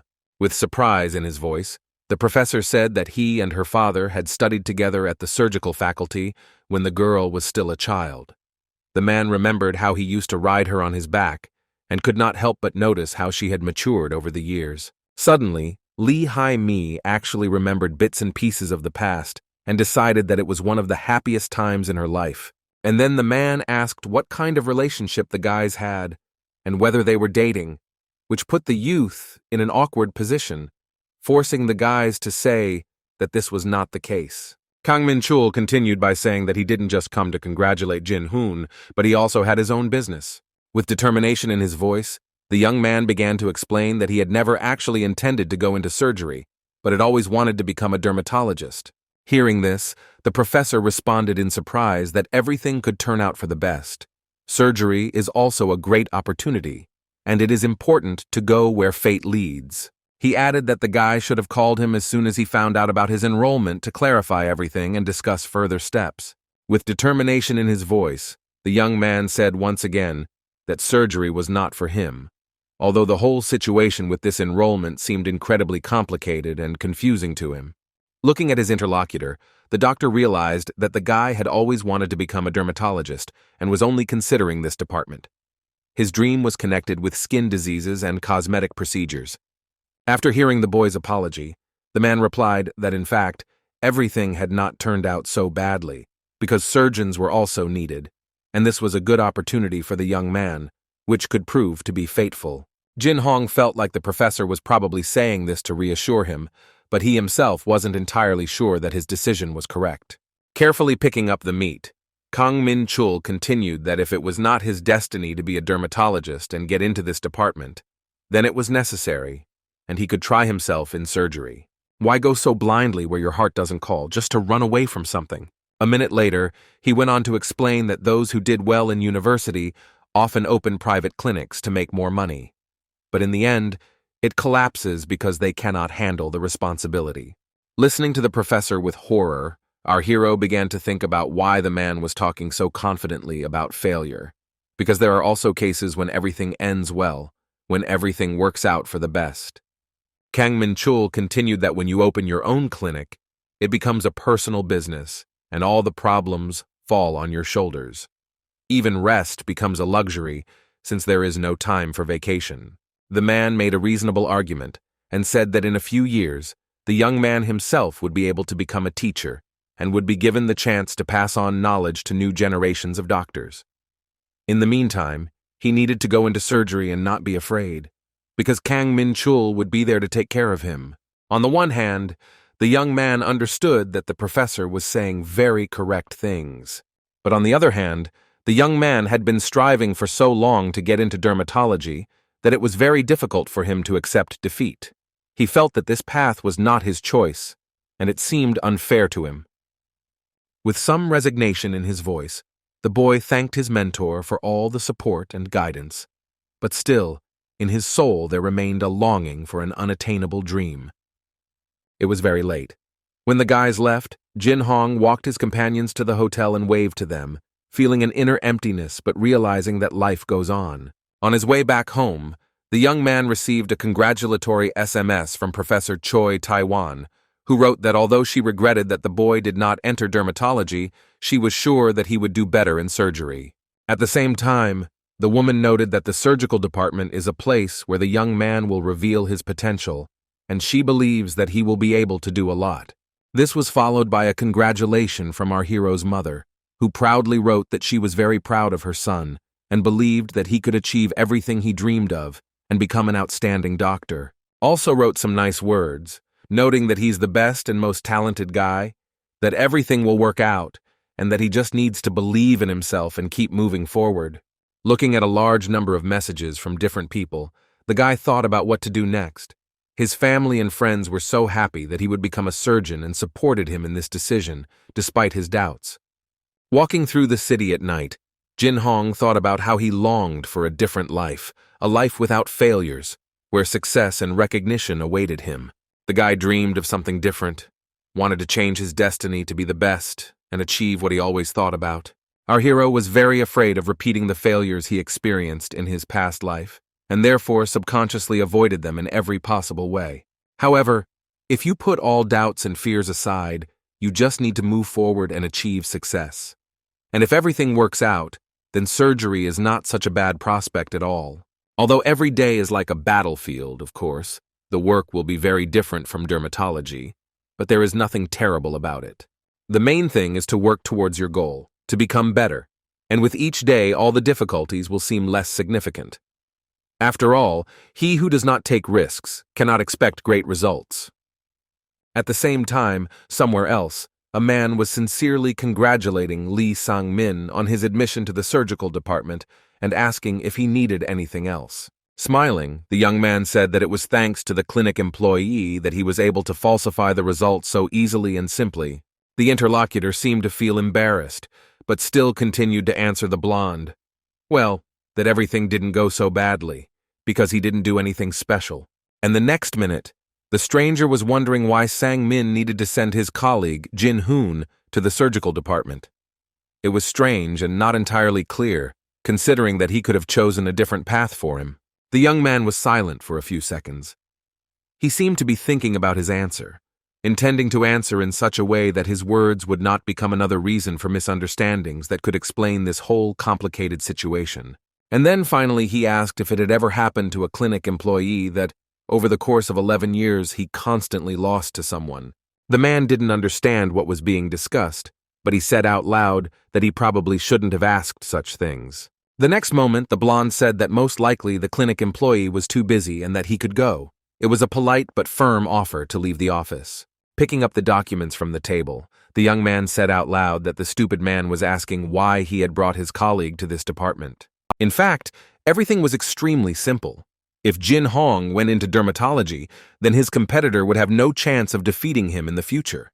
Clutching the sheet of paper with the results of admission, the guy again turned to himself, saying that perhaps this was all against the rules.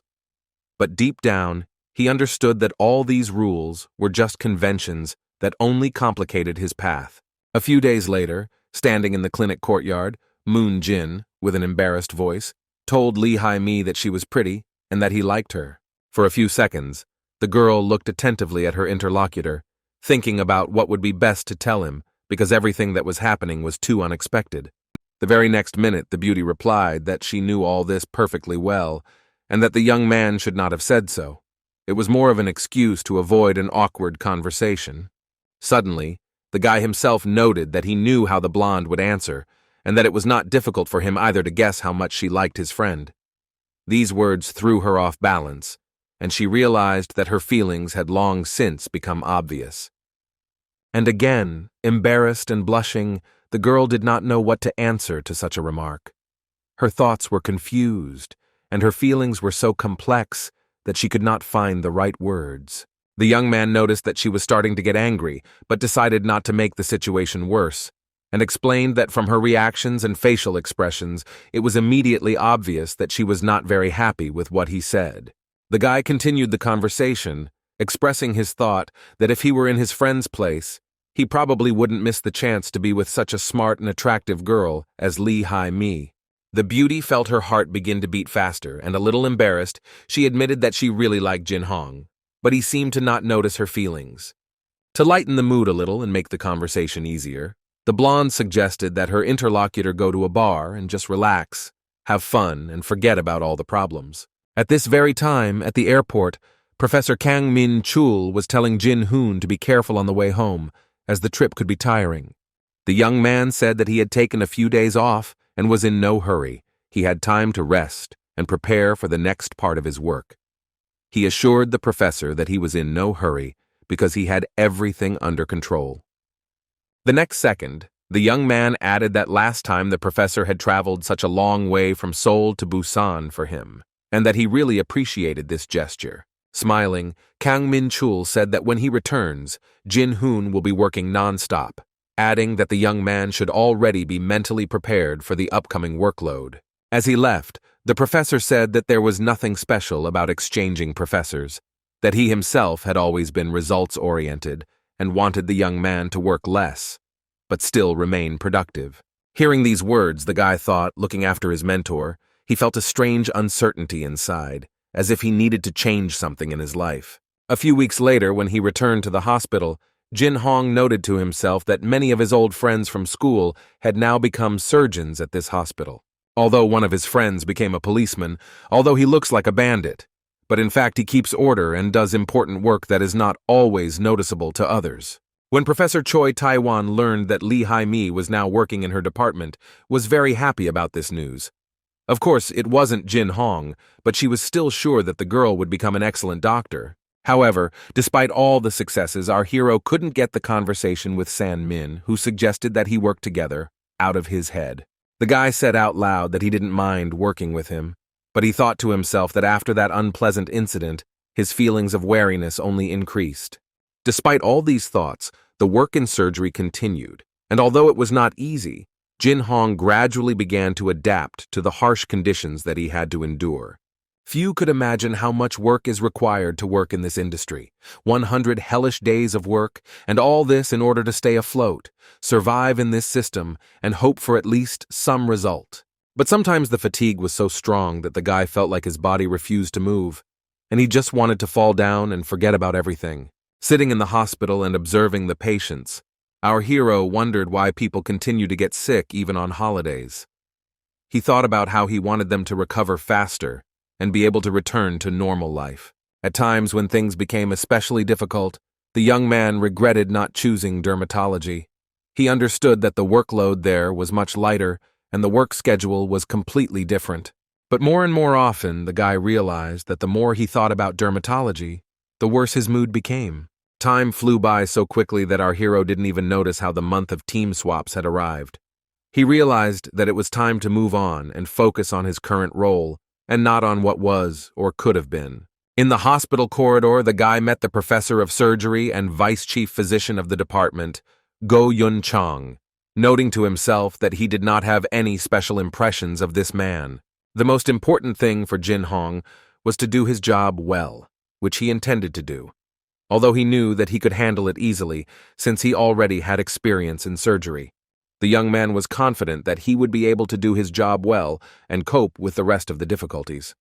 After all, the experience he had gained gave him confidence. The next minute, Surgeon Kang Hyun-suk approached the young man and said that they would be working together as a pair this month. Jin Hoon thought that Kang Hyun-suk looked serious enough and soon asked him to take care of him because the work in surgery was not only physically difficult, but also mentally demanding. The interlocutor said that he had heard a lot about our hero. However, it is important for the guy to adopt the experience of those colleagues who have been working in the hospital for many years, since they have the knowledge and skills. Therefore, in his opinion, one should not do anything without asking advice, and it is also necessary to carefully monitor what the doctor himself does so as not to miss important details. The young man admired this man because he seemed to be a very responsible and real leader who does not shift all responsibility to others, but takes part in the process himself. One day, during his rounds, the doctor explained how to hold a spoon correctly and how to open his mouth wide, making our hero wonder a little whether this surgeon was going too far in his explanations. During his rounds, Jin Hoon reported to Kang Hyun-suk, saying that he used a special medicine because the patient had lung problems after a car accident. However, a minute later the man began to get indignant, saying that perhaps the young man had learned a lot, but in this case he had made a mistake and should have prescribed antibacterial drugs, not what was chosen. A few moments later, Kang Hyun-suk added that the real treatment is very different from what is written in books, and this is important to realize.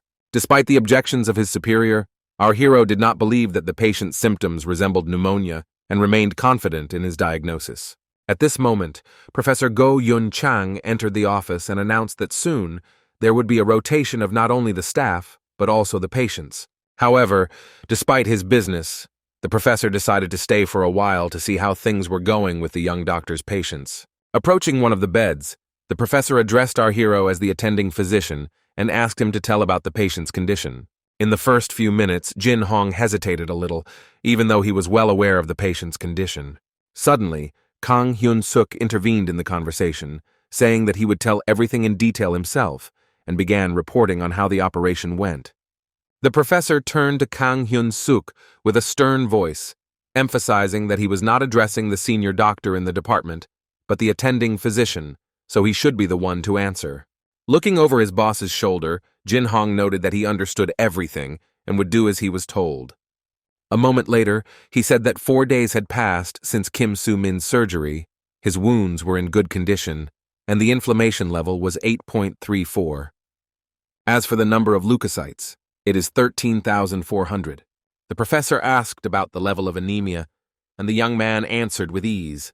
It seemed like it was some kind of test, because a minute later, Go Yun-chang already asked about the drainage system.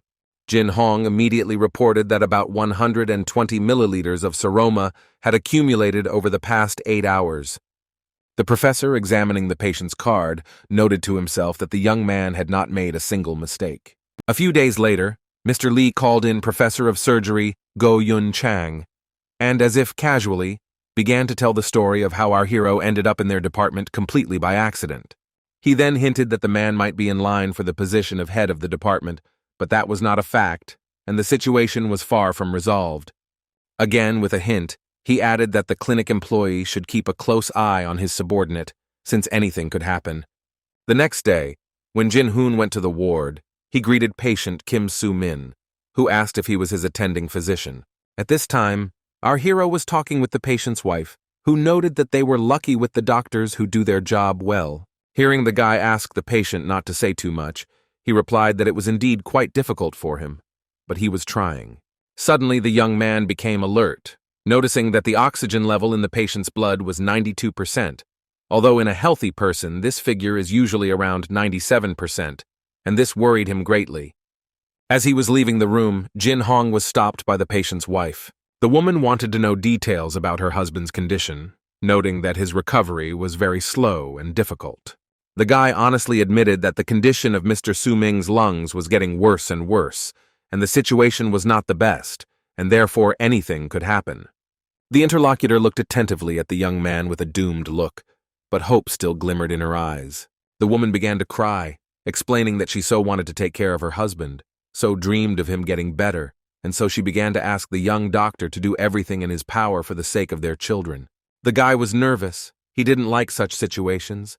Squeezing the folder tighter and tighter, he promised that he would do everything in his power. Lying on the sofa in the office, Jin Hong thought that he could sleep for at least a couple of hours, although he dreamed of finally lying down on his bed. But before the young man could doze off, the phone rang. It was a nurse from their department. The panicked girl screamed that patient Soo-ming had become much worse, and his blood oxygen level had dropped to 80%.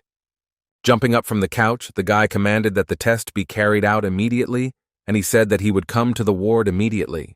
Before he even entered the room, the young doctor immediately began to inquire about the patient's condition.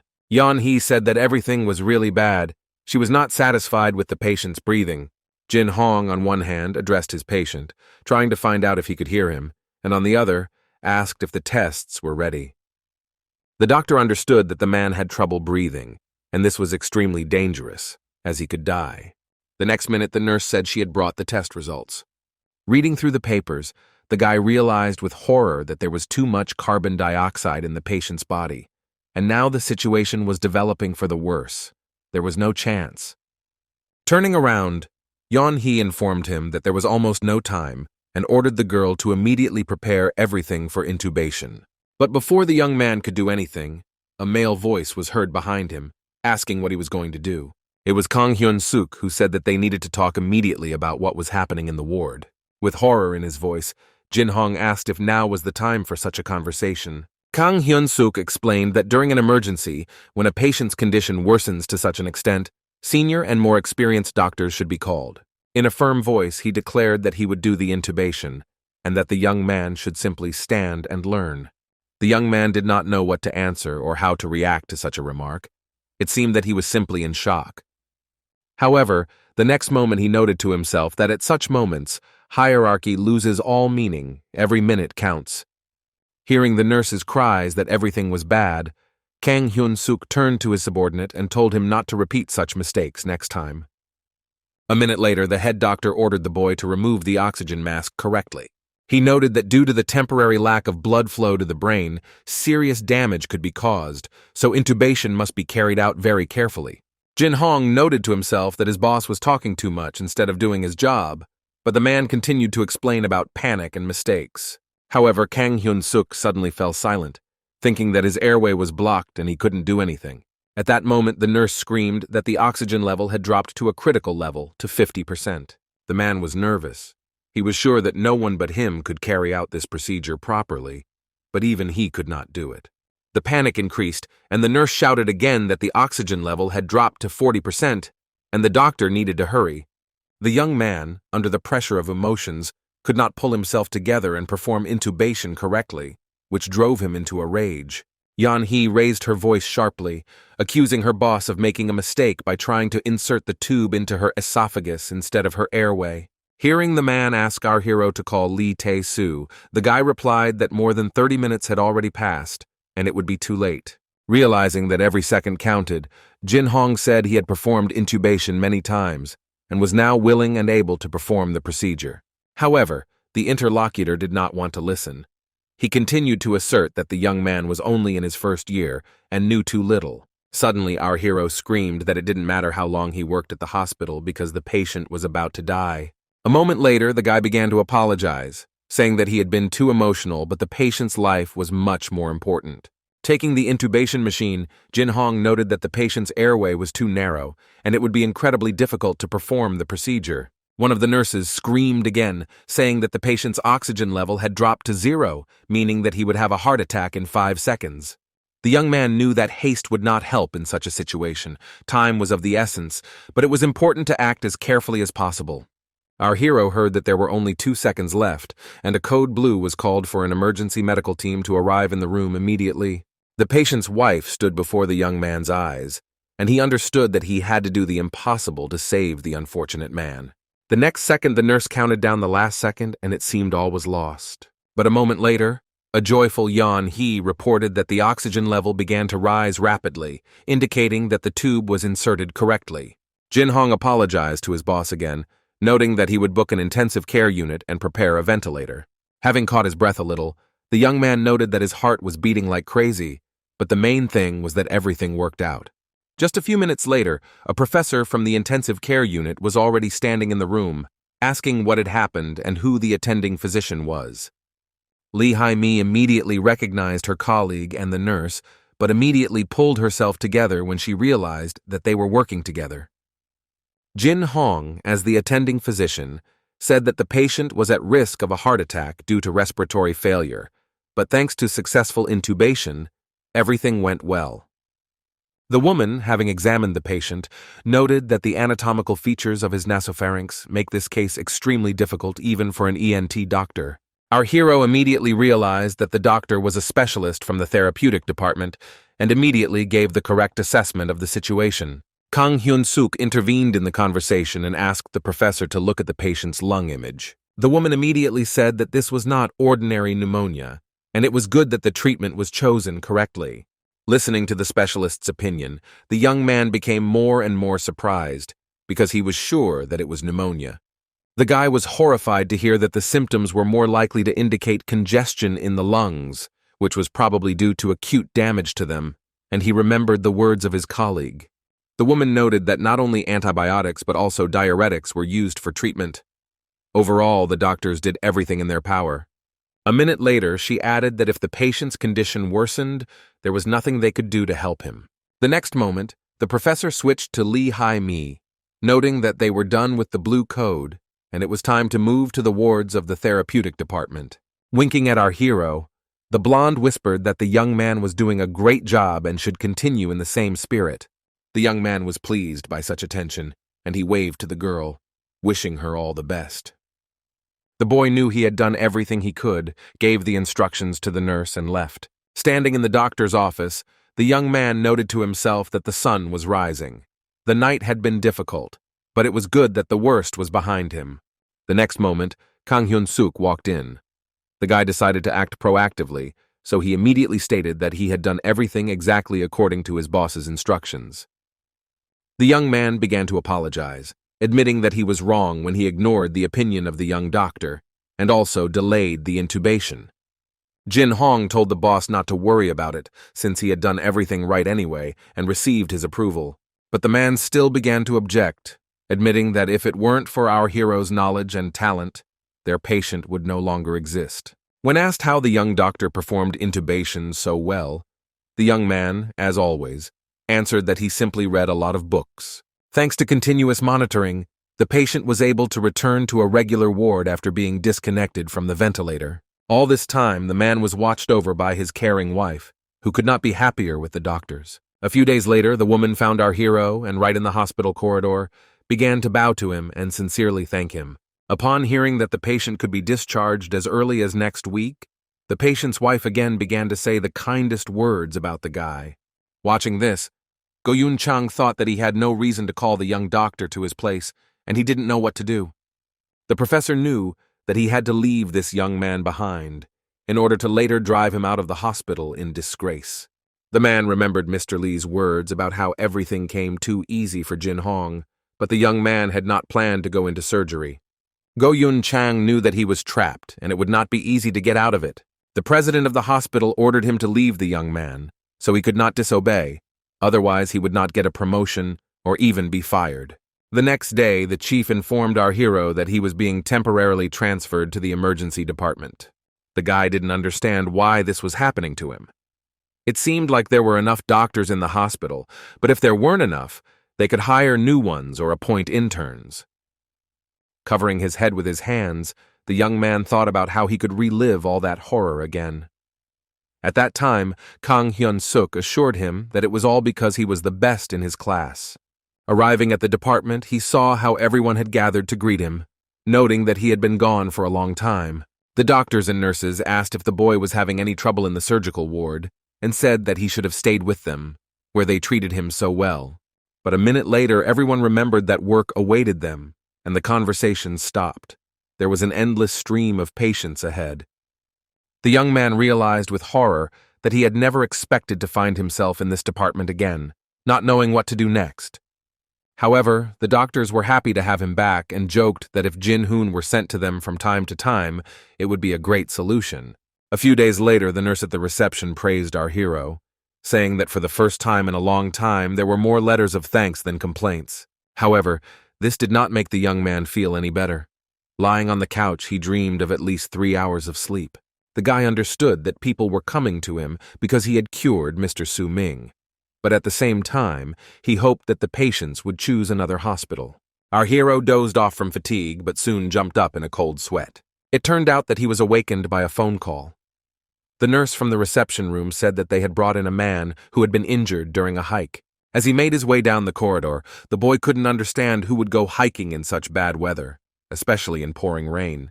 The boy thought that if it weren't for Professor Go Yun Chang, he would never have ended up in the emergency room. Now he decided that he would always remember this person. As he approached his department, the boy noted, as always, the lively atmosphere that reigned there. Patients and staff moved at a fast pace. Muffled conversations, ringing phones, and the sounds of medical equipment could be heard. Entering the emergency room, our hero immediately headed towards the admitted patient. His movements were confident, his gaze focused. He knew that every second was important. After a quick examination, the guy made a preliminary conclusion that the man most likely did not have a severe concussion.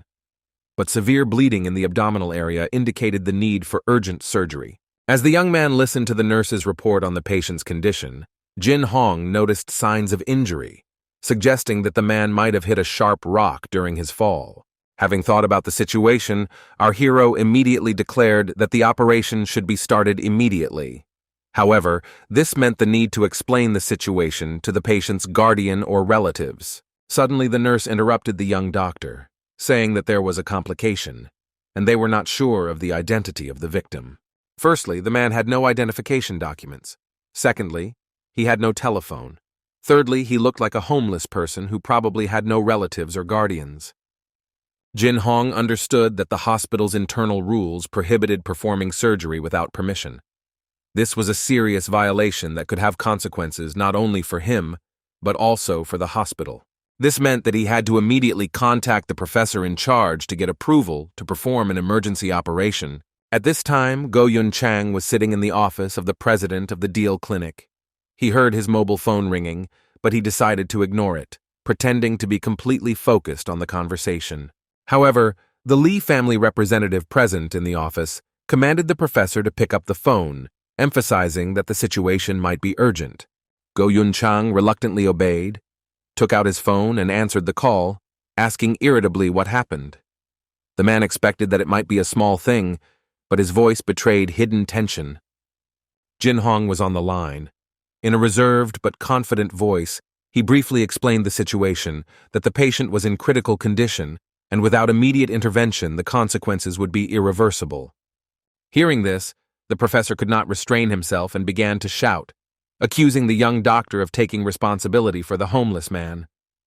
However, the young man stood his ground, explaining that the situation was too serious to hesitate. In his past life, the guy always did everything possible to save someone else's life, and now he was not going to violate this principle. He knew that this was his duty as a doctor, despite all the bureaucratic obstacles. Therefore, Jin Hong continued to convince Go Yun Chang that it was necessary to immediately take the patient to the operating room without wasting a minute. Partially hearing the conversation, the president of the clinic was clearly happy about something, looking at the professor with a mysterious smile. At the same time, Go Yun Chang insisted that the young doctor could only perform the operation after he found the patient's guardian. But the young man categorically disagreed with this, understanding that finding a guardian would only steal precious time, although the operation itself was not particularly difficult. Grasping the edge of the bed, the young man wondered where he could look for this guardian, knowing that every minute was against them. A moment later, an idea occurred to him that perhaps the best solution would be to send the patient to another hospital with more flexible rules. With this thought in mind, Jin Hong quickly began calling various clinics in the city, hoping to find a place where the man would be accepted without delay. However, his efforts were in vain. In some places, doctors were overloaded. In others, emergency operations had already been planned, and no one wanted to take on additional responsibility. Realizing that precious time was running out and the patient's chances of survival were decreasing with every minute, the young man decided to call the professor again. But Go Yun Chang, answering the phone, abruptly stated that the operation was not a joke, but a serious matter, and that the young doctor must first find a guardian.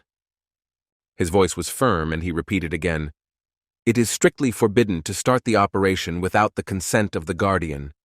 Clenching his fist, the boy realized that the professor was deliberately ignoring the criticality of the situation. The man absolutely did not care whether the patient survived or not. At this point, the nurse reported that the man's condition was worsening and that surgery was needed immediately. Unable to bear it, Jin Hong ordered the operating room to be prepared.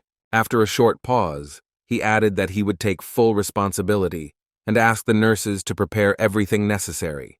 Seeing the staff's frightened faces, the young man explained that if they didn't start the operation right now, the patient would be gone. His confidence calmed his colleagues a little, but tension was still in the air. However, the nurse again asked under whose name the operation should be recorded. The doctor firmly replied that they had to use his name, although he knew it was risky, but there was no other way. As he began the operation, Jin Hong thought for a moment that he should formally obtain permission from the professor. But given that Go Yun Chang clearly showed no interest in the patient's fate, he couldn't do otherwise. The young doctor knew that his task was to open the abdominal cavity, stop the bleeding, remove the damaged section of the intestine, and connect the healthy edges. He had performed similar operations all the time in his past life. Upon hearing that the patient's indicators had stabilized, the guy felt relieved, happy that he had coped with the task again. After some time, one of the nurses wanted to report to our hero about the patient's condition, but seeing the sleeping doctor, she realized that he had simply passed out from fatigue. The next day, the clinic's president, DL, asked his secretary if they had managed to find a guardian for the homeless patient. The woman replied that the guardian had never been found, but the operation had been performed at the highest level. These words caused a storm of emotions in the president. He screamed, not believing that a novice doctor had coped with such a difficult task. The secretary, apologizing, continued to report that the operation had indeed gone perfectly. But what interested Mr. Lee most was the patient's condition. The assistant replied that the man was recovering and had no complications. For a moment, the president thought about whether he should leave Jin Hoon alone, but remembering the possible comparisons with Sang Min, he decided otherwise. He added that, in fact, the patient should be registered under Jin Hong's name, but the hospital's rules do not allow this. As a result, he ordered the patient to be registered in the name of the professor in charge of the department, assuring himself that he was doing the right thing. At that very moment, our hero was with his patient. The young man wanted to say something, but his phone rang. While answering the phone, the guy heard a woman from the administration department say that she wanted to talk about an unidentified patient. The young man began to explain that he had not yet found a guardian, but given that the operation had gone well, and the man was recovering quickly, everyone was waiting for him to speak up. However, the administrator continued to insist that if payment became a problem, the young doctor could be held accountable. After hanging up, the guy screamed that he understood everything, and if problems actually arose, he would take full responsibility. And once again, Jin Hong began to mutter something under his breath, when out of the corner of his eye, he noticed that his patient had not only come to his senses, but was also waving his hand at him. Hearing that the man had woken up at the very beginning of the conversation, the guy cried out, asking why he hadn't immediately said that he was already conscious. The stranger looked at his interlocutor in surprise, not knowing what to answer. The patient did not understand what had happened to him. However, the guy said that the man had to undergo emergency surgery, and that they would soon give him a painkiller so that he would not feel pain. A minute later, the patient admitted that he had drunk a little and, without sobering up, climbed the mountain. But because the stones were slippery, he slipped and fell down. Answering the question of who performed the operation, the guy modestly said that it was him, which surprised his patient. The man sincerely thanked Jin Hong for saving him, but thought to himself that he would never have believed that the young surgeon was capable of such a thing. At the same time, the guy, as always with modesty in his voice, said that he was glad to see the patient in full health, and everything else was just part of his job. A second later, the young man remembered that he wanted to ask the name of this unknown person, to finally close all the questions. At this time, one of the clinic employees approached Mr. Lee's secretary. She explained that they had received a phone call regarding a VIP patient. When Min So-yoon answered the phone, she found out that she had received a call from the Department of Oriental Studies at Korea University regarding their artist Kim Jong-hyun, who had been admitted to their hospital. The girl noted that most likely there was a mistake, since no one had contacted her before. However, the voice on the phone explained that he had heard that the artist had undergone emergency surgery after he slipped and fell off a cliff a few days earlier. Hearing this, the girl's hand froze on the mouse. It seemed that the meaning of the words spoken had finally reached her. At that very moment, the man who was talking to Jin Hoon decided to reveal his own name and said that his name was Kim Jong-hyun. That same day, news about the monster doctor, as our hero was called, spread throughout the media, and everyone was talking about how he had saved a famous Korean artist. The press flocked to the hospital to interview the young doctor and find out about Kim Jong-hyun's condition. The young man thought to himself only about how good it was that the man was not homeless. At the same time, he did not want to answer useless questions, since work was waiting for him. However, understanding the pressure of the journalists, the guy still explained that the artist had serious internal bleeding, but now he is quickly recovering. The next moment, he apologized and explained that he had other patients, and therefore had to go. The media were surprised that such a young doctor, who was an intern just 6 months ago, took on such a complex operation, especially for a VIP patient. This was not the only thing that amazed the journalists. They learned that this doctor was the same one who saved the judge by performing an emergency operation right on board the plane.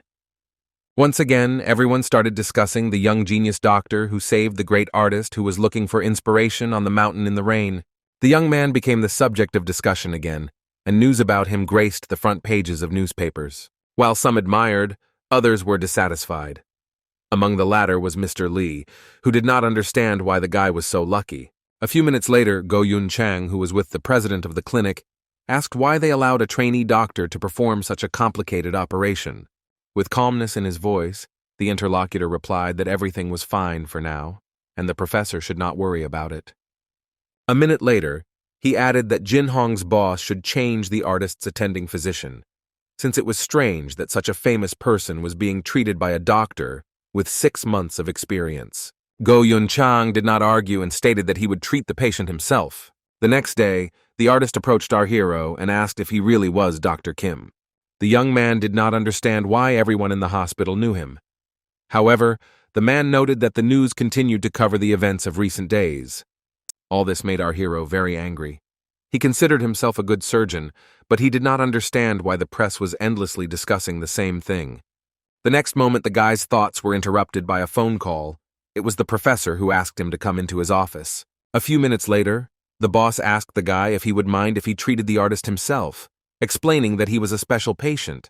Our hero said out loud that he understood everything, but thought to himself that everyone wants fame, but he was not very interested in it. He would gladly refuse the famous patient. However, a few minutes later, Kim Jong-hyun, having learned about the change of doctor, stated that he did not want changes and wanted everything to remain as is. Hearing this, the man noted that Jin Hong was an experienced doctor, and thought to himself that when everyone thought he was homeless, no one wanted to take him on except this simple guy. And now that he has become important, everyone needs him. That's why I said out loud that the attending physician is the one who cares about the patient the most. A minute later, he added that Jin Hong was very different from many doctors. Returning to his drawing, the man asked the professor to leave so as not to disturb him. Go Yun-chang didn't like this attitude, but he didn't object and said that everything was clear. The next day, there were more people in the hospital than ever before. Everyone wanted to see the same doctor who treated the famous artist. When our hero learned that so many patients were trying to get to him, he was both angry and upset, realizing that he was already overloaded, and they kept adding new ones. A week later, Kim Jong-hyun was already sitting in his room, leaning on a crutch. Upon seeing his attending physician, the man stood up and began to thank him for everything he had done for him, noting that he was finally leaving the hospital.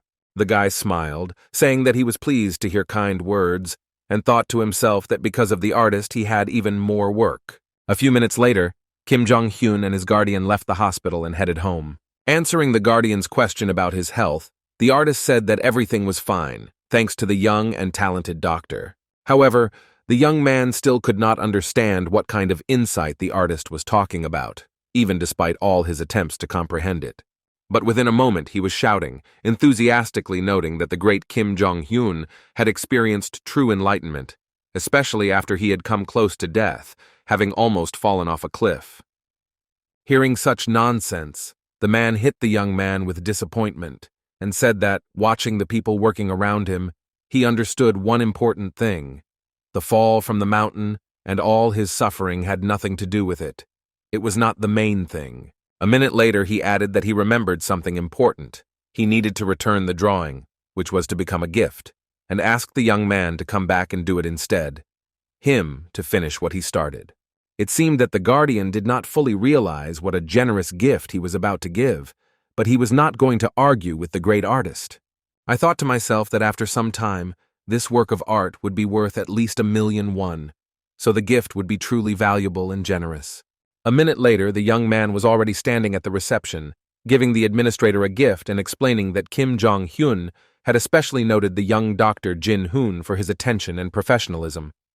The nurses couldn't believe their eyes. They were amazed not only by the generosity of the gift, but also by how amazing it was, with such a deep meaning. The painting depicted the doctor himself, sitting next to the patient and doing everything possible for him, demonstrating care and dedication to his work. The girls were absolutely delighted with what they saw and decided that it was a wonderful gift for the entire hospital. They unanimously agreed that the painting would be best hung in the clinic lobby so that everyone could admire it. The girls were convinced that such beauty should definitely be hung in a prominent place, since their doctor was the pride of the hospital. The beauties believed that after this incident, there would be even more visitors, which would certainly please the administration of their medical institution. In fact, the painting was most admired by the medical staff, who noted the artist's professionalism and ability to subtly empathize with people. Everyone knew that the prototype of the doctor was their monster, as they called Jin Hong behind his back, because despite his youth, he was very smart and literate. But our hero didn't need all this. He was thinking about when he would be able to rest and relax a little, although others seemed not to understand it all. They needed a talented doctor who would give everyone hope. The doctors at Deal Hospital were also happy with everything, because by dumping all the work on our hero, they had much more free time.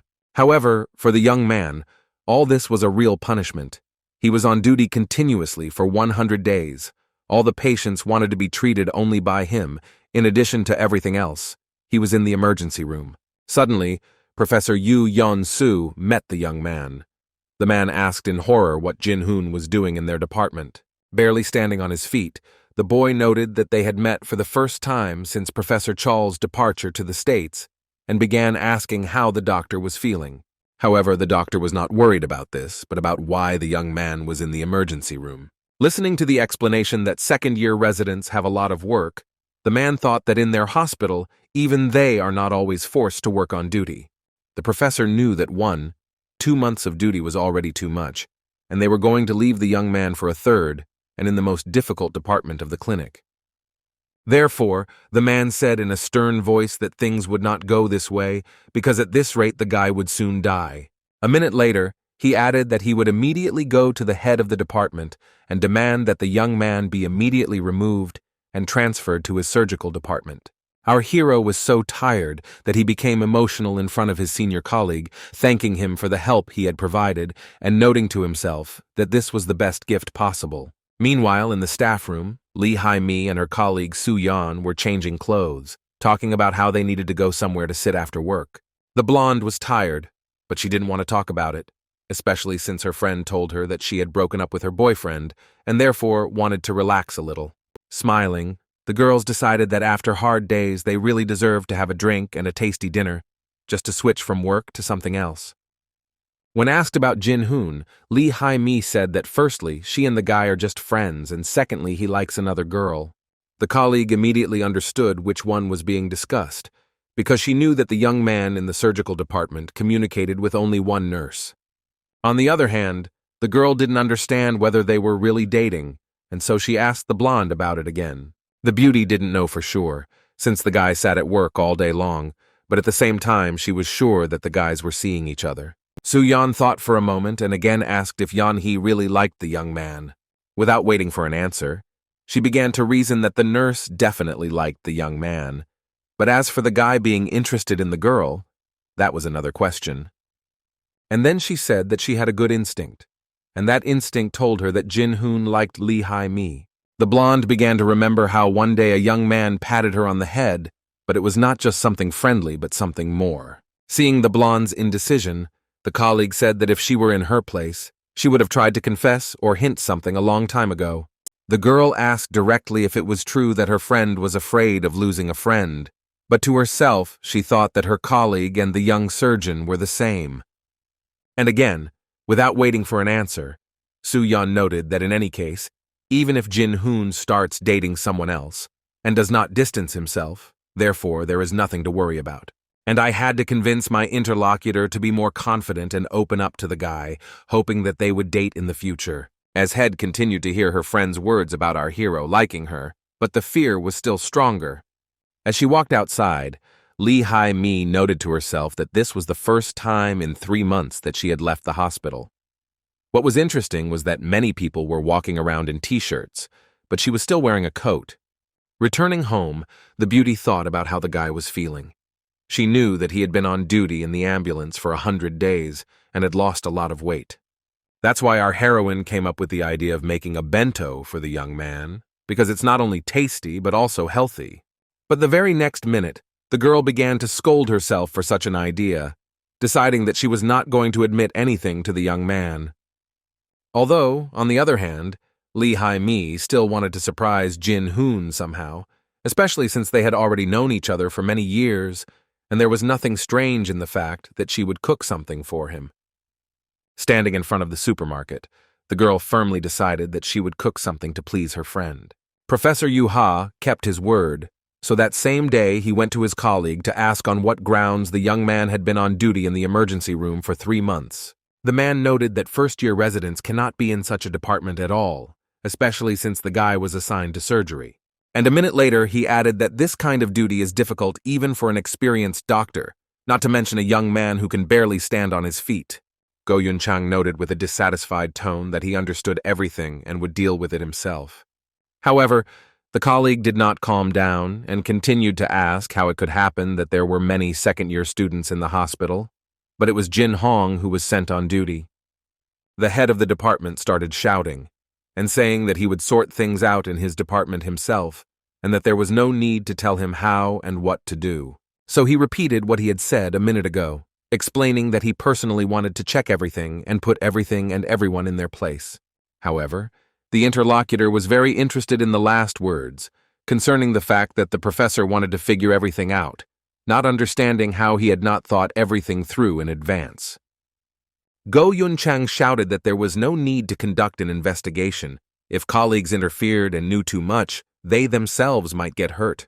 But Yu Yeon-soo didn't understand anything, and therefore declared that he would not leave the office until he knew the whole truth. The manager did not like this state of affairs, so he noted that he was the head of the department and would sort it out himself, but his colleagues would be better off minding their own business. Turning the conversation into a shout, the man said that he had said everything he could and wanted. If the professor interfered, he would start having problems. Yu Yeon-soo knew that something had happened, and so he definitely wasn't going to stop before finding out the truth. Looking at the back of his interlocutor, our hero's defender said that all these guys were their students, and therefore they should take care of them. Moreover, they are not just students. In the future, when the old generation passes away, they will support the hospital. Therefore, we should be grateful to them.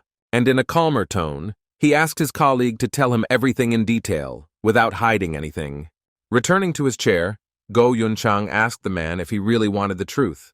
And a minute later he said that if the man told anyone, he would have to give up his position as professor. At this time, in her home, Lee Hai-mi tried to cook something delicious, but what she tried did not satisfy her desires. The girl said that she did everything as shown on the internet, but it didn't turn out so well. The beauty decided that even in cardiopulmonary resuscitation, it would have been easier for her. While setting out the plates, the blonde decided that she would at least cook something anyway. However, the very next moment, she thought that someone in the department had told her that Yeon-hee was a very good and delicious cook. Lee Hai-mi tried not to think about it, deciding that the most important thing was sincerity, not food. After finishing the preparation, the girl called Jin Hong, who was sleeping in the room for doctors on duty at that time. The blonde said that she would come soon and specified where this room was. With a bag in her hands, the beauty thought about what her friend would think, but most of all she was worried that he might not like the food. A minute later they greeted each other and exchanged compliments, enjoying the meeting. Handing him the bag, the blonde quickly said that the guy hadn't been eating much lately, so she decided to cook something. Even though she didn't know how to cook, she still tried. The girl wished him a good appetite and thought to herself that she was incredibly ashamed, but a second later, Jin Hong took her hand. The blonde thought that he was not hungry, but our hero hastened to explain that the matter was completely different. The guy explained that he shared this room with Moon Jin, who had the day off. While Lee Hai-mi was wondering if they would be alone, the young man was wondering if there was a place in the room to sit down and eat properly. Sitting on the bed, the young man asked why the girl was standing to the side, noting that she was somehow strange. The beauty blushed, and at that time our hero explained that they didn't have a chair, so he invited her to sit down next to him. Having opened the box of food, the guy noted that firstly he had not eaten anything, and secondly, there was no one better than his friend. The food box included sausages and some scrambled eggs, which looked quite appetizing. Embarrassed, Lee Hai-mi explained that she didn't know how to cook at all, but she tried her best with the scrambled eggs and made them herself. Smiling, the young man sincerely thanked his friend for her care and food. The beauty didn't believe that it was actually delicious, but Jin Hong reassured her, noting that it was the best food.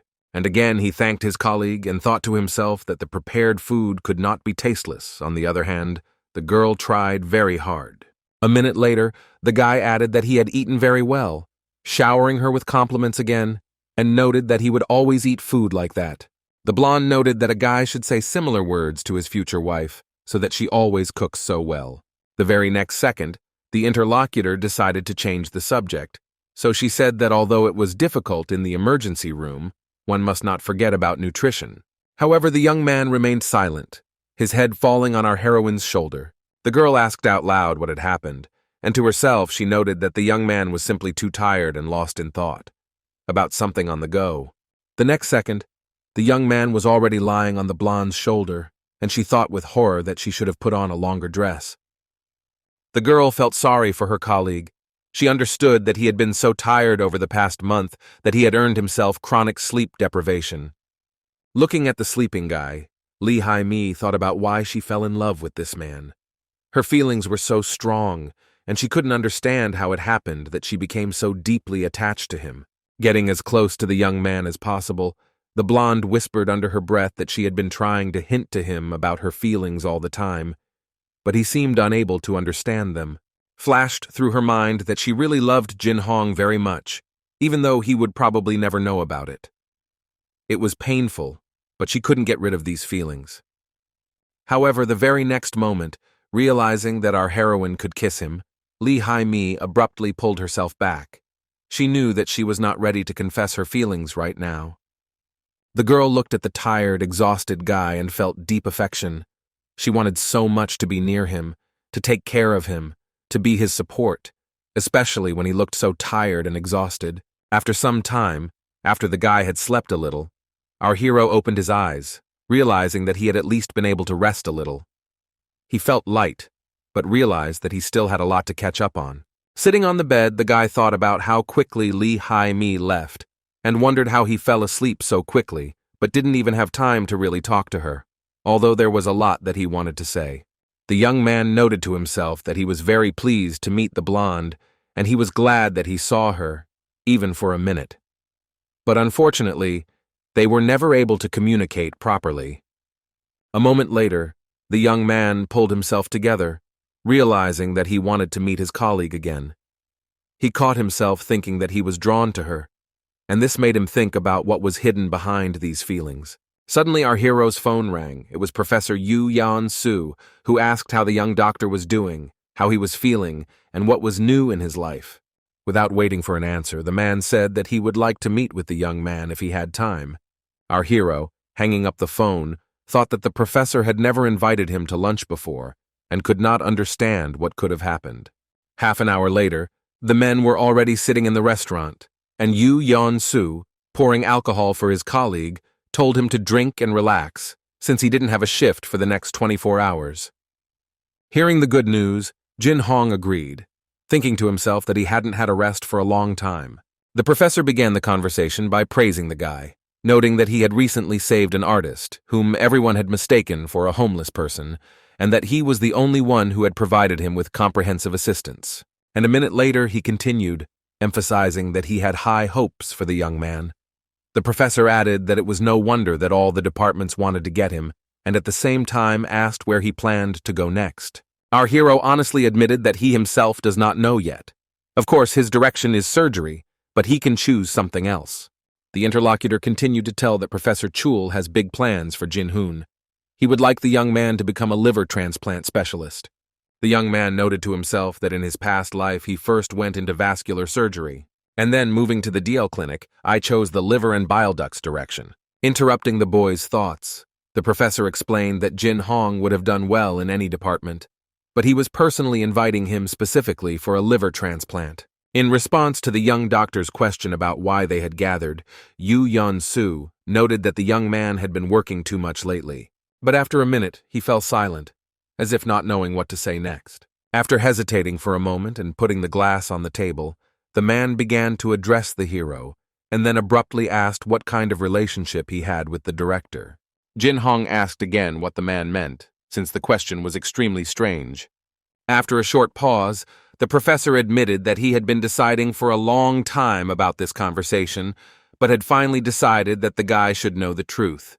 Hearing his interlocutor ask why he ended up in the ambulance, our hero replied that it was because of a shortage of doctors in the hospital.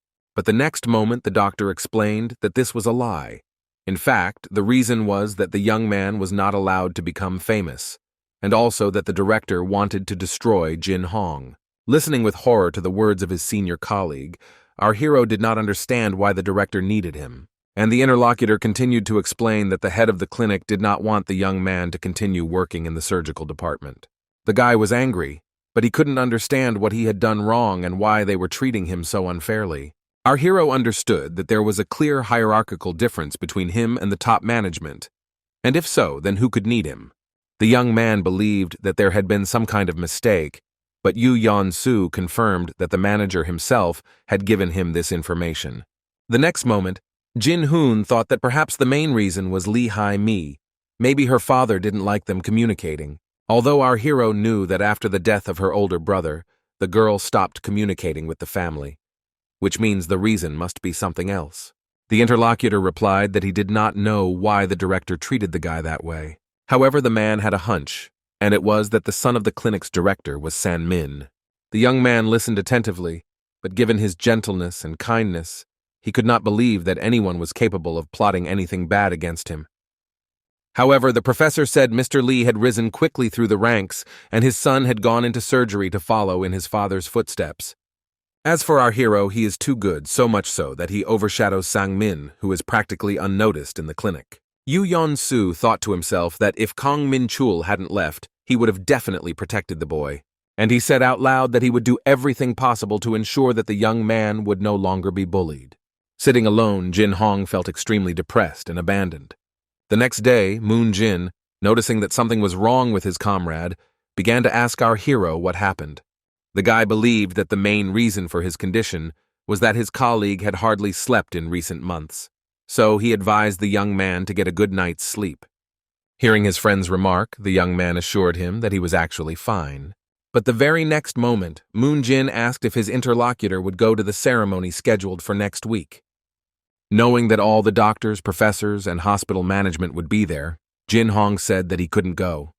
The next minute, our hero added that he needed to check on patients in the emergency room. Looking at his friend walking away, the guy shouted after him that he should not overexert himself and try to rest more. While examining the patient, the young man could not stop thinking about what he had heard from the professor. The young man did not understand how best to act in this situation, because he had accumulated extensive knowledge and skills both in his past life and in his current one.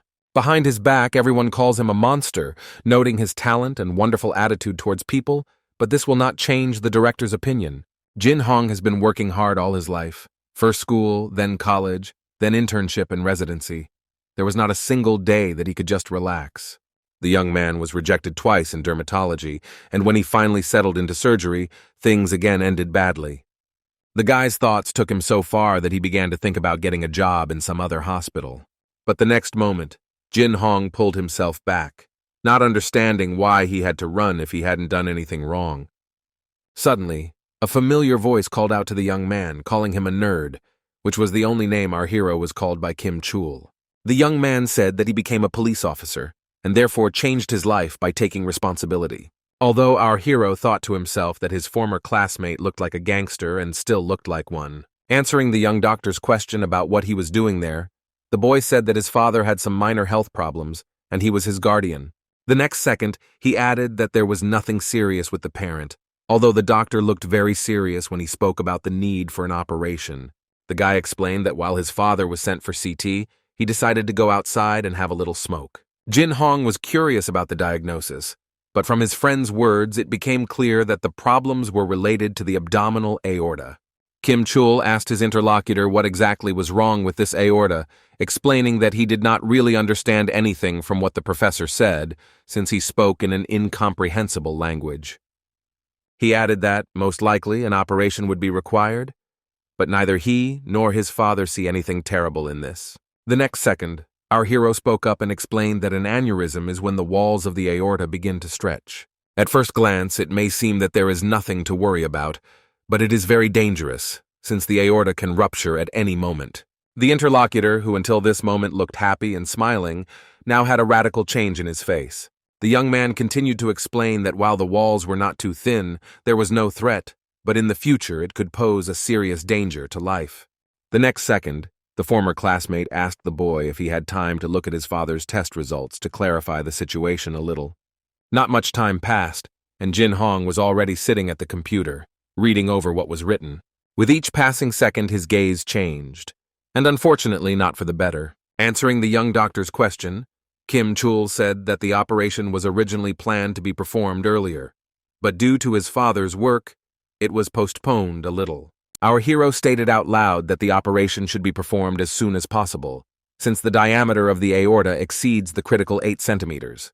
Another bad sign is that the aorta stretches more than half a centimeter per year, and in this case it has already increased by 2 centimeters. However, the young man began to make excuses, explaining to the doctor that it would be difficult to perform the operation now, since his parent would hardly agree.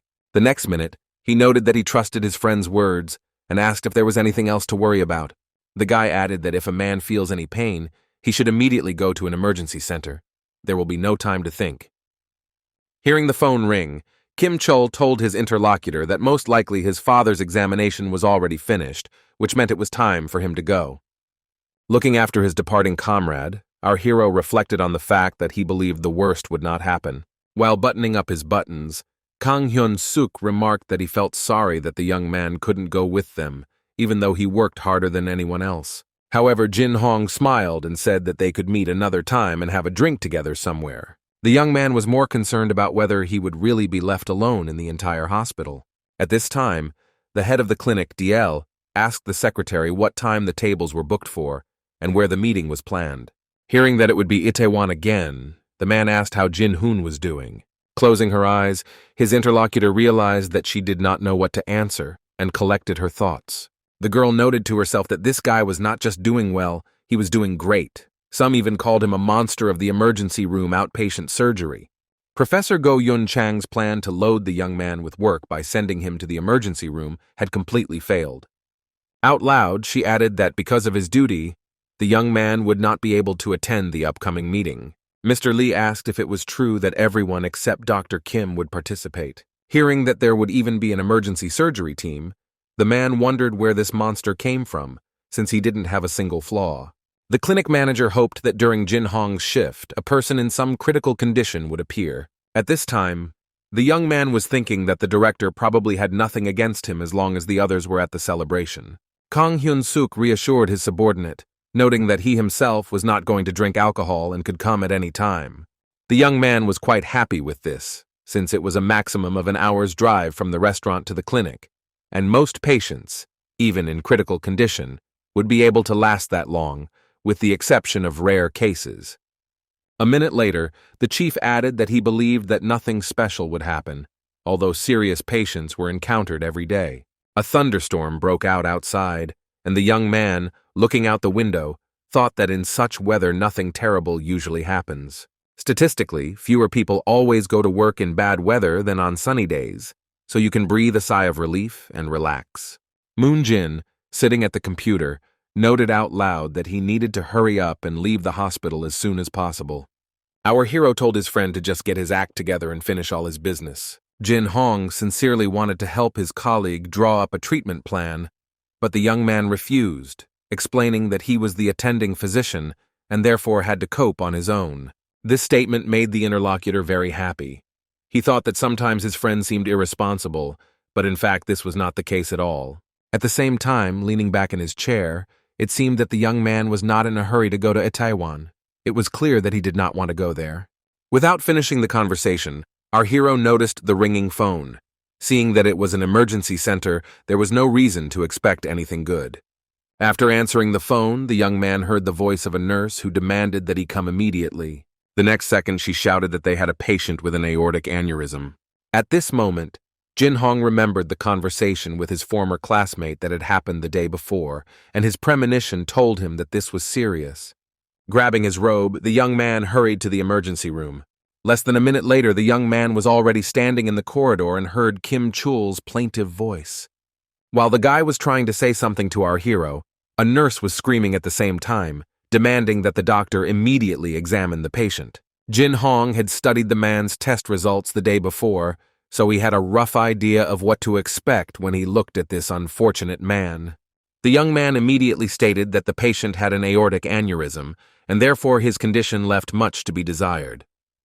Despite this, the young man continued to be interested in all of the patient's indicators. Hearing the disappointing figures, the guy thought with horror that the man could stop breathing at any moment, so he shouted at the nurses to transfuse as much blood into the patient as possible, and to do it as quickly as possible. Our hero knew that the decision had to be made instantly, since in such situations every minute counts.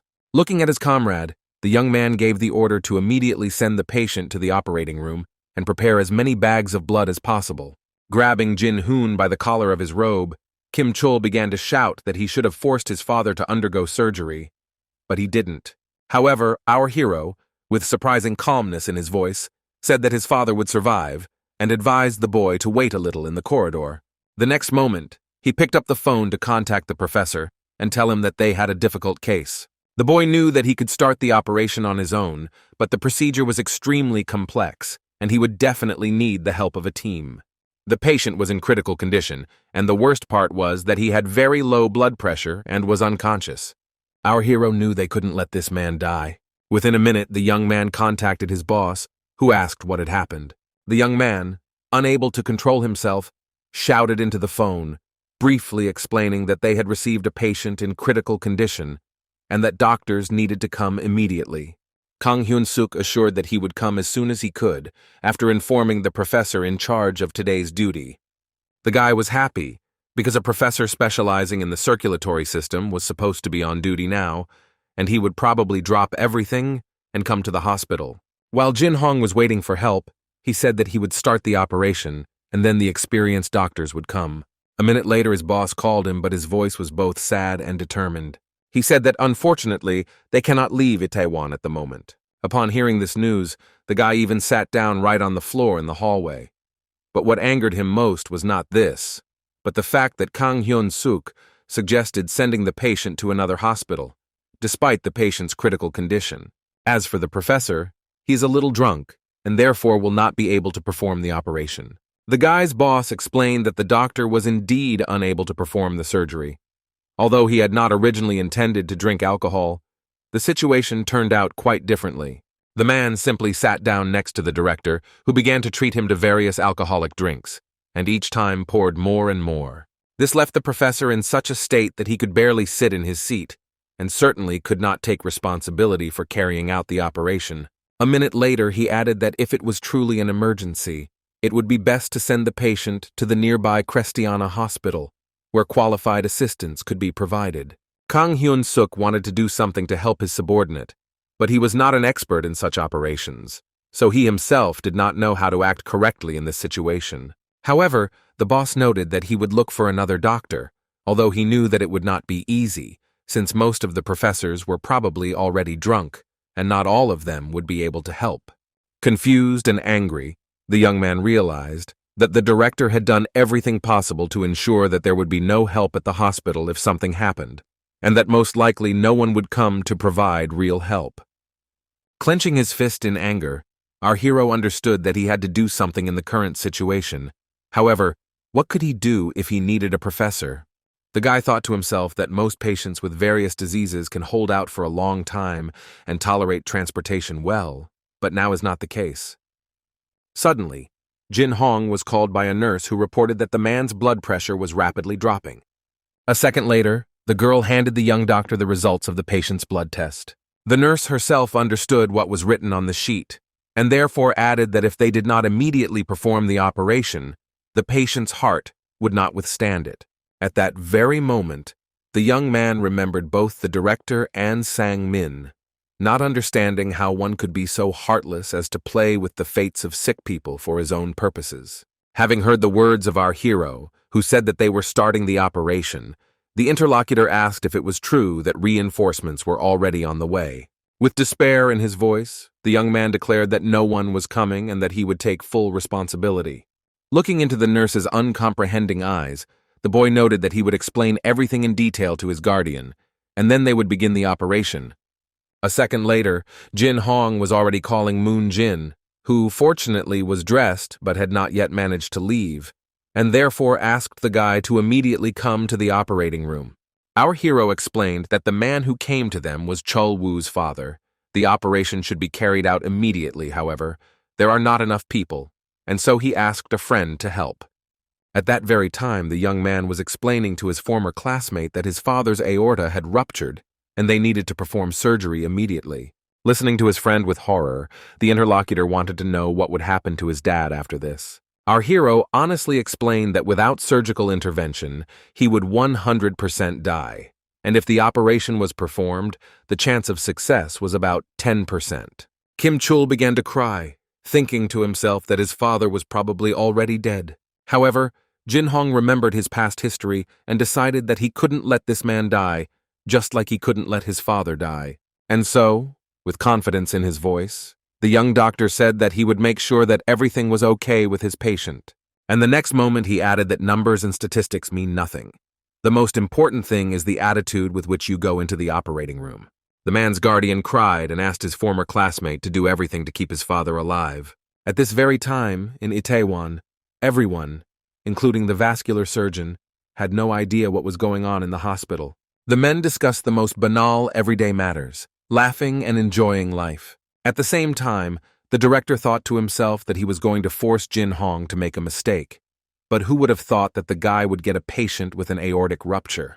Of course, after the death of the patient, it will be quite difficult to sort out the situation, but the goal of the clinic manager will be achieved. Mr. Lee remembered how a young man would perform surgery even on an airplane to save a patient. The director was counting on the young man to commit the most reckless act possible in order to do everything in his power.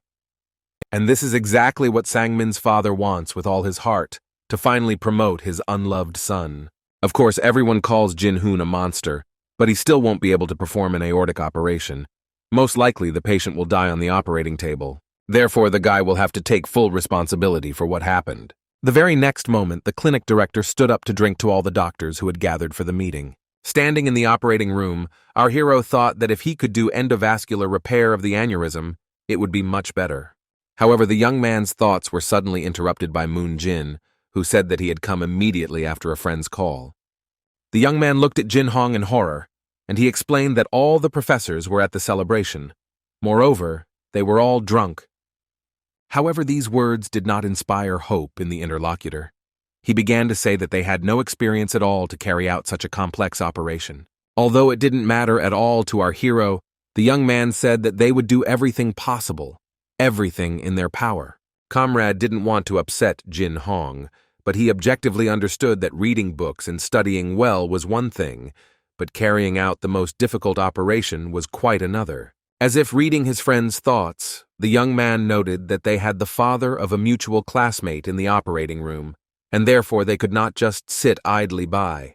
Understanding this, the interlocutor, albeit with difficulty, stated that he would do everything in his power and hoped that they would succeed.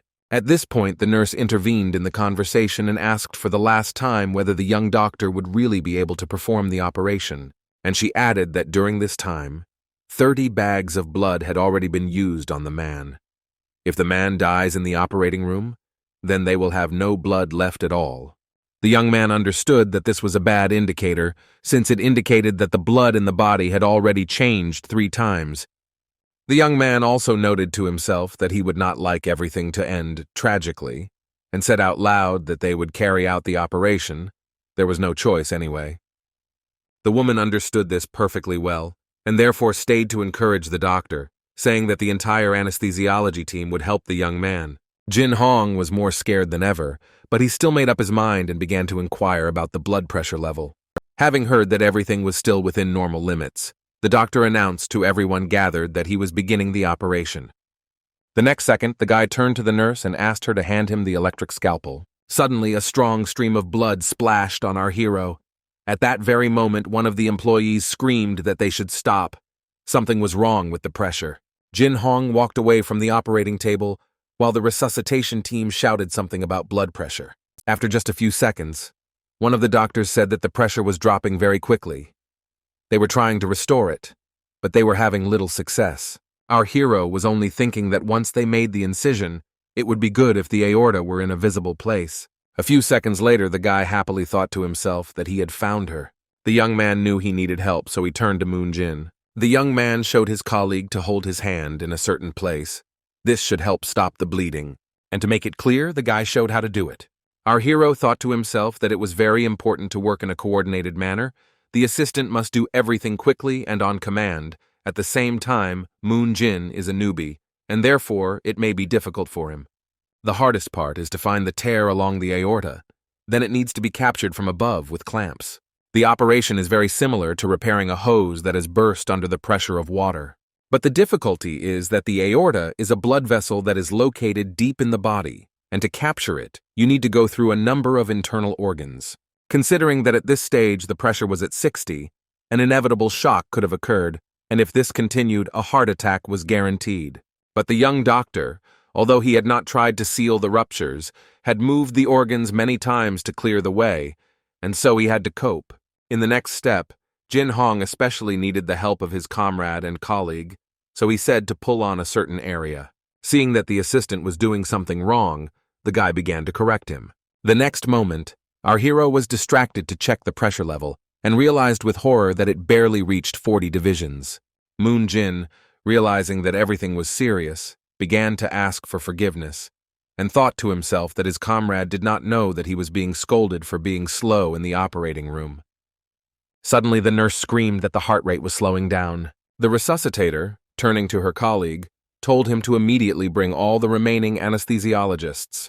The surgeon and his colleague waited for the team to arrive to improve the patient's condition. Noting that cardiac arrhythmia had begun, the chief resuscitator ordered everyone to get ready. Another doctor said that everything needs to be done as quickly as possible. The next second, one of the specialists gave the command to give a 200J shock to immediately restart a normal heart rhythm. For a moment, chaos reigned in the room.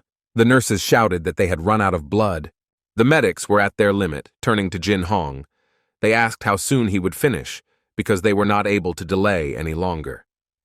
The next moment, Moon Jin completely wilted and began to say that their comrade's father was lying on the table, but he was not an experienced enough surgeon to do everything quickly and correctly. Our hero noted with horror to himself that if the director and his son were really involved in this, then the guy would never forgive both of them. Suddenly, a voice was heard in the operating room, thanking everyone there for holding out for so long and noting that he had come to help. Jin Hoon looked at Professor Yu Yan-su with a kindness and hope that he seemed to have never looked at anyone else. The man, turning to his young colleague, apologized for not having come earlier, and then he explained that he accidentally overheard the conversation of the head of the emergency care center and realized that something bad had happened. However, understanding the state of the responsible professor, the scrupulous doctor realized that he could not be counted on, and therefore arrived as soon as he could. The hero, realizing that he was standing in front of them at a higher level, began to apologize for taking on the operation without permission. However, the professor replied that, firstly, the young man was saving a life, therefore he had nothing to apologize for. Secondly, they were having a very complicated operation, and therefore they needed to hurry. Seeing how things were progressing, Yu Yan-su asked the young man if it was true that he had reached this stage on his own. Having received an affirmative answer, the colleague said that despite the fact that the guy was a genius, this was simply incredible, and noted to himself that if he had enough time, he would have calmly completed the operation himself. At this point, the resuscitator spoke again, saying that the pressure was continuing to drop, and therefore we needed to hurry.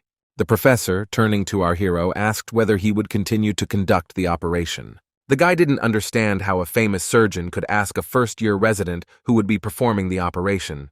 And the next second, Yu Yan-su explained that he specializes in liver transplants, so he doesn't have much knowledge in this field. He only came to help.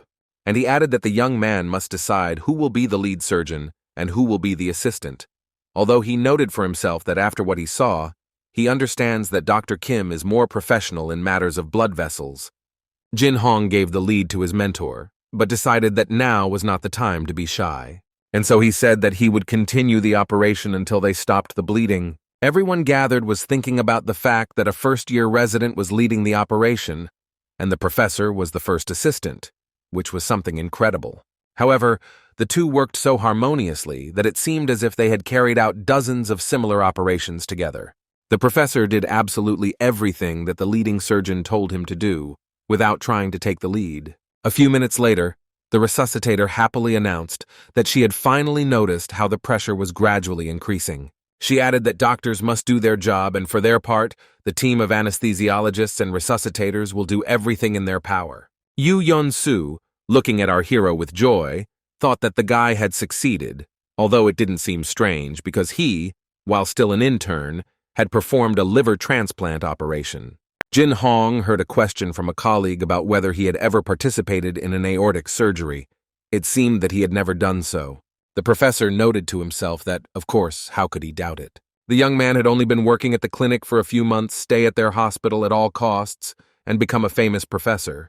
Our hero, continuing the operation, noted that the most difficult part was behind him.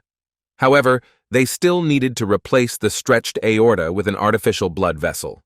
After some time, the young man decided to hand over the reins of government to Yu Yeon-soo, but he refused. He said that the guy was doing great at everything, and therefore wanted to see how skilled he was in everything else. And he himself, with joy in his voice, explained that he had been involved in liver transplants all his life and had never taken part in such an operation. As for the guy, he would like Jin Hong to complete this operation, noting to himself that he wants to see the guy's skill in all its glory. The rest of the operation went without any complications. The internal organs were not affected, the legs were not paralyzed, the back was not damaged. It was simply an ideal operation. After the operation, Kim Chul-woo's father showed signs of improvement. Yu Yeon-soo noted that it was all thanks to our hero, who performed a real miracle. If it weren't for him, the man would no longer be alive. Because of his modesty, the guy would still like to share all the credit with the professor, but he continued to refuse, noting that he just helped a little. He added that Dr. Kim had done a great job, and he would like to emulate him. He thought to himself that the young man had brought a patient with an aortic rupture back to life in his first year of work. The man knew for sure that this guy was not just high-quality raw clay. He was already a finished product during his internship. The professor knew that they had to stop the director and keep the young man at any cost, and he noted out loud that Jin Hong should not worry because the patient would come to his senses very soon. The next moment, Yu Yeon-soo asked his interlocutor when he last slept. The young man thought for a moment, noting to himself that if he hadn't slept either today or yesterday, then he had already been on his feet for about 40 hours.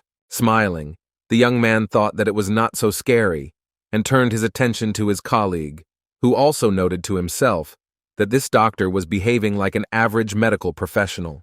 And a minute later, the professor told the boy to go and get a good night's sleep. And then he added that the guy shouldn't worry. If the man goes somewhere, he will ask the head of the liver disease department to look after the patient. On his way to the break room, our hero met his former classmate and reassured him, explaining that everything would be fine with the boy's father. The young man noted that he always believed in the botanist, but did not know that he would succeed in absolutely everything, adding that he would never forget this act.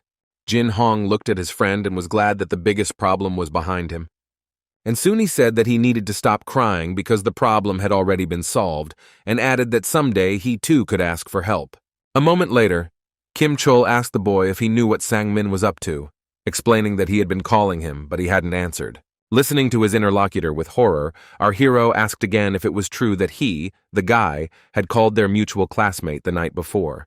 The young man confirmed this, saying that he had been trying to call him for several hours, but he kept dropping calls, and regretted that he had been friends with him at school. Jin Hong was silent for a few minutes, realizing that this matter was not so simple. After some time, our hero called his blonde colleague and asked what he was doing. The young man heard the guy say that he was disinfecting the patient, but still acted like he had something important. Sung-min once again stated that he was busy, asking again if they could meet a little later. Although the very next moment the interlocutor said that as soon as the blonde was free, he should immediately come to the backyard of the hospital. Standing on the street, our hero thought about how he really wanted to smoke, but he had to limit himself because he would soon have to take a cancer test. The guy remembered that in his past life the disease was diagnosed at 40 years old, but in this life he does not smoke, therefore, most likely, nothing threatens him. Turning around, the young man continued to think that he was worried about his own health, but now there was a much more important problem. The reason was that the young man had to meet face-to-face with Sang-min. Smiling slightly, the guy said hello and out of politeness asked how the young man was doing, but the latter was thinking that he had already seen this smile 11 years ago.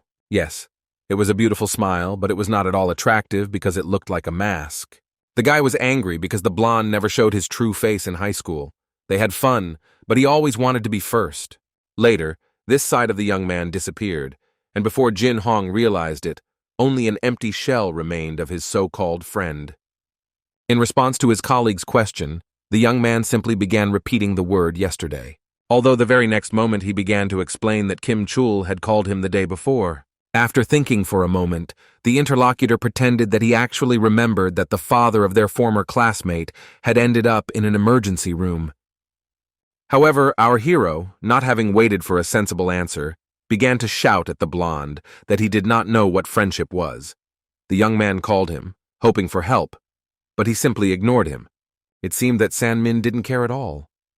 In an indifferent tone, he stated that they were the best surgeons and did not know what this or that team was doing and when. And, after a short pause, he calmly noted that he was confident that his friend would do everything himself. The young man covered his face with his hands and said that he wanted to ask the blonde just one question. Everything that happened until yesterday, or rather everything that happened until the current moment, did the young man know about it? Hearing his interlocutor's denial, Jin Hong stated that as the director's son, he couldn't help but know what was going on in his circle. Once again, the blonde wasn't going to give in so easily. He said that the guy was overreacting, not realizing that this was just an unfortunate turn of events. The hero repeated his question once again, emphasizing that this was all a misconception in the opinion of his colleague. Unable to restrain himself, the young man began to beat his former classmate, noting that people's lives are not a joke at all. The young man shouted, explaining that their friend's father almost died due to negligence, and the blonde man continues, firstly, to consider himself a man, and secondly, to harm those who have nothing to do with it. With anger in his voice, Sang-min demanded that his colleague let him go immediately. Lighting a cigarette, the ill-wisher noted that the father had a different wish, but despite everything, he was not trying to drive the young man out. He didn't have time to add that his main goal was to destroy our hero, because he always stood in his way of his true desire. Sang-min was always behind his competitor, and the young man, tired of all this, just wanted to destroy the young man carefully and in the most terrible way. He then went on to say that if the guy was scared, he should just end his career as a doctor after he received 10 billion won. Clenching his fist in anger, the interlocutor asked if such a stupid reason could have forced the young man to commit such a vile act. And the next moment, striking the blonde again, he added that this inhuman act showed that he was a nobody. A second later, the young man added that the enemy can do whatever he wants, but our hero will never follow his path and will do everything to stop the scoundrel. Heading towards the hospital, Jin Hong decided that he would change his mind and make the director, as well as his son, regret everything they had done. At that very time, the blondie was sitting on the ground and saying out loud that his colleague must hate him because he had been waiting for this all his life, all 11 years. In the lounge at this time, many surgeons were discussing our hero's actions, noting that this young man was a real genius because he did incredible things in the operating room. One of the doctors asked Yu Yeon-soo if he was confused about who performed the aortic surgery, but the doctor smiled and said that he was just an assistant. The colleague thought to himself that this simply could not have happened. No complications during the operation, nothing that could have given away the first-year resident. However, the professors found it difficult to believe that a young and inexperienced doctor was performing the most complex operations. They were sure that he had previously practiced somewhere. After much debate and discussion, experts came to the conclusion that Jin Hong is a legend among legends, a genius sent from heaven. Throughout history, despite the lack of education, there have been many geniuses who were able to achieve results that seemed impossible. Although when it comes to medical professions, experience is much more important than knowledge. This rule did not work for our hero, or rather it worked, but the professors had no idea how many years of his life the young man had spent in surgery. To stir up interest in this doctor, Yu Yeon-soo said that the young man performed more than just surgery on a ruptured aorta. The surgeon admitted that when Jin Hong was still an intern, he was able to connect blood vessels during a liver transplant operation. The man said that when Professor Chol became ill and was unable to continue the operation due to heart problems, his first assistant did the rest of the work. Although it seemed unreal to those gathered, in their eyes interns are always sleepy, hungry, afraid of patients and stupid people trying to make a diagnosis. The very next second, all the professors immediately jumped up from their seats and ran somewhere. They knew for sure that our hero should work in the Deal Clinic in the future. At this very time, a young man standing in the corridor in another office did not suspect that in a minute something unusual was waiting for him. Although the very next moment the young man, with his eyes wide open, heard the professors addressing him in turn. The men tried to interrupt each other, explaining that the guy should start specializing in what they were offering him. Someone shouted about blood vessels, someone about the thyroid gland, and someone about the liver. The young man listened attentively to all these specialists, and could not understand how it was possible that they were suggesting that a novice doctor should already decide on a direction. However, the very next minute, Yu Yeon-soo came over and announced to everyone gathered that Jin-hoon would be specializing in liver transplants. The next day, while on duty, our hero received a call about a patient who needed surgery for acute cholecystitis. The interlocutor said that this surgical intervention should be carried out by Jin Hong. The professor noted that firstly, the young man is an excellent surgeon, and secondly, it is a simple procedure, and he can handle it quite well. The man added that compared to an aortic rupture, this was child's play, and said that he was at home, and therefore, if anything happened, he would arrive within 10 minutes. Our hero decided that this was too much for him, so he started calling other professors to ask them for help. However, all the surgeons had their own business. They noted that the young man was quite qualified and experienced to carry out such a simple procedure. Thus, almost all operations were entrusted to Jin Hong, and many even began to call him professor, albeit jokingly. It is interesting that all the patients were satisfied with the quality of treatment, the surgeons with the fast and precise execution, the professors with the free time. Only our hero felt that all this was a burden to him. The guy wondered if this could be another plan of the director and his son, but he still decided that it was most likely something else. At this very time, on the other side of the city, Mr. Lee was thinking about his main opponent, not understanding where this monster came from. While receiving Professor Go Yun Chang, the man asked what he was going to do with Jin Hong in the future, since his plan had never been put into action.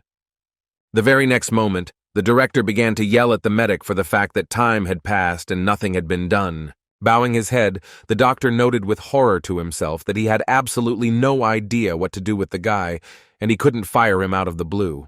The positions of interns and residents in the hospital are usually extremely poor. They are employees, but they are almost impossible to hire or fire. Because of the heavy workload these doctors are forced to endure, and because many levels of society react harshly to the unfair treatment they receive, it is so difficult to get rid of them. The professor also thought that before, only Kang Min-chul had bragged to the guys, but now almost all the surgeons were favorably disposed towards the young man. The director, realizing that he would not receive an answer anyway, turned to his secretary and told her to bring him as much whiskey as possible. While filling the glass, the man thought about his next steps, realizing that everything was going too slowly. Seeing San-min standing at the door, the director ordered the secretary and the professor to go immediately and continue thinking about the plan. The blonde stood at the entrance and did not move from his place. He also did not say a word to his father. For several minutes, the men remained completely silent. It seemed that none of them would dare to start a conversation. But the very next moment, Mr. Lee, turning to his own son, was interested in where he had managed to get injured. With calmness in his voice, the young man explained that he had simply fallen awkwardly. However, the interlocutor began to shout, scolding the blonde, declaring that he never achieves anything good, and therefore cannot win against Jin Hong. And a second later, he finished his thought by saying that if it were Bum Su, he would have dealt with the competitor long ago. And again, pouring himself some alcohol, the man wondered where they had come up with such a problem in the person of a young doctor. In order to forget about all his problems, the director decided, if not to get drunk, then at least to drink a lot. Mr. Lee was irritated that the professor's original plan had backfired and made Jin-hoon even more popular. Rising from his seat again, he began to rage, noting that the guy with dirty blood might at least have some skills to finally move from second place to first.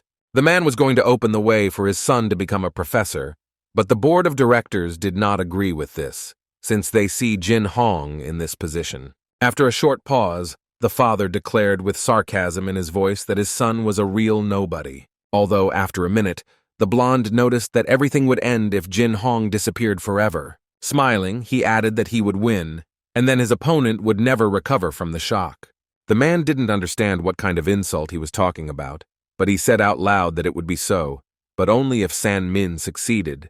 The blonde man calmly stated that he would do everything as needed and discard the young and talented doctor. At that very time, in one of the establishments, a conversation was taking place between Jin-hoon and his mentor, Yu Yeon-soo. Looking at the surprised guy, the man noted that he had started the game in a big way, and now there was so much attention to the young man that it would be difficult for the director to weave intrigues. And a minute later, he added that he had thought of everything in such a way that, on the one hand, he would not have to lie, but on the other hand, it would allow the young man to become more popular. The professor said that the most important thing for them was to wait for Kang Min-chul to return, because with him, no one would be able to even come close to the young man. While the man was wondering what the professor was doing, he was worried that Mr. Kang Min-chul was not the type to ignore letters. Suddenly, the boy remembered that in his past life, when the professor was in the States, he felt ill and ended up in St. Joseph's Hospital. However, a second later, Yu Yeon-soo said that the young man should not worry about anything. He was still studying with professors, and students were extremely valuable, so any troubles should be covered by the elders. Hearing the young man apologize and thank those who stood up for him, the man noted that he did not have the best relationship with the director. Although Jin Hong still felt uneasy and said not to worry about him too much, the guy thought to himself that he wasn't going to work in this hospital anyway, but was only causing trouble for those who cared for him. Our hero reflected on the fact that at first it was difficult for him to overcome the director's insistence, but it's only scary when there's something to regret. Besides, the clinic should be sorry to lose such a wonderful surgeon like him. After thinking for a bit, the guy remembered his last conversation with Sang Min. It was extremely unpleasant, but he decided for himself that perhaps it was the blonde who should leave instead of him. The young man's thoughts were interrupted by the professor, who said that the meat was ready, which meant they could begin the meal, adding that next time they should invite other colleagues. Yu Yeon-soo said that the guy helps the young doctors a lot, so they would be happy to treat him to a wonderful dinner. Returning from lunch and visiting the patient, one of the doctors again addressed our hero as a professor, but he laughed it off so as not to stand over him with such respect. The young man added that the patient had improved significantly and could therefore be discharged as he would be able to take antibiotics at home. However, the next minute one of the doctors turned to the guy again and said that he needed to talk about one person. The doctor, shrinking and avoiding Jin Hong's gaze, did not dare to say anything. This made the young man a little embarrassed, since he understood that among the professors there were those who did not miss the opportunity to humiliate the youth. Realizing the situation, Jin Hong turned to his fellow intern and with a supportive voice told him not to be afraid and to boldly say it as it is. Finally, the intern admitted that a patient with abrasions had been admitted to surgery and insisted on being treated by Jin Hong. This raised many questions in the young doctor. The colleague explained that the man had stated that he trusted only Jin Hong and that no other doctor would suit him. The young surgeon decided that this was probably some important or famous patient who preferred an equally famous doctor. However, when he learned that this was an influential foreigner, he was genuinely surprised. As Jin Hong approached the room, he expected to see anyone there, a celebrity, a politician, or a rich businessman, but not the one who was waiting for him there. Miss Eni was sitting on the couch, smiling affably. With joy in her voice, she greeted Jin Hong and noted that they had not seen each other for a long time. While he looked closely at his interlocutor, Annie animatedly told him that she had drunk a little, then danced in a club, and as a result fell, receiving abrasions. Putting on his gloves and preparing to examine the wounds, Jin Hong told her with a slight smile that she should be careful to avoid such troubles. While treating the lesions, he warned that the procedure might be a little painful, but assured that the discomfort would quickly pass. Only a few minutes passed, and Jin Hong noted that he was finished, recommending his friend to carry out further procedures at home. However, suddenly the blonde asked the young man to fulfill one of her requests. Hearing that the girl wanted to be hospitalized, Jin Hong replied that it was impossible since her scratches were not serious at all. Taking the young man by the hand, Miss Annie continued to insist, repeating her request, and explaining that she would like to stay in the hospital for a short time. Looking into the eyes full of tears, our hero did not know what to answer, realizing that a healthy person is not admitted to the hospital. But the interlocutor continued to insist, noting that she wanted to spend the night in the hospital. Jin Hong still didn't know what to suggest in this situation. Hearing the beauty admire the view from the window, the young man thought that it was impossible to hospitalize everyone, because there were already not enough places in the wards. However, there was one nuance. The vice president of the largest Korean branch had booked a VIP room for herself in advance, costing 1 million won per day. When the guy asked her why she needed it, E&I replied that she wanted to rest a little and then be discharged. But a minute later, in a thoughtful voice, the girl added that she had one more request. Suddenly, Jin Hong's phone rang and he asked his patient to wait a bit. It was a nurse who reported that a patient with intestinal bleeding had been admitted to the department. An operation was urgently needed and the young man had to go immediately. Smiling, Jin Hong explained the situation and promised that they would definitely meet again. The beauty, who finally asked to be shown where her room was, wished the young man all the best. The next morning, sitting in the corridor, our hero thought about how all the doctors had relaxed too much, shifting their responsibilities onto him. Although everyone should do their job, Jin Hong understood that no one wanted to go back to their old schedule, but he knew that there was a limit to everything. While he was saving patients, he himself might collapse from fatigue. Realizing that there was no time to rest anyway, the guy got up with difficulty and went on his rounds. He knew that very soon he would have to change emergency departments, although this should have been done several days ago. Entering the wards and greeting the patients, the guy still continued to think about his fatigue. However, the patients didn't seem to care. They were happy to be treated by such a talented doctor. A few minutes later, the young man was already in the room of his friend, who joyfully greeted him. The girl reported that she felt much better, although the treatment of the wound was a little rough. Hearing Miss Annie praise the beautiful view from the window, the excellent food, and the caring nurses, the boy thought to himself that for 1 million won a day, nothing else was expected. Jin Hong said that if Miss Enya had any requests, she should definitely let him know. As he was about to leave, the young man felt the girl take his hand.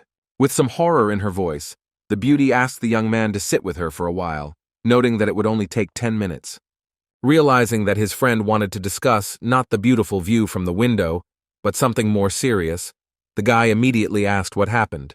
Suddenly, the girl started crying, not knowing how to start the conversation. And then, abruptly wiping away her tears, she declared that, most likely, she would soon be removed from her position. The young man did not understand what was going on, stating that the miss had some relatives among the company's directors. However, the interviewee said that their family does not interfere in such matters, because work is work. Nevertheless, she will be fired due to a mistake. The beauty admitted that she was so stunned by the previous successful project that she made too many mistakes in others, and now she must take responsibility for all the failures. Listening to the blonde talk about SD54, our hero remembered that in his past life this project was incredibly successful. The guy knew very well what was being discussed and remembered that in a few years, based on his past experience, this project would make a splash with its medicine for boosting immunity. However, the interviewee explained that problems began already at the first stage of testing. Suddenly, turning to her friend, she asked him to look at the developments and try to find at least some solution. The girl said that she was ready to pay billions if the young man could help in any way. The young man listened to her words with horror, but he understood that she was not lying. The beauty started screaming, wondering if it was really that hard for the guy to at least take a look to understand what was wrong. Jin Hong noted that it wasn't a matter of not wanting to help, but rather that he wasn't sure if he could actually say anything useful, since things were different now. Several years ago, when our hero was helping with the TC-80, he knew the exact answer in advance, but now he didn't even suspect where the problem might be. Getting out of bed, the girl did not stop, begging him to at least glance at the documentation. Less than a minute later, the interlocutor took documents out of her briefcase. Showing them, she explained that these were all developments and interim reports. Miss Annie didn't have much hope, realizing that the guy was a genius in medicine, but doubting that he could offer anything significant in pharmaceuticals. Seeing that the young man had closed the documents, the girl asked what had happened and whether it was all difficult for him. She thought to herself that she had placed too much hope in Jin Hong, no matter how outstanding he was, since pharmaceuticals were clearly not his specialty. Suddenly, the guy said that he thought he knew what the problem might be. With apparent calm, our hero noted that he had found a serious error and was almost certain why difficulties had arisen during the first stage of testing. However, the young man seemed in no hurry to reveal what exactly he had discovered. The young man first asked if it was true what his interlocutor had said about billions of dollars. Looking into his eyes, the girl thought that if he was saying that, then he had probably found a mistake. Jin Hong, in turn, thought that the new project was much more expensive than the one he worked on last time, so the payment of 300 million would no longer be suitable. However, he understood that even if E&I agreed, the head office might refuse additional payments. Our hero said out loud that he wanted at least 500 million, and if he added another 50 million to this amount, he would be able to redevelop the test plan. With a smile on her face and calmness in her voice, the interlocutor agreed to all the conditions. The guy clearly didn't expect such a quick agreement, but he thought that perhaps he had asked for too little. The next second, the beauty said that she needed a specific plan of action. Only in this case, she would be able to get money from the fund. The young man explained that the problem was in the wrong dosage. The calculations of the indicators for use were incorrect, and the doses were too high. In addition, there was an error in the molecular structure. Miss Amy began to ask how this was possible, since the research team had done everything precisely. But Jin Hong explained that the side effects are related to the work of gastric juice. However, if you reduce the dosage and take the drug not before meals, but after, you will be able to achieve the desired effect. The young man thought to himself that when using the same medicine, one can get completely different results by changing the dosage and method of administration. However, what surprised the girl most was that the guy understood the solution in just a few minutes, just by looking at the report. She knew that their chemists had done some research on the dosage, but they hadn't even thought about reducing it to the minimum values. Smiling, the young man noted to himself that in his past life he had prescribed this medicine to patients, and therefore knew its dosage and effectiveness very well. For the young man, the most important thing was that everyone was happy. The beauty thought that if she followed the advice of her interlocutor, then everything could be fixed. However, this was only a probability of success, and without testing it was impossible to say anything for sure. Realizing that Amy was hesitant, our hero said that they could test his theory themselves, and pay only if it was confirmed. The interlocutor thought to herself that she would do just that. But out loud, she suggested that the guy look at several other projects. Jin Hong knew that he had no urgent patience, so he decided that he could help the company's vice president, especially since it would benefit him. Clutching his phone in his hand, the young man thought about how lately he had been working too much for a small salary, and decided to finally take some time for himself. Within a minute, the young man was easily pointing out the mistakes that needed to be corrected. However, he felt uneasy, as he had the feeling that he was cheating. Realizing that the young man had found inaccuracies in 3 calculations, the beauty offered to sign the contract immediately, and after some time, our hero was already saying goodbye to his interlocutor, promising to visit in the near future. The young man was happy that he had managed to earn 1.25 billion won in just 1 hour, and he thought it was well deserved. The guy was pleased with this turn of events, although he understood that it was all thanks to his good relationship with Miss Amy. At this time, the girl thought that if at least one project was successful, she would not only restore her reputation, but also earn a lot of money. However, the vice president realized that all of her projects could be successful. In this case, Amy will be able to forget about financial problems forever. The girl knew that the best developments are published in world scientific and technical journals, which has a positive effect on the company's reputation. However, this was not all that the beauty wanted. She was also thinking about how Dr. Kim, who helped her, could write a dissertation for one of Korea's leading journals. If everything works out, their company's products will take leading positions, and the young man will be able to become a world-famous professor in a short time. Jin Hong was not a dreamer, and so, upon returning to the doctor's office, he immediately took on the project, thinking that due to his busy schedule, he had practically no time for development. However, the young man knew that he had to do it, because such projects are an investment in his own future. Suddenly, his thoughts were interrupted by the ringing of his mobile phone. It was a message from Yeon Hee, who wrote that she urgently needed to talk and suggested meeting in the evening. Sitting on a bench in the park in front of the hospital, Jin Hong thought about how he had only seen one emergency patient, and it was already evening. However, a minute later, Yeon Hee came up, which meant it was time to return to normal reality. The guy said that he had just recently left the hospital, explaining that he needed to rest after several difficult days. After that, he immediately got down to business and asked the girl what she wanted to talk about. The nurse noted with resentment that they hadn't seen each other for so long, and he immediately started asking about her business. instead of saying at least a few words about how he missed her. The girl reproached the guy for not noticing anything, but then suddenly changed the subject and said that she brought him something to eat so that he would not remain hungry. While the nurse was taking sandwiches out of her bag, the young man thought that something was clearly wrong with the girl today. She was behaving unusually. The boy remembered that he had never particularly liked such food, neither in this life nor in the past. However, hunger made itself felt, and he decided that it would be impolite to refuse the treat. At the same time, the young man was in no hurry to try the sandwich. He noted to himself that he would eat slowly, trying to stretch out the process. While chewing a sandwich, our hero again turned to his interlocutor with a question about what she wanted to talk about. The girl replied that she simply missed him, and that was all she wanted to say. With a thoughtful tone in his voice, the guy noted that he was glad to see her, but still expected some more serious conversation from their meeting. After just a few minutes, Yeon-hee, having gathered her courage, added that in fact, their conversation would be really serious, and this was only the beginning. However, instead of words, the girl suddenly grabbed the young man by the hand and tried to pull him closer to her, showing that it was important for her to say something personal. The guy didn't understand what was happening, but it seemed to him that the nurse wasn't going to give up what she had started, despite his surprise. The girl, without wasting any time, directly stated that she liked the young man and that she had been experiencing this feeling for a long time. After a short pause, she continued, "The nurse admitted that she did not know what he was feeling, but still wanted to be with him and could not remain silent any longer." The girl explained that she hoped that he himself would sooner or later guess about her feelings, but this did not happen, and now she had to confess. Approaching Jin-hoon, she asked him directly whether he would date her and support her feelings.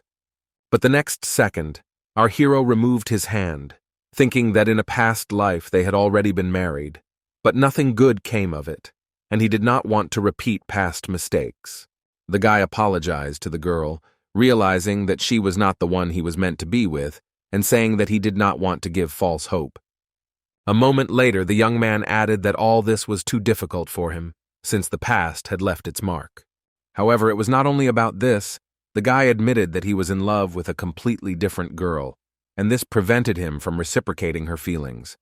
With sincerity in his voice, he said that he had been a fool for not realizing for so long that he had always loved only one. The guy added that the only one for him was always Lee Hae-mi, and he wouldn't want to be with anyone else except her. The next 2 months passed without any events, except that Jin-hoon was finally returned to his surgical ward, where he resumed his favorite activity. One day, one of his colleagues approached him and told him that something important had happened related to Sha-yeon. A minute later, he remembered that he had forgotten to say that Jin-hong had only been working at the hospital for a year, and clarified that he was talking about a little boy with hemophilia. This child strictly followed all the doctor's recommendations to improve his condition, but the main problem was his parents. His mother had been acting extremely nervous and strange lately. This had not happened before, but over time her condition worsened and signs of delirium appeared. However, this was not the only problem. The boy was brought to the hospital with a diagnosis of cholecystitis, which complicated the situation. Jin-hong thought that surgery was inevitable, but having such parents could greatly complicate the entire treatment process. A colleague explained that they tried to treat the boy with antibiotics and drainage tubes, but his condition remained serious. His high temperature and weakness threatened to develop sepsis. The guy noted that the upcoming operation would be extremely difficult, since with hemophilia, bleeding is usually very heavy, so he insisted on preparing as much donor blood as possible in advance. Within a few minutes, our hero was standing in Shi-yong's room, joyfully greeting the boy and listening to him attentively. The child insisted that he was fine, that he was absolutely healthy, and asked not to give him any injections. Jin-hong thought to himself that this boy had probably encountered doctors many times in his short life, and he noted out loud that in his opinion, the child was still not feeling well. The boy continued to insist that he was fine, although this was far from true. His face was pale, his temperature remained high, and his arms and legs were covered in bruises due to spontaneous bleeding. Suddenly, Sha-yeon's mother entered the room, and our hero immediately introduced himself, saying that he would be her son's attending physician. Upon learning that Jin-hong had only been working at the clinic for a year, the woman became indignant and began asking if he was sure of what he was doing and if he knew what was wrong with her child. The next second, she began to explain that she had been told that Shu Yon urgently needed surgery and asked if it was true. The woman again questioned Jin Hong's words, asking whether he had consulted with the professor or had decided on his own that the child needed surgery. The young doctor didn't like the way the patient's mother spoke about Professor Oh Seung Tai, but he decided that it would be best to contact the doctor for a consultation. A few minutes later, the young man was already calling his senior colleague to tell him about the little patient. The guy said that baby Park Shi-yeon was taken to the hospital and that the main difficulty was that cholecystitis was not treatable, therefore surgery was required. However, a senior colleague suggested meeting in person to discuss the situation in the office. A short time later they met, and the professor immediately moved on to the request he wanted to voice to Jin Hong. The doctor asked the young man to take on the boy's treatment, explaining that he had only seen the child a couple of times, and that he had a difficult relationship with his mother. Oh Seung-tai said that the child had previously undergone treatment without any problems, but his mother had already sued doctors twice over minor misunderstandings. Listening to his colleague, Jin Hong was confused, wondering how someone could file a complaint against such a good person and talented doctor. The young man suggested that the child's mother would probably not want to trust him with the treatment, and admitted that he did not know what to do in this situation. After some thought, he decided to follow his colleague's advice and try to transfer Shi-yun to a more experienced doctor, although he was unsure who would agree to take on this patient. As Jin Hong walked down the corridor, wondering who to ask for help, a woman suddenly called out to him. It was the baby's mother who couldn't wait and didn't want to. The woman wanted to talk to him and asked if it was true that he had treated Prime Minister Kim Chang-yong and an unknown artist. When she received no response, she stated that she wanted Jin Hong to be the one to treat her son because she didn't trust anyone else. After thinking for a bit, our hero didn't know what to answer because even if he did everything right, it didn't guarantee that he wouldn't be sued. However, the guy was not one to abandon patients in trouble, so he said that he would do everything possible to treat her son. He thought to himself that he would treat the child solely for Shu Yong's sake, but out loud he asked the mother to trust him. The operation was performed the next day, and the boy's mother immediately asked how everything went. Jin Hong answered honestly that everything went well and without any particular problems, although further observation is required. The doctor also said that because of hemophilia, the child could start bleeding at any time, so he would need to be closely monitored. 2 days after the operation, Jin Hong entered the room of his patient, who greeted him joyfully. The boy complained of stomach pain and said that he did not like injections and did not want to have a transfusion. The guy patiently explained to the child that all these procedures were necessary for his speedy recovery, after which he promised that they would be able to play together. Suddenly, the young man thought about the fact that in his past life he had no children. There were never any health problems. The man just didn't have the best relationship with his wife. In addition, due to being busy at work, our hero was too rarely at home. Obviously, there was no talk of children because in fact everyone lived their own lives. However, in this life, the young man wanted to do more for his loved ones and decided that if he got married, he would do everything to become the best husband. The next moment, the boy was confused by his own thoughts because when he thought about the future, he was already floating before his eyes, and he didn't know what to do with it. But the next moment, the boy's thoughts were interrupted by the boy's mother, who said that she had left the room for a minute. The woman sincerely admitted that every time she and her son end up in the hospital, she constantly starts shaking with worry. The boy's mother did not know how to thank the doctor, and so she offered him some recently prepared juice, but was refused. As he left the ward, the young man said that he would definitely come back during the next round, but noted that he believed that everything would be fine. As he walked out into the corridor, the guy began to think about how the woman had become much kinder after her son's condition had improved. However, it was clear that she was still very worried. Lost in his own thoughts, the young man didn't even notice Sang-min in front of him, who was asking how our hero was doing. The very next minute, the blonde man, pointing to room 201, asked if there really was an ordinary patient lying there. And then the interlocutor noted that once again everyone was praising Jin-hoon for the fact that he was so attentive to the child with hemophilia, who requires special care. And with calmness in his voice, he added that it would be terrible if the child's condition suddenly worsened and he died, because this would leave a deep mark not only on the mother's fate, but also on the reputation of the doctors. Finally, he added that with such a brilliant doctor as Jin Hong, could anything terrible happen, and with a grin, he told the guy to try even harder. Looking after the departing blonde, the young man noted to himself that his former classmate and current colleague was truly a terrible person. Sang-min seemed so creepy that he was always waiting for any convenient moment to annoy our hero, never missing a chance to make a sarcastic remark or tease him. The next day, completely by chance, Jin Hong met Hae-mi at the reception, which came as a surprise to him. The young man noticed that his friend looked different today. She was unusually serious, as if something was bothering her, but she was in no hurry to tell him. Trying to understand what happened, Jin Hong thought that perhaps there was something important hidden behind this seriousness. Answering the young man's question about what the girl was doing in the emergency room, the beauty replied that her patient was there, and she had come to see him. The young man thought to himself that finally the doctors from therapy had started working in the emergency room, which meant he would see his colleague much more often. At this very time, Hae-mi was thinking about the fact that one of her colleagues liked a guy, and the news that the young man rejected Yeon-hee spread among the women as quickly as possible. However, the blonde didn't know who exactly it could be, but she wanted to understand which girl they were talking about. Our hero's interlocutor drove away the thought that she was that girl, believing that the guy could like both the nurse and the doctor from his department. Suddenly, the beauty's thoughts were interrupted by the voice of a young man who called out to her. The guy suggested to his colleague to have coffee together, if she was not busy, of course. The blonde screamed so loudly that she almost deafened the blonde.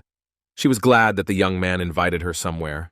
While the young man was answering the call, Hae-mi was wondering why she was acting so joyfully. Jin Hoon was horrified to hear that he needed to go to Sha-yeon's room immediately because he had a fever and was having trouble breathing. The girl understood that something was wrong and said that they would reschedule the meeting for another time.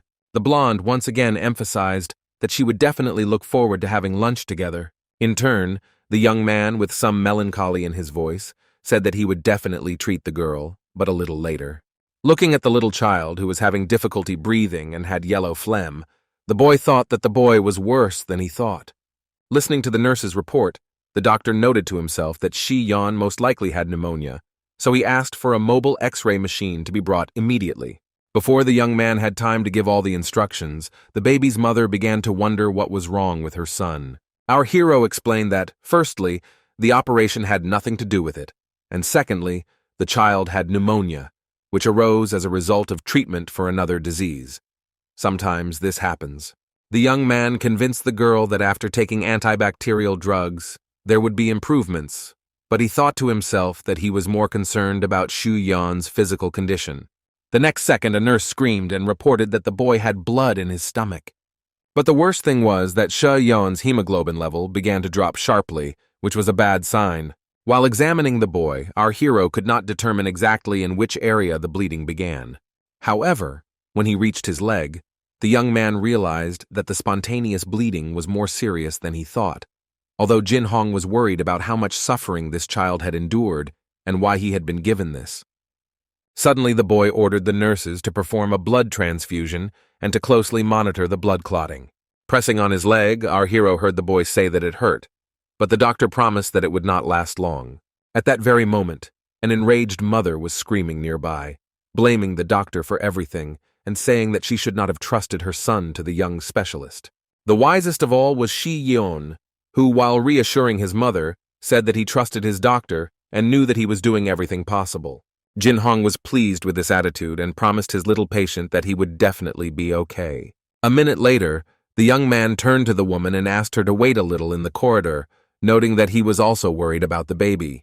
And looking at the crying mother, he added once again that he would do everything possible for his difficult patient. The young man knew that there was no time to think, and he hurried the nurses, asking them to do a blood test and also make sure that they brought the right amount of blood. The hard night was behind us. Blood had filled even the joint cavities, and therefore it had to be pumped out.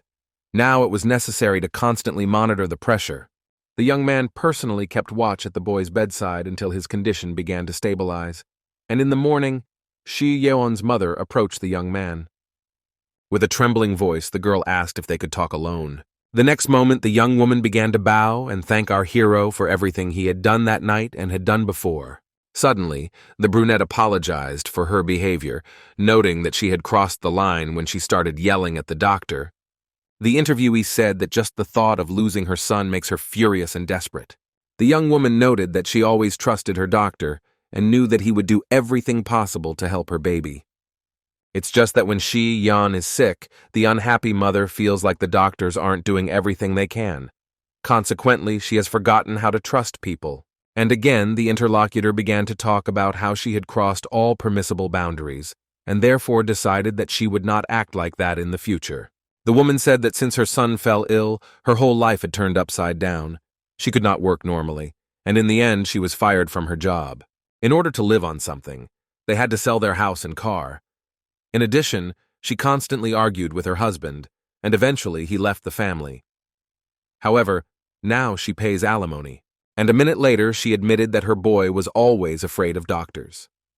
However, Jin Hong is a completely different story, because the young man became a real friend for the child. And already smiling, the brunette asked our hero to continue to take good care of the baby in the future. A few more days passed, and during one of his rounds, Jin Hong announced that the boy could soon be discharged, but first they needed to do another test and a transfusion.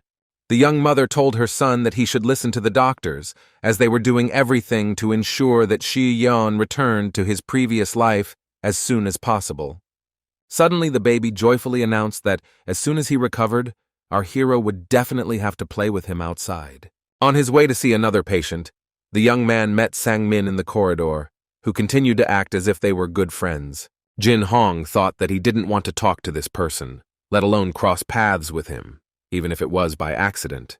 The blond man, with a hint of malice in his voice, asked how the patient with hemophilia was doing and if everything was okay with him. Watching our hero leave, San Min asked him what would happen if anticoagulants were used on a patient with hemophilia. Turning around, Jin Hong wanted to say something offensive, but he simply asked his colleague why he was making fun of him. But a minute later, the blonde continued to say that if you use anticoagulants on a hemophiliac patient, then, of course, he will die from bleeding. The reason for this is that anticoagulants are drugs that prevent blood clotting. Therefore, patients with a similar problem should not use them under any circumstances. Seeing his smiling colleague, our hero could not understand why he was asking such questions. The young man decided that it was better to forget about the ill-wisher and focus on his own patients. The young man convinced himself that despite the fact that San Min was a bad person, he was unlikely to be able to harm an ordinary boy. While making his rounds, Jin Hoon answered the phone and heard the nurse's voice telling him to come over immediately because Shi Yan was bleeding again. The girl continued to note that there was nothing particularly serious, and that if the pressure was stabilized, then everything would be fine. However, the condition was still a little disconcerting. The guy said out loud that he would come soon, but to himself he thought how it could happen that in the morning there were excellent test results, and in the afternoon problems began. Entering the ward, our hero heard the little patient joyfully greeting him. At that very moment, the nurses noted to themselves that it turned out that Shi Yan's mother, like all other people, knew how to smile and even be happy. But the young man didn't care about this. He was more worried about the boy, whose condition had again gotten worse for unknown reasons. Looking at the IV, the boy convinced himself that his imagination had run wild, and he expected to find anticoagulants inside. The young man did not want to believe that the blood bag could contain these substances, because if so, then we are talking about murder. Looking at his worried mother, who wanted to know what was wrong, the young man still thought to himself that he was being too dramatic.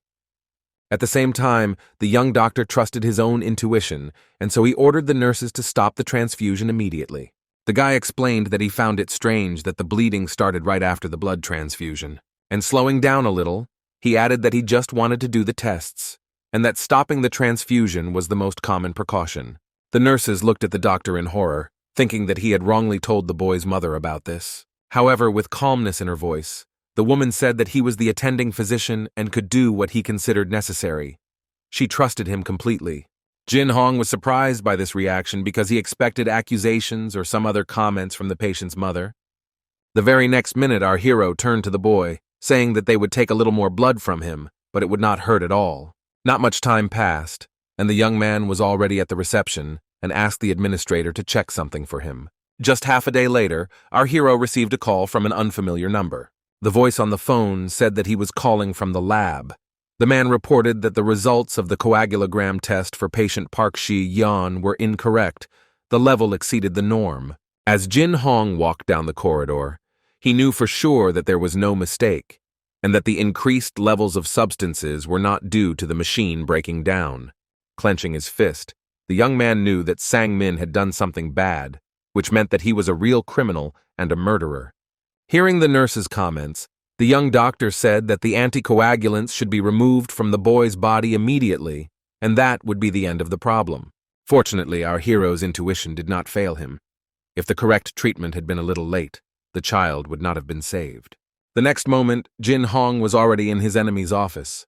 The young man ordered his colleague to come down, and then asked if it was true that he had harmed his little patient. Seeing that the blonde was standing and smiling, the guy began to explain to him that back then, in the corridor, he had not just brought up the topic of hemophilia and anticoagulants for no reason. But Sang-min didn't listen to his interlocutor, and continued to talk about the fact that firstly our hero looks tired, and secondly, he accuses everyone in a row of something incomprehensible. After hitting his opponent, Jin Hong stated that his fist was his only weapon right now, because he didn't have the necessary evidence yet. But the guy said that no matter how, sooner or later the ill-wisher will still take off his medical gown and pay for the fact that he was going to kill the patient. However, this did not frighten the interlocutor at all. He laughed and said that the young man, as always, had a superbly placed punch. In the evening, our hero came to his professor friend, saying that they had not seen each other for too long. The man began to ask how the young man was doing, but he decided to get straight to the point and began to ask his colleague for a favor. Suddenly, the guy took a bag of medicine out of his pocket. Turning to his interlocutor, Jin Hong asked if he could check the chemical composition of the medicine. The very next day, our hero came to the director of the blood bank at the Deal Hospital to have a serious talk. The young man said that the blood bag could have killed an innocent boy, his patient. The man looked closely at the bag, but could not understand what was wrong with it. But the young man explained that this blood was given to his patient Shi-yeon, and after the transfusion, his coagulation indicators worsened, as a result of which the child was saved with difficulty. In order to verify the contents, an examination of the packages was requested from the laboratory of the National University of Korea, where it was confirmed that the package contained a large amount of anticoagulants. Our hero heard the director shouting and explaining that if this was a joke, the doctor would be held responsible. However, Jin Hong sternly stated that the man could talk to the lab director. The boy remembered going to a university lab and asking to examine the contents of the package he had brought because it might contain anticoagulants. The interlocutor, firstly, did not understand why the young doctor thought so, and secondly said that perhaps he should have come to DL first. Our hero said out loud that the university laboratory was the best in the country, but he thought to himself that the director could order evidence to be falsified. The professor said that they would definitely conduct tests, and asked whether the young man would use them for some dark deeds. And realizing that Jin Hong was a decent guy, he said that as soon as he received all the results, they would immediately contact the guy. The director of the blood department started shouting and making excuses. He didn't understand how this could happen and why someone would mix blood and anticoagulants. The man listened to the young man, who said that he trusted the employee, but a mistake had still occurred, and it was necessary to figure out who had made it. And after thinking for a minute, he noted that it was unlikely that it was the blood bank, although the Red Cross was not to blame either, and therefore suggested checking for any oddities during the transportation of the package. While watching the surveillance footage, Jin Hong thought that if Sang-min was the culprit, he should have been on camera. The young man checked the nurse and the male nurse who were receiving the packages in advance. However, these guys did nothing wrong. After a while packing her things, Shi-yeon's mother thanked our hero for everything he did for her son. The young woman noted that she believed that they would not end up in hospital again, but if this did happen, she wanted the same specialist to be her attending physician again.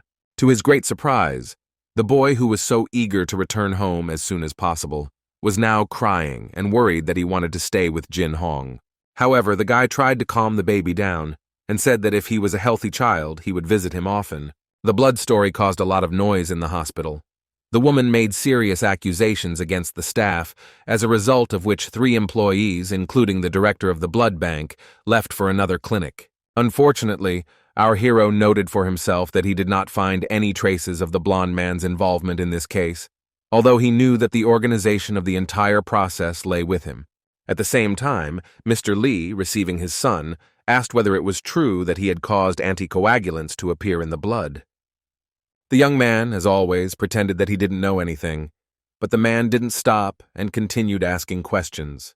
A minute later, the hospital owner said that there were people who had almost reached out to him, but he had done everything possible in time to hush up the matter.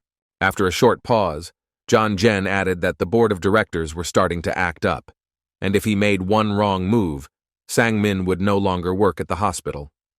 Even the chairman of the hospital is not all-powerful, which means that if a young man wants to stay in his place, he must show all his abilities. Changing the subject of the conversation, the man asked the young man if he knew who Minister Kim Ja-yoon was. Without waiting for an answer, he explained that he had recently had health problems due to cholecystitis. He was scheduled for surgery, and Sang-min was to perform it. A few days later, Mr. Lee was standing in the reception room of the Prime Minister, whom he had previously told his son about. Despite his position, the man was extremely open and happily greeted the outstanding doctor. The man explained that he had recently been diagnosed with a complex illness. He wanted to avoid surgery, but his doctor still recommended it. Upon hearing that the Prime Minister had chosen Deal Hospital, the interlocutor immediately said that the operation would be performed by one of the best specialists, Min Sang-soo. However, the next moment, Kim Ja-yeon said that he had his own doctor whom he would like to see for his operation. It was about the young surgeon who saved his life a few months ago, namely Kim Jin-hoon, who was supposed to perform the operation.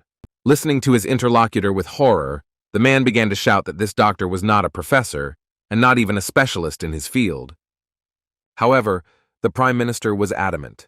He said that he wanted only this doctor to perform his operation because he saw him as a great person and a wonderful specialist who had saved his life. Sitting in his own office, Mr. Lee noted that the famous patient came to their clinic not because he liked the hospital, but because he wanted to get to Jin Hong, which angered him the most. The next day, the board of directors met to discuss the poor financial results for the first quarter, which did not bother the chairman at all. The accountants agreed that their hospital was not just about making money, but they knew they couldn't afford to lose it. A minute later, they added that it was wrong to put Sang-min in charge just because he was the chairman's son. Inheriting this position solely by blood is bad practice and should only be used when there are no other options. Expressing her opinion, Hemi noted that she completely agreed with this. Their hospital is the best in the country, therefore, it should be managed by a real professional. Because Lee Bum-soo bequeathed all his rights, including the director's position, to his sister, she not only had the right to vote, but her opinion was listened to by many. The hospital's directors said they did not want someone as unqualified as Sang-min to run the hospital in the future. Those gathered were against anyone receiving special treatment. If the head son really wants to take over, he must prove that he is a good doctor.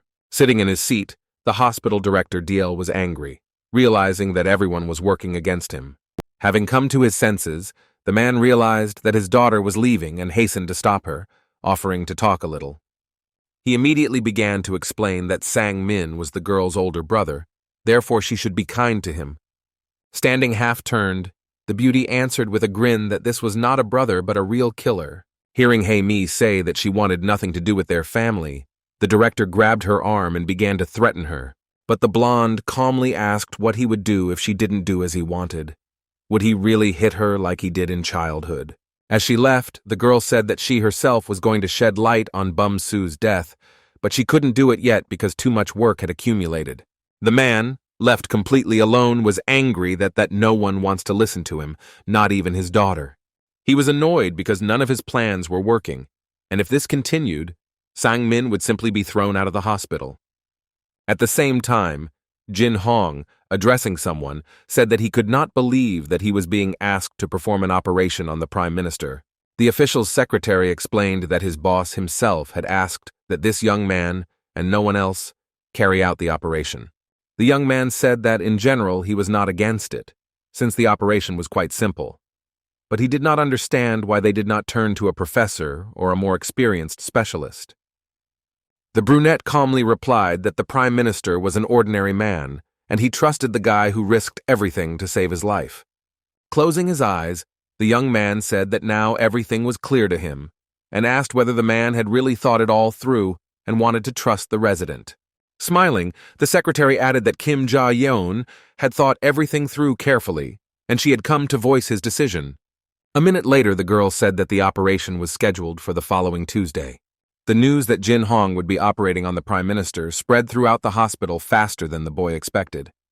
Colleagues discussed this from a positive point of view, knowing that Jin Hong was a great person and one of the best surgeons, despite the fact that he was not a professor. The only thing that the doctors couldn't understand was who would be the assistant. If the leading surgeon was a resident, then the assistant should also be a resident. There were also those who believed that only the most experienced specialists should work in the operating room. After much debate, it became clear that Jin Hong would definitely be included in the surgical team and would be conducting the operation. His first assistant will be Professor Woo Yang-soo, and his second will be Specialist Kim Hyun-soo. Before the operation, the young man was given a few days off so he could relax and prepare for the important event. His colleagues made fun of him, giving him all sorts of advice, as if it were his first operation, which greatly amused the young man. Answering Hae-mi's call, our hero asked what happened and why there was anxiety in her voice. With a slight modesty in her voice, the girl asked her colleague if he had time to look at her patient, as she urgently needed someone's advice. A few minutes later, the blonde greeted her colleague, who had come to her call with a joyful smile. The young man replied in a soft but confident tone that everything was fine with him, and immediately began to inquire about the patient's condition, as well as the details of the case. While the young man listened attentively, silently noting how beautiful his colleague was, she told him that the man had been prescribed chemotherapy. However, the old operation continued to remind him of itself, and this was important to take into account. Wanting to help his friend, the guy offered to transfer the patient to his department, promising that he would definitely look after him. After thanking Jin Hong for his responsiveness, the beauty turned around with a smile and took a step towards the exit, preparing to leave. However, our hero, who did not expect such a turn of events, immediately called out to her, urging her to stay. A little embarrassed, the girl turned around, ready to ask what he wanted, since she was sure everything was fine. The young man began to ask why she was in such a hurry to leave, and why she didn't stay for at least a minute. But the beauty did not understand what could be wrong, because they were both at work, and everything should be fine. Jin Hong wasn't too nervous, but he still scolded himself for his awkwardness, although he continued the conversation, trying to find out how long it had been since they had talked, and how glad he was to see his colleague Hae-mi. The next second, he offered her to drink that black water that she loved so much, hoping that it would help relieve the tension. However, immediately, having clarified a little what he actually meant by a cold Americano, he nevertheless offered to treat his colleague, wanting to please her with a simple but pleasant gesture. The blonde was slightly embarrassed. It seemed that she was thinking about her answer, trying to figure out how to properly respond to the invitation. Hearing that the girl was busy at the moment, Jin Hong did not calm down. He did not lose hope of inviting her again, suggesting that they meet later, for example, in a cafe. The young man suggested choosing the Lungao establishment, which was located on Hengdong Street, hoping that the girl would like this place, and she would agree. After some thought, Hae-mi remembered how a few years ago a young man said that he wanted to visit this restaurant, but only with his girlfriend. A minute later, she noted that she would go to work first and meet in the evening where they had agreed. While telling her friend about what happened, the blonde heard her joyfully shout that the young man had finally decided to confess his feelings to her. Hae-mi tried her best to explain that this wasn't a date. Although on the other hand, she knew that before they always went either to barbecue or to a bar. The friend grabbed the girl by the hand and, shouting, said that she absolutely had to choose an outfit. As for the patient and his bone marrow, she would do everything herself. The girls knew that there would be no time to go home and change, so they had to choose something from what was in the closet. Looking at her colleague's clothes, the brunette carefully thought out her friend's outfit for the evening. After a few minutes, she decided that it would be a burgundy skirt and a light blouse. On the one hand, it all looked stylish, but on the other, elegant. The joyful colleague shouted that Hae-mi simply had to choose this particular outfit for tonight. At this time, our hero, while resting, asked Moon Jin if he had a suitable suit. The young man knew that Jin Hong was significantly larger than him, so neither the pants nor the jacket would fit him. He wondered why his colleague suddenly needed a suit if he always wore the same thing. In response to his friend's comments, the young man replied that he was simply going to go to a restaurant. The interlocutor carefully watched the young man, whom he had never seen in such a state of excitement. Jin Hong asked his friend if he liked someone, should he confess it? A moment later, he added that the guy knew the girl, but didn't want to reveal who she was yet. Out loud, the friend said that our hero just needed to confess his feelings. But to himself, he thought that everyone had long noticed how much Hae-mi liked him. But the young man himself was not sure that his friend liked him, although at the same time it did not seem that she was not at all interested in him. However, just a few minutes later, all thoughts were thrown aside when the young doctor received a call and was informed that he urgently needed to come to the department. Left alone in the room, Moon Jin thought about his friend's words, realizing that he was a real idiot if he hadn't noticed anything after so many years. And he said out loud that he and Jin Hoon were really friends, but if he offended Hae-mi, everything would change in an instant. While getting dressed, our hero noted that due to an urgent call, he was almost an hour late. Considering that the cafe was on a crowded street, he would arrive only in half an hour. The young man understood that Hae-mi was probably already sitting in the cafe and patiently waiting for him. This made him act faster, because he didn't want to make the girl wait for a long time. Taking a taxi, the guy decided that he would go to the nearest avenue, and then it would be better to walk. This was the fastest way to get to the place, and besides, a walk would give him a chance to collect his thoughts. Hae-mi sat at a table in a cafe, not in a hurry. She was thinking about who might be interesting to Jin Hoon lately. The girl noticed that his behavior began to change a little, and now she wanted to understand what exactly attracted his attention. Despite the fact that not much time had passed, the young man had already arrived at his destination. He was thinking about how the upcoming meeting would go. Jin Hong ran down the street, quickening his pace, knowing that he only had a little bit left to get to Hae-mi. He hoped that he would make it in time and not be late for the meeting. Despite his haste, the young man did not lose his vigilance, because he knew that on the narrow streets, one could always meet those who were not averse to speeding.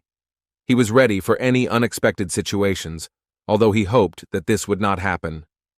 At that moment, the driver of the car parked on that very street started the engine.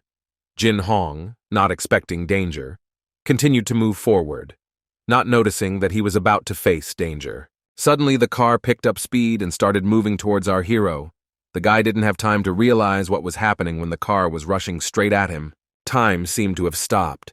Jin Hong froze, looking at the bright headlights that illuminated his face, but he could not understand what exactly was happening, and fear froze his movements. A moment later, the car hit him, and the guy was lying on the ground. He was not moving, and it was difficult to tell if he was alive, as his condition was extremely unclear. The young man was unconscious, and his body lay motionless, and anyone who could help was too far away to intervene. At this time, Hae-mi was sitting in a cafe and sadly wondering what could have happened to Jin Hoon. She couldn't get through to him and was worried that something was wrong with him. The blonde thought that the guy was probably in surgery, but she couldn't understand why he didn't send her at least some kind of message to inform her of his condition. Suddenly, someone appeared behind Hae-mi, and the beauty felt like someone was about to touch her shoulder. This made her turn around, and she was sure that it was the one she was waiting for. However, when she turned around, she saw not Jin Hoon but Sang Min, who was smiling sarcastically but remained silent. It was strange, and the girl felt uncomfortable.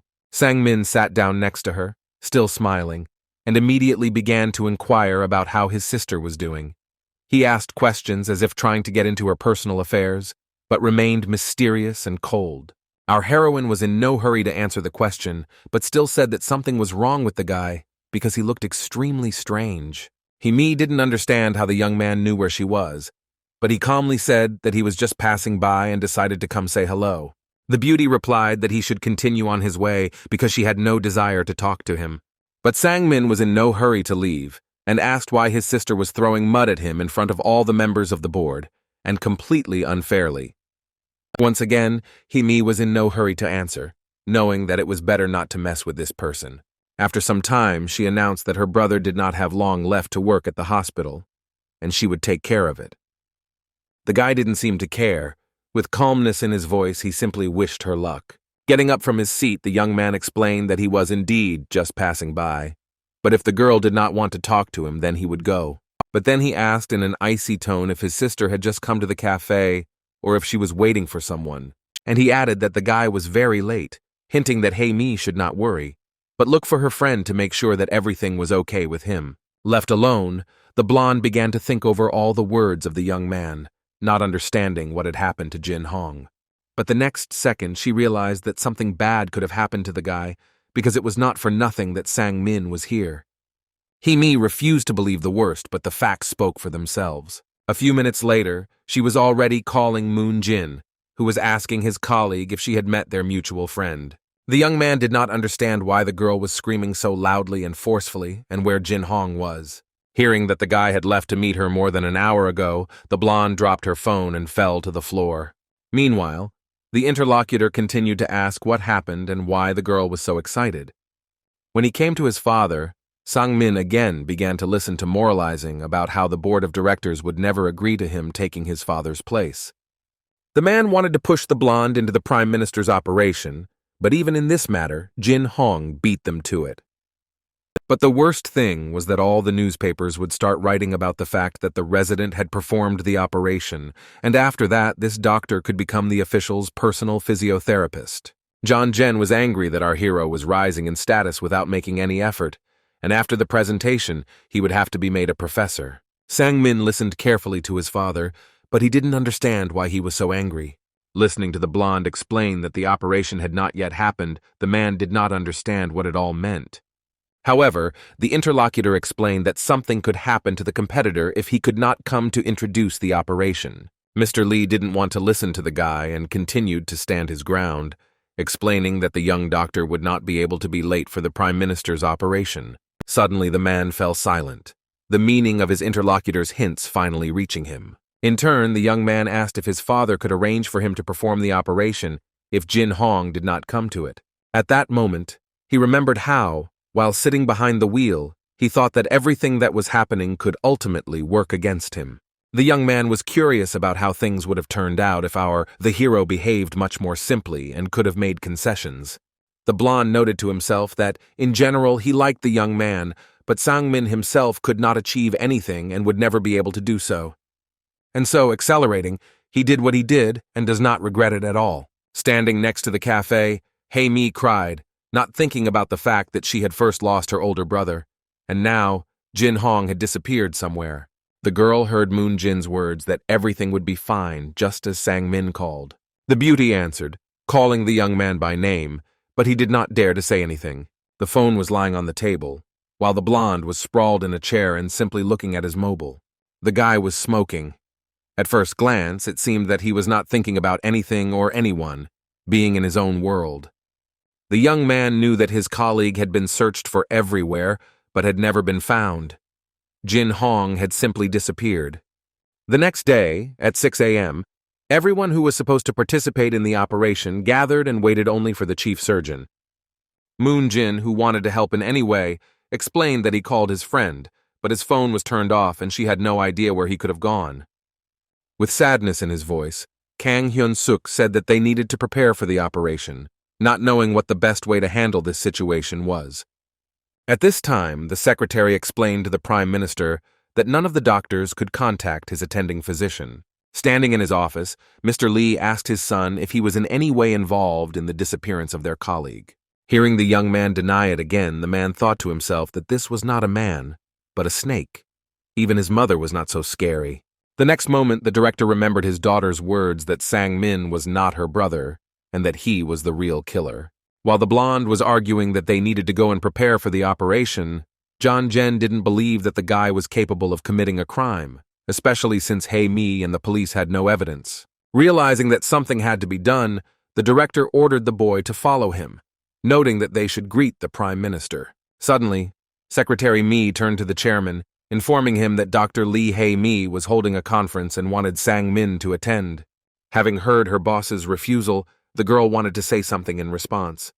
But the man, with a stern voice, told her to leave the guy alone and mind her own business. A moment later, the director and his son headed to the officials' room, hoping that it would be San-min who would be able to perform the operation. As he walked inside, John Jen explained to the boy how best to behave, saying that this might be his last chance. And a minute later, he added that immediately after the greeting, they would have to go to the operating room. The Prime Minister was in a good mood and happily greeted one of the clinic's directors. The man thanked the chairman for the fact that the nurses and doctors took care of even the smallest details. Suddenly, Mr. Lee began to introduce the people standing behind him, but he did not introduce them as colleagues, but as surgeons who would operate on the official.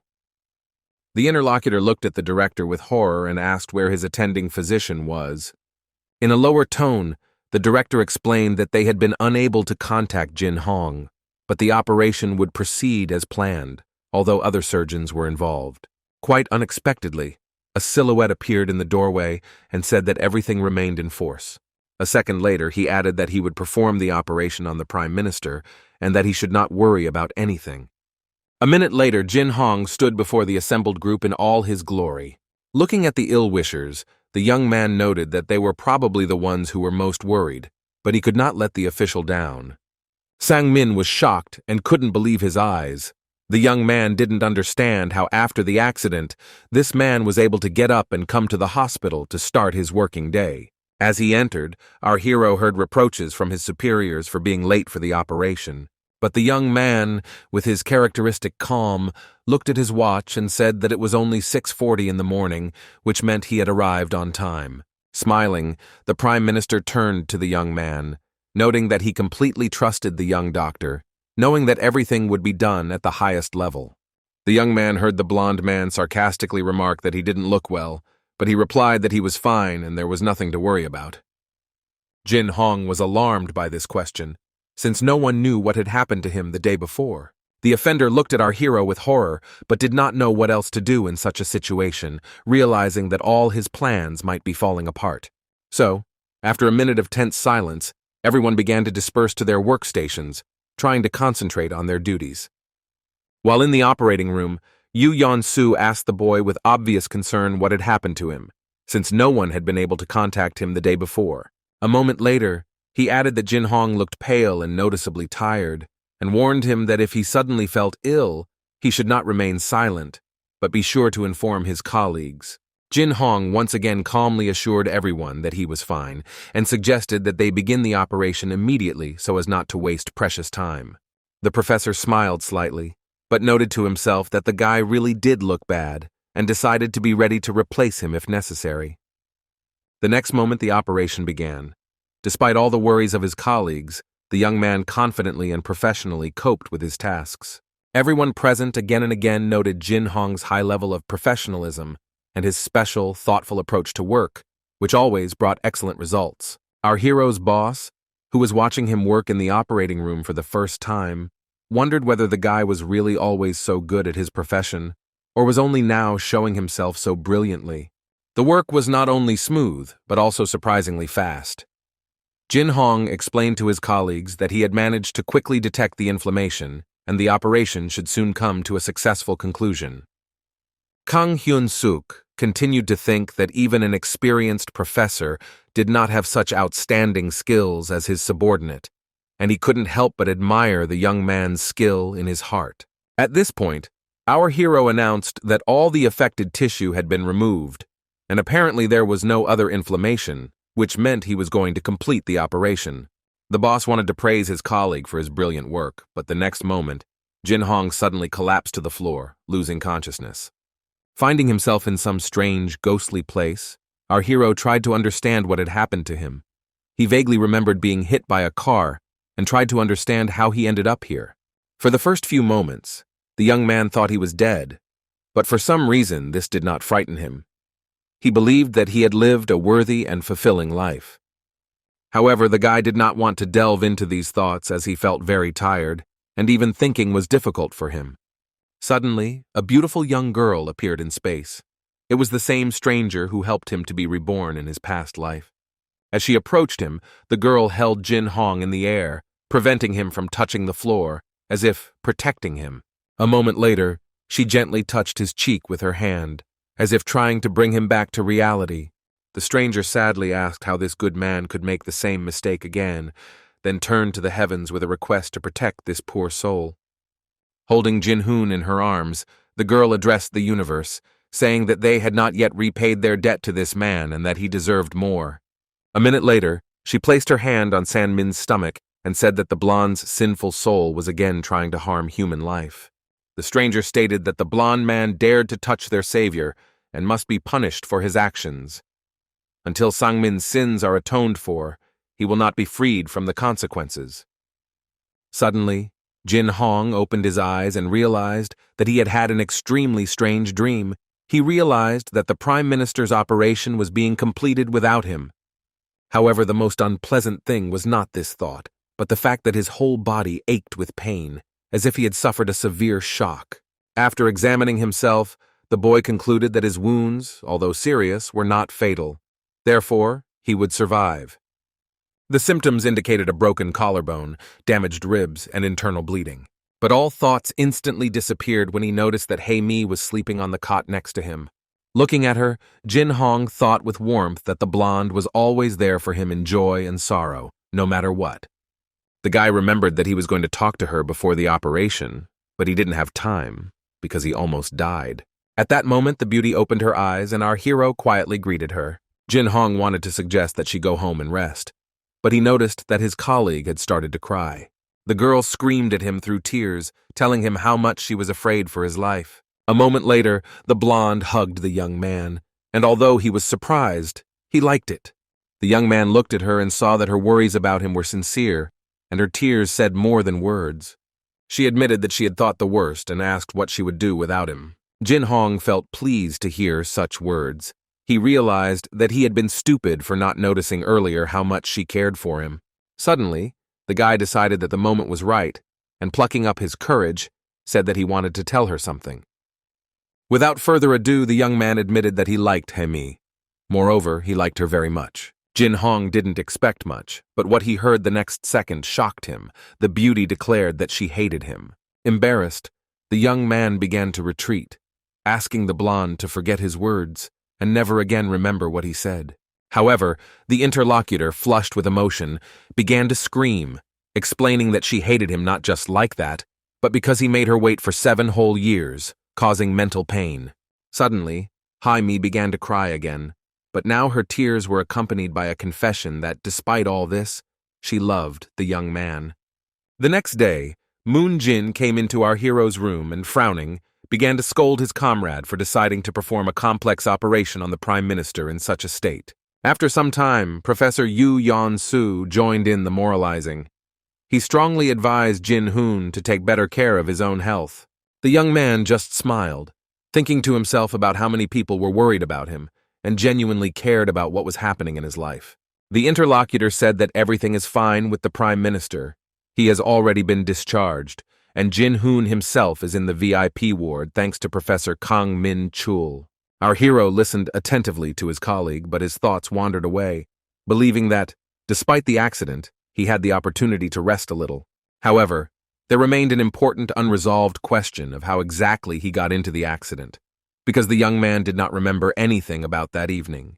A day later, the boy was visited by Kim Chol, who was concerned about his friend's condition and decided to help him in every possible way. Jin Hong, not one to complain, assured that he was fine, but it would take a little time for a full recovery. Kim Chol noted that as a police officer, he will do everything possible to find the culprit of the accident and achieve justice. However, our hero doubted the success of the investigation, believing that this story was too confusing. However, thanks to Kim Chol's efforts, the case was transferred to the police station, but no traces of the crime have yet been found. The guy often wondered who could have done all this, not understanding whether he was really right or just suffering from paranoia. Hearing the young man's request, Kim Chol firmly stated that he would do everything possible, and even the impossible. Jin Hong hesitated to say what was on his mind, but eventually he made up his mind and asked to check on Sang-min. That same day, a little later, Hae-mi came into the room, deciding to find out how the guy was feeling. Jin Hong was glad to see her and assured her that he was fine and that his recovery was going according to plan. He added that his parents had finally returned to work, but promised to visit him again tomorrow. The young man was pleased that his mom and dad were taking such good care of him, even though he had scared them a lot. Suddenly, Jin Hong changed the topic and asked if the girl was embarrassed that his parents treated her like a daughter-in-law, causing Hai Mi to blush deeply. Then he asked her if she was tired since she had to be on duty around the clock. After this, the young man invited the beauty to lie down next to him to take a little nap, adding that she looked very tired. The blonde hesitantly replied that it was too early, still thinking about what exactly he meant. Our hero, noticing her confusion, hastened to explain that the bed was wide, there was enough space for both of them, and she would finally be able to rest properly.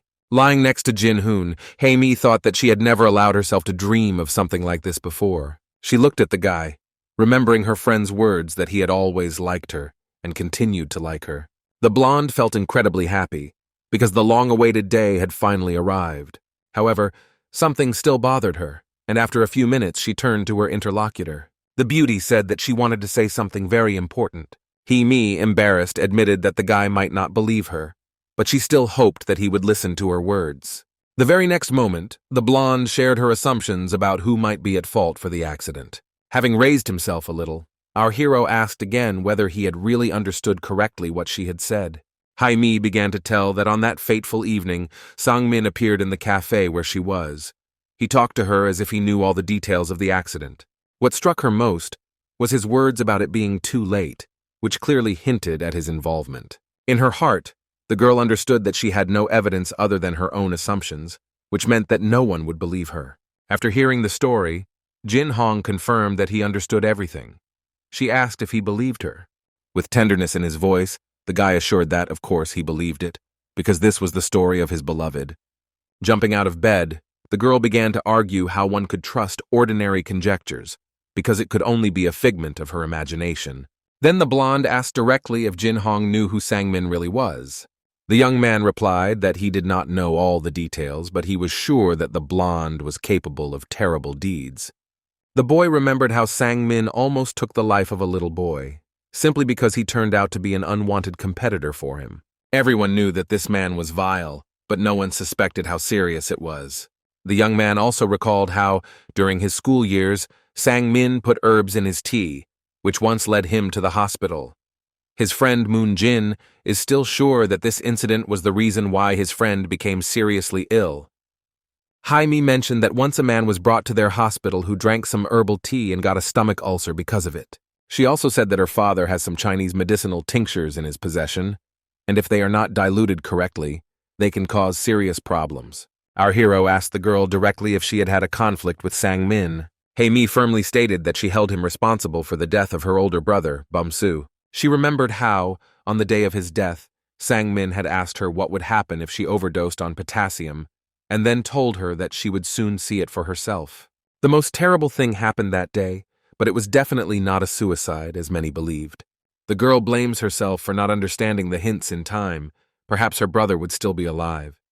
However, she promised to find evidence and do everything possible to ensure that Sang-min received the most severe punishment. Hai Mi is sure that Sang-min is aiming to take over the position of the chairman of DL Hospital, but this cannot be allowed to happen. Suddenly, the blonde asked Jin Hong to complete a very important task.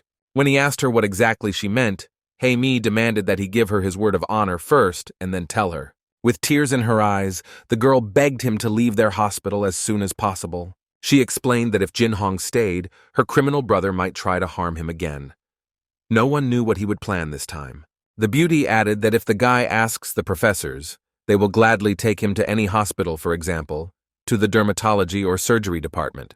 To calm him down, the blonde assured him that she would be fine. She then began to explain that she would do everything she could to get Sang-min fired, adding that she was willing to risk her own safety to prevent something terrible from happening to the boy again. And a minute later she added that she didn't want to put Jin Hong in danger, and therefore suggested that he transfer to work in another hospital. However, our hero did not calm down and shouted that he was not a coward who would run away to some other hospital, leaving his girlfriend here. He stated with confidence that this would never happen. If the blonde decides to do something, they will work together to collect all the necessary evidence and send the criminal to jail. The guy was sure that the most important thing was to become the best and help people, and if he followed this path, there would definitely be many people behind him who were ready to support him. The young doctor was convinced that running away would never lead to good results.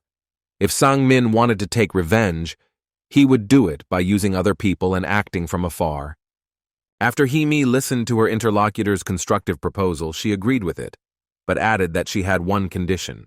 This condition was that our hero should be extremely careful and, if problems arise, be sure to share all important information with her. With sadness in her voice, the girl admitted that if something bad happened to the young man again, she would not survive it, because he was the most valuable thing in her life. Jin Hong was a little embarrassed by these words because he had never been told anything like this. Our hero, feeling a strong connection, placed his hand on the blonde's hand, making it clear that their feelings were absolutely mutual. At that moment, all words became superfluous, because they understood each other perfectly and did not need words to convey their love and support. A few moments later, the whole world dissolved for them as their lips met in a kiss, and they both knew that from now on they would be each other's support. A week after Jin Hoon's accident, a car arrived at the hospital and a man came out with news. It was Professor Kang Min-chul, who had not been to Korea for a long time and had now returned to the country. As soon as he crossed the threshold of the hospital, the man began to shout to be brought as quickly as possible to the scoundrel John Jen, whom he intended to punish. A few minutes later, sitting in his office, the director began a conversation with the professor, asking if he liked America and why he went to the hospital immediately after landing.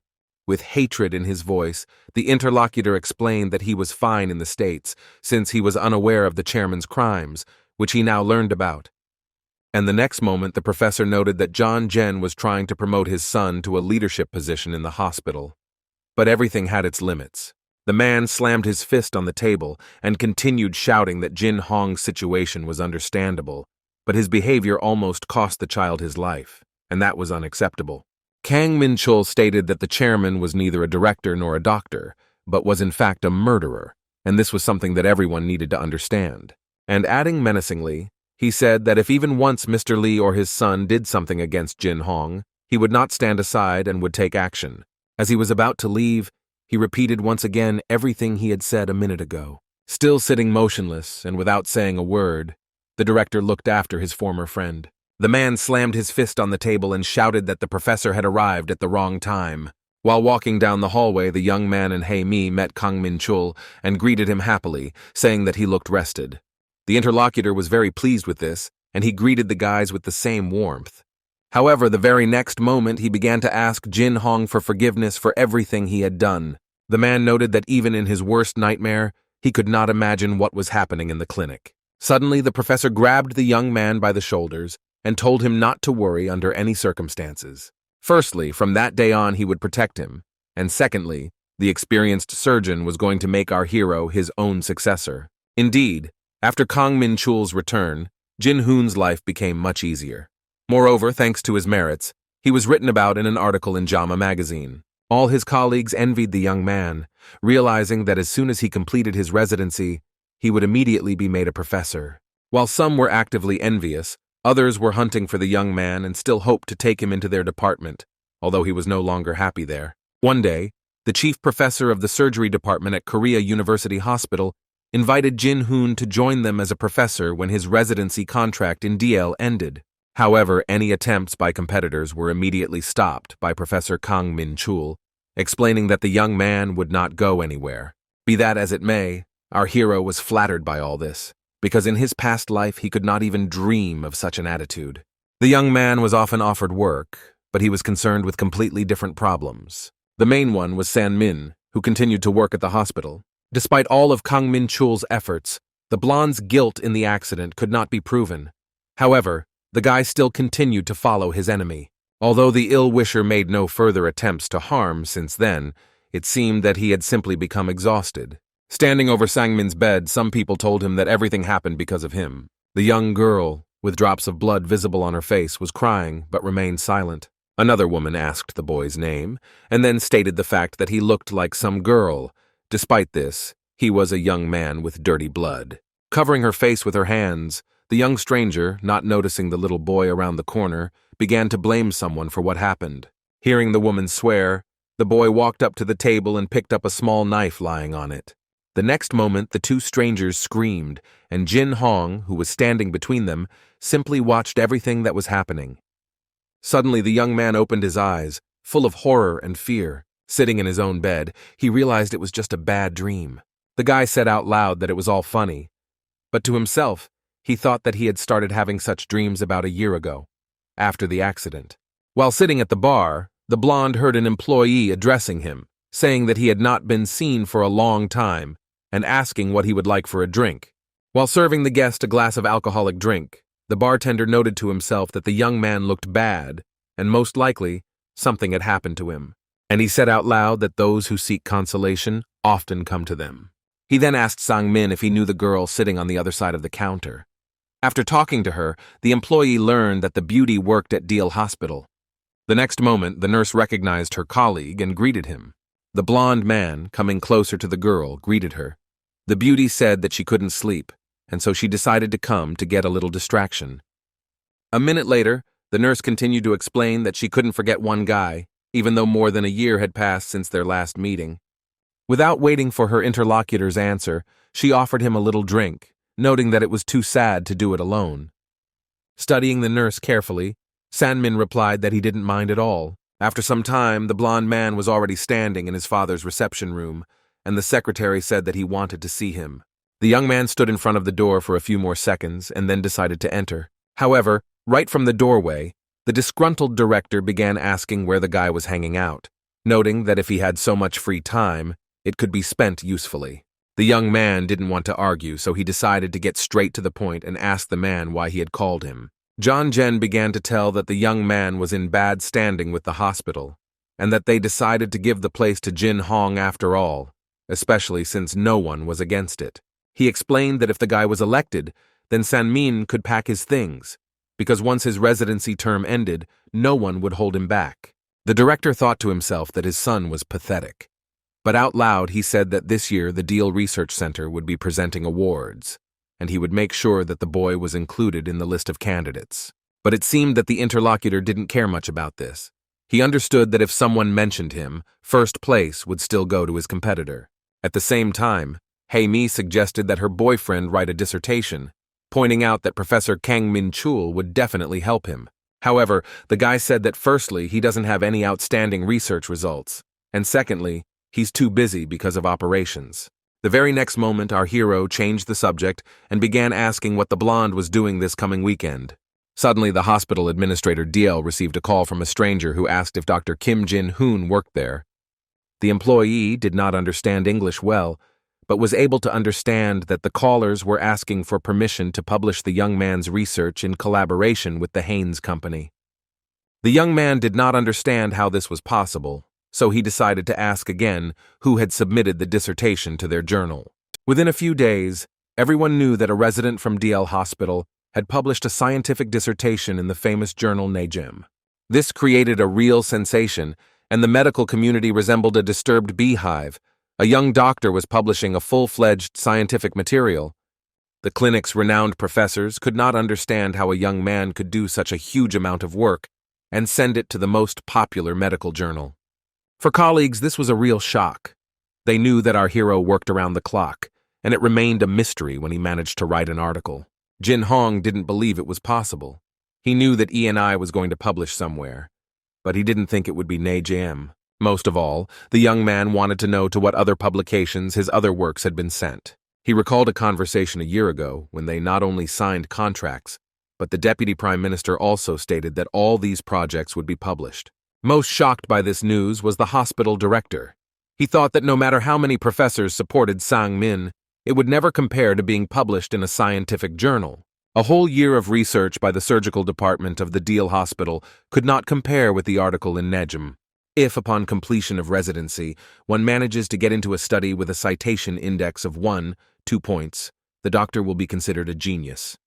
However, Jin Hong managed to score 122 points, although of course he was not the sole author of these works, as some were co-written.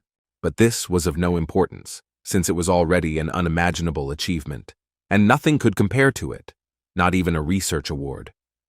The young man found himself with business-class airline tickets and invitations from surgical departments around the world. He never thought that something like this would ever happen to him. It was no wonder that Miss Anne followed the young man around, guaranteeing him a position as vice president of the branch and a better salary if he decided to come to work for them. And only after the guy got rid of his friend, the production director from the media company started calling him. Moon Jin, hearing such a call, could not believe his ears, not believing that he was being offered such an opportunity. At the same time, Yang Shik was telling us that their company has a medical show that might interest our hero. Hearing about this, Jin Hong remembered that the program talked about various directions and hospitals, and he became interested in what they had to offer. The interlocutor continued to say that in the next episode they would like to talk about the young man, and if he didn't mind, it would be better for them to meet. Because of his modesty, the young man did not immediately agree, but began asking why they decided to film a program specifically about him, since the country is full of outstanding doctors. Hearing that Jin Hong was simply popular, the young man didn't know what to say about it, not understanding why he was chosen. Although the very next moment he said that, despite this, he thought it would be better to find another doctor for the transfer. It seemed that the interlocutor did not understand the young man, and therefore continued to persuade him, claiming that the program would be watched by millions of people, and it would be extremely popular. The man said that they would be filming the most ordinary daily routine, and after editing, they would send the material to the young man for approval, adding that it would remain a memory for a lifetime. Having heard that his parents would be proud of this, our hero thought that this was the most serious trump card, and nevertheless decided to agree to the filming. A month later, the program went on air. However, the young man was embarrassed that he was counted among the stars of medicine and called the most brilliant surgeon, which was too much for him.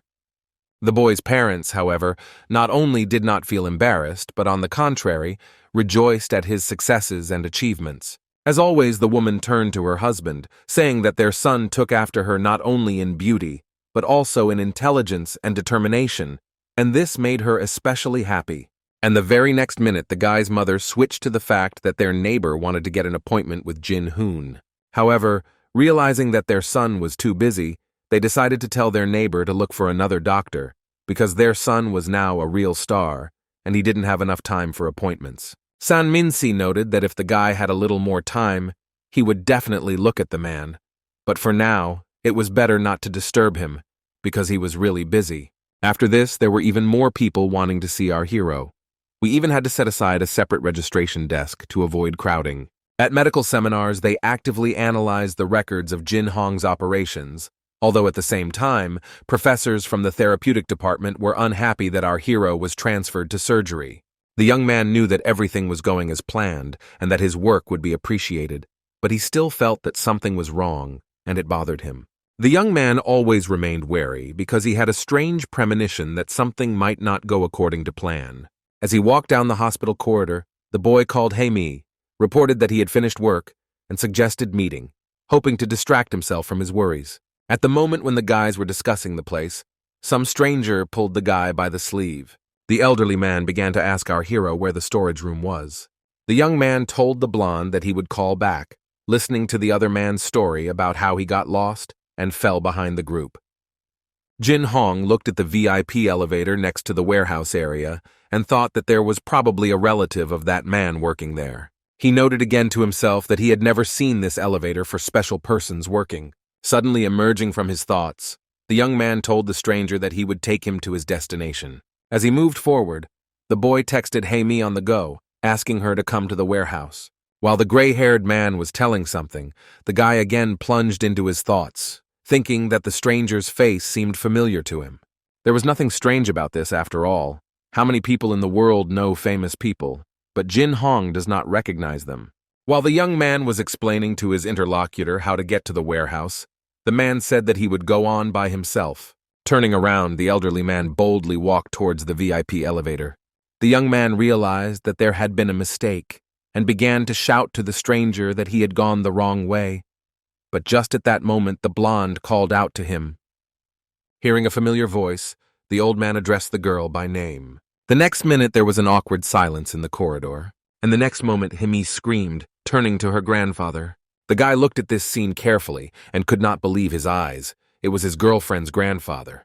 The man continued to rejoice at the meeting, saying that his granddaughter had grown a lot since their last meeting. Jin Hong continued to simply stare at this scene, not knowing how to act. The reason was not only that the young man was surprised by the meeting, but also for something else. Although it seemed that both the blonde and her grandfather had completely forgotten about the place where they were. The beauty began to explain to the man that she wanted to call him, but she knew how much he had to do, so she did not dare to disturb him unnecessarily. But a minute later, the old man explained to his granddaughter that thanks to the young man he found the way, and the blonde, in turn, decided to introduce the men. And now, officially, with full responsibility, Himi said that her relative, her beloved grandfather, was standing in front of her. Finally, the guy realized what was bothering him so much. When he found himself in front of this man, he realized that he held the entire economy of the country in his hands. After all, standing in front of him was the chairman of the Deal Group of Companies, Lee Hae-jun. Jin Hong, tidying himself up, thought that the meeting was extremely unexpected. Out loud, he said that he was very pleased to meet you. Smiling at her boyfriend, the blonde said that she needed to help her grandfather get to his destination. At this time, the guy thought that he always knew that Hae-mi was born into a rich family, but he realized it only now. After the death of her elder brother, only this man sincerely loves the beauty, unlike her father. However, it was not this that alarmed the young man, but the fact that when he would ask for her family's blessing before the wedding, he would have to meet with Lee Hae-jun. The thought alone made the young man so scared and uncomfortable that he grabbed his head with his hands and started screaming. At that very time, the blonde was asking her grandfather why he had come, knowing that the man was not involved in hospital affairs. The interlocutor replied that he was getting old, his health was not what it used to be, and therefore decided to check his liver. In addition, Lee Hae-jun admitted that he wants to make peace with his own son. Grandfather asked his granddaughter about Jin Hong, and then added that he had a good feeling about this guy. And, after thinking for a bit, he clarified that his old man's intuition never fails, explaining that the young man certainly has a bright future and will become an excellent surgeon.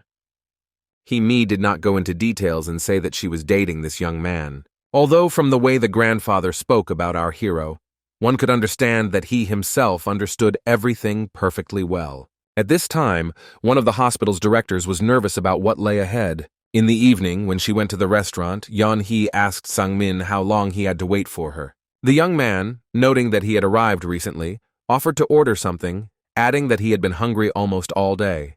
Looking down, the girl thought that they had started dating the blonde, although it could hardly be called a date. The guys only saw each other from time to time. Sometimes the nurse wondered if she was doing something wrong, given that she was still interested in the other person.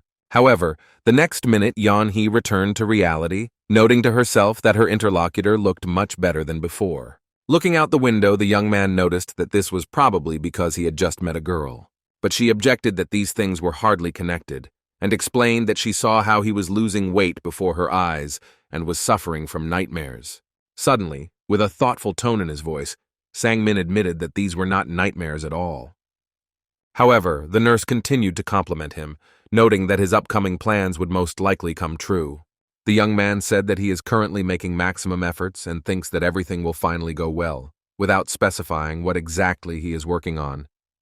Hearing praise from his friend, the young man smiled and noted that he believed in his own strengths more than ever before. The next day, while sitting at work, Jin Hong was looking through his emails and couldn't understand why there were so many emails in foreign languages. A minute later, the professor called him and asked him to come into Kang Min-chul's office. Our hero replied that he would come in a few minutes as soon as he finished his business. After looking at many invitations, the guy decided that he would not accept them anyway. If so, it would be best to delete them with one click, so as not to clutter up your inbox, which is what he did. After finishing his business, Jin Hong came to the professor as agreed. The boy looked closely at Kang Min-chul, who addressed him. The man asked our hero if it was true that he was going to transfer to another hospital in the near future. The doctor noted that the professor from Korea University proudly stated that the young man had accepted their offer and intended to leave immediately after completing his residency. The young man thought to himself that he had promised to think it over, but out loud he said that he had never said anything like that and was not going to change DL for anything else. However, the professor was not reassured by the words of his interlocutor. He emphasized that the guy could indeed change his job at any moment. The next minute, he told his male colleagues not to argue about this, since no one was going anywhere. With a thoughtful tone in his voice, Kang Min-chul stated that Jin-hoon should not even think of going anywhere, but immediately suggested discussing the upcoming operation. Suddenly, the professor began to talk about a certain company that was in the top 20, although he knew that the young man most likely had not heard of it. He added that the company's chairman has been diagnosed with liver cirrhosis and requires a transplant, for which his daughter will be the donor. Our hero, having listened to the end, began to say that he was going to be the second assistant. However, a colleague interrupted and explained that the operation coincided with a conference in Italy, so Professor Wu Yan-su would not be able to participate in the liver transplant. After this, he immediately added that the operation would be performed by 2 surgeons, himself and Dr. Kim. The young man looked at his mentor with horror, realizing that he was going to be not the second, but the first assistant. The difficulty was that in liver operations, 2 surgeons work separately. The first deals with the patient, and the second with the recipient. In fact, there is nothing complicated about this for the person working with the recipient. It is only necessary to take part of a healthy liver, although due to the high status of the patient, this is a little stressful. The young man immediately began to suggest options for postponing the operation, but Professor Chol replied that this was impossible due to a number of circumstances. Moreover, the chairman's family did not object to our hero undergoing the operation. He added that everyone was probably impressed by the program about the young doctor, although Jin-hoon himself was very embarrassed by it, as he didn't even watch it to the end. When asked by a colleague whether he agreed, the young man replied that there was no other choice anyway. He nervously noted to himself that there shouldn't be any problems, since he had done something similar many times. At this time, He-mi, walking along the corridor, thought that over the past 3 days she had slept no more than 3 hours, and was very tired. Picking up the phone, she thought that she really wanted to call Jin Hong, but she knew that he was most likely working. Most of all, the blonde wanted to meet the young man, since due to work they had hardly seen each other in recent days. Entering the apartment, the girl froze, noticing that the light was on in the house. He-mi said out loud that for some reason she felt scared. At this time, our hero heard a familiar voice nearby, which joyfully greeted the professor. It was Sang-min, who greeted Jin-hoon at the same time, asking him to take care of him, noting that he would be the young man's main assistant. Looking at the blonde man extending his hand, the boy didn't know how to react, remembering everything that happened in the past.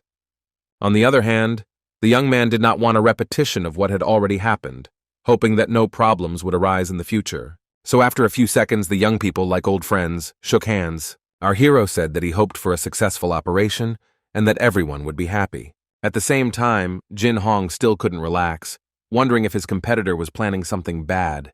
And the blonde man, with calmness in his voice, said that the operation seemed to be very important, and he was looking forward to cooperation. Looking after this strange man, our hero did not know what to think, but work is work.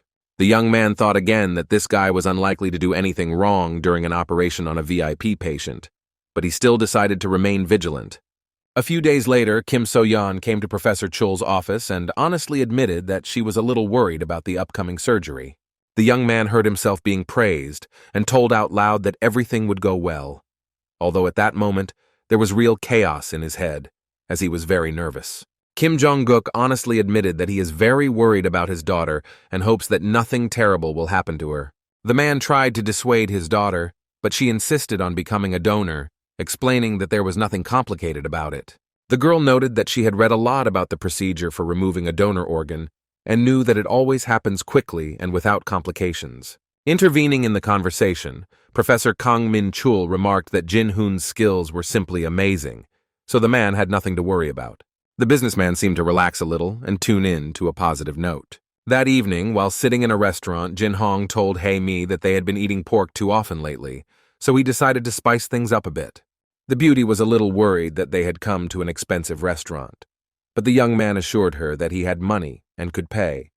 Although from time to time the guy was visited by thoughts that his girlfriend at 5 years old already had what he did not have even at 25. After thinking for a bit, the blonde noticed how wonderful it was to visit such establishments sometimes. Embarrassed, the interlocutor looked at her, but did not dare to say anything. Realizing that Jin Hong was staring at her, the girl asked what was on her face and if it was true that she was cute. However, a moment later, He-mi changed the subject and asked why the young man came in a suit, since he always complained that it was uncomfortable. While stabbing the meat with his fork, the guy noted with a slight smile in his voice that sometimes it's okay to wear a suit. But his thoughts were occupied with something else. While chewing his food, he wondered what to do.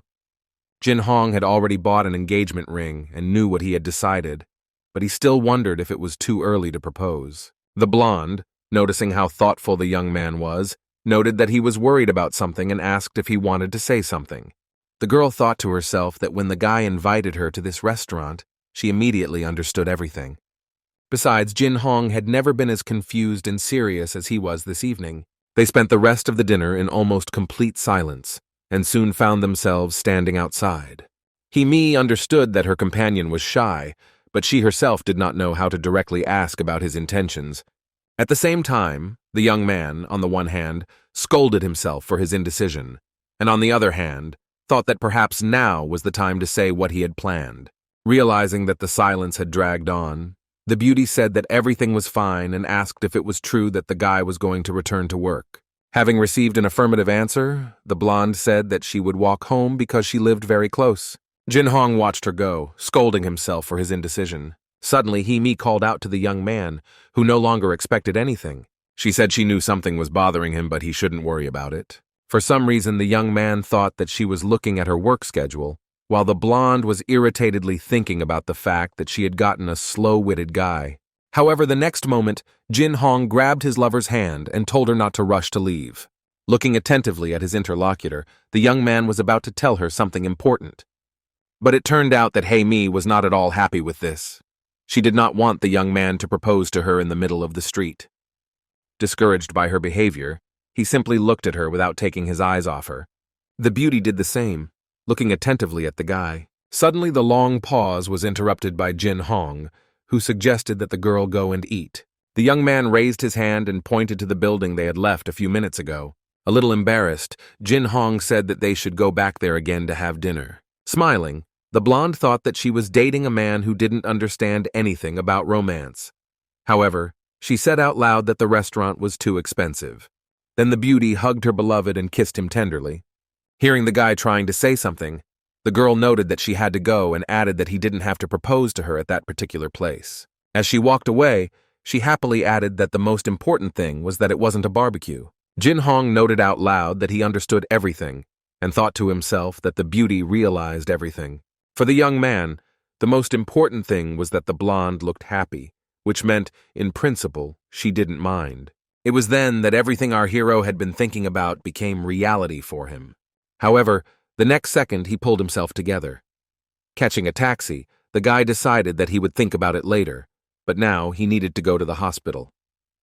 Putting on gloves and a mask, the guy reminded himself that his main task was to prepare. Our hero couldn't choose his assistant. It was beyond his power. Even professors couldn't do that.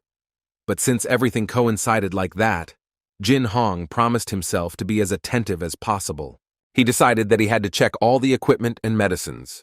The young man did not want to repeat past mistakes, so he carefully examined not only the blood for transfusion and the instruments, but also the gauze. After leaving the operating room, the young man noted that nothing strange had happened. This meant that San-min was not going to do anything before the operation.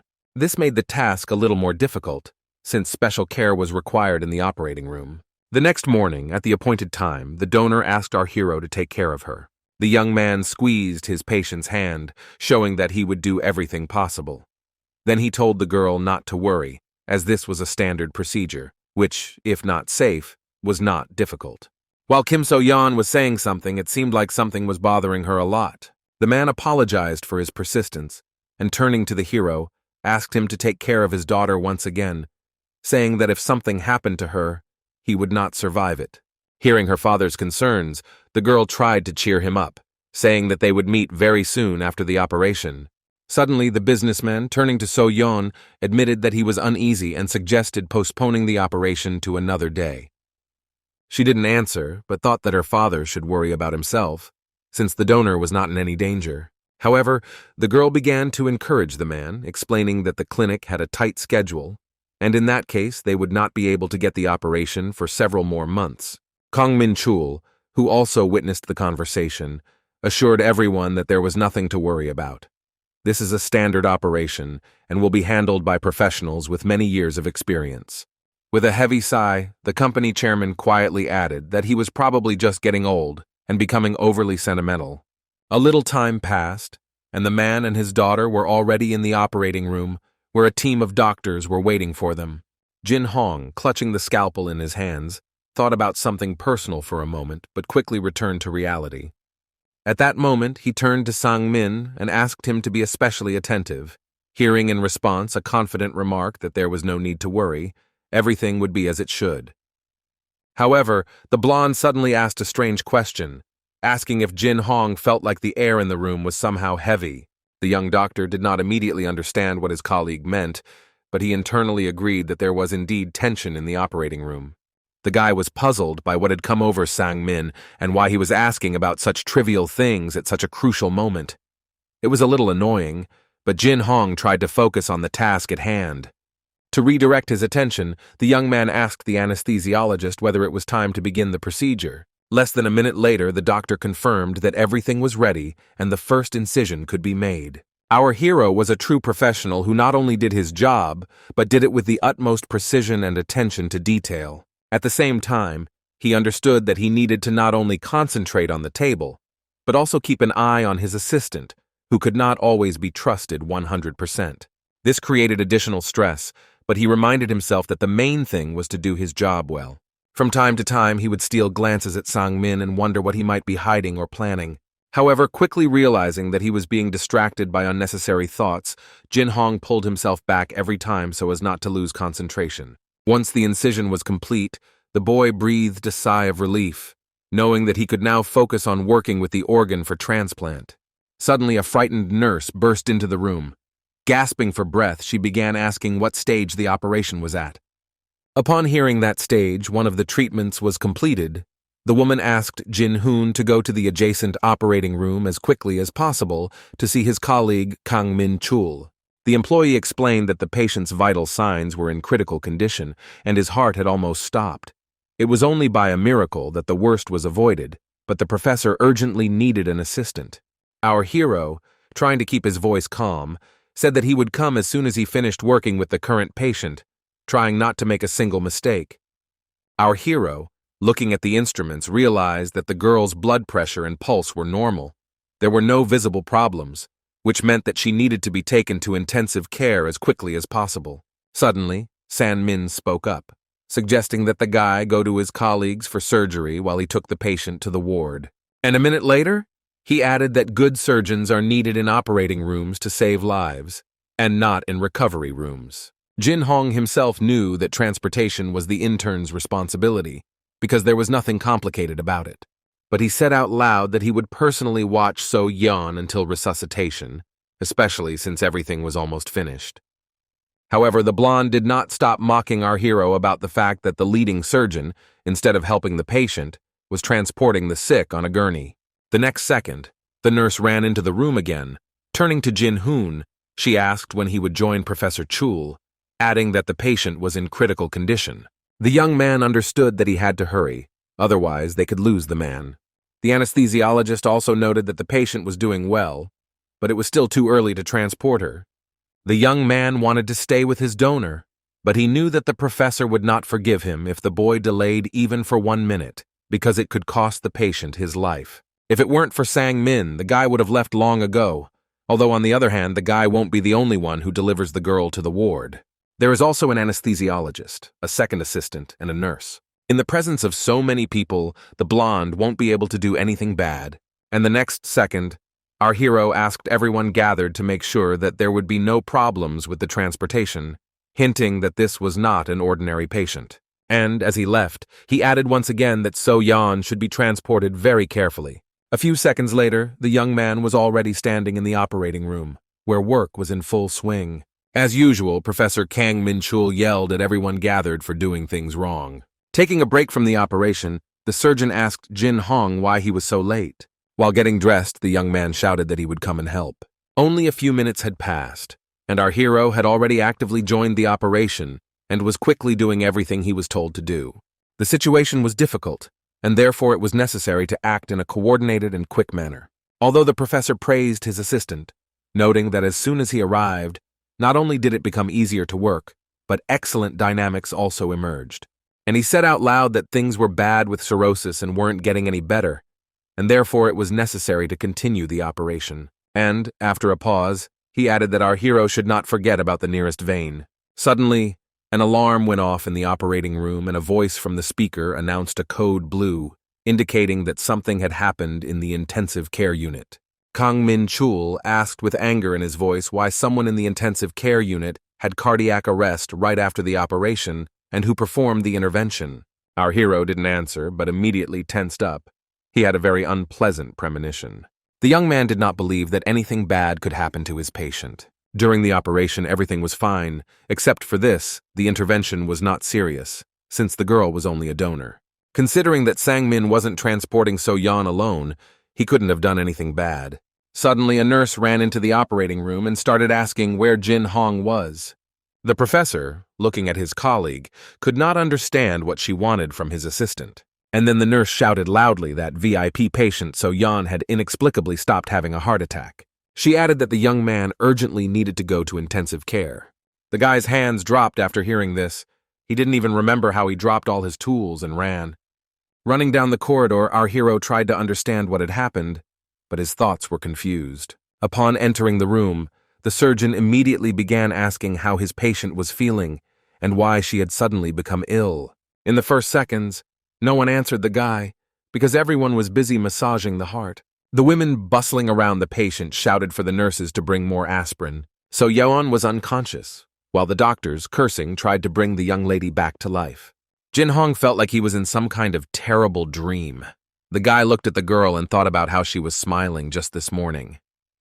Unable to bear the uncertainty, the boy began asking the anesthesiologist what had happened, but the frightened doctor explained that no problems had arisen during transportation.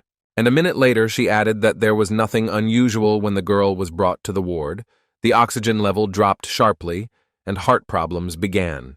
The guy scolded himself for what happened. Although he knew that he had done nothing wrong, the young man understood that So-yeon could not just die, she had to live. The young man remembered being called to the surgeon in another operating room, and how he wanted to personally deliver his patient, but was unable to do so. And then turning to his colleagues in resuscitation, he shouted at them to try and do everything possible and impossible, because this was a special patient. The doctor said with a resigned voice that they were doing heart massage, but nothing was helping, and that So-yeon probably wouldn't be able to pull through.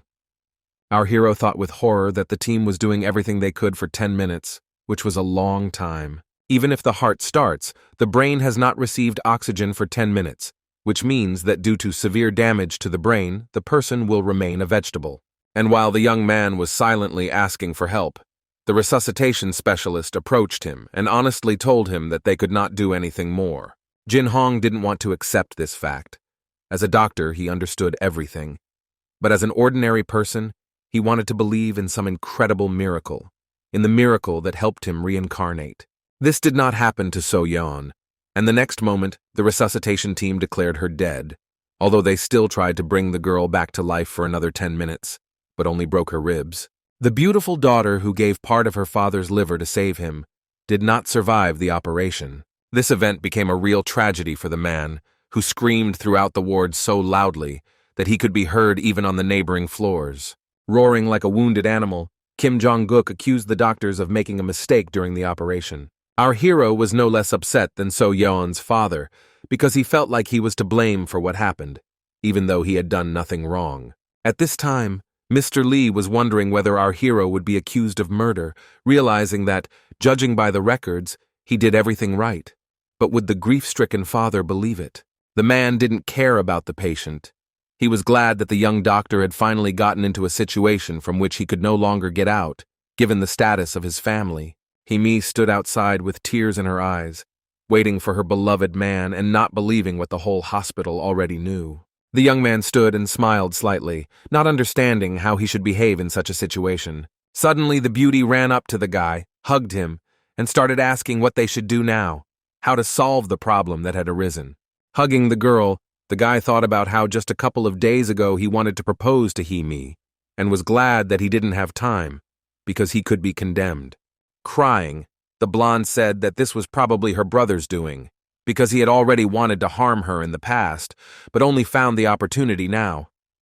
Kim Chol-woo, who was sure that his former classmate, a nerd, could not have done anything bad, offered his help.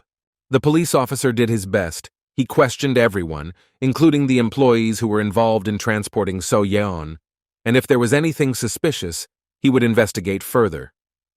The young man checked Sang-min thoroughly, but neither after the autopsy nor after the burial could he find any evidence that would help Jin-hoon. Professor Kang Min-chul, whose phone never stopped ringing, explained that the cause of death was unknown. The nurses working in the operating room were also convinced of the surgeon's innocence, as one of the staff members told another professor. Jin-hoon was supported by many people working at the hospital, and he was grateful to them all. But the hospital and its chairman, who was supposed to protect the staff, was on the side of Chairman Kim Jong-guk. Despite this, as he walked down the corridor, our hero thought that he couldn't give up so easily. It would be wrong. Entering one of the offices, the young man saw Sang-min, who politely greeted his colleague. However, the interlocutor immediately grabbed the blonde by the collar and began asking him what happened during the operation. As always, Sang-min was adamant and pretended that he didn't understand anything. And then he said that he was just an assistant, so there was no need to shift the blame onto an innocent person following the orders of the chief surgeon. But our hero did not give up. He continued to threaten the blonde that he would pay for what he had done sooner or later. But the interlocutor noted that Jin Hong should not come up with any nonsense and calm down. And leaving the room, as if casually, he stated that the oxygen in the hospital was not of very high quality. The young man suddenly remembered how before the operation, the blonde man also spoke about strange oxygen, not understanding what he meant then, but now it dawned on the guy. The patient suffered an oxygen embolism caused by a tube that was too large, causing too much air to enter the heart and cause it to stop. Clenching his fist, the young man said that he would never forgive his colleague and would someday take revenge on him for all the bad things that this man had done. Immediately after being discharged from the hospital, Kim Jong-guk filed a lawsuit against our hero. He tried to prove that the doctor killed his daughter during the operation. At this very time, the Korean Prime Minister also wanted to know what had happened, and so he asked his secretary to collect all the necessary information. All Cha-yeon knew was that a tragic incident had occurred with an unclear cause, although the official needed to know as much as possible, because he wanted with all his might to help the one who once saved his life. Nurse Jan did everything she could, but noted that there was too little evidence to refute the accusations. The Prime Minister himself knew that in Korea, in such medical cases, it is the doctor who is obliged to prove his case. Ordinary citizens without medical knowledge usually believe that victims have no chance of winning, but it all depends on the individual case. When the cause of death is unclear, the doctors involved have little chance, and medical records are better used to prove innocence. The secretary said that this was not the most common case, and therefore everything was not so simple. The deceased girl, So Yeon, was the daughter of the chairman of the Sunnyong Group. So many media outlets wrote about the guy. The chairman is angry and is using all his connections. There is a high chance that the punishment will not be entirely fair. The Prime Minister told his aide that this was bad news. The man remembered his last meeting with the young doctor and thought that this young man always thought more about his patients than about himself. Trying to find something on the computer, the official did not understand how it happened that Jin Hong got into such an unpleasant situation. And a minute later he added that firstly it was necessary to tell the judge to judge fairly, and secondly, the man wanted to familiarize himself with the case materials. A few months later, our hero stood on the street and looked at the building of the Deal Hospital. The young man felt heavy at heart, but he didn't know how to get rid of it. The boy recalled the trial, where they said that according to the testimony of medical personnel, Kim So-yeon's death was not caused by medical error. Due to lack of evidence, the murder charge was dismissed. Although the plaintiff expected that the court would still make a different decision, at the same time, since the cause of the victim's death remains unclear, the defendant cannot completely avoid liability. As a result, Dr. Kimon's medical license was revoked for 6 months. Looking at his hospital, the guy thought that in similar cases, the period for revocation of a license was much longer, and therefore, our hero received a less severe punishment. Despite this, Jin Hong turned from a genius doctor of the century into a doctor who killed a patient. The boy understood that the sentence destroyed everything he had achieved since his reincarnation. Our hero had a serious intention, and so he entered the office and first of all put a small envelope on the table. The HR guy couldn't believe his eyes when he saw this, so he asked if it was real and then kept quiet. With a smile on his face, the young man noted that he wrote a letter of resignation because he could not stay since his license had been revoked. Kang Min-chul and many other professors were categorically against Jin-hoon, knowing that he was innocent. A little later, the guy explained to Moon-jin that due to the revocation of his license, he would not be able to complete his residency anyway, and there was no point in staying afterwards. And a minute later, our hero had almost closed the door behind him, once again noting that he was leaving. As he walked down the corridor, the guy was thinking that after he got his license back, he would be able to repeat the year, but he could think about that later. The young man was overcome with melancholy because he could not do anything. Suddenly, the young man's thoughts were interrupted by a telephone call. Looking at the phone, our hero noted to himself that dear people were writing and calling him, but he didn't want to hear or see anyone. Jin Hong decided that he would just turn off his phone for a while so that no one would disturb him. And he himself continued to think about how it all happened, how he could have lost his vigilance. The guy wanted to succeed. He wanted to show everyone what he was capable of, but just like in his previous life, he screwed up. Our hero was so immersed in his own thoughts that he didn't even notice how he ended up near his house. Opening the door, the young man heard the steps of his family, those who were always near him. The mother immediately stated that her son did not answer calls, thereby causing his parents to worry, who did not know what to think. Father, who appeared from around the corner, also told Jin Hong not to stand at the entrance, but to undress and sit down to dinner with them. The guy was silent for a while, and then suddenly began to cry and ask for forgiveness for everything he had done. Jin Hong pointed out that he was at fault, but because of his mistake, his parents were also mentioned in the news, even though it was not fair to them at all. The father began to ask his son in a gentle voice what he was guilty of, even before them, and why he was talking like that. The woman supported her husband and stated that firstly, they were worried about the guy, about his feelings, but it did not affect them. And secondly, they did not care whether he was a doctor or not. Seeing the boy's tears, the parents continued to calm him down, saying that the young man did everything right and that it was not his fault in this situation. Those closest to him supported their son just as he had once supported them, telling him words of love.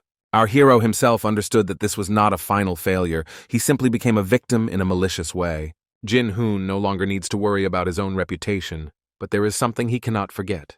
It was San-min. Our hero was going to take revenge on this man for what he did. Lying on the bed, the guy thought about how he should live on, what he should do.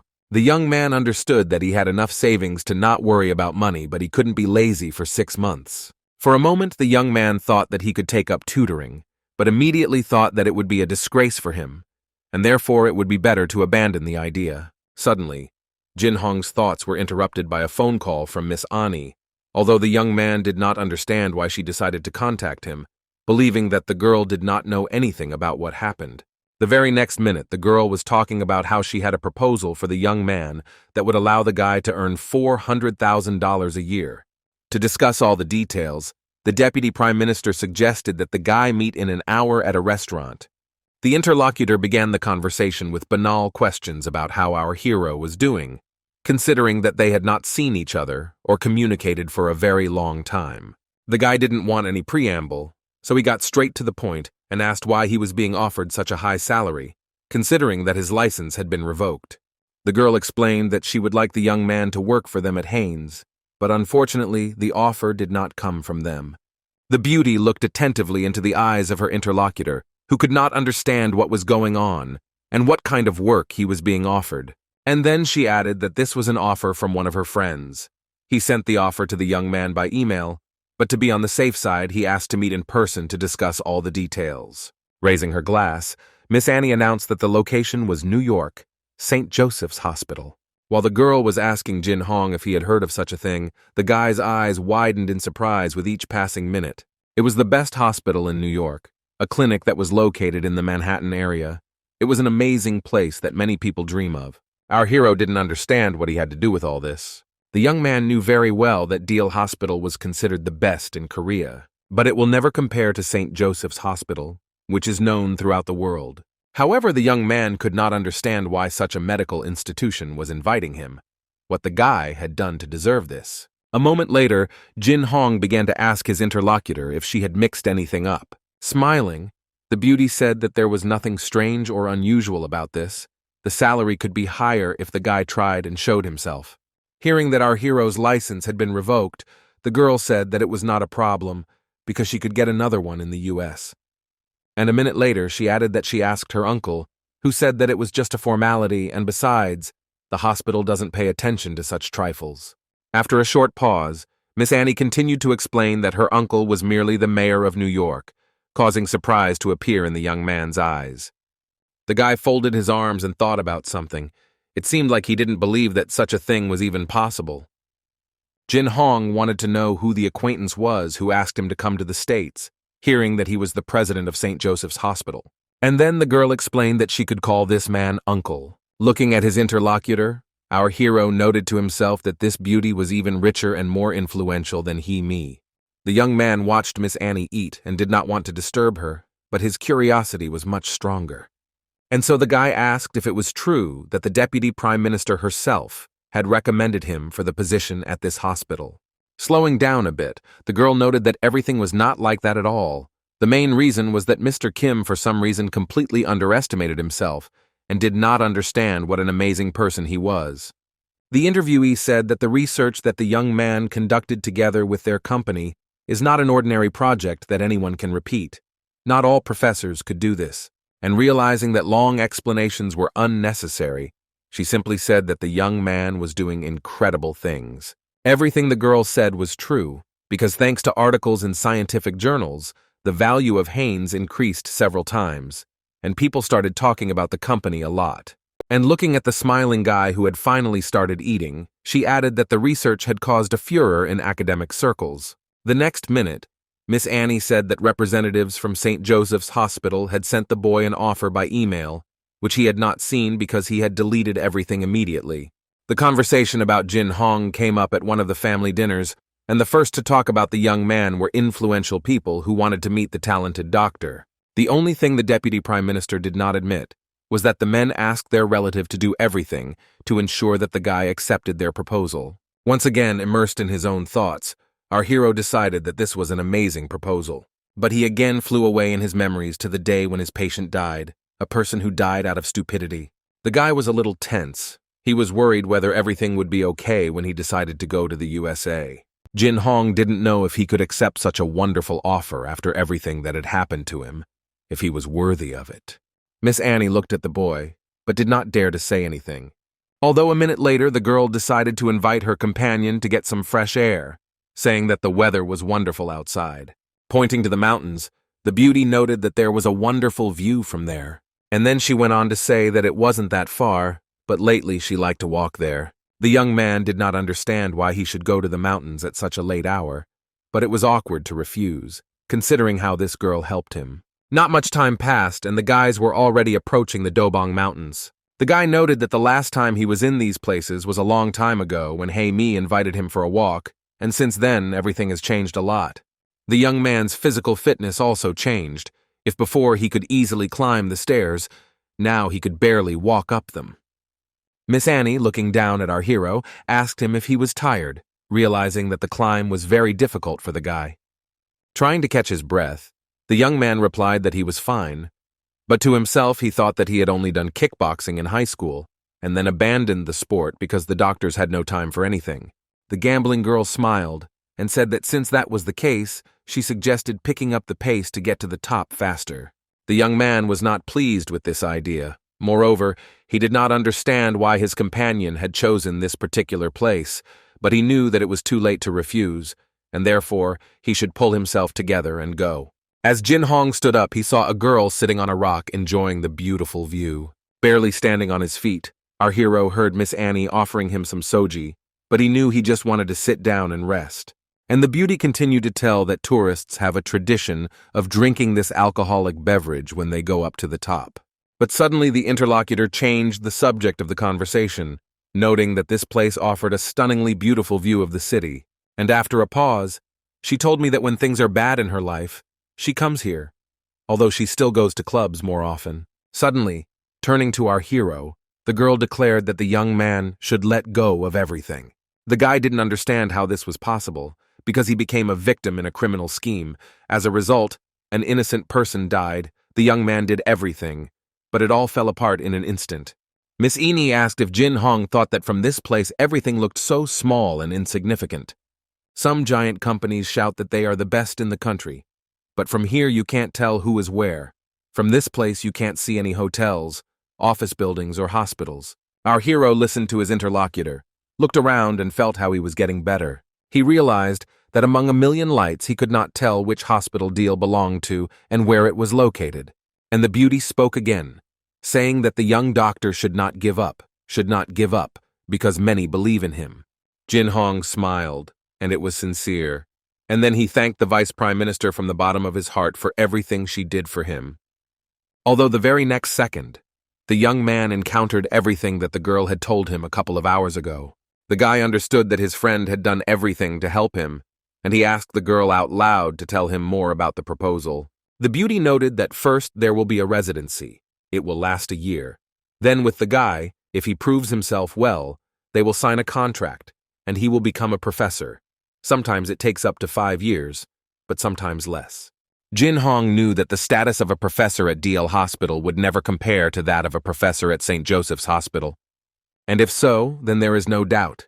And he said out loud that he is ready to accept the offer and go to the USA, hearing the joyful cry of his friend. At the same time, the young man voiced his condition, which was that after becoming a professor, he could go on an exchange to the DL Hospital. After some time, our hero had already arrived at the airport, from where he was supposed to fly to the States. The guy didn't waste any time and quickly completed the preparatory course for USMO. Jin Hong has an excellent command of medical terminology in English, so he had no difficulty getting the highest score. St. Joseph's Hospital handled visa processing, hotel reservations, and other things. Looking at his passport, our hero noted to himself that just one decision and everything happened so quickly. At that very time, Hee-mi was sitting in the waiting room and heard the dispatcher's announcements. The girl looked lost and didn't want to think about anything. Although a minute later the beauty began to convince herself that she needed to smile, because she promised herself that she would see her boyfriend off with a smile. But her soul was sad. The blonde understood that they had been moving towards a relationship for so long, and now Jin Hong was flying away. What was depressing was that the duration of the separation was unknown. The young man could spend 1 year in the States, 2 or more. Suddenly, our hero appeared behind us and announced that he had already finished registration. The girl began to make excuses, explaining that she really wanted to see the guy off with a smile. Tears were streaming down Hee-mi's cheeks. She couldn't calm down and just kept apologizing. Jin Hong tried to find some words, but he couldn't find anything. He didn't know what he could say in this situation. Looking into the beauty's eyes, the young man finally managed to pronounce the name of his beloved. Suddenly, the young man dropped to one knee and began to peer even more closely into the blonde's face. The guy said that he would return in 2 years. He would come on an exchange as a professor to the Deal Clinic. The young man promised to call often, and as soon as the opportunity arose, he would immediately come for a couple of days. Jin Hong said that he would come back even stronger than before, and so when the time came, he fell silent for a moment. A moment later, an open case appeared in our hero's hands containing a wedding ring. At that moment, the guy had no fear or doubt. He knew exactly what he wanted, and what would happen one day. Looking at the surprised eyes of his beloved, our hero asked if Hee-mi would marry him. For a moment there was silence in the room.